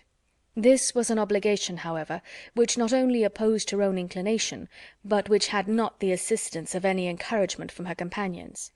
Marianne, not contented with absolutely refusing to go herself, was very urgent to prevent her sister's going at all; and Mrs. Jennings, though her carriage was always at Elinor's service, so very much disliked Mrs. John Dashwood, that not even her curiosity to see how she looked after the late discovery, nor her strong desire to affront her by taking Edward's part, could overcome her unwillingness to be in her company again. The consequence was that Elinor set out by herself to pay a visit, for which no one could really have less inclination, and to run the risk of a tete-a-tete with a woman whom neither of the others had so much reason to dislike. Mrs. Dashwood was denied, but before the carriage could turn from the house, her husband accidentally came out. He expressed great pleasure in meeting Elinor, told her that he had been just going to call in Berkeley Street, and assuring her that Fanny would be very glad to see her, invited her to come in. They walked upstairs into the drawing-room. Nobody was there. "Fanny is in her own room, I suppose," said he. "I will go to her presently, for I am sure she will not have the least objection in the world to seeing you. Very far from it, indeed. Now especially there cannot be... But, however, you and Marianne were always great favourites. Why would not Marianne come?" Elinor made what excuses she could for her. "I am not sorry to see you alone," he replied, "for I have a good deal to say to you. This living of Colonel Brandon's, can it be true? Has he really given it to Edward? I heard it yesterday by chance, and was coming to you on purpose to inquire farther about it." "It is perfectly true. Colonel Brandon has given the living of Delaford to Edward." "Really? Well, this is very astonishing. No relationship, no connection between them, and now that livings fetch such a price... What was the value of this?" "About 200 a year." "Very well. And for the presentation to a living of that value, supposing the late incumbent to have been old and sickly, and likely to vacate it soon, he might have got, I dare say, £1,400. And how came he not to have settled that matter before this person's death? Now, indeed, it would be too late to sell it, but a man of Colonel Brandon's sense... I wonder he should be so improvident in a point of such common, such natural concern. Well, I am convinced that there is a vast deal of inconsistency in almost every human character. I suppose, however, on recollection, that the case may probably be this: Edward is only to hold the living till the person to whom the colonel has really sold the presentation is old enough to take it. Aye, that is the fact, depend upon it." Elinor contradicted it, however, very positively, and by relating that she herself had been employed in conveying the offer from Colonel Brandon to Edward, and therefore must understand the terms on which it was given, obliged him to submit to her authority. "It is truly astonishing," he cried after hearing what she said. "What could be the colonel's motive?" "A very simple one: to be of use to Mr. Ferrars." Well, well, whatever Colonel Brandon may be, Edward is a very lucky man. You will not mention the matter to Fanny, however, for though I have broke it to her, and she bears it vastly well, she will not like to hear it much talked of." Elinor had some difficulty here to refrain from observing that she thought Fanny might have borne with composure an acquisition of wealth to her brother, by which neither she nor her child could be possibly impoverished. "Mrs. Ferrars," added he, lowering his voice to the tone becoming so important a subject, "knows nothing about it at present, and I believe it will be best to keep it entirely concealed from her as long as may be. When the marriage takes place, I fear she must hear of it all." "But why should such precaution be used? Though it is not to be supposed that Mrs. Ferrars can have the smallest satisfaction in knowing that her son has money enough to live upon, for that must be quite out of the question, yet why, upon her late behaviour, is she supposed to feel at all? She has done with her son, she cast him off for ever, and has made all those over whom she had any influence cast him off likewise. Surely after doing so she cannot be imagined liable to any impression of sorrow or of joy on his account. She cannot be interested in anything that befalls him. She would not be so weak as to throw away the comfort of a child, and yet retain the anxiety of a parent." "Ah, Elinor," said John, "your reasoning is very good, but it is founded on ignorance of human nature. When Edward's unhappy match takes place, depend upon it his mother will feel it as much as if she had never discarded him, and therefore every circumstance that may accelerate that dreadful event must be concealed from her as much as possible. Mrs. Ferrars can never forget that Edward is her son." "You surprise me. I should think it must have nearly escaped her memory by this time." "You wrong her exceedingly. Mrs. Ferrars is one of the most affectionate mothers in the world." Elinor was silent. "We think now," said Mr. Dashwood, after a short pause, "of Robert's marrying Miss Morton." Elinor, smiling at the grave and decisive importance of her brother's tone, calmly replied, "The lady, I suppose, has no choice in the affair." "Choice? How do you mean?" "I only mean that I suppose, from your manner of speaking, it must be the same to Miss Morton whether she marry Edward or Robert." "Certainly there can be no difference, for Robert will now to all intents and purposes be considered as the eldest son, and as to anything else, they are both very agreeable young men. I do not know that one is superior to the other." Elinor said no more, and John was also for a short time silent. His reflections ended thus: "Of one thing, my dear sister," kindly taking her hand, and speaking in an awful whisper, "I may assure you, and I will do it because I know it must gratify you.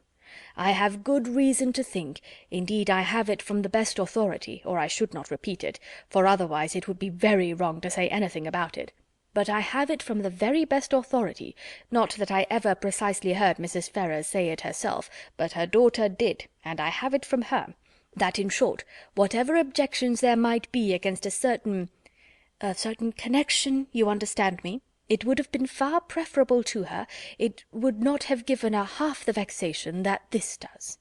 I was exceedingly pleased to hear that Mrs. Ferrars considered it in that light, a very gratifying circumstance, you know, to us all.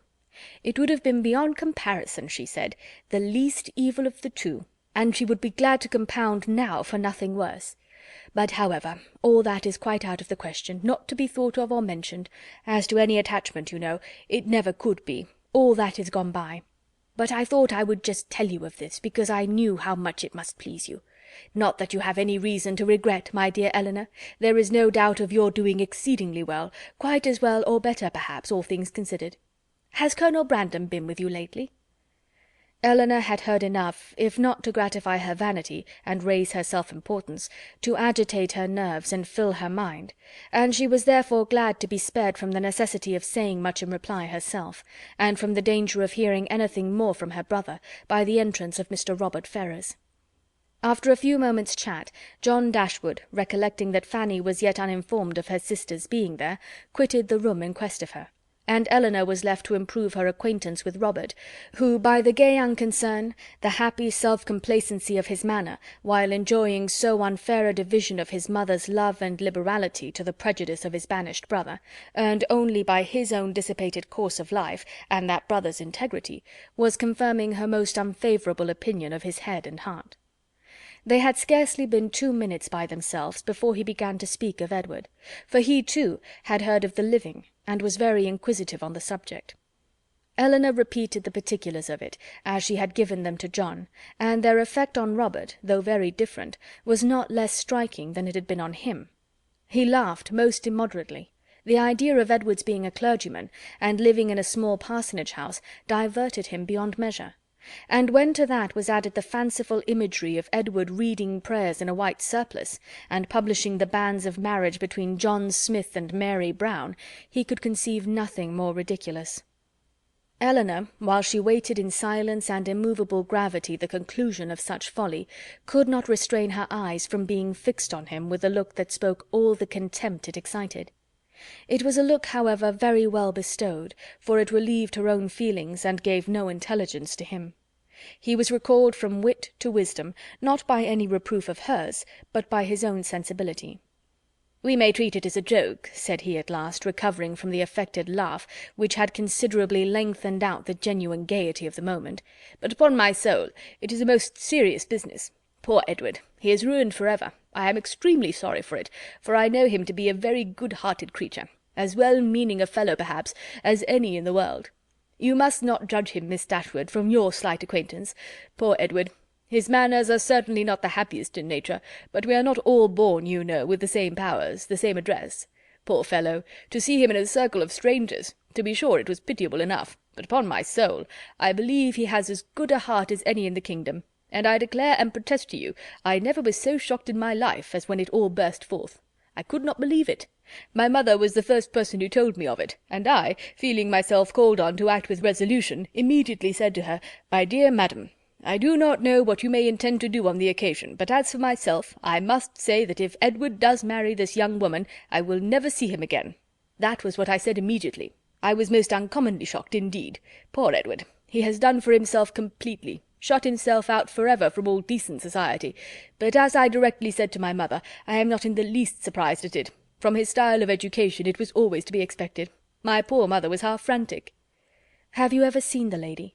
"Yes, once, while she was staying in this house. I happened to drop in for 10 minutes, and I saw quite enough of her. The merest awkward country girl, without style or elegance, and almost without beauty.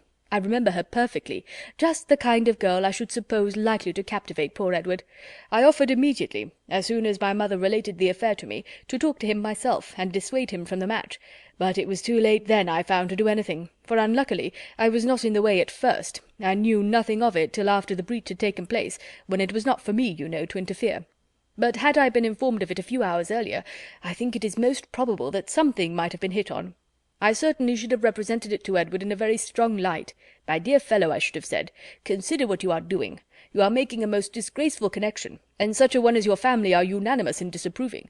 I cannot help thinking, in short, that means might have been found, but now it is all too late. He must be starved, you know. That is certain, absolutely starved."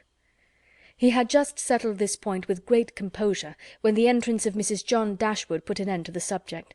But though she never spoke of it out of her own family, Elinor could see its influence on her mind, in the something like confusion of countenance with which she entered, and an attempt at cordiality in her behaviour to herself. She even proceeded so far as to be concerned to find that Elinor and her sister were so soon to leave town, as she had hoped to see more of them, an exertion in which her husband, who attended her into the room, and hung enamoured over her accents, seemed to distinguish everything that was most affectionate and graceful. Chapter 41. Chapter 42. One other short call in Harley Street, in which Elinor received her brother's congratulations on their travelling so far towards Barton without any expense, and on Colonel Brandon's being to follow them to Cleveland in a day or two, completed the intercourse of the brother and sisters in town, and a faint invitation from Fanny to come to Norland whenever it should happen to be in their way, which of all things was the most unlikely to occur, with a more warm though less public assurance from John to Elinor of the promptitude with which he should come to see her at Delaford, was all that foretold any meeting in the country. It amused her to observe that all her friends seemed determined to send her to Delaford, a place in which of all others she would now least choose to visit, or wish to reside. For not only was it considered as her future home by her brother and Mrs. Jennings, but even Lucy, when they parted, gave her a pressing invitation to visit her there. Very early in April, and tolerably early in the day, the two parties from Hanover Square and Berkeley Street set out from their respective homes to meet by appointment on the road. For the convenience of Charlotte and her child, they were to be more than 2 days on their journey, and Mr. Palmer, travelling more expeditiously with Colonel Brandon, was to join them at Cleveland soon after their arrival. Marianne, few as had been her hours of comfort in London, and eager as she had long been to quit it, could not, when it came to the point, bid adieu to the house in which she had for the last time enjoyed those hopes and that confidence in Willoughby which were now extinguished for ever, without great pain. Nor could she leave the place in which Willoughby remained, busy in new engagements and new schemes, in which she could have no share, without shedding many tears. Elinor's satisfaction at the moment of removal was more positive. She had no such object for her lingering thoughts to fix on. She left no creature behind, from whom it would give her a moment's regret to be divided for ever. She was pleased to be free herself from the persecution of Lucy's friendship, she was grateful for bringing her sister away unseen by Willoughby since his marriage, and she looked forward with hope to what a few months of tranquillity at Barton might do towards restoring Marianne's peace of mind and confirming her own. Their journey was safely performed. The second day brought them into the cherished, or the prohibited, county of Somerset, for as such was it dwelt on by turns in Marianne's imagination, and in the forenoon of the third they drove up to Cleveland. Cleveland was a spacious, modern-built house, situated on a sloping lawn. It had no park, but the pleasure grounds were tolerably extensive, and, like every other place of the same degree of importance, it had its open shrubbery and closer wood-walk. A road of smooth gravel winding round a plantation led to the front, the lawn was dotted over with timber, the house itself was under the guardianship of the fir, the mountain ash, and the acacia, and a thick screen of them all together, interspersed with tall Lombardy poplars, shut out the offices. Marianne entered the house with a heart swelling with emotion from the consciousness of being only 80 miles from Barton, and not 30 from Combe Magna, and before she had been 5 minutes within its walls, while the others were busily helping Charlotte to show her child to the housekeeper, she quitted it again, stealing away through the winding shrubberies, now just beginning to be in beauty, to gain a distant eminence, where, from its Grecian temple, her eye, wandering over a wide tract of country to the south-east, could fondly rest on the farthest ridge of hills in the horizon, and fancy that from their summits Combe Magna might be seen.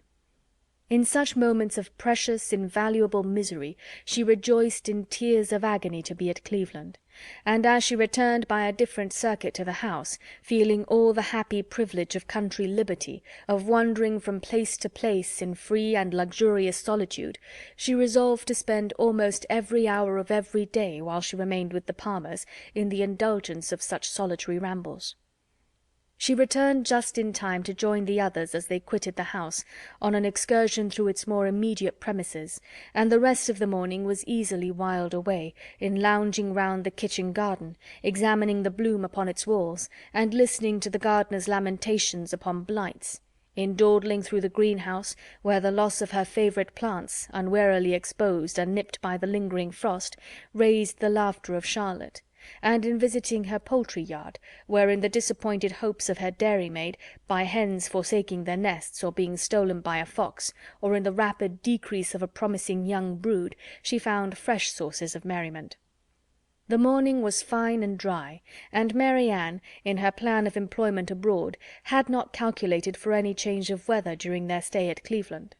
With great surprise, therefore, did she find herself prevented by a settled rain from going out again after dinner.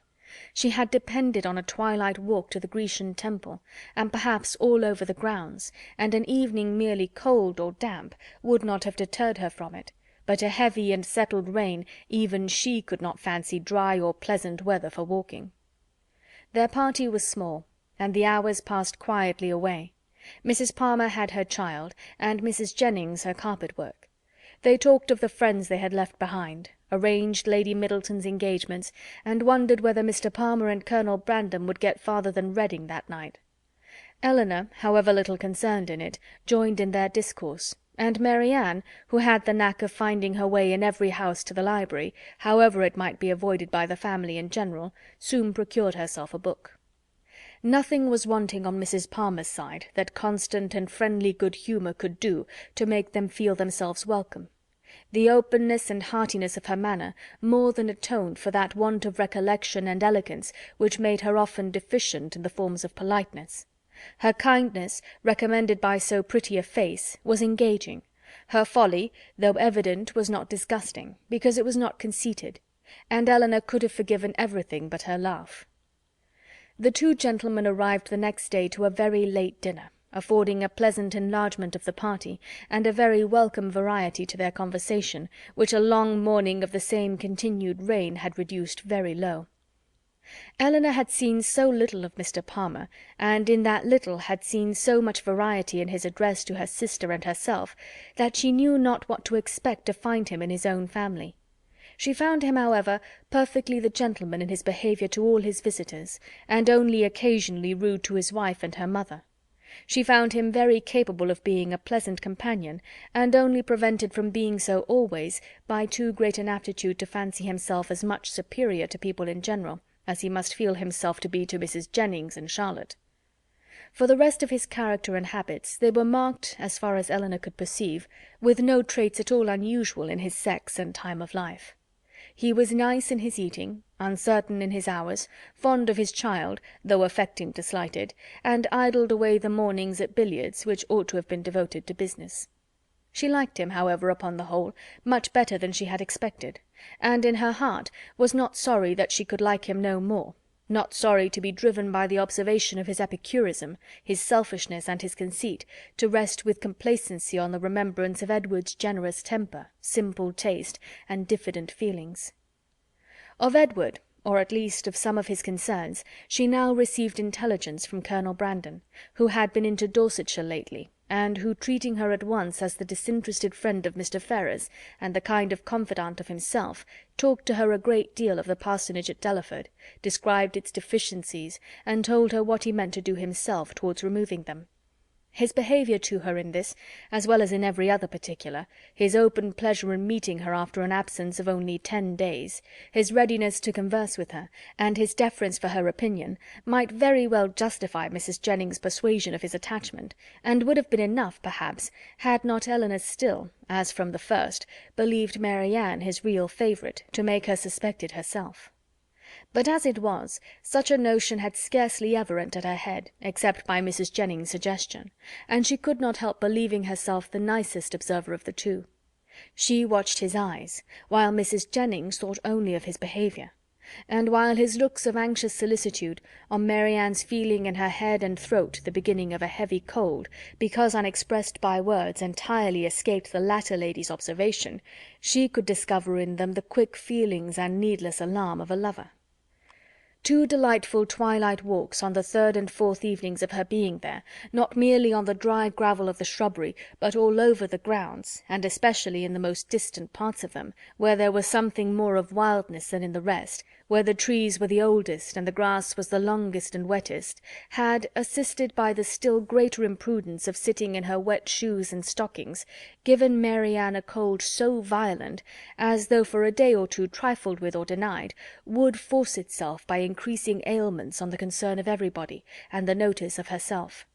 Prescriptions poured in from all quarters, and, as usual, were all declined. Though heavy and feverish, with a pain in her limbs, and a cough and a sore throat, a good night's rest was to cure her entirely, and it was with difficulty that Elinor prevailed on her, when she went to bed, to try 1 or 2 of the simplest of the remedies. Chapter 42. Chapter 43. Marianne got up the next morning at her usual time. To every inquiry replied that she was better, and tried to prove herself so by engaging in her customary employments. But a day spent in shivering over the fire with a book in her hand which she was unable to read, or in lying weary and languid on a sofa, did not speak much in favour of her amendment. And when at last she went early to bed, more and more indisposed, Colonel Brandon was only astonished at her sister's composure, who, though attending and nursing her the whole day, against Marianne's inclination, and forcing proper medicines on her at night, trusted, like Marianne, to the certainty and efficacy of sleep, and felt no real alarm.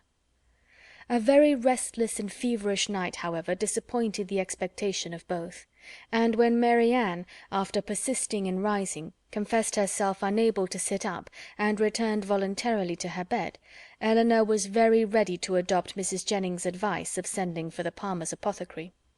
He came, examined his patient, and, though encouraging Miss Dashwood to expect that a very few days would restore her sister to health, yet by pronouncing her disorder to have a putrid tendency, and allowing the word infection to pass his lips, gave instant alarm to Mrs. Palmer on her baby's account.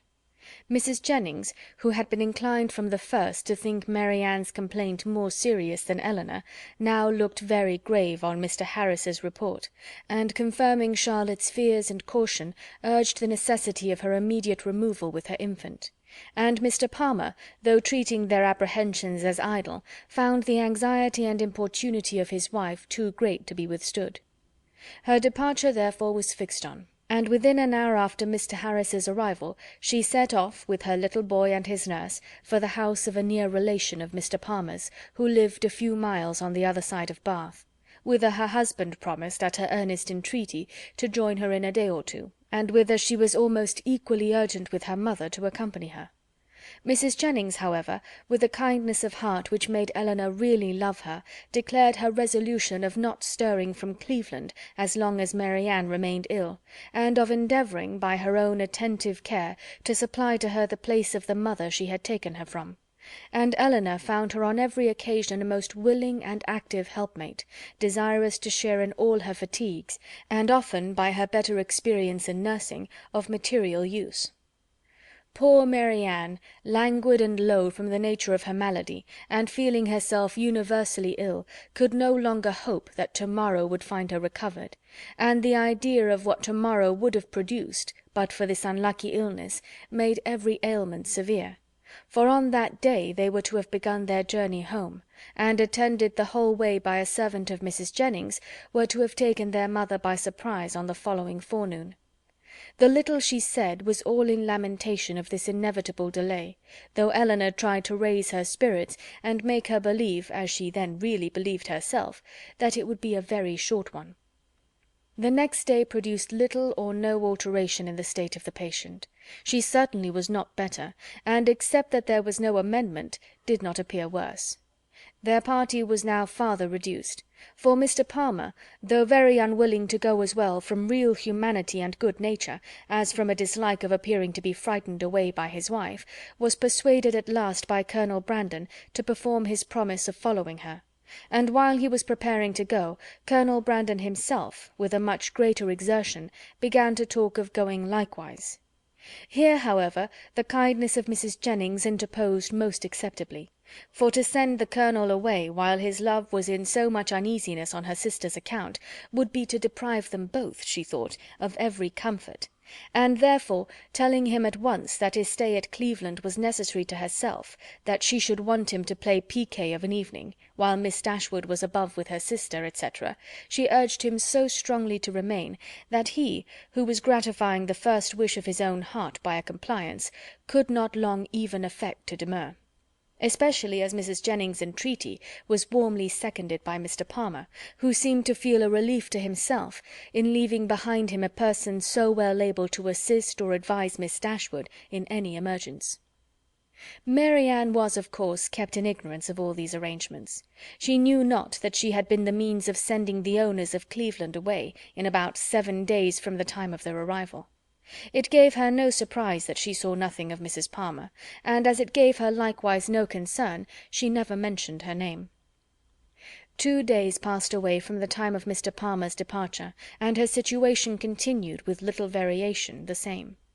Mr. Harris, who attended her every day, still talked boldly of a speedy recovery, and Miss Dashwood was equally sanguine; but the expectation of the others was by no means so cheerful. Mrs. Jennings had determined very early in the seizure that Marianne would never get over it, and Colonel Brandon, who was cheerfully of use in listening to Mrs. Jennings's forebodings, was not in a state of mind to resist their influence. He tried to reason himself out of fears, which the different judgment of the apothecaries seemed to render absurd, but the many hours of each day in which he was left entirely alone were but too favourable for the admission of every melancholy idea, and he could not expel from his mind the persuasion that he should see Marianne no more. On the morning of the 3rd day, however, the gloomy anticipations of both were almost done away, for when Mr. Harris arrived, he declared his patient materially better. Her pulse was much stronger, and every symptom more favourable than on the preceding visit. Elinor, confirmed in every pleasant hope, was all cheerfulness, rejoicing that in her letters to her mother she had pursued her own judgment rather than her friend's, in making very light of the indisposition which delayed them at Cleveland, and almost fixing on the time when Marianne would be able to travel. But the day did not close so auspiciously as it began. Towards the evening Marianne became ill again, growing more heavy, restless, and uncomfortable than before. Her sister, however, still sanguine, was willing to attribute the change to nothing more than the fatigue of having sat up to have her bed made, and, carefully administering the cordials prescribed, saw her with satisfaction sink at last into a slumber, from which she expected the most beneficial effects. Her sleep, though not so quiet as Elinor wished to see it, lasted a considerable time, and, anxious to observe the result of it herself, she resolved to sit with her during the whole of it. Mrs. Jennings, knowing nothing of any change in the patient, went unusually early to bed. Her maid, who was one of the principal nurses, was recreating herself in the housekeeper's room, and Elinor remained alone with Marianne. The repose of the latter became more and more disturbed. and her sister, who watched with unremitting attention her continual change of posture, and heard the frequent but inarticulate sounds of complaint which passed her lips, was almost wishing to rouse her from so painful a slumber, when Marianne, suddenly awakened by some accidental noise in the house, started hastily up, and with feverish wildness cried out, "Is mamma coming?" "Not yet," cried the other, concealing her terror, and assisting Marianne to lie down again, "but she will be here, I hope, before it is long. It is a great way, you know, from hence to Barton." "But she must not go round by London," cried Marianne in the same hurried manner. "I shall never see her if she goes by London." Elinor perceived with alarm that she was not quite herself, and while attempting to soothe her, eagerly felt her pulse. It was lower and quicker than ever, and Marianne still talking wildly of mamma, her alarm increased so rapidly as to determine her on sending instantly for Mr. Harris, and dispatching a messenger to Barton for her mother. To consult with Colonel Brandon on the best means of effecting the latter was a thought which immediately followed the resolution of its performance, and as soon as she had rung up the maid to take her place by her sister, she hastened down to the drawing-room, where she knew he was generally to be found at a much later hour than the present. It was no time for hesitation. Her fears and her difficulties were immediately before him. Her fears he had no courage, no confidence to attempt the removal of. He listened to them in silent despondence, but her difficulties were instantly obviated, for with a readiness that seemed to speak the occasion, and the service prearranged in his mind, he offered himself as the messenger who should fetch Mrs. Dashwood. Elinor made no resistance that was not easily overcome. She thanked him with brief though fervent gratitude, and while he went to hurry off his servant with a message to Mr. Harris, and an order for post-horses directly, she wrote a few lines to her mother. The comfort of such a friend at that moment as Colonel Brandon, or such a companion for her mother, how gratefully was it felt! A companion whose judgment would guide, whose attendance must relieve, and whose friendship might soothe her. As far as the shock of such a summons could be lessened to her, his presence, his manners, his assistance, would lessen it. He, meanwhile, whatever he might feel, acted with all the firmness of a collected mind, made every necessary arrangement with the utmost despatch, and calculated with exactness the time in which she might look for his return. Not a moment was lost in delay of any kind.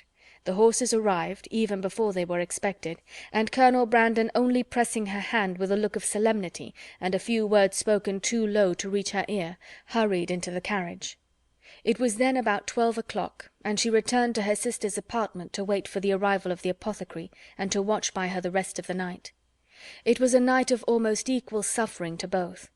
Hour after hour passed away in sleepless pain and delirium on Marianne's side, and in the most cruel anxiety on Elinor's, before Mr. Harris appeared. Her apprehensions once raised, paid by their excess for all her former security, and the servant who sat up with her, for she would not allow Mrs. Jennings to be called, only tortured her more by hints of what her mistress had always thought. Marianne's ideas were still at intervals fixed incoherently on her mother, and whenever she mentioned her name, it gave a pang to the heart of poor Elinor, who, reproaching herself for having trifled with so many days of illness, and wretched for some immediate relief, fancied that all relief might soon be in vain, that everything had been delayed too long, and pictured to herself her suffering mother arriving too late to see this darling child, or to see her rational. She was on the point of sending again for Mr. Harris, or if he could not come, for some other advice, when the former, but not till after 5 o'clock, arrived. His opinion, however, made some little amends for his delay, for though acknowledging a very unexpected and unpleasant alteration in his patient, he would not allow the danger to be material, and talked of the relief which a fresh mode of treatment must procure, with a confidence which, in a lesser degree, was communicated to Elinor. He promised to call again in the course of 3 or 4 hours, and left both the patient and her anxious attendant more composed than he had found them. With strong concern, and with many reproaches for not being called to their aid, did Mrs. Jennings hear in the morning of what had passed. Her former apprehensions, now with greater reason restored, left her no doubt of the event, and though trying to speak comfort to Elinor, her conviction of her sister's danger would not allow her to offer the comfort of hope. Her heart was really grieved.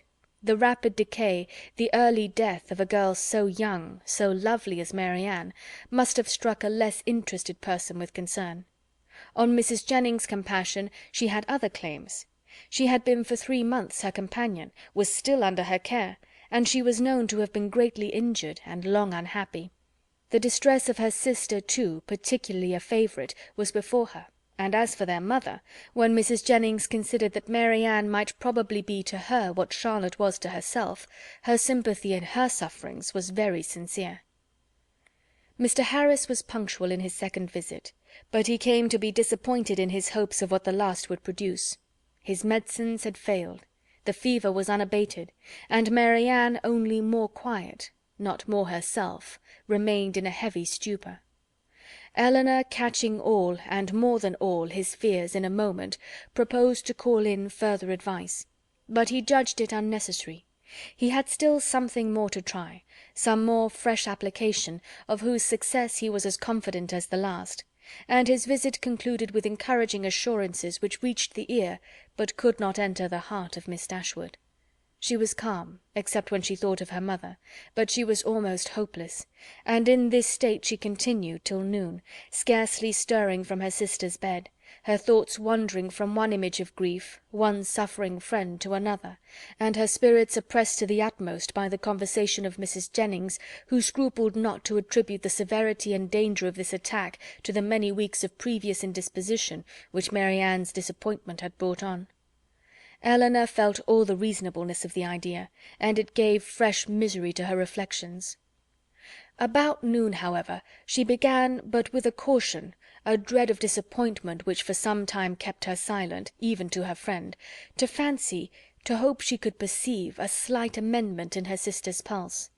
She watched, waited, and examined it again and again, and at last, with an agitation more difficult to bury under exterior calmness than all her foregoing distress, ventured to communicate her hopes. Mrs. Jennings, though forced on examination to acknowledge a temporary revival, tried to keep her young friend from indulging a thought of its continuance, and Elinor, conning over every injunction of distrust, told herself likewise not to hope. But it was too late. Hope had already entered, and feeling all its anxious flutter, she bent over her sister to watch, she hardly knew for what. Half an hour passed away, and the favourable symptom yet blessed her. Others even arose to confirm it. Her breath, her skin, her lips, all flattered Elinor with signs of amendment, and Marianne fixed her eyes on her with a rational, though languid gaze. Anxiety and hope now oppressed her in equal degrees, and left her no moment of tranquillity till the arrival of Mr. Harris at 4 o'clock, when his assurances, his felicitations on a recovery in her sister even surpassing his expectation, gave her confidence, comfort, and tears of joy. Marianne was in every respect materially better, and he declared her entirely out of danger. Mrs. Jennings, perhaps satisfied with the partial justification of her forebodings, which had been found in their late alarm, allowed herself to trust in his judgment, and admitted with unfeigned joy, and soon with unequivocal cheerfulness, the probability of an entire recovery. Elinor could not be cheerful. Her joy was of a different kind, and led to anything rather than to gaiety. Marianne restored to life, health, friends, and to her doting mother, was an idea to fill her heart with sensations of exquisite comfort, and expand it in fervent gratitude; but it led to no outward demonstrations of joy, no words, no smiles. All within Elinor's breast was satisfaction, silent and strong. She continued by the side of her sister with little intermission the whole afternoon, calming every fear, satisfying every inquiry of her enfeebled spirits, supplying every succour, and watching almost every look and every breath. The possibility of a relapse would of course in some moments occur to remind her of what anxiety was, but when she saw, on her frequent and minute examination, that every symptom of recovery continued, and saw Marianne at 6 o'clock sink into a quiet, steady, and to all appearance comfortable sleep, she silenced every doubt. The time was now drawing on when Colonel Brandon might be expected back. At 10 o'clock, she trusted, or at least not much later, her mother would be relieved from the dreadful suspense in which she must now be travelling towards them. The Colonel, too, perhaps scarcely less an object of pity. Oh, how slow was the progress of time which yet kept them in ignorance! At 7 o'clock, leaving Marianne still sweetly asleep, she joined Mrs. Jennings in the drawing-room to tea. Of breakfast she had been kept by her fears, and of dinner by their sudden reverse, from eating much; and the present refreshment, therefore, with such feelings of content as she brought to it, was particularly welcome. Mrs. Jennings would have persuaded her, at its conclusion, to take some rest before her mother's arrival, and allow her to take her place by Marianne; but Elinor had no sense of fatigue, no capability of sleep at that moment about her, and she was not to be kept away from her sister an unnecessary instant. Mrs. Jennings therefore attended her upstairs into the sick chamber, to satisfy herself that all continued right, left her there again to her charge and her thoughts, and retired to her own room to write letters and sleep. The night was cold and stormy, the wind roared round the house, and the rain beat against the windows, but Elinor, all happiness within, regarded it not. Marianne slept through every blast, and the travellers, they had a rich reward in store for every present inconvenience. The clock struck 8. Had it been 10, Elinor would have been convinced that at that moment she heard a carriage driving up to the house, and so strong was the persuasion that she did, in spite of the almost impossibility of their being already come, that she moved into the adjoining dressing-closet and opened a window-shutter, to be satisfied of the truth. She instantly saw that her ears had not deceived her. The flaring lamps of a carriage were immediately in view. By their uncertain light she thought she could discern it to be drawn by 4 horses, and this, while it told the excess of her poor mother's alarm, gave some explanation to such unexpected rapidity. Never in her life had Elinor found it so difficult to be calm as at that moment. The knowledge of what her mother must be feeling as the carriage stopped at the door, of her doubt, her dread, perhaps her despair, and of what she had to tell, with such knowledge it was impossible to be calm. All that remained to be done was to be speedy, and therefore, staying only till she could leave Mrs. Jennings' maid with her sister, she hurried downstairs. The bustle in the vestibule, as she passed along an inner lobby, assured her that they were already in the house. She rushed to the drawing-room. She entered it, and saw only Willoughby. End of chapter 43. Chapter 44. Elinor, starting back with a look of horror at the sight of him, obeyed the first impulse of her heart in turning instantly to quit the room, and her hand was already on the lock when its action was suspended by his hastily advancing and saying, in a voice rather of command than supplication, "Miss Dashwood, for half an hour, for 10 minutes, I entreat you to stay." "No, sir," she replied with firmness, "I shall not stay. Your business cannot be with me. The servants, I suppose, forgot to tell you that Mr. Palmer was not in the house." "Had they told me," he cried with vehemence, "that Mr. Palmer and all his relations were at the devil, it would not have turned me from the door. My business is with you, and only you." "With me?" in the utmost amazement. "Well, sir, be quick, and if you can, less violent." "Sit down, and I will be both." She hesitated. She knew not what to do. The possibility of Colonel Brandon's arriving and finding her there came across her, but she had promised to hear him, and her curiosity no less than her honour was engaged. After a moment's recollection, therefore, concluding that prudence required dispatch, and that her acquiescence would best promote it, she walked silently towards the table and sat down. He took the opposite chair, and for half a minute not a word was said by either. "Pray be quick, sir," said Elinor impatiently. "I have no time to spare." He was sitting in an attitude of deep meditation, and seemed not to hear her. "Your sister," said he with abruptness, a moment afterwards, "is out of danger. I heard it from the servant, God be praised. But is it true? Is it really true?" Elinor would not speak. He repeated the inquiry with yet greater eagerness. "For God's sake, tell me, is she out of danger, or is she not?" "We hope she is." He rose up and walked across the room. "Had I known as much half an hour ago. But since I am here," speaking with a forced vivacity as he returned to his seat, "what does it signify? For once, Miss Dashwood, it will be the last time perhaps, let us be cheerful together. I am in a fine mood for gaiety. Tell me honestly," a deeper glow overspreading his cheeks, "do you think me most a knave or a fool?" Elinor looked at him with greater astonishment than ever. She began to think that he must be in liquor. The strangeness of such a visit, and of such manners, seemed no otherwise intelligible, and with this impression she immediately rose, saying, "Mr. Willoughby, I advise you at present to return to Combe.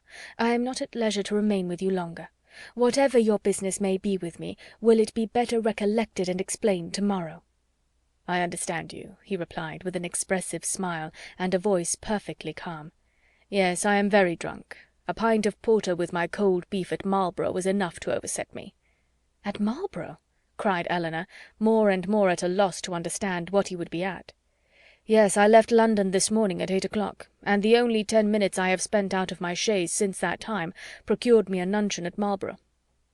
The steadiness of his manner, and the intelligence of his eye as he spoke, convincing Elinor that whatever other unpardonable folly might bring him to Cleveland, he was not brought there by intoxication, she said, after a moment's recollection, "Mr. Willoughby, you ought to feel, and I certainly do, that after what has passed, your coming here in this manner, and forcing yourself upon my notice, requires a very particular excuse. What is it that you mean by it?" "I mean," said he with serious energy, "if I can, to make you hate me 1 degree less than you do now. I mean to offer some kind of explanation, some kind of apology for the past, to open my whole heart to you, and by convincing you that, though I have been always a blockhead, I have not been always a rascal, to obtain something like forgiveness from your sister." "Is this the real reason of your coming?" "Upon my soul it is," was his answer, with a warmth that brought all the former Willoughby to her remembrance, and, in spite of herself, made her think him sincere. "If that is all, you may be satisfied already, for Marianne does, she has long forgiven you." "Has she?" he cried, in the same eager tone. "Then she has forgiven me before she ought to have done it. But she shall forgive me again, and on more reasonable grounds. Now will you listen to me?" Elinor bowed her assent. "I do not know," said he, after a pause of expectation on her side, and thoughtfulness on his own, "how you may have accounted for my behaviour to your sister, or what diabolical motive you may have imputed to me. Perhaps you will hardly think the better of me. It is worth the trial, however, and you shall hear everything. When I first became intimate with your family, I had no other intention, no other view in the acquaintance, than to pass my time pleasantly while I was obliged to remain in Devonshire, more pleasantly than I had ever done before. Your sister's lovely person and interesting manners could not but please me, and her behaviour to me almost from the first was of a kind— It is astonishing when I reflect on what it was, and what she was, that my heart should have been so insensible. But at first, I must confess, my vanity only was elevated by it.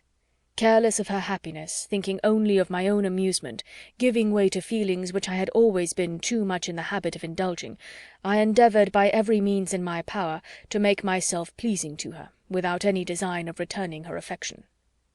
Miss Dashwood at this point, turning her eyes on him with the most angry contempt, stopped him by saying, "It is hardly worth while, Mr. Willoughby, for you to relate or for me to listen any longer. Such a beginning as this cannot be followed by anything. Do not let me be pained by hearing any more on the subject." "I insist on you hearing the whole of it," he replied. "My fortune was never large, and I had always been expensive, always in the habit of associating with people of better income than myself. Every year since my coming of age, or even before, I believe, had added to my debts.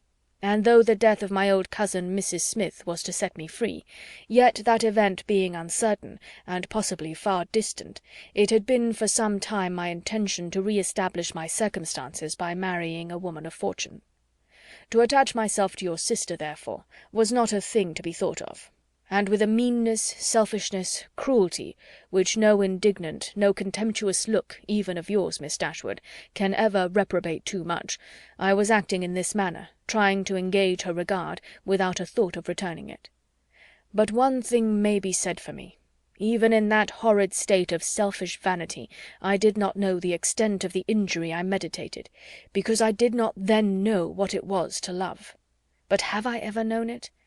Well, it may be doubted. For had I really loved, could I have sacrificed my feelings to vanity, to avarice, or what is more, could I have sacrificed hers? But I have done it. To avoid a comparative poverty, which her affection and her society would have deprived of all its horrors, I have, by raising myself to affluence, lost everything that could make it a blessing." "You did then," said Elinor, a little softened, "believe yourself at one time attached to her?" "To have resisted such attractions, to have withstood such tenderness, is there a man on earth who could have done it? Yes, I found myself by insensible degrees sincerely fond of her, and the happiest hours of my life were what I spent with her when I felt my intentions were strictly honourable, and my feelings blameless. Even then, however, when fully determined on paying my addresses to her, I allowed myself most improperly to put off from day to day the moment of doing it, from an unwillingness to enter into an engagement while my circumstances were so greatly embarrassed. I will not reason here, nor will I stop for you to expatiate on the absurdity, and the worse than absurdity, of scrupling to engage my faith where my honour was already bound. The event has proved that I was a cunning fool, providing with great circumspection for a possible opportunity of making myself contemptible and wretched for ever. At last, however, my resolution was taken, and I had determined, as soon as I could engage her alone, to justify the attentions I had so invariably paid her, and openly assure her of an affection which I had already taken such pains to display. But in the interim of the very few hours that were to pass before I could have an opportunity of speaking with her in private, a circumstance occurred, an unlucky circumstance, to ruin all my resolution, and with it all my comfort. A discovery took place." Here he hesitated and looked down. "Mrs. Smith had somehow or other been informed, I imagine by some distant relation, whose interest it was to deprive me of her favour, of an affair, a connection. But I need not explain myself farther," he added, looking at her with an heightened colour and an inquiring eye. "Your particular intimacy, you have probably heard the whole story long ago." "I have," returned Elinor, colouring likewise, and hardening her heart anew against any compassion for him. "I have heard it all. And how will you explain away any part of your guilt in that dreadful business, I confess is beyond my comprehension." "Remember," cried Willoughby, "from whom you received the account. Could it be an impartial one? I acknowledge that her situation and her character ought to have been respected by me. I do not mean to justify myself, but at the same time cannot leave you to suppose that I have nothing to urge, that because she was injured she was irreproachable, and because I was a libertine she must be a saint.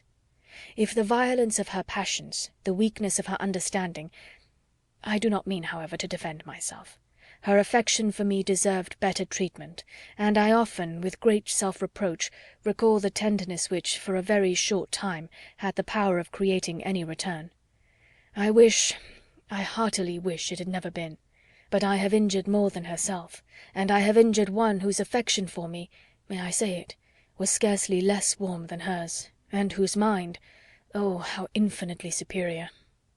Your indifference, however, towards that unfortunate girl, I must say it, unpleasant to me as the discussion of such a subject may well be, your indifference is no apology for your cruel neglect of her.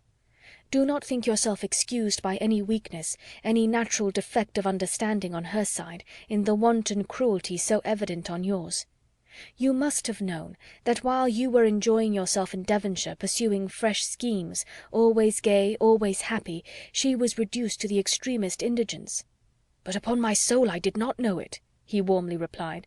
"I did not recollect that I had omitted to give her my direction, and common sense might have told her how to find it out." "Well, sir, and what said Mrs. Smith?"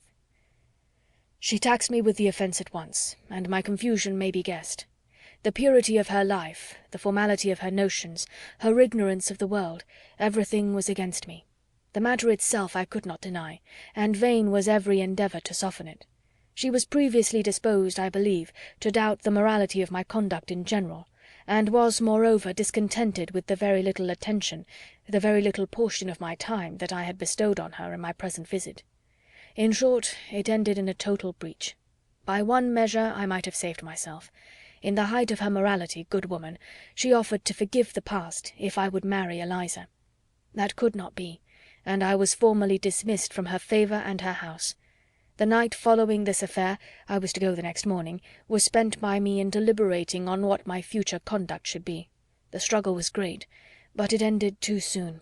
My affection for Marianne, my thorough conviction of her attachment to me, it was all insufficient to outweigh that dread of poverty, or get the better of those false ideas of the necessity of riches that I was naturally inclined to feel, and expensive society had increased. I had reason to believe myself secure of my present wife, if I chose to address her, and I persuaded myself to think that nothing else in common prudence remained for me to do. A heavy scene, however, awaited me before I could leave Devonshire. I was engaged to dine with you on that very day. Some apology was therefore necessary for breaking this engagement. But whether I should write this apology, or deliver it in person, was a point of long debate. To see Marianne, I felt, would be dreadful, and I even doubted whether I could see her again and keep to my resolution. In that point, however, I undervalued my own magnanimity, as the event declared, for I went, I saw her, and saw her miserable, and left her miserable, and left her hoping never to see her again. "Why did you call, Mr. Willoughby?" said Elinor reproachfully. "A note would have answered every purpose. Why was it necessary to call?" "It was necessary to my own pride. I could not bear to leave the country in a manner that might lead you, or the rest of the neighbourhood, to suspect any part of what had really passed between Mrs. Smith and myself, and I resolved therefore on calling at the cottage on my way to Honiton. The sight of your dear sister, however, was really dreadful, and to heighten the matter, I found her alone. You were all gone, I do not know where. I had left her only the evening before, so fully, so firmly resolved within myself on doing right. A few hours were to have engaged her to me for ever, and I remember how happy, how gay were my spirits as I walked from the cottage to Allenham, satisfied with myself, delighted with everybody. But in this, our last interview of friendship, I approached her with a sense of guilt that almost took from me the power of dissembling. Her sorrow, her disappointment, her deep regret when I told her that I was obliged to leave Devonshire so immediately, I shall never forget it, united too with such reliance, such confidence in me. Oh God, what a hard-hearted rascal I was!" They were both silent for a few moments. Elinor first spoke. "Did you tell her that you should soon return?" "I do not know what I told her," he replied impatiently. "Less than was due to the past, beyond a doubt, and in all likelihood much more than was justified by the future. I cannot think of it. It won't do. Then came your dear mother to torture me farther, with all her kindness and confidence. Thank heaven it did torture me. I was miserable. Miss Dashwood, you cannot have an idea of the comfort it gives me to look back on my own misery. I owe such a grudge to myself for the stupid rascally folly of my own heart, that all my past sufferings under it are only triumph and exultation to me now. Well, I went, left all that I loved, and went to those to whom at best I was only indifferent. My journey to town, travelling with my own horses, and therefore so tediously, no creature to speak to, my own reflections so cheerful, when I looked forward everything so inviting, when I looked back at Barton, the picture so soothing. Oh, it was a blessed journey." He stopped. "Well, sir," said Elinor, who, though pitying him, grew impatient for his departure, "and is this all?" "Ah, no. Have you forgot what passed in town? That infamous letter. Did she show it you?" "Yes, I saw every note that passed." "When the first of hers reached me, as it immediately did, for I was in town the whole time, what I felt is, in the common phrase, not to be expressed, in a more simple one, perhaps too simple to raise any emotion. My feelings were very, very painful. Every line, every word was, in the hackneyed metaphor which their dear writer, were she here, would forbid, a dagger to my heart. To know that Marianne was in town, in the same language, a thunderbolt. Thunderbolts and daggers, what a reproof she would have given me! Her taste, her opinions, I believe they are better known to me than my own, and I am sure they are dearer." Elinor's heart, which had undergone many changes in the course of this extraordinary conversation, was now softened again, yet she felt it her duty to check such ideas in her companion as the last. "This is not right, Mr. Willoughby. Remember that you are married. Relate only what in your conscience you think necessary for me to hear." Marianne's note, by assuring me that I was still as dear to her as in former days, that in spite of the many, many weeks we had been separated, she was as constant in her own feelings, and as full of faith in the constancy of mine as ever, awakened all my remorse. I say awakened, because time and London, business and dissipation, had in some measure quieted it, and I had been growing a fine hardened villain, fancying myself indifferent to her, and choosing to fancy that she too must have become indifferent to me, talking to myself of our past attachment as a mere idle trifling business, shrugging up my shoulders in proof of its being so, and silencing every reproach, overcoming every scruple, by secretly saying now and then, "I shall be heartily glad to hear she is well married." But this note made me know myself better. I felt that she was infinitely dearer to me than any other woman in the world, and that I was using her infamously. But everything was then just settled between Miss Grey and me. To retreat was impossible. All that I had to do was to avoid you both. I sent no answer to Marianne, intending by that to preserve myself from her farther notice, and for some time I was even determined not to call in Berkeley Street, but at last, judging it wiser to affect the air of a cool, common acquaintance than anything else, I watched you all safely out of the house one morning, and left my name. Watched us out of the house? Even so. You would be surprised to hear how often I watched you, how often I was on the point of falling in with you. I have entered many a shop to avoid your sight, as the carriage drove by. Lodging as I did in Bond Street, there was hardly a day in which I did not catch a glimpse of one or other of you, and nothing but the most constant watchfulness on my side, a most invariably prevailing desire to keep out of your sight, could have separated us so long. I avoided the Middletons as much as possible, as well as everybody else who was likely to prove an acquaintance in common. Not aware of their being in town, however, I blundered on Sir John, I believe, the first day of his coming, and the day after I had called at Mrs. Jennings. He asked me to a party, a dance at his house in the evening. Had he not told me as an inducement that you and your sister were to be there, I should have felt it too certain a thing to trust myself near him. The next morning brought another short note from Marianne, still affectionate, open, artless, confiding, everything that could make my conduct most hateful. I could not answer it. I tried, but could not frame a sentence. But I thought of her, I believe, every moment of the day. If you can pity me, Miss Dashwood, pity my situation as it was then. With my head and heart full of your sister, I was forced to play the happy lover to another woman. Those 3 or 4 weeks were worse than all. Well, at last, as I need not tell you, you were forced on me, and what a sweet figure I cut! What an evening of agony it was! Marianne, beautiful as an angel on one side, calling me Willoughby in such a tone. O God, holding out her hand to me, asking me for an explanation, with those bewitching eyes fixed in such speaking solicitude on my face. And Sophia, jealous as the devil on the other hand, looking all that was... well, it does not signify. It is over now. Such an evening! I ran away from you all as soon as I could, but not before I had seen Marianne's sweet face as white as death. That was the last look I ever had of her, the last manner in which she appeared to me. It was a horrid sight. Yet when I thought of her today as really dying, it was a kind of comfort to me to imagine that I knew exactly how she would appear to those who saw her last in this world. She was before me, constantly before me as I travelled, in the same look and hue. A short pause of mutual thoughtfulness succeeded. Willoughby, first rousing himself, broke it thus: "Well, let me make haste and be gone. Your sister is certainly better, certainly out of danger?" "We are assured of it." "Your poor mother, too, doting on Marianne." "But the letter, Mr. Willoughby, your own letter. Have you anything to say about that?" "Yes, yes, that in particular. Your sister wrote to me again, you know, the very next morning. You saw what she said. I was breakfasting at the Ellisons, and her letter, with some others, was brought to me there from my lodgings.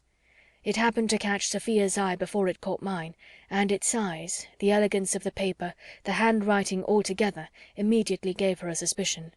Some vague report had reached her before of my attachment to some young lady in Devonshire, and what had passed within her observation the preceding evening had marked who the young lady was, and made her more jealous than ever.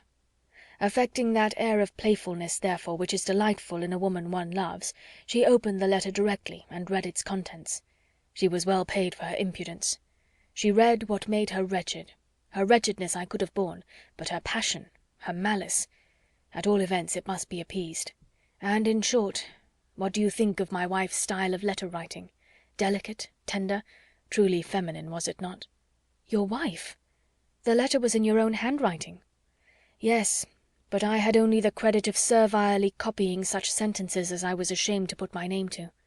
The original was all her own happy thoughts and gentle diction.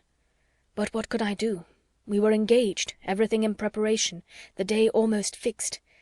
But I am talking like a fool. Preparation, day. In honest words, her money was necessary to me, and in a situation like mine, anything was to be done to prevent a rupture. And after all, what did it signify to my character in the opinion of Marianne and her friends, in what language my answer was couched? It must have been only to one end. My business was to declare myself a scoundrel, and whether I did it with a bow or a bluster was of little importance. I am ruined forever in their opinion, said I to myself. I am shut out forever from their society. They already think me an unprincipled fellow. This letter will only make them think me a blackguard one.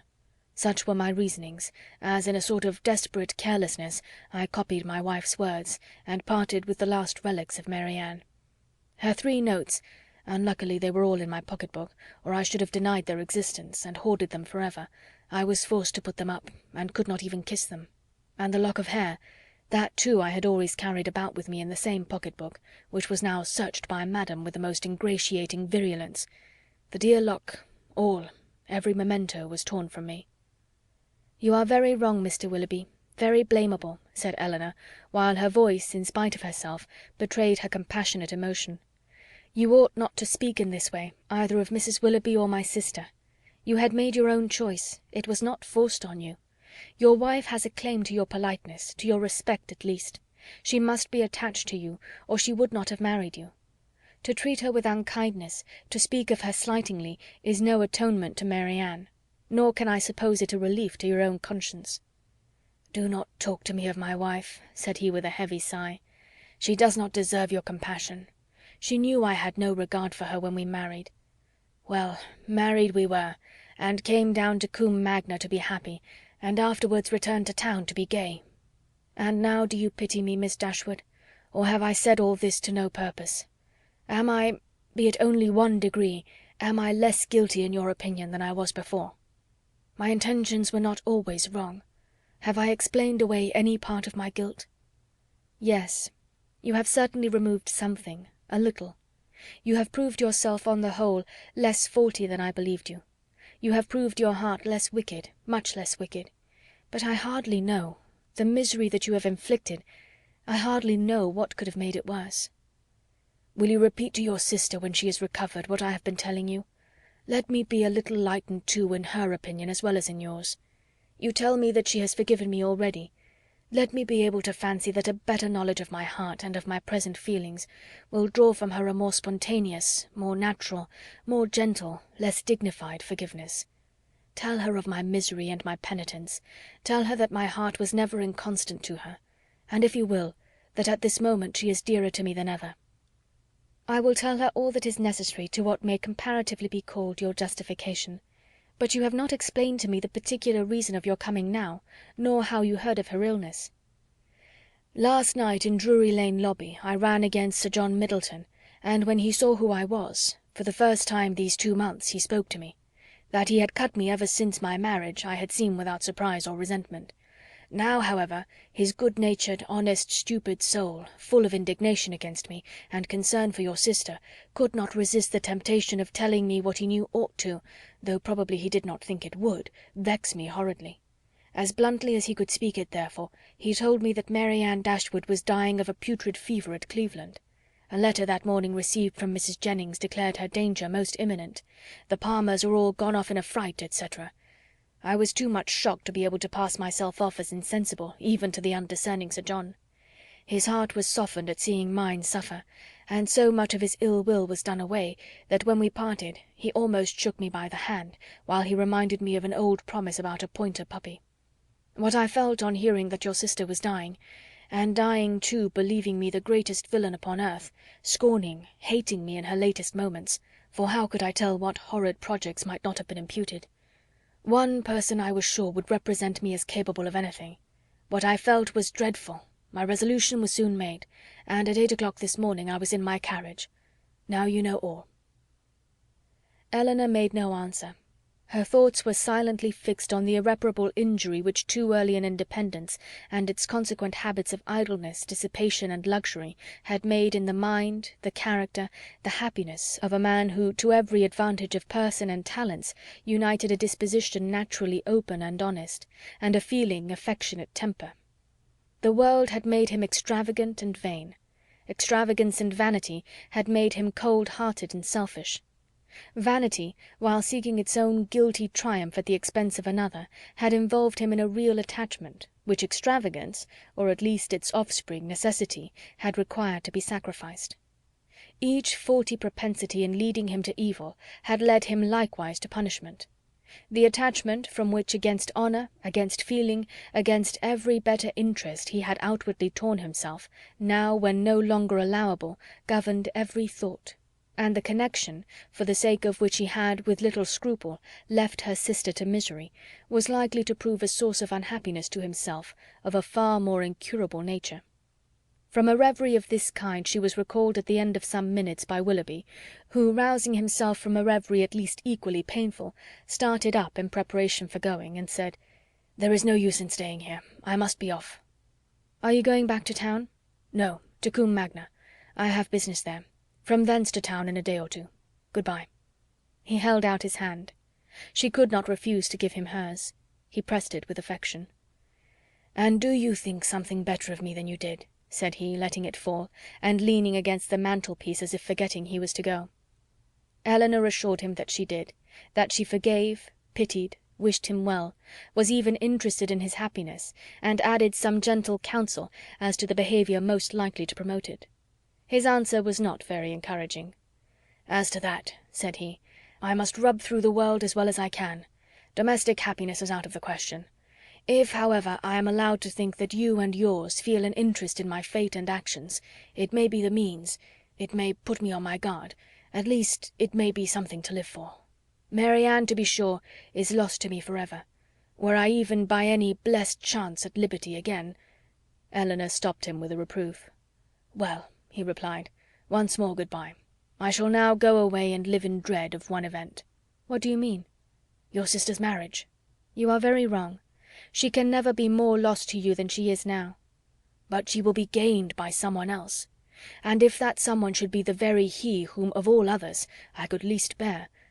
But I will not stay to rob myself of all your compassionate goodwill, by showing that where I have most injured I can least forgive. Good-bye. God bless you." And with these words he almost ran out of the room. Chapter 45. Elinor, for some time after he left her, for some time even after the sound of his carriage had died away, remained too much oppressed by a crowd of ideas, widely differing in themselves, but of which sadness was the general result, to think even of her sister. Willoughby, he whom only half an hour ago she had abhorred as the most worthless of men, Willoughby, in spite of all his faults, excited a degree of commiseration for the sufferings produced by them, which made her think of him as now separated forever from her family, with a tenderness, a regret, rather in proportion, as she soon acknowledged within herself, to his wishes than to his merits. She felt that his influence over her mind was heightened by circumstances which ought not in reason to have weight, by that person of uncommon attraction, that open, affectionate, and lively manner which it was no merit to possess, and by that still ardent love for Marianne which it was not even innocent to indulge. But she felt that it was so, long, long before she could feel his influence less. When at last she returned to the unconscious Marianne, she found her just awaking, refreshed by so long and sweet a sleep to the extent of her hopes. Elinor's heart was full. The past, the present, the future, Willoughby's visit, Marianne's safety, and her mother's expected arrival, threw her altogether into an agitation of spirits which kept off every indication of fatigue, and made her only fearful of betraying herself to her sister. Short was the time, however, in which that fear could affect her, for within half an hour after Willoughby's leaving the house she was again called downstairs by the sound of another carriage. Eager to save her mother from every unnecessary moment's horrible suspense, she ran immediately into the hall, and reached the outward door just in time to receive and support her as she entered it. Mrs. Dashwood, whose terror as they drew near the house had produced almost the conviction of Marianne's being no more, had no voice to inquire after her, no voice even for Elinor; but she, waiting neither for salutation nor inquiry, instantly gave the joyful relief, and her mother, catching it with all her usual warmth, was in a moment as much overcome by her happiness as she had been before by her fears. She was supported into the drawing-room between her daughter and her friend, and there, shedding tears of joy, though still unable to speak, embraced Elinor again and again, turning from her at intervals to press Colonel Brandon's hand, with a look which spoke at once her gratitude and her conviction of his sharing with herself in the bliss of the moment. He shared it, however, in a silence even greater than her own. As soon as Mrs. Dashwood had recovered herself, to see Marianne was her first desire, and in 2 minutes she was with her beloved child, rendered dearer to her than ever by absence, unhappiness, and danger. Elinor's delight, as she saw what each felt in the meeting, was only checked by an apprehension of its robbing Marianne of father's sleep. But Mrs. Dashwood could be calm, could even be prudent, when the life of a child was at stake, and Marianne, satisfied in knowing her mother was near her, and conscious of being too weak for conversation, submitted readily to the silence and quiet prescribed by every nurse around her. Mrs. Dashwood would sit up with her all night, and Elinor, in compliance with her mother's entreaty, went to bed.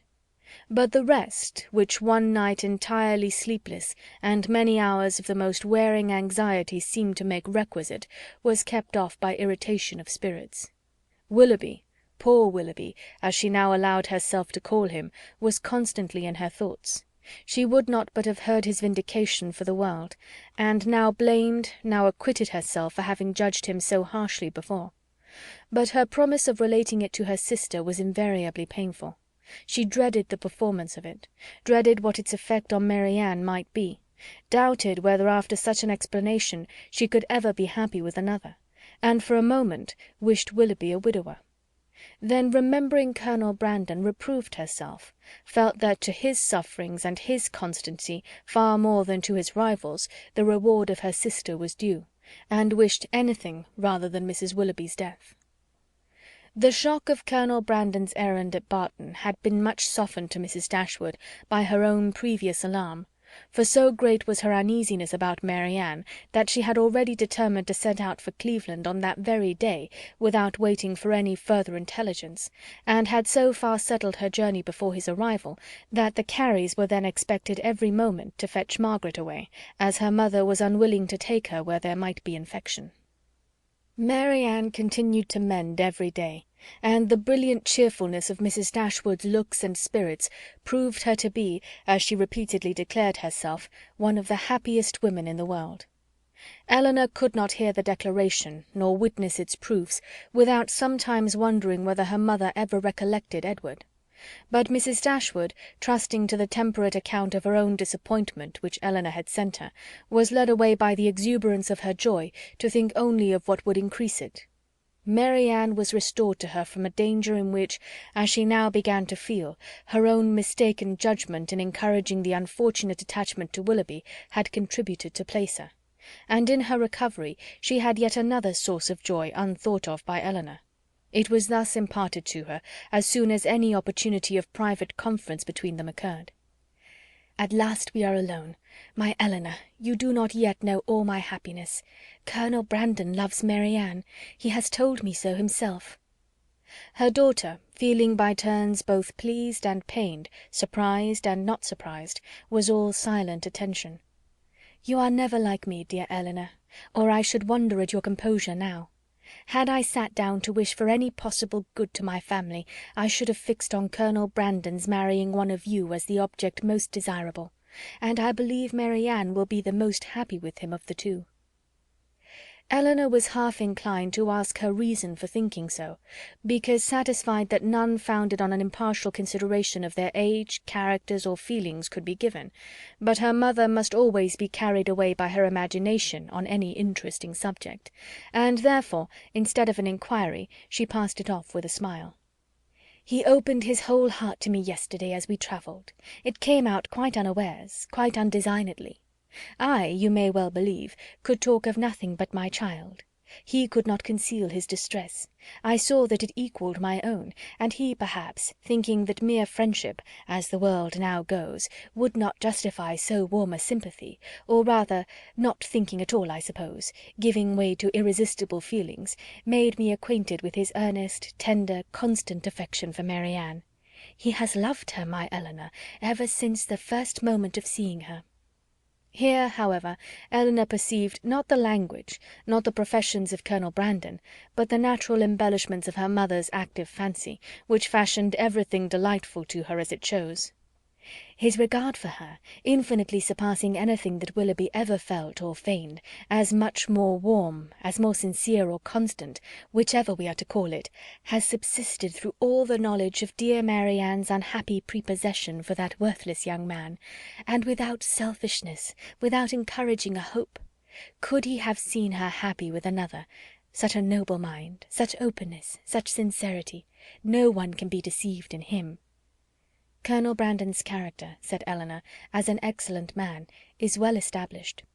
I know it is, replied her mother seriously, or after such a warning I should be the last to encourage such affection, or even to be pleased by it.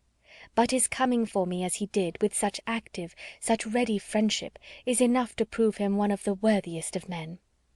His character, however, answered Elinor, does not rest on one act of kindness, to which his affection for Marianne, were humanity out of the case, would have prompted him.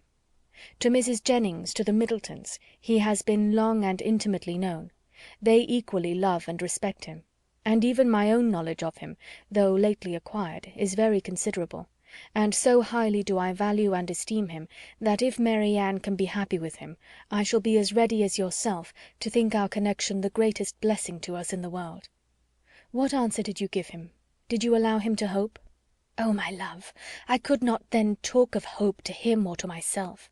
Marianne might at that moment be dying. But he did not ask for hope or encouragement. His was an involuntary confidence, an irrepressible effusion to a soothing friend, not an application to a parent. Yet after a time I did say, for at first I was quite overcome, that if she lived, as I trusted she might, my greatest happiness would lie in promoting their marriage. And since our arrival, since our delightful security, I have repeated it to him more fully, have given him every encouragement in my power. Time, a very little time, I tell him, will do everything. Marianne's heart is not to be wasted for ever on such a man as Willoughby. His own merits must soon secure it. To judge from the Colonel's spirits, however, you have not yet made him equally sanguine. No, he thinks Marianne's affection too deeply rooted for any change in it under a great length of time, and even supposing her heart again free, is too diffident of himself to believe that with such a difference of age and disposition he could ever attach her. There, however, he is quite mistaken. His age is only so much beyond hers as to be an advantage, as to make his character and principles fixed. And his disposition, I am well convinced, is exactly the very one to make your sister happy. And his person, his manners, too, are all in his favour. My partiality does not blind me. He certainly is not so handsome as Willoughby, but at the same time there is something much more pleasing in his countenance. There was always a something, if you remember, in Willoughby's eyes at times, which I did not like. Elinor could not remember it, but her mother, without waiting for her assent, continued. And his manners, the Colonel's manners, are not only more pleasing to me than Willoughby's ever were, but they are of a kind I well know to be more solidly attaching to Marianne. Their gentleness, their genuine attention to other people, and their manly, unstudied simplicity, is much more accordant with her real disposition than the liveliness, often artificial, and often ill-timed, of the other. I am very sure myself that had Willoughby turned out as really amiable as he has proved himself the contrary, Marianne would yet never have been so happy with him as she will be with Colonel Brandon. She paused. Her daughter could not quite agree with her, but her dissent was not heard, and therefore gave no offence. At Delaford she will be within an easy distance of me, added Mrs. Dashwood, even if I remain at Barton. And in all probability, for I hear it is a large village, indeed there certainly must be some small house or cottage close by that would suit us quite as well as our present situation. Poor Elinor! Here was a new scheme for getting her to Delaford, but her spirit was stubborn. "His fortune, too, for at my time of life, you know, everybody cares about that. And though I neither know nor desire to know what it really is, I am sure it must be a good one." Here they were interrupted by the entrance of a third person, and Elinor withdrew to think it all over in private, to wish success to her friend, and yet in wishing it, to feel a pang for Willoughby. Chapter 46. Marianne's illness, though weakening in its kind, had not been long enough to make her recovery slow, and with youth, natural strength, and her mother's presence in aid, it proceeded so smoothly as to enable her to remove within 4 days after the arrival of the latter into Mrs. Palmer's dressing-room. When there, at her own particular request, for she was impatient to pour forth her thanks to him for fetching her mother, Colonel Brandon was invited to visit her. His emotion on entering the room, in seeing her altered looks, and in receiving the pale hand which she immediately held out to him, was such as, in Elinor's conjecture, must arise from something more than his affection for Marianne, or the consciousness of its being known to others; and she soon discovered in his melancholy eye and varying complexion, as he looked at her sister, the probable recurrence of many past scenes of misery to his mind, brought back by that resemblance between Marianne and Eliza already acknowledged, and now strengthened by the hollow eye, the sickly skin, the posture of reclining weakness, and the warm acknowledgment of peculiar obligation. Mrs. Dashwood, not less watchful of what passed than her daughter, but with a mind very differently influenced, and therefore watching to very different effect, saw nothing in the Colonel's behaviour but what arose from the most simple and self-evident sensations, while in the actions and words of Marianne she persuaded herself to think that something more than gratitude already dawned. At the end of another day or two, Marianne growing visibly stronger every 12 hours, Mrs. Dashwood, urged equally by her own and her daughter's wishes, began to talk of removing to Barton. On her measures depended those of her 2 friends. Mrs. Jennings could not quit Cleveland during the Dashwoods' stay, and Colonel Brandon was soon brought, by their united request, to consider his own abode there as equally determinate, if not equally indispensable. At his and Mrs. Jennings' united request in return, Mrs. Dashwood was prevailed on to accept the use of his carriage on her journey back, for the better accommodation of her sick child; and the Colonel, at the joint invitation of Mrs. Dashwood and Mrs. Jennings, whose active good nature made her friendly and hospitable for other people as well as herself, engaged with pleasure to redeem it by a visit at the cottage in the course of a few weeks.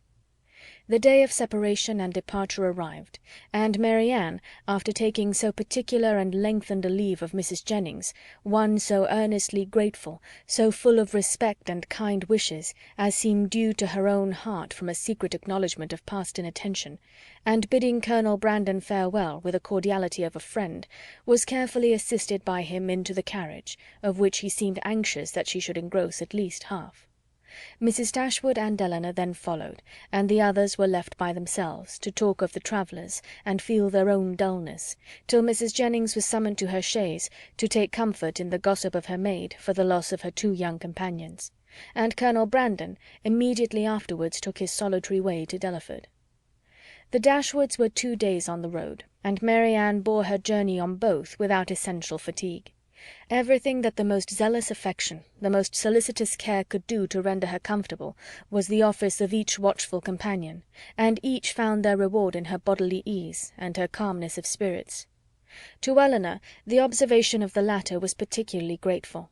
She who had seen her week after week so constantly suffering, oppressed by anguish of heart which she had neither courage to speak of nor fortitude to conceal, now saw with a joy, which no other could equally share, an apparent composure of mind, which, in being the result, as she trusted, of serious reflection, must eventually lead her to contentment and cheerfulness. As they approached Barton, indeed, and entered on scenes of which every field and every tree brought some peculiar, some painful recollection, she grew silent and thoughtful, and turning away her face from their notice, sat earnestly gazing through the window. But here Elinor could neither wonder nor blame, and when she saw, as she assisted Marianne from the carriage, that she had been crying, she saw only an emotion too natural in itself to raise anything less tender than pity, and in its unobtrusiveness entitled to praise. In the whole of her subsequent manner she traced the direction of a mind awakened to reasonable exertion, for no sooner had they entered their common sitting-room than Marianne turned her eyes around it with a look of resolute firmness, as if determined at once to accustom herself to the sight of every object with which the remembrance of Willoughby could be connected. She said little, but every sentence aimed at cheerfulness, and though a sigh sometimes escaped her, it never passed away without the atonement of a smile. After dinner she would try her pianoforte. She went to it, but the music on which her eye first rested was an opera, procured for her by Willoughby, containing some of their favourite duets, and bearing on its outward leaf her own name in his handwriting. That would not do. She shook her head, put the music aside, and, after running over the keys for a minute, complained of feebleness in her fingers, and closed the instrument again, declaring, however, with firmness as she did so, that she should in future practise much. The next morning produced no abatement in these happy symptoms. On the contrary, with a mind and body alike strengthened by rest, she looked and spoke with more genuine spirit, anticipating the pleasure of Margaret's return, and talking of the dear family party which would then be restored, of their mutual pursuits and cheerful society, as the only happiness worth a wish. "When the weather is settled and I have recovered my strength," said she, "we will take long walks together every day. We will walk to the farm at the edge of the down, and see how the children go on. We will walk to Sir John's new plantations at Barton Cross, and the Abbey land, and we will often go to the old ruins of the Priory, and try to trace its foundations as far as we are told they once reached. I know we shall be happy. I know the summer will pass happily away. I mean never to be later in writing than 6, and from that time till dinner I shall divide every moment between music and reading. I have formed my plan, and am determined to enter on a course of serious study.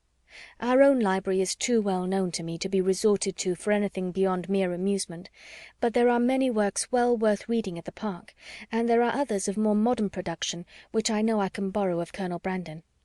By reading only 6 hours a day, I shall gain in the course of a 12-month a great deal of instruction, which I now feel myself to want." Elinor honoured her for a plan which originated so nobly as this, though smiling to see the same eager fancy which had been leading her to the extreme of languid indolence and selfish repining now at work in introducing excess into a scheme of such rational employment and virtuous self-control. Her smile, however, changed to a sigh when she remembered that promise to Willoughby was yet unfulfilled, and feared she had that to communicate which might again unsettle the mind of Marianne, and ruin, at least for a time, this fair prospect of busy tranquillity. Willing, therefore, to delay the evil hour, she resolved to wait till her sister's health were more secure before she appointed it. But the resolution was made only to be broken. Marianne had been 2 or 3 days at home before the weather was fine enough for an invalid like herself to venture out. But at last a soft, genial morning appeared, such as might tempt the daughter's wishes and the mother's confidence, and Marianne, leaning on Elinor's arm, was authorized to walk as long as she could without fatigue in the lane before the house. The sisters set out at a pace, slow as the feebleness of Marianne, in an exercise hitherto untried since her illness, required, and they had advanced only so far beyond the house as to admit a full view of the hill, the important hill behind, when, pausing with her eyes turned towards it, Marianne calmly said, "There, exactly there," pointing with one hand, "on that projecting mound, there I fell, and there I first saw Willoughby." Her voice sunk with the word, but presently reviving, she added, "I am thankful to find that I can look with so little pain on the spot. Shall we ever talk on that subject, Elinor?" Hesitatingly it was said. "Or will it be wrong? I can talk of it now, I hope, as I ought to do." Elinor tenderly invited her to be open. "As for regret," said Marianne, "I have done with that, as far as he is concerned. I do not mean to talk to you of what my feelings have been for him, but what they are now. At present, if I could be satisfied on one point, if I could be allowed to think that he was not always acting a part, not always deceiving me, but above all, if I could be assured that he never was so very wicked as my fears have sometimes fancied him, since the story of that unfortunate girl—" She stopped.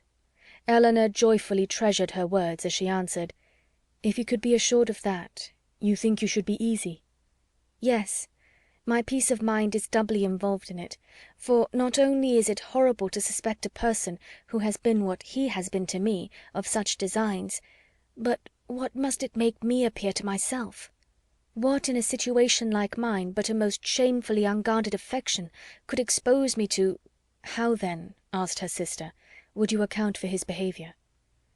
I would suppose him— oh, how gladly would I suppose him only fickle, very, very fickle."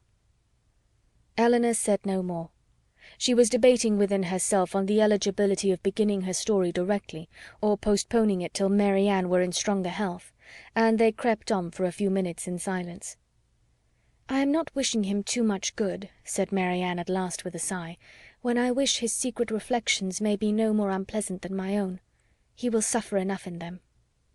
"Do you compare your conduct with his?" "No. I compare it with what it ought to have been. I compare it with yours." "Our situations have borne little resemblance." "They have borne more than our conduct. Do not, my dearest Elinor, let your kindness defend what I know your judgment must censure. My illness has made me think.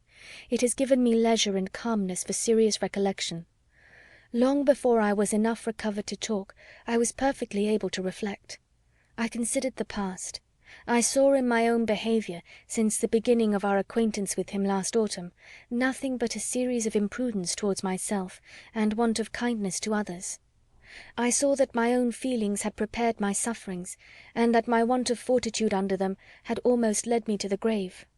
My illness, I well knew, had been entirely brought on by myself, by such negligence of my own health as I had felt even at the time to be wrong. Had I died, it would have been self-destruction. I did not know my danger till the danger was removed, but with such feelings as these reflections gave me, I wonder at my recovery, wonder that the very eagerness of my desire to live, to have time for atonement to my God, and to you all, did not kill me at once. Had I died, in what peculiar misery should I have left you, my nurse, my friend, my sister, you who had seen all the fretful selfishness of my latter days, who had known all the murmurings of my heart? How should I have lived in your remembrance? My mother too, how could you have consoled her? I cannot express my own abhorrence of myself. Whenever I looked towards the past, I saw some duty neglected, or some failing indulged. Everybody seemed injured by me. The kindness, the unceasing kindness of Mrs. Jennings, I had repaid with ungrateful contempt. To the Middletons, to the Palmers, the Steeles, to every common acquaintance even, I had been insolent and unjust. With a heart hardened against their merits, and a temper irritated by their very attention. To John, to Fanny, yes, even to them, little as they deserve, I had given less than their due. But you above all, above my mother, had been wronged by me. I, and only I, knew your heart and its sorrows. Yet to what did it influence me? Not to any compassion that could benefit you or myself. Your example was before me, but to what avail? Was I more considerate of you and your comfort? Did I imitate your forbearance, or lessen your restraints by taking any part in those offices of general complaisance or particular gratitude which you had hitherto been left to discharge alone? No. Not less when I knew you to be unhappy than when I had believed you at ease, did I turn away from every exertion of duty or friendship. Scarcely allowing sorrow to exist but with me, regretting only that heart which had deserted and wronged me, and leaving you, for whom I professed an unbounded affection, to be miserable for my sake." Here ceased the rapid flow of her self-reproving spirit, and Elinor, impatient to soothe, though too honest to flatter, gave her instantly that praise and support which her frankness and her contrition so well deserved. Marianne pressed her hand and replied, "You are very good. The future must be my proof. I have laid down my plan, and if I am capable of adhering to it, my feelings shall be governed and my temper improved. They shall no longer worry others, nor torture myself. I shall now live solely for my family. You, my mother, and Margaret must henceforth be all the world to me. You will share my affections entirely between you. From you, from my home, I shall never again have the smallest incitement to move. And if I do mix in other society, it will be only to show that my spirit is humbled, my heart amended, and that I can practice the civilities, the lesser duties of life, with gentleness and forbearance. As for Willoughby, to say that I shall soon, or that I shall ever forget him, would be idle. His remembrance can be overcome by no change of circumstances or opinions, but it shall be regulated, it shall be checked by religion, by reason, by constant employment. She paused, and added in a low voice, "If I could but know his heart, everything would become easy." Elinor, who had now been for some time reflecting on the propriety or impropriety of speedily hazarding her narration, without feeling at all nearer decision than at first, heard this, and perceiving that as reflection did nothing, resolution must do all, soon found herself leading to the fact. She managed the recital as she hoped, with address, prepared her anxious listener with caution, related simply and honestly the chief points on which Willoughby grounded his apology, did justice to his repentance, and softened only his protestations of present regard. Marianne said not a word. She trembled, her eyes were fixed on the ground, and her lips became whiter than even sickness had left them. 1,000 inquiries sprang up from her heart, but she dared not urge one. She caught every syllable with panting eagerness. Her hand, unknowingly to herself, closely pressed her sister's, and tears covered her cheeks. Elinor, dreading her being tired, led her towards home, and till they reached the door of the cottage, easily conjecturing what her curiosity must be, though no question was suffered to speak it, talked of nothing but Willoughby, and their conversation together, and was carefully minute in every particular of speech and look where minuteness could be safely indulged. As soon as they entered the house, Marianne, with a kiss of gratitude, and these 2 words, just articulate through her tears, "Tell mamma," withdrew from her sister, and walked slowly upstairs.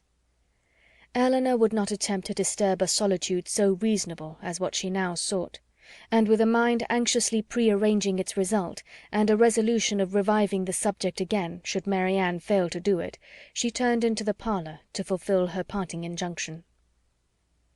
Chapter 47. Mrs. Dashwood did not hear unmoved the vindication of her former favourite. She rejoiced in his being cleared from some part of his imputed guilt. She was sorry for him. She wished him happy. But the feelings of the past could not be recalled. Nothing could restore him with a faith unbroken, a character unblemished, to Marianne. Nothing could do away with the knowledge of what the latter had suffered through his means, nor remove the guilt of his conduct towards Eliza. Nothing could replace him, therefore, in her former esteem, nor injure the interests of Colonel Brandon. Had Mrs. Dashwood, like her daughter, heard Willoughby's story from himself, had she witnessed his distress, and been under the influence of his countenance and his manner, it is probable that her compassion would have been greater. But it was neither in Elinor's power nor in her wish to rouse such feelings in another, by her retailed explanation, as had at first been called forth in herself. Reflection had given calmness to her judgment, and sobered her own opinion of Willoughby's deserts. She wished, therefore, to declare only the simple truth, and lay open such facts as were really due to his character, without any embellishment of tenderness to lead the fancy astray.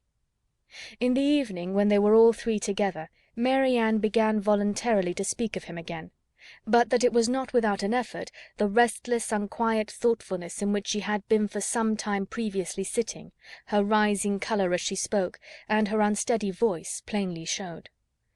"I wish to assure you both," said she, "that I see everything, as you can desire me to do." Mrs. Dashwood would have interrupted her instantly with soothing tenderness, had not Elinor, who really wished to hear her sister's unbiassed opinion, by an eager sign engaged her silence. Marianne slowly continued. "It is a great relief to me, what Elinor told me this morning. I have now heard exactly what I wished to hear." For some moments her voice was lost, but recovering herself, she added, and with greater calmness than before, "I am now perfectly satisfied. I wish for no change. I never could have been happy with him, after knowing, as sooner or later I must have known, all this. I should have had no confidence, no esteem. Nothing could have done it away to my feelings." "I know it, I know it," cried her mother. "Happy with a man of libertine practices, with one who so injured the peace of the dearest of our friends and the best of men! No, my Marianne has not a heart to be made happy with such a man. Her conscience, her sensitive conscience, would have felt all that the conscience of her husband ought to have felt." Marianne sighed and repeated, "I wish for no change."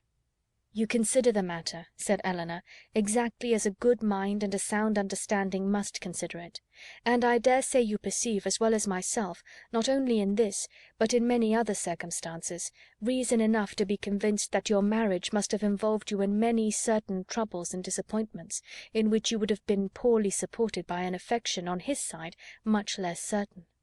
Had you married, you must have been always poor. His expensiveness is acknowledged even by himself, and his whole conduct declares that self-denial is a word hardly understood by him.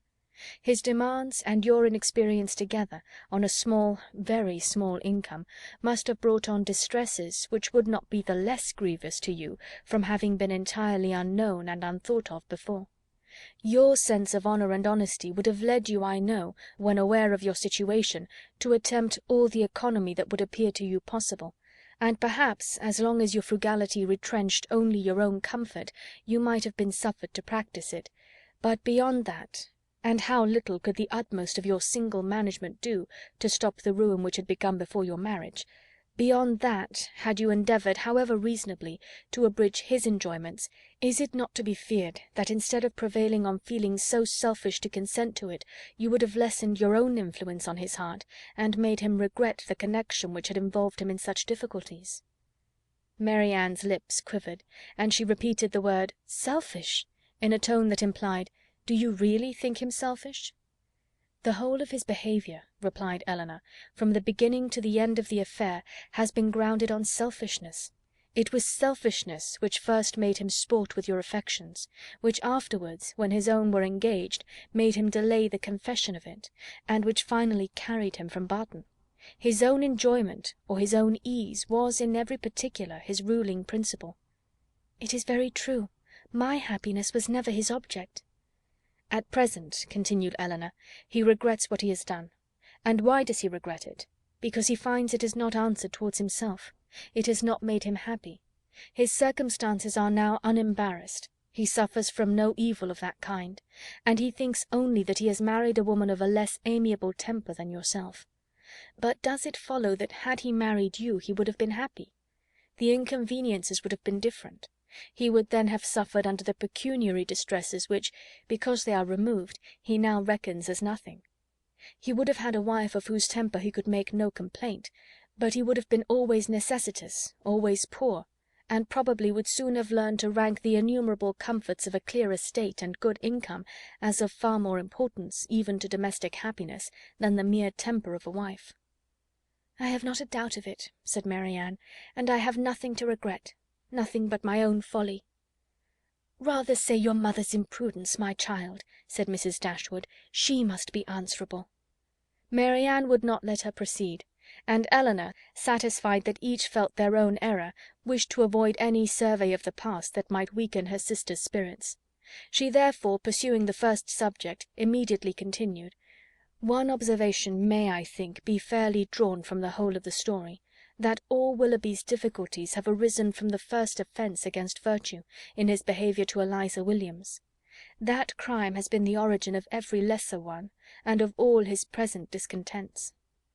Marianne assented most feelingly to the remark, and her mother was led by it to an enumeration of Colonel Brandon's injuries and merits, warm as friendship and design could unitedly dictate. Her daughter did not look, however, as if much of it were heard by her. Elinor, according to her expectation, saw on the 2 or 3 following days that Marianne did not continue to gain strength as she had done; but while her resolution was unsubdued, and she still tried to appear cheerful and easy, her sister could safely trust to the effect of time upon her health. Margaret returned, and the family were again all restored to each other, again quietly settled at the cottage, and if not pursuing their usual studies with quite so much vigour as when they first came to Barton, at least planning a vigorous prosecution of them in future. Elinor grew impatient for some tidings of Edward. She had heard nothing of him since her leaving London, nothing new of his plans, nothing certain even of his present abode. Some letters had passed between her and her brother, in consequence of Marianne's illness, and in the first of John's there had been this sentence: "We know nothing of our unfortunate Edward, and can make no inquiries on so prohibited a subject, but conclude him to be still at Oxford. which was all the intelligence of Edward afforded her by the correspondence, for his name was not even mentioned in any of the succeeding letters. She was not doomed, however, to be long in ignorance of his measures. Their manservant had been sent one morning to Exeter on business, and when, as he waited at table, he had satisfied the inquiries of his mistress as to the event of his errand, this was his voluntary communication. "I suppose you know, ma'am, that Mr. Ferrars is married?"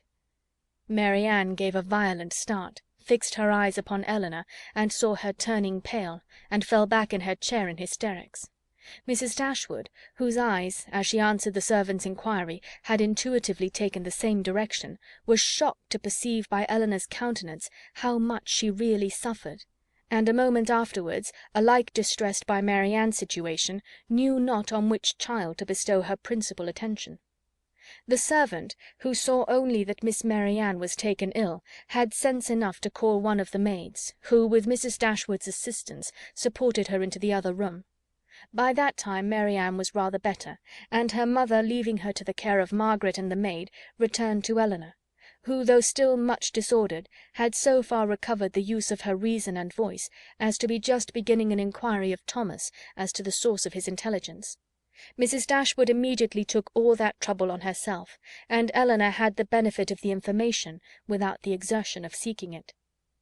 "Who told you that Mr. Ferrars was married, Thomas?" "I see Mr. Ferrars myself, ma'am, this morning in Exeter, and his lady too, Miss Steele as was.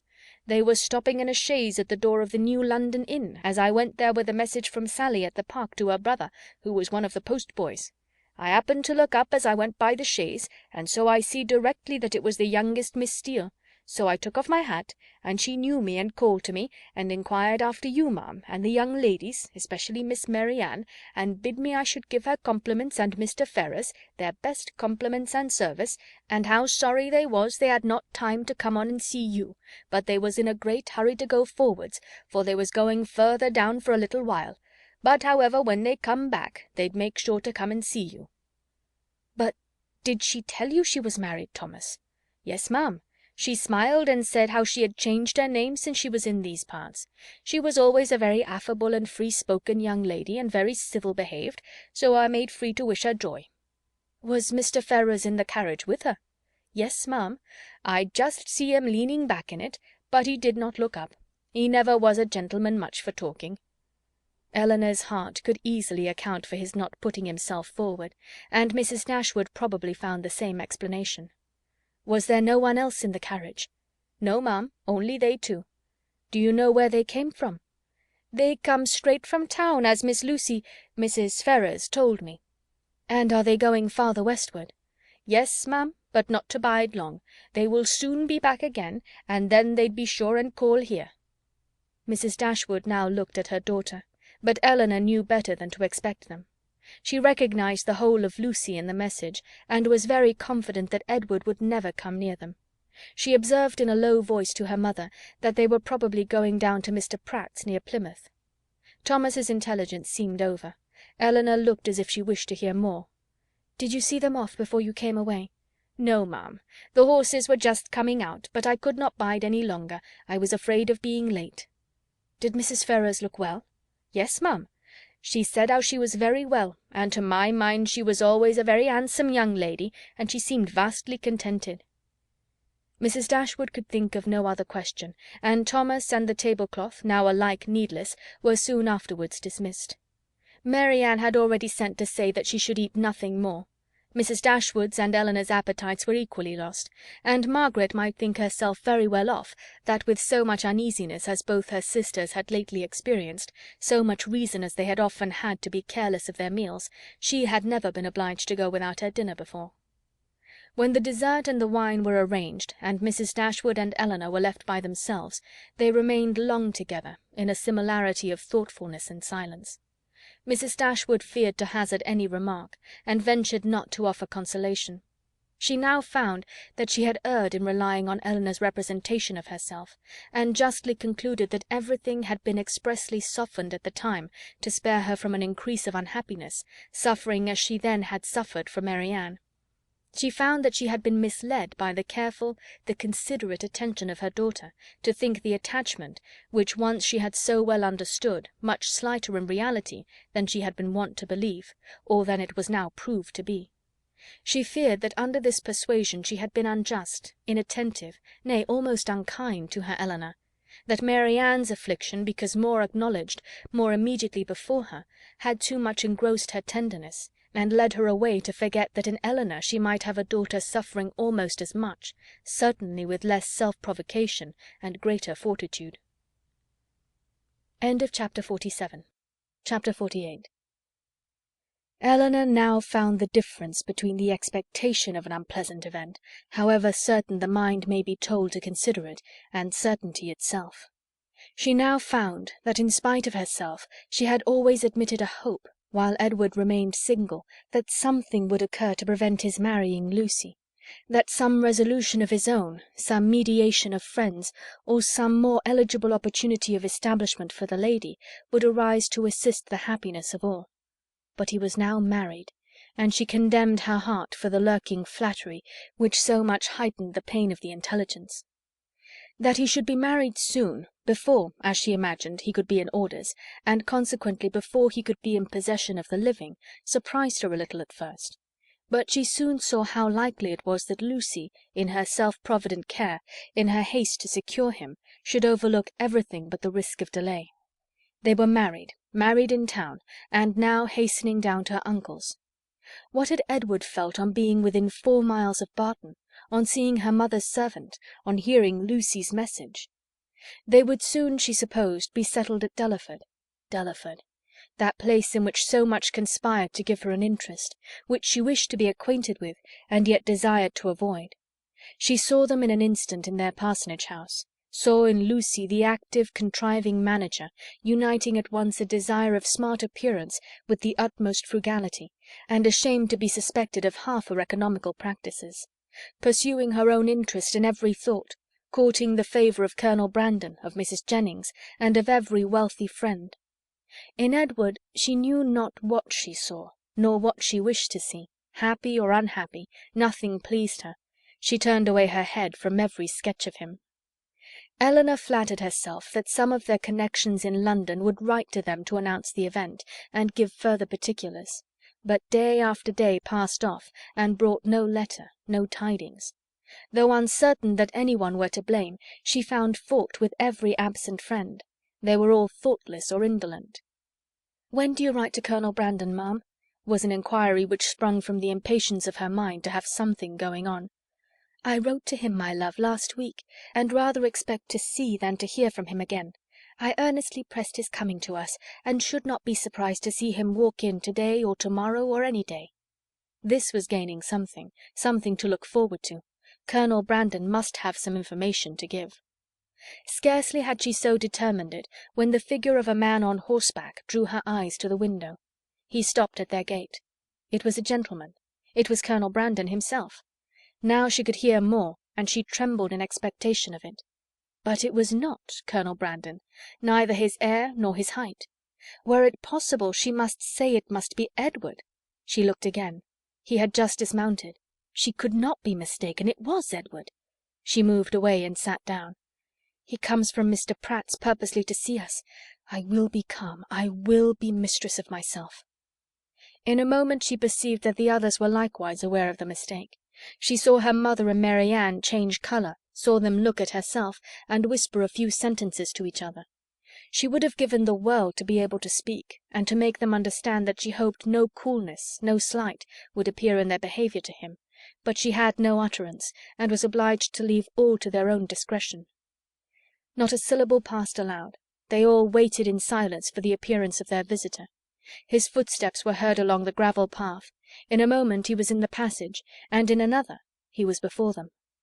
His countenance, as he entered the room, was not too happy, even for Elinor.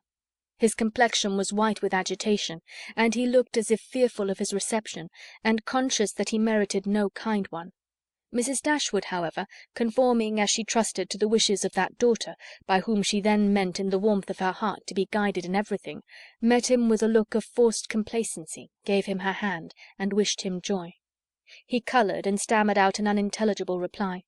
Elinor's lips had moved with her mother's, and when the moment of action was over, she wished that she had shaken hands with him too.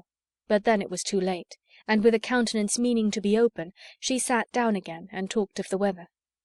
Marianne had retreated as much as possible out of sight, to conceal her distress, and Margaret, understanding some part, but not the whole of the case, thought it incumbent on her to be dignified, and therefore took a seat as far from him as she could, and maintained a strict silence. When Elinor had ceased to rejoice in the dryness of the season, a very awful pause took place. It was put an end to by Mrs. Dashwood, who felt obliged to hope that he had left Mrs. Ferrars very well. In a hurried manner he replied in the affirmative. Another pause. Elinor, resolving to exert herself, though fearing the sound of her own voice, now said, "Is Mrs. Ferrars at Longstaple?" "At Longstaple?" he replied, with an air of surprise. "No, my mother is in town." "I meant," said Elinor, taking up some work from the table, "to inquire for Mrs. Edward Ferrars." She dared not look up, but her mother and Marianne both turned their eyes on him. He coloured, seemed perplexed, looked doubtingly, and after some hesitation said, "Perhaps you mean my brother. You mean Mrs. Robert Ferrars." "Mrs. Robert Ferrars?" was repeated by Marianne and her mother in an accent of the utmost amazement, and though Elinor could not speak, even her eyes were fixed on him with the same impatient wonder. He rose from his seat and walked to the window, apparently from not knowing what to do, took up a pair of scissors that lay there, and while spoiling both them and their sheath by cutting the latter to pieces as he spoke, said, in a hurried voice, "Perhaps you do not know, you may not have heard that my brother is lately married to the youngest, to Miss Lucy Steele." His words were echoed with unspeakable astonishment by all but Elinor, who sat with her head leaning over her work, in a state of such agitation as made her hardly know where she was. "Yes," said he, "they were married last week, and are now at Dawlish." Elinor could sit it no longer. She almost ran out of the room, and as soon as the door was closed, burst into tears of joy, which at first she thought would never cease. Edward, who had till then looked anywhere rather than at her, saw her hurry away, and perhaps saw, or even heard, her emotion, for immediately afterwards he fell into a reverie, which no remarks, no inquiries, no affectionate address of Mrs. Dashwood could penetrate, and at last, without saying a word, quitted the room, and walked out towards the village, leaving the others in the greatest astonishment and perplexity on a change in his situation so wonderful and so sudden, a perplexity which they had no means of lessening but by their own conjectures. Chapter 48. Chapter 49. Unaccountable, however, as the circumstances of his release might appear to the whole family, it was certain that Edward was free, and to what purpose that freedom would be employed was easily predetermined by all. For after experiencing the blessings of one imprudent engagement, contracted without his mother's consent, as he had already done for more than 4 years, nothing less could be expected of him in the failure of that than the immediate contraction of another. His errand at Barton, in fact, was a simple one. It was only to ask Elinor to marry him, and considering that he was not altogether inexperienced in such a question, it might be strange that he should feel so uncomfortable in the present case as he really did, so much in need of encouragement and fresh air. How soon he had walked himself into the proper resolution, however, how soon an opportunity of exercising it occurred, in what manner he expressed himself, and how he was received, need not be particularly told.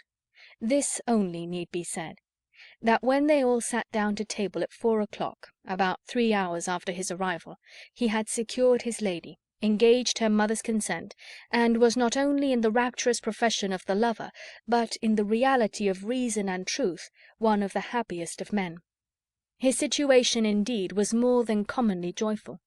He had more than the ordinary triumph of accepted love to swell his heart and raise his spirits. He was released without any reproach to himself from an entanglement which had long formed his misery, from a woman whom he had long ceased to love, and elevated at once to that security with another which he must have thought of almost with despair as soon as he had learnt to consider it with desire. He was brought, not from doubt or suspense, but from misery to happiness, and the change was openly spoken in such a genuine, flowing, grateful cheerfulness as his friends had never witnessed in him before. His heart was now open to Elinor, all its weaknesses, all its errors confessed, and his first boyish attachment to Lucy treated with all the philosophic dignity of 24. "It was foolish, idle inclination on my side," said he, "the consequence of ignorance of the world, and want of employment. Had my brother given me some active profession when I was removed at 18 from the care of Mr. Pratt, I think, nay, I am sure, it would never have happened. For though I left Longstable with what I thought, at the time, a most unconquerable preference for his niece, yet had I then had any pursuit, any object to engage my time and keep me at a distance from her for a few months, I should very soon have outgrown the fancied attachment, especially by mixing more with the world, as in such a case I must have done. But instead of having anything to do, instead of having any profession chosen for me, or being allowed to choose any myself, I returned home to be completely idle, and for the first 12 months afterwards I had not even the nominal employment which belonging to the university would have given me, for I was not entered at Oxford till I was 19. I had therefore nothing in the world to do but to fancy myself in love, and as my mother did not make my home in every respect comfortable, as I had no friend, no companion in my brother, and disliked new acquaintance, it was not unnatural for me to be very often at Longstable, where I always felt myself at home, and was always sure of a welcome, and accordingly I spent the greatest part of my time there from 18 to 19. Lucy appeared everything that was amiable and obliging.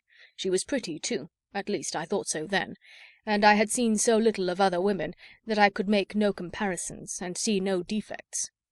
Considering everything, therefore, I hope, foolish as our engagement was, foolish as it has since in every way been proved, it was not at the time an unnatural or an inexcusable piece of folly. The change which a few hours had wrought in the minds and the happiness of the Dashwoods was such, so great, as promised them all the satisfaction of a sleepless night. Mrs. Dashwood, too happy to be comfortable, knew not how to love Edward, nor praise Elinor enough, how to be enough thankful for his release without wounding his delicacy, nor how at once to give them leisure for unrestrained conversation together, and yet enjoy, as she wished, the sight and society of both. Marianne could speak her happiness only by tears. Comparisons would occur, regrets would arise, and her joy, though sincere as her love for her sister, was of a kind to give her neither spirits nor language. But Elinor, how are her feelings to be described?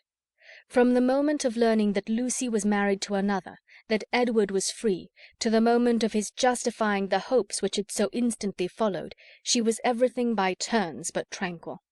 But when the second moment had passed, when she found every doubt, every solicitude removed, compared her situation with what so lately it had been, saw him honourably released from his former engagement, saw him instantly profiting by the release to address herself and declare an affection as tender, as constant as she had ever supposed it to be, she was oppressed, she was overcome by her own felicity, and happily disposed as is the human mind to be easily familiarized with any change for the better, it required several hours to give sedateness to her spirits, or any degree of tranquillity to her heart.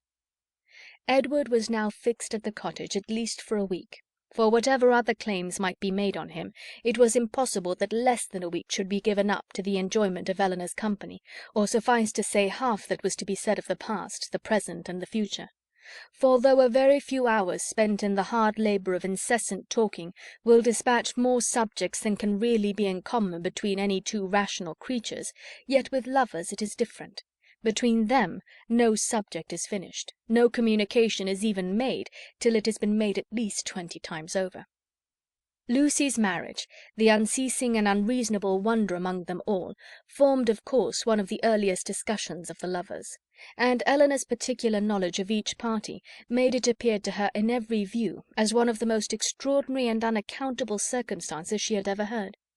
How they could be thrown together, and by what attraction Robert could be drawn on to marry a girl of whose beauty she had herself heard him speak without any admiration, a girl, too, already engaged to his brother, and on whose account that brother had been thrown off by his family, it was beyond her comprehension to make out.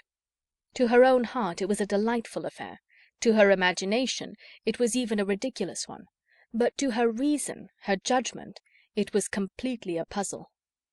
Edward could only attempt an explanation by supposing that, perhaps, at first accidentally meeting, the vanity of the one had been so worked on by the flattery of the other as to lead by degrees to all the rest.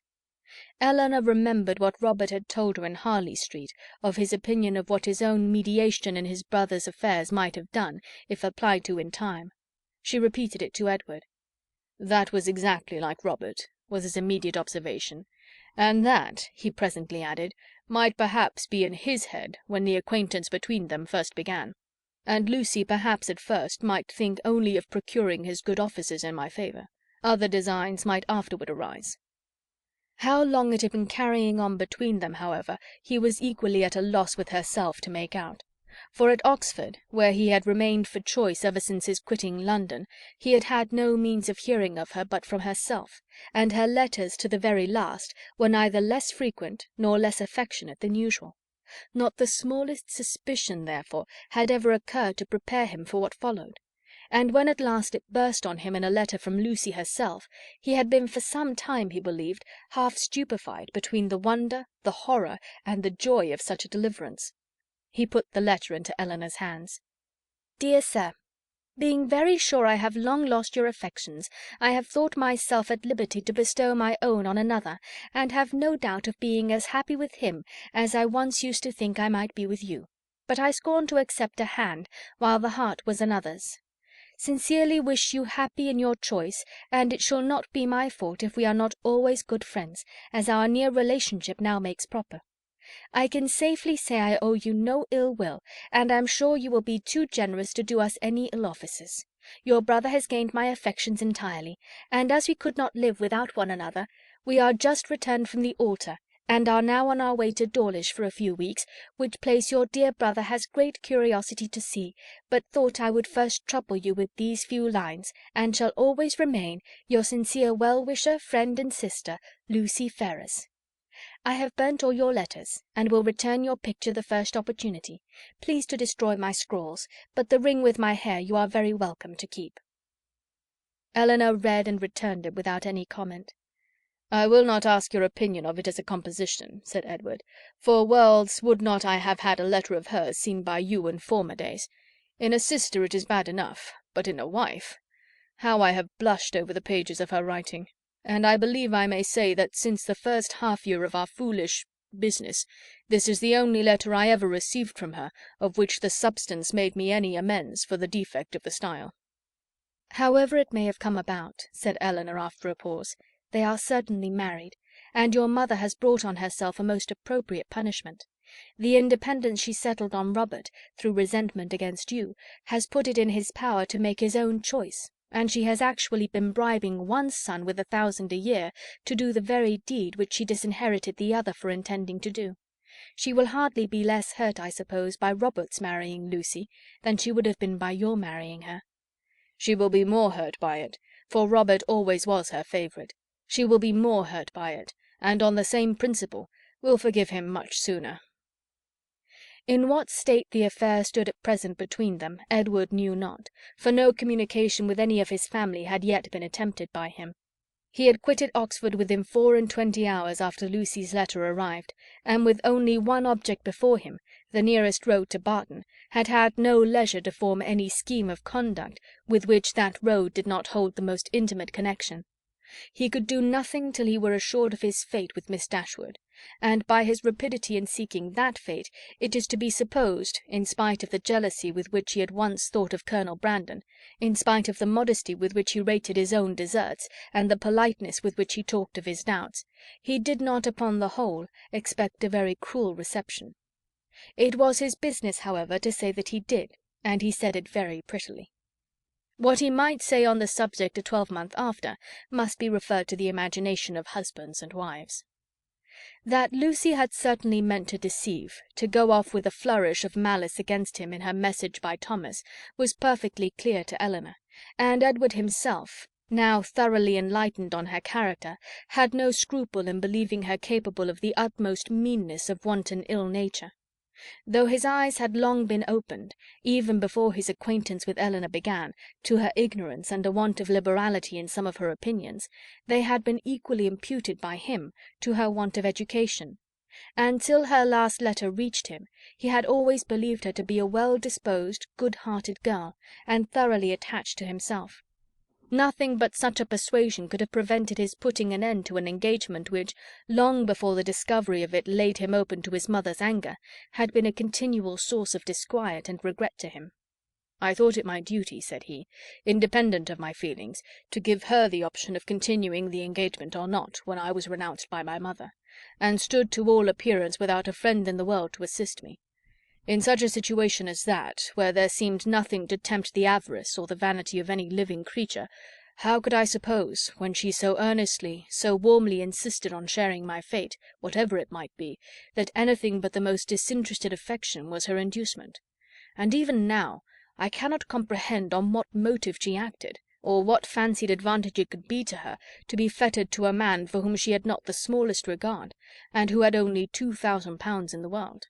She could not foresee that Colonel Brandon would give me a living." "No, but she might suppose that something would occur in your favour, that your own family might in time relent. And at any rate she lost nothing by continuing the engagement, for she has proved that it fettered neither her inclination nor her actions. The connection was certainly a respectable one, and probably gained her consideration among her friends. And if nothing more advantageous occurred, it would be better for her to marry you than be single." Edward was, of course, immediately convinced that nothing could have been more natural than Lucy's conduct, nor more self-evident than the motive of it. Elinor scolded him, harshly as ladies always scold the imprudence which compliments themselves, for having spent so much time with them at Norland, when he must have felt his own inconstancy. "Your behaviour was certainly very wrong," said she, "because, to say nothing of my own conviction, our relations were all led away by it to fancy and expect what, as you were then situated, could never be." He could only plead an ignorance of his own heart, and a mistaken confidence in the force of his engagement. "I was simple enough to think that because my faith was plighted to another, there could be no danger in my being with you, and that the consciousness of my engagement was to keep my heart as safe and sacred as my honour. I felt that I admired you, but I told myself it was only friendship. Until I began to make comparisons between yourself and Lucy, I did not know how far I was got. After that, I suppose, I was wrong in remaining so much in Sussex, and the arguments with which I reconciled myself to the expediency of it were no better than these: the danger is my own. I am doing no injury to anybody but myself." Elinor smiled and shook her head. Edward heard with pleasure of Colonel Brandon's being expected at the cottage, as he really wished not only to be better acquainted with him, but to have an opportunity of convincing him that he no longer resented his giving him the living of Delaford, "which at present," said he, "after thanks so ungraciously delivered as mine were on the occasion, he must think I have never forgiven him for offering." Now he felt astonished himself that he had never yet been to the place, but so little interest had to be taken in the matter that he owed all his knowledge of the house, garden, and glebe, extent of the parish, condition of the land, and rate of the tithes, to Elinor herself, who had heard so much of it from Colonel Brandon, and heard it with so much attention as to be entirely mistress of the subject. One question after this only remained undecided between them. One difficulty only was to be overcome.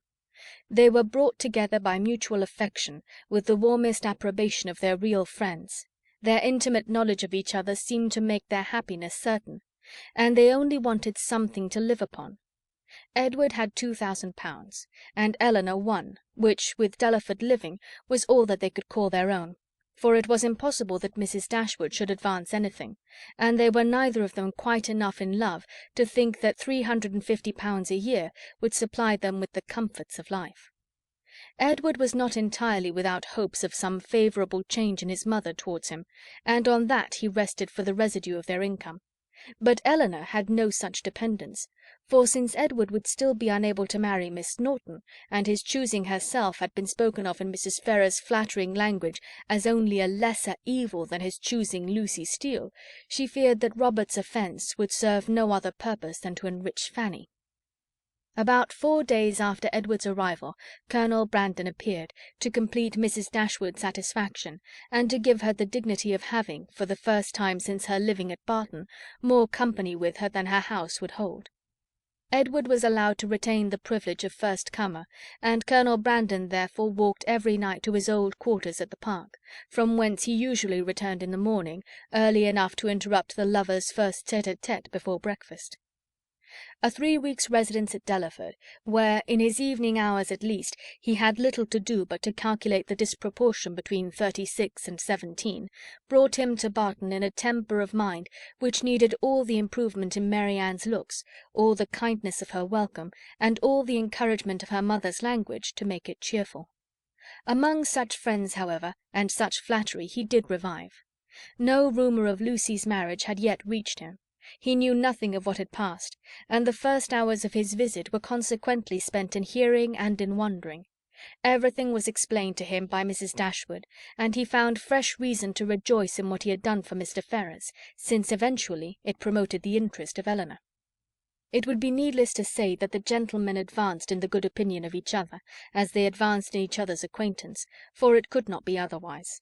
Their resemblance in good principles and good sense, in disposition and manner of thinking, would probably have been sufficient to unite them in friendship, without any other attraction. But their being in love with two sisters, and two sisters fond of each other, made that mutual regard inevitable and immediate, which might otherwise have waited the effect of time and judgment. The letters from town, which a few days before would have made every nerve in Elinor's body thrill with transport, now arrived to be read with less emotion than mirth. Mrs. Jennings wrote to tell the wonderful tale, to vent her honest indignation against the jilting girl, and pour forth her compassion towards poor Mr. Edward, who, she was sure, had quite doted upon the worthless hussy, and was now, by all accounts, almost broken-hearted at Oxford. "I do think," she continued, "nothing was ever carried on so sly, for it was but 2 days before Lucy called and sat a couple of hours with me. Not a soul suspected anything of the matter, not even Nancy, who, poor soul, came crying to me the day after in a great fright for fear of Mrs. Ferrars, as well as not knowing how to get to Plymouth. For Lucy, it seems, borrowed all her money before she went off to be married, on purpose, we suppose, to make a show with, and poor Nancy had not 7 shillings in the world, so I was very glad to give her 5 guineas to take her down to Exeter, where she thinks of staying 3 or 4 weeks with Mrs. Burgess, in hopes, as I tell her, to fall in with the doctor again. And I must say that Lucy's crossness not to take them along with them in the chaise is worse than all. Poor Mr. Edward! I cannot get him out of my head, but you must send for him to Barton, and Miss Marianne must try to comfort him." Mr. Dashwood's strains were more solemn. Mrs. Ferrars was the most unfortunate of women. Poor Fanny had suffered agonies of sensibility, and he considered the existence of each, under such a blow, with grateful wonder. Robert's offence was unpardonable, but Lucy's was infinitely worse. Neither of them were ever again to be mentioned to Mrs. Ferrars, and even if she might hereafter be induced to forgive her son, his wife should never be acknowledged as her daughter, nor be permitted to appear in her presence. The secrecy with which everything had been carried on between them was rationally treated as enormously heightening the crime, because had any suspicion of it occurred to the others, proper measures would have been taken to prevent the marriage. And he called on Elinor to join with him in regretting that Lucy's engagement with Edward had not rather been fulfilled, than that she should thus be the means of spreading misery farther in the family. He thus continued: "Mrs. Ferrars has never yet mentioned Edward's name, which does not surprise us, but to our great astonishment not a line has been received from him on the occasion. Perhaps, however, he is kept silent by his fear of offending, and I shall therefore give him a hint, by a line to Oxford, that his sister and I both think a letter of proper submission from him, addressed perhaps to Fanny, and by her shown to her mother, might not be taken amiss.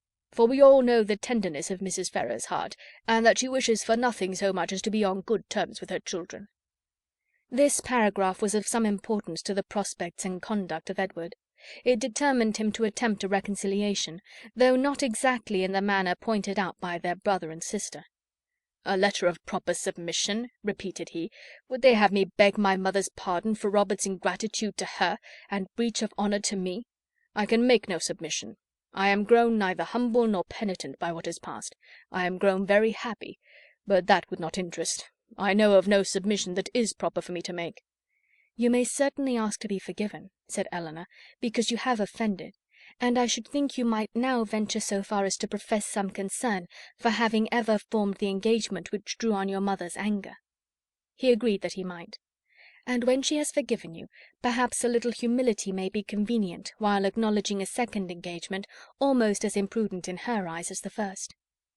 He had nothing to urge against it, but still resisted the idea of a letter of proper submission, and therefore, to make it easier to him, as he declared a much greater willingness to make mean concessions by word of mouth than on paper, it was resolved that, instead of writing to Fanny, he should go to London, and personally entreat her good offices in his favour.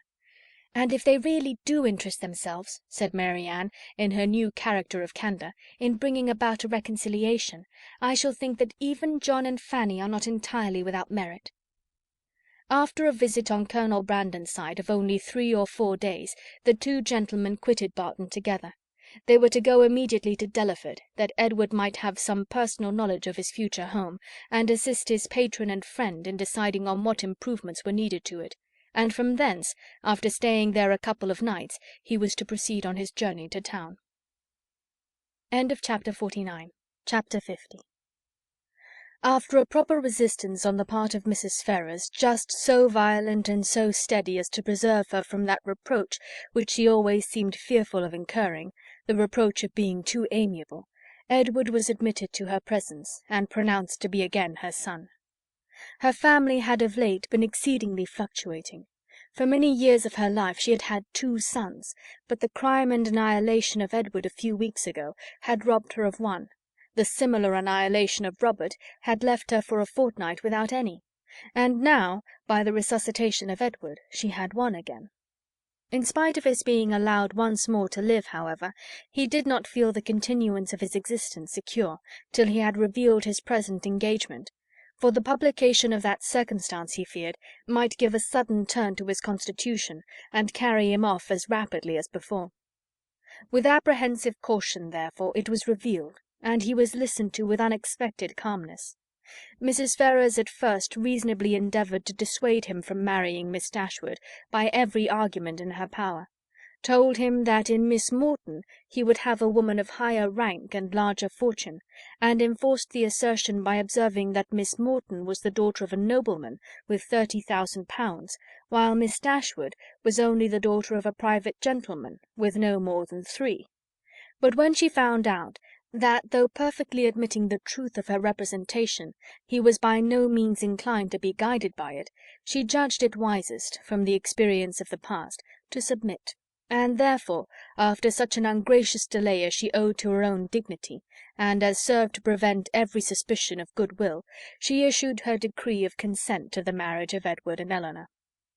What she would engage to do towards augmenting their income was next to be considered, and here it plainly appeared that though Edward was now her only son, he was by no means her eldest, for while Robert was inevitably endowed with 1,000 pounds a year, not the smallest objection was made against Edward's taking orders for the sake of 250 at the utmost, nor was anything promised either for the present or in future beyond the 10,000 pounds which had been given with Fanny.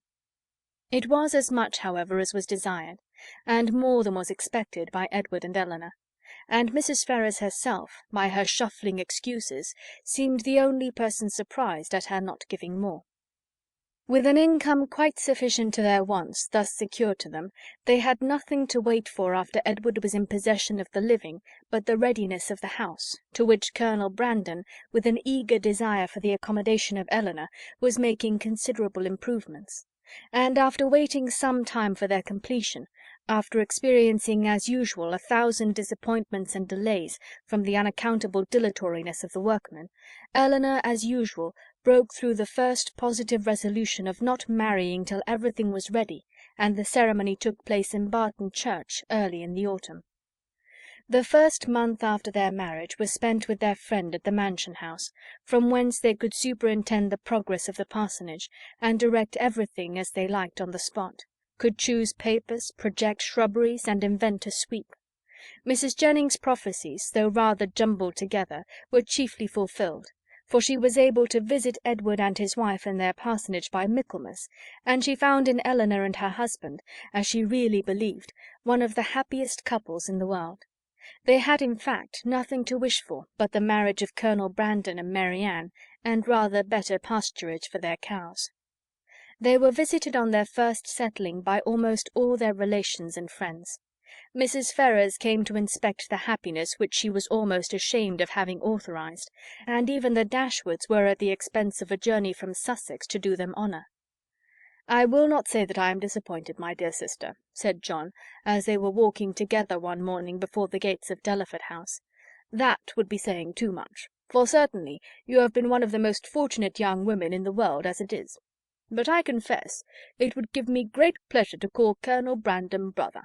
His property here, his place, his house, everything is in such respectable and excellent condition, and his woods, I have not seen such timber anywhere in Dorsetshire, as there is now standing in Delaford Hanger. And though perhaps Marianne may not seem exactly the person to attract him, yet I think it would altogether be advisable for you to have them now frequently staying with you, for as Colonel Brandon seems a great deal at home, nobody can tell what may happen, for when people are much thrown together, and see little of anybody else, it will always be in your power to set her off to advantage, and so forth. In short, you may as well give her a chance. You understand me." But though Mrs. Ferrars did come to see them, and always treated them with the make-believe of decent affection, they were never insulted by her real favour and preference. That was due to the folly of Robert, and the cunning of his wife, and it was earned by them before many months had passed away. The selfish sagacity of the latter, which had at first drawn Robert into the scrape, was the principal instrument of his deliverance from it; for her respectful humility, assiduous attentions, and endless flatteries, as soon as the smallest opening was given for their exercise, reconciled Mrs. Ferrars to his choice, and re-established him completely in her favour. The whole of Lucy's behaviour in the affair, and the prosperity which crowned it, therefore, may be held forth as a most encouraging instance of what an earnest, an unceasing attention to self-interest, however its progress may be apparently obstructed, will do in securing every advantage of fortune, with no other sacrifice than that of time and conscience.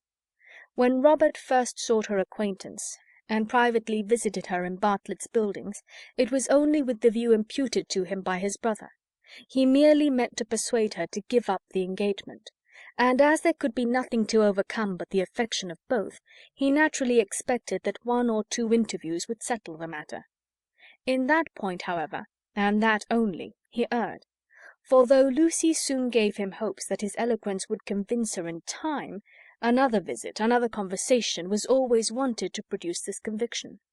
Some doubts always lingered in her mind when they parted, which could only be removed by another half-hour's discourse with himself.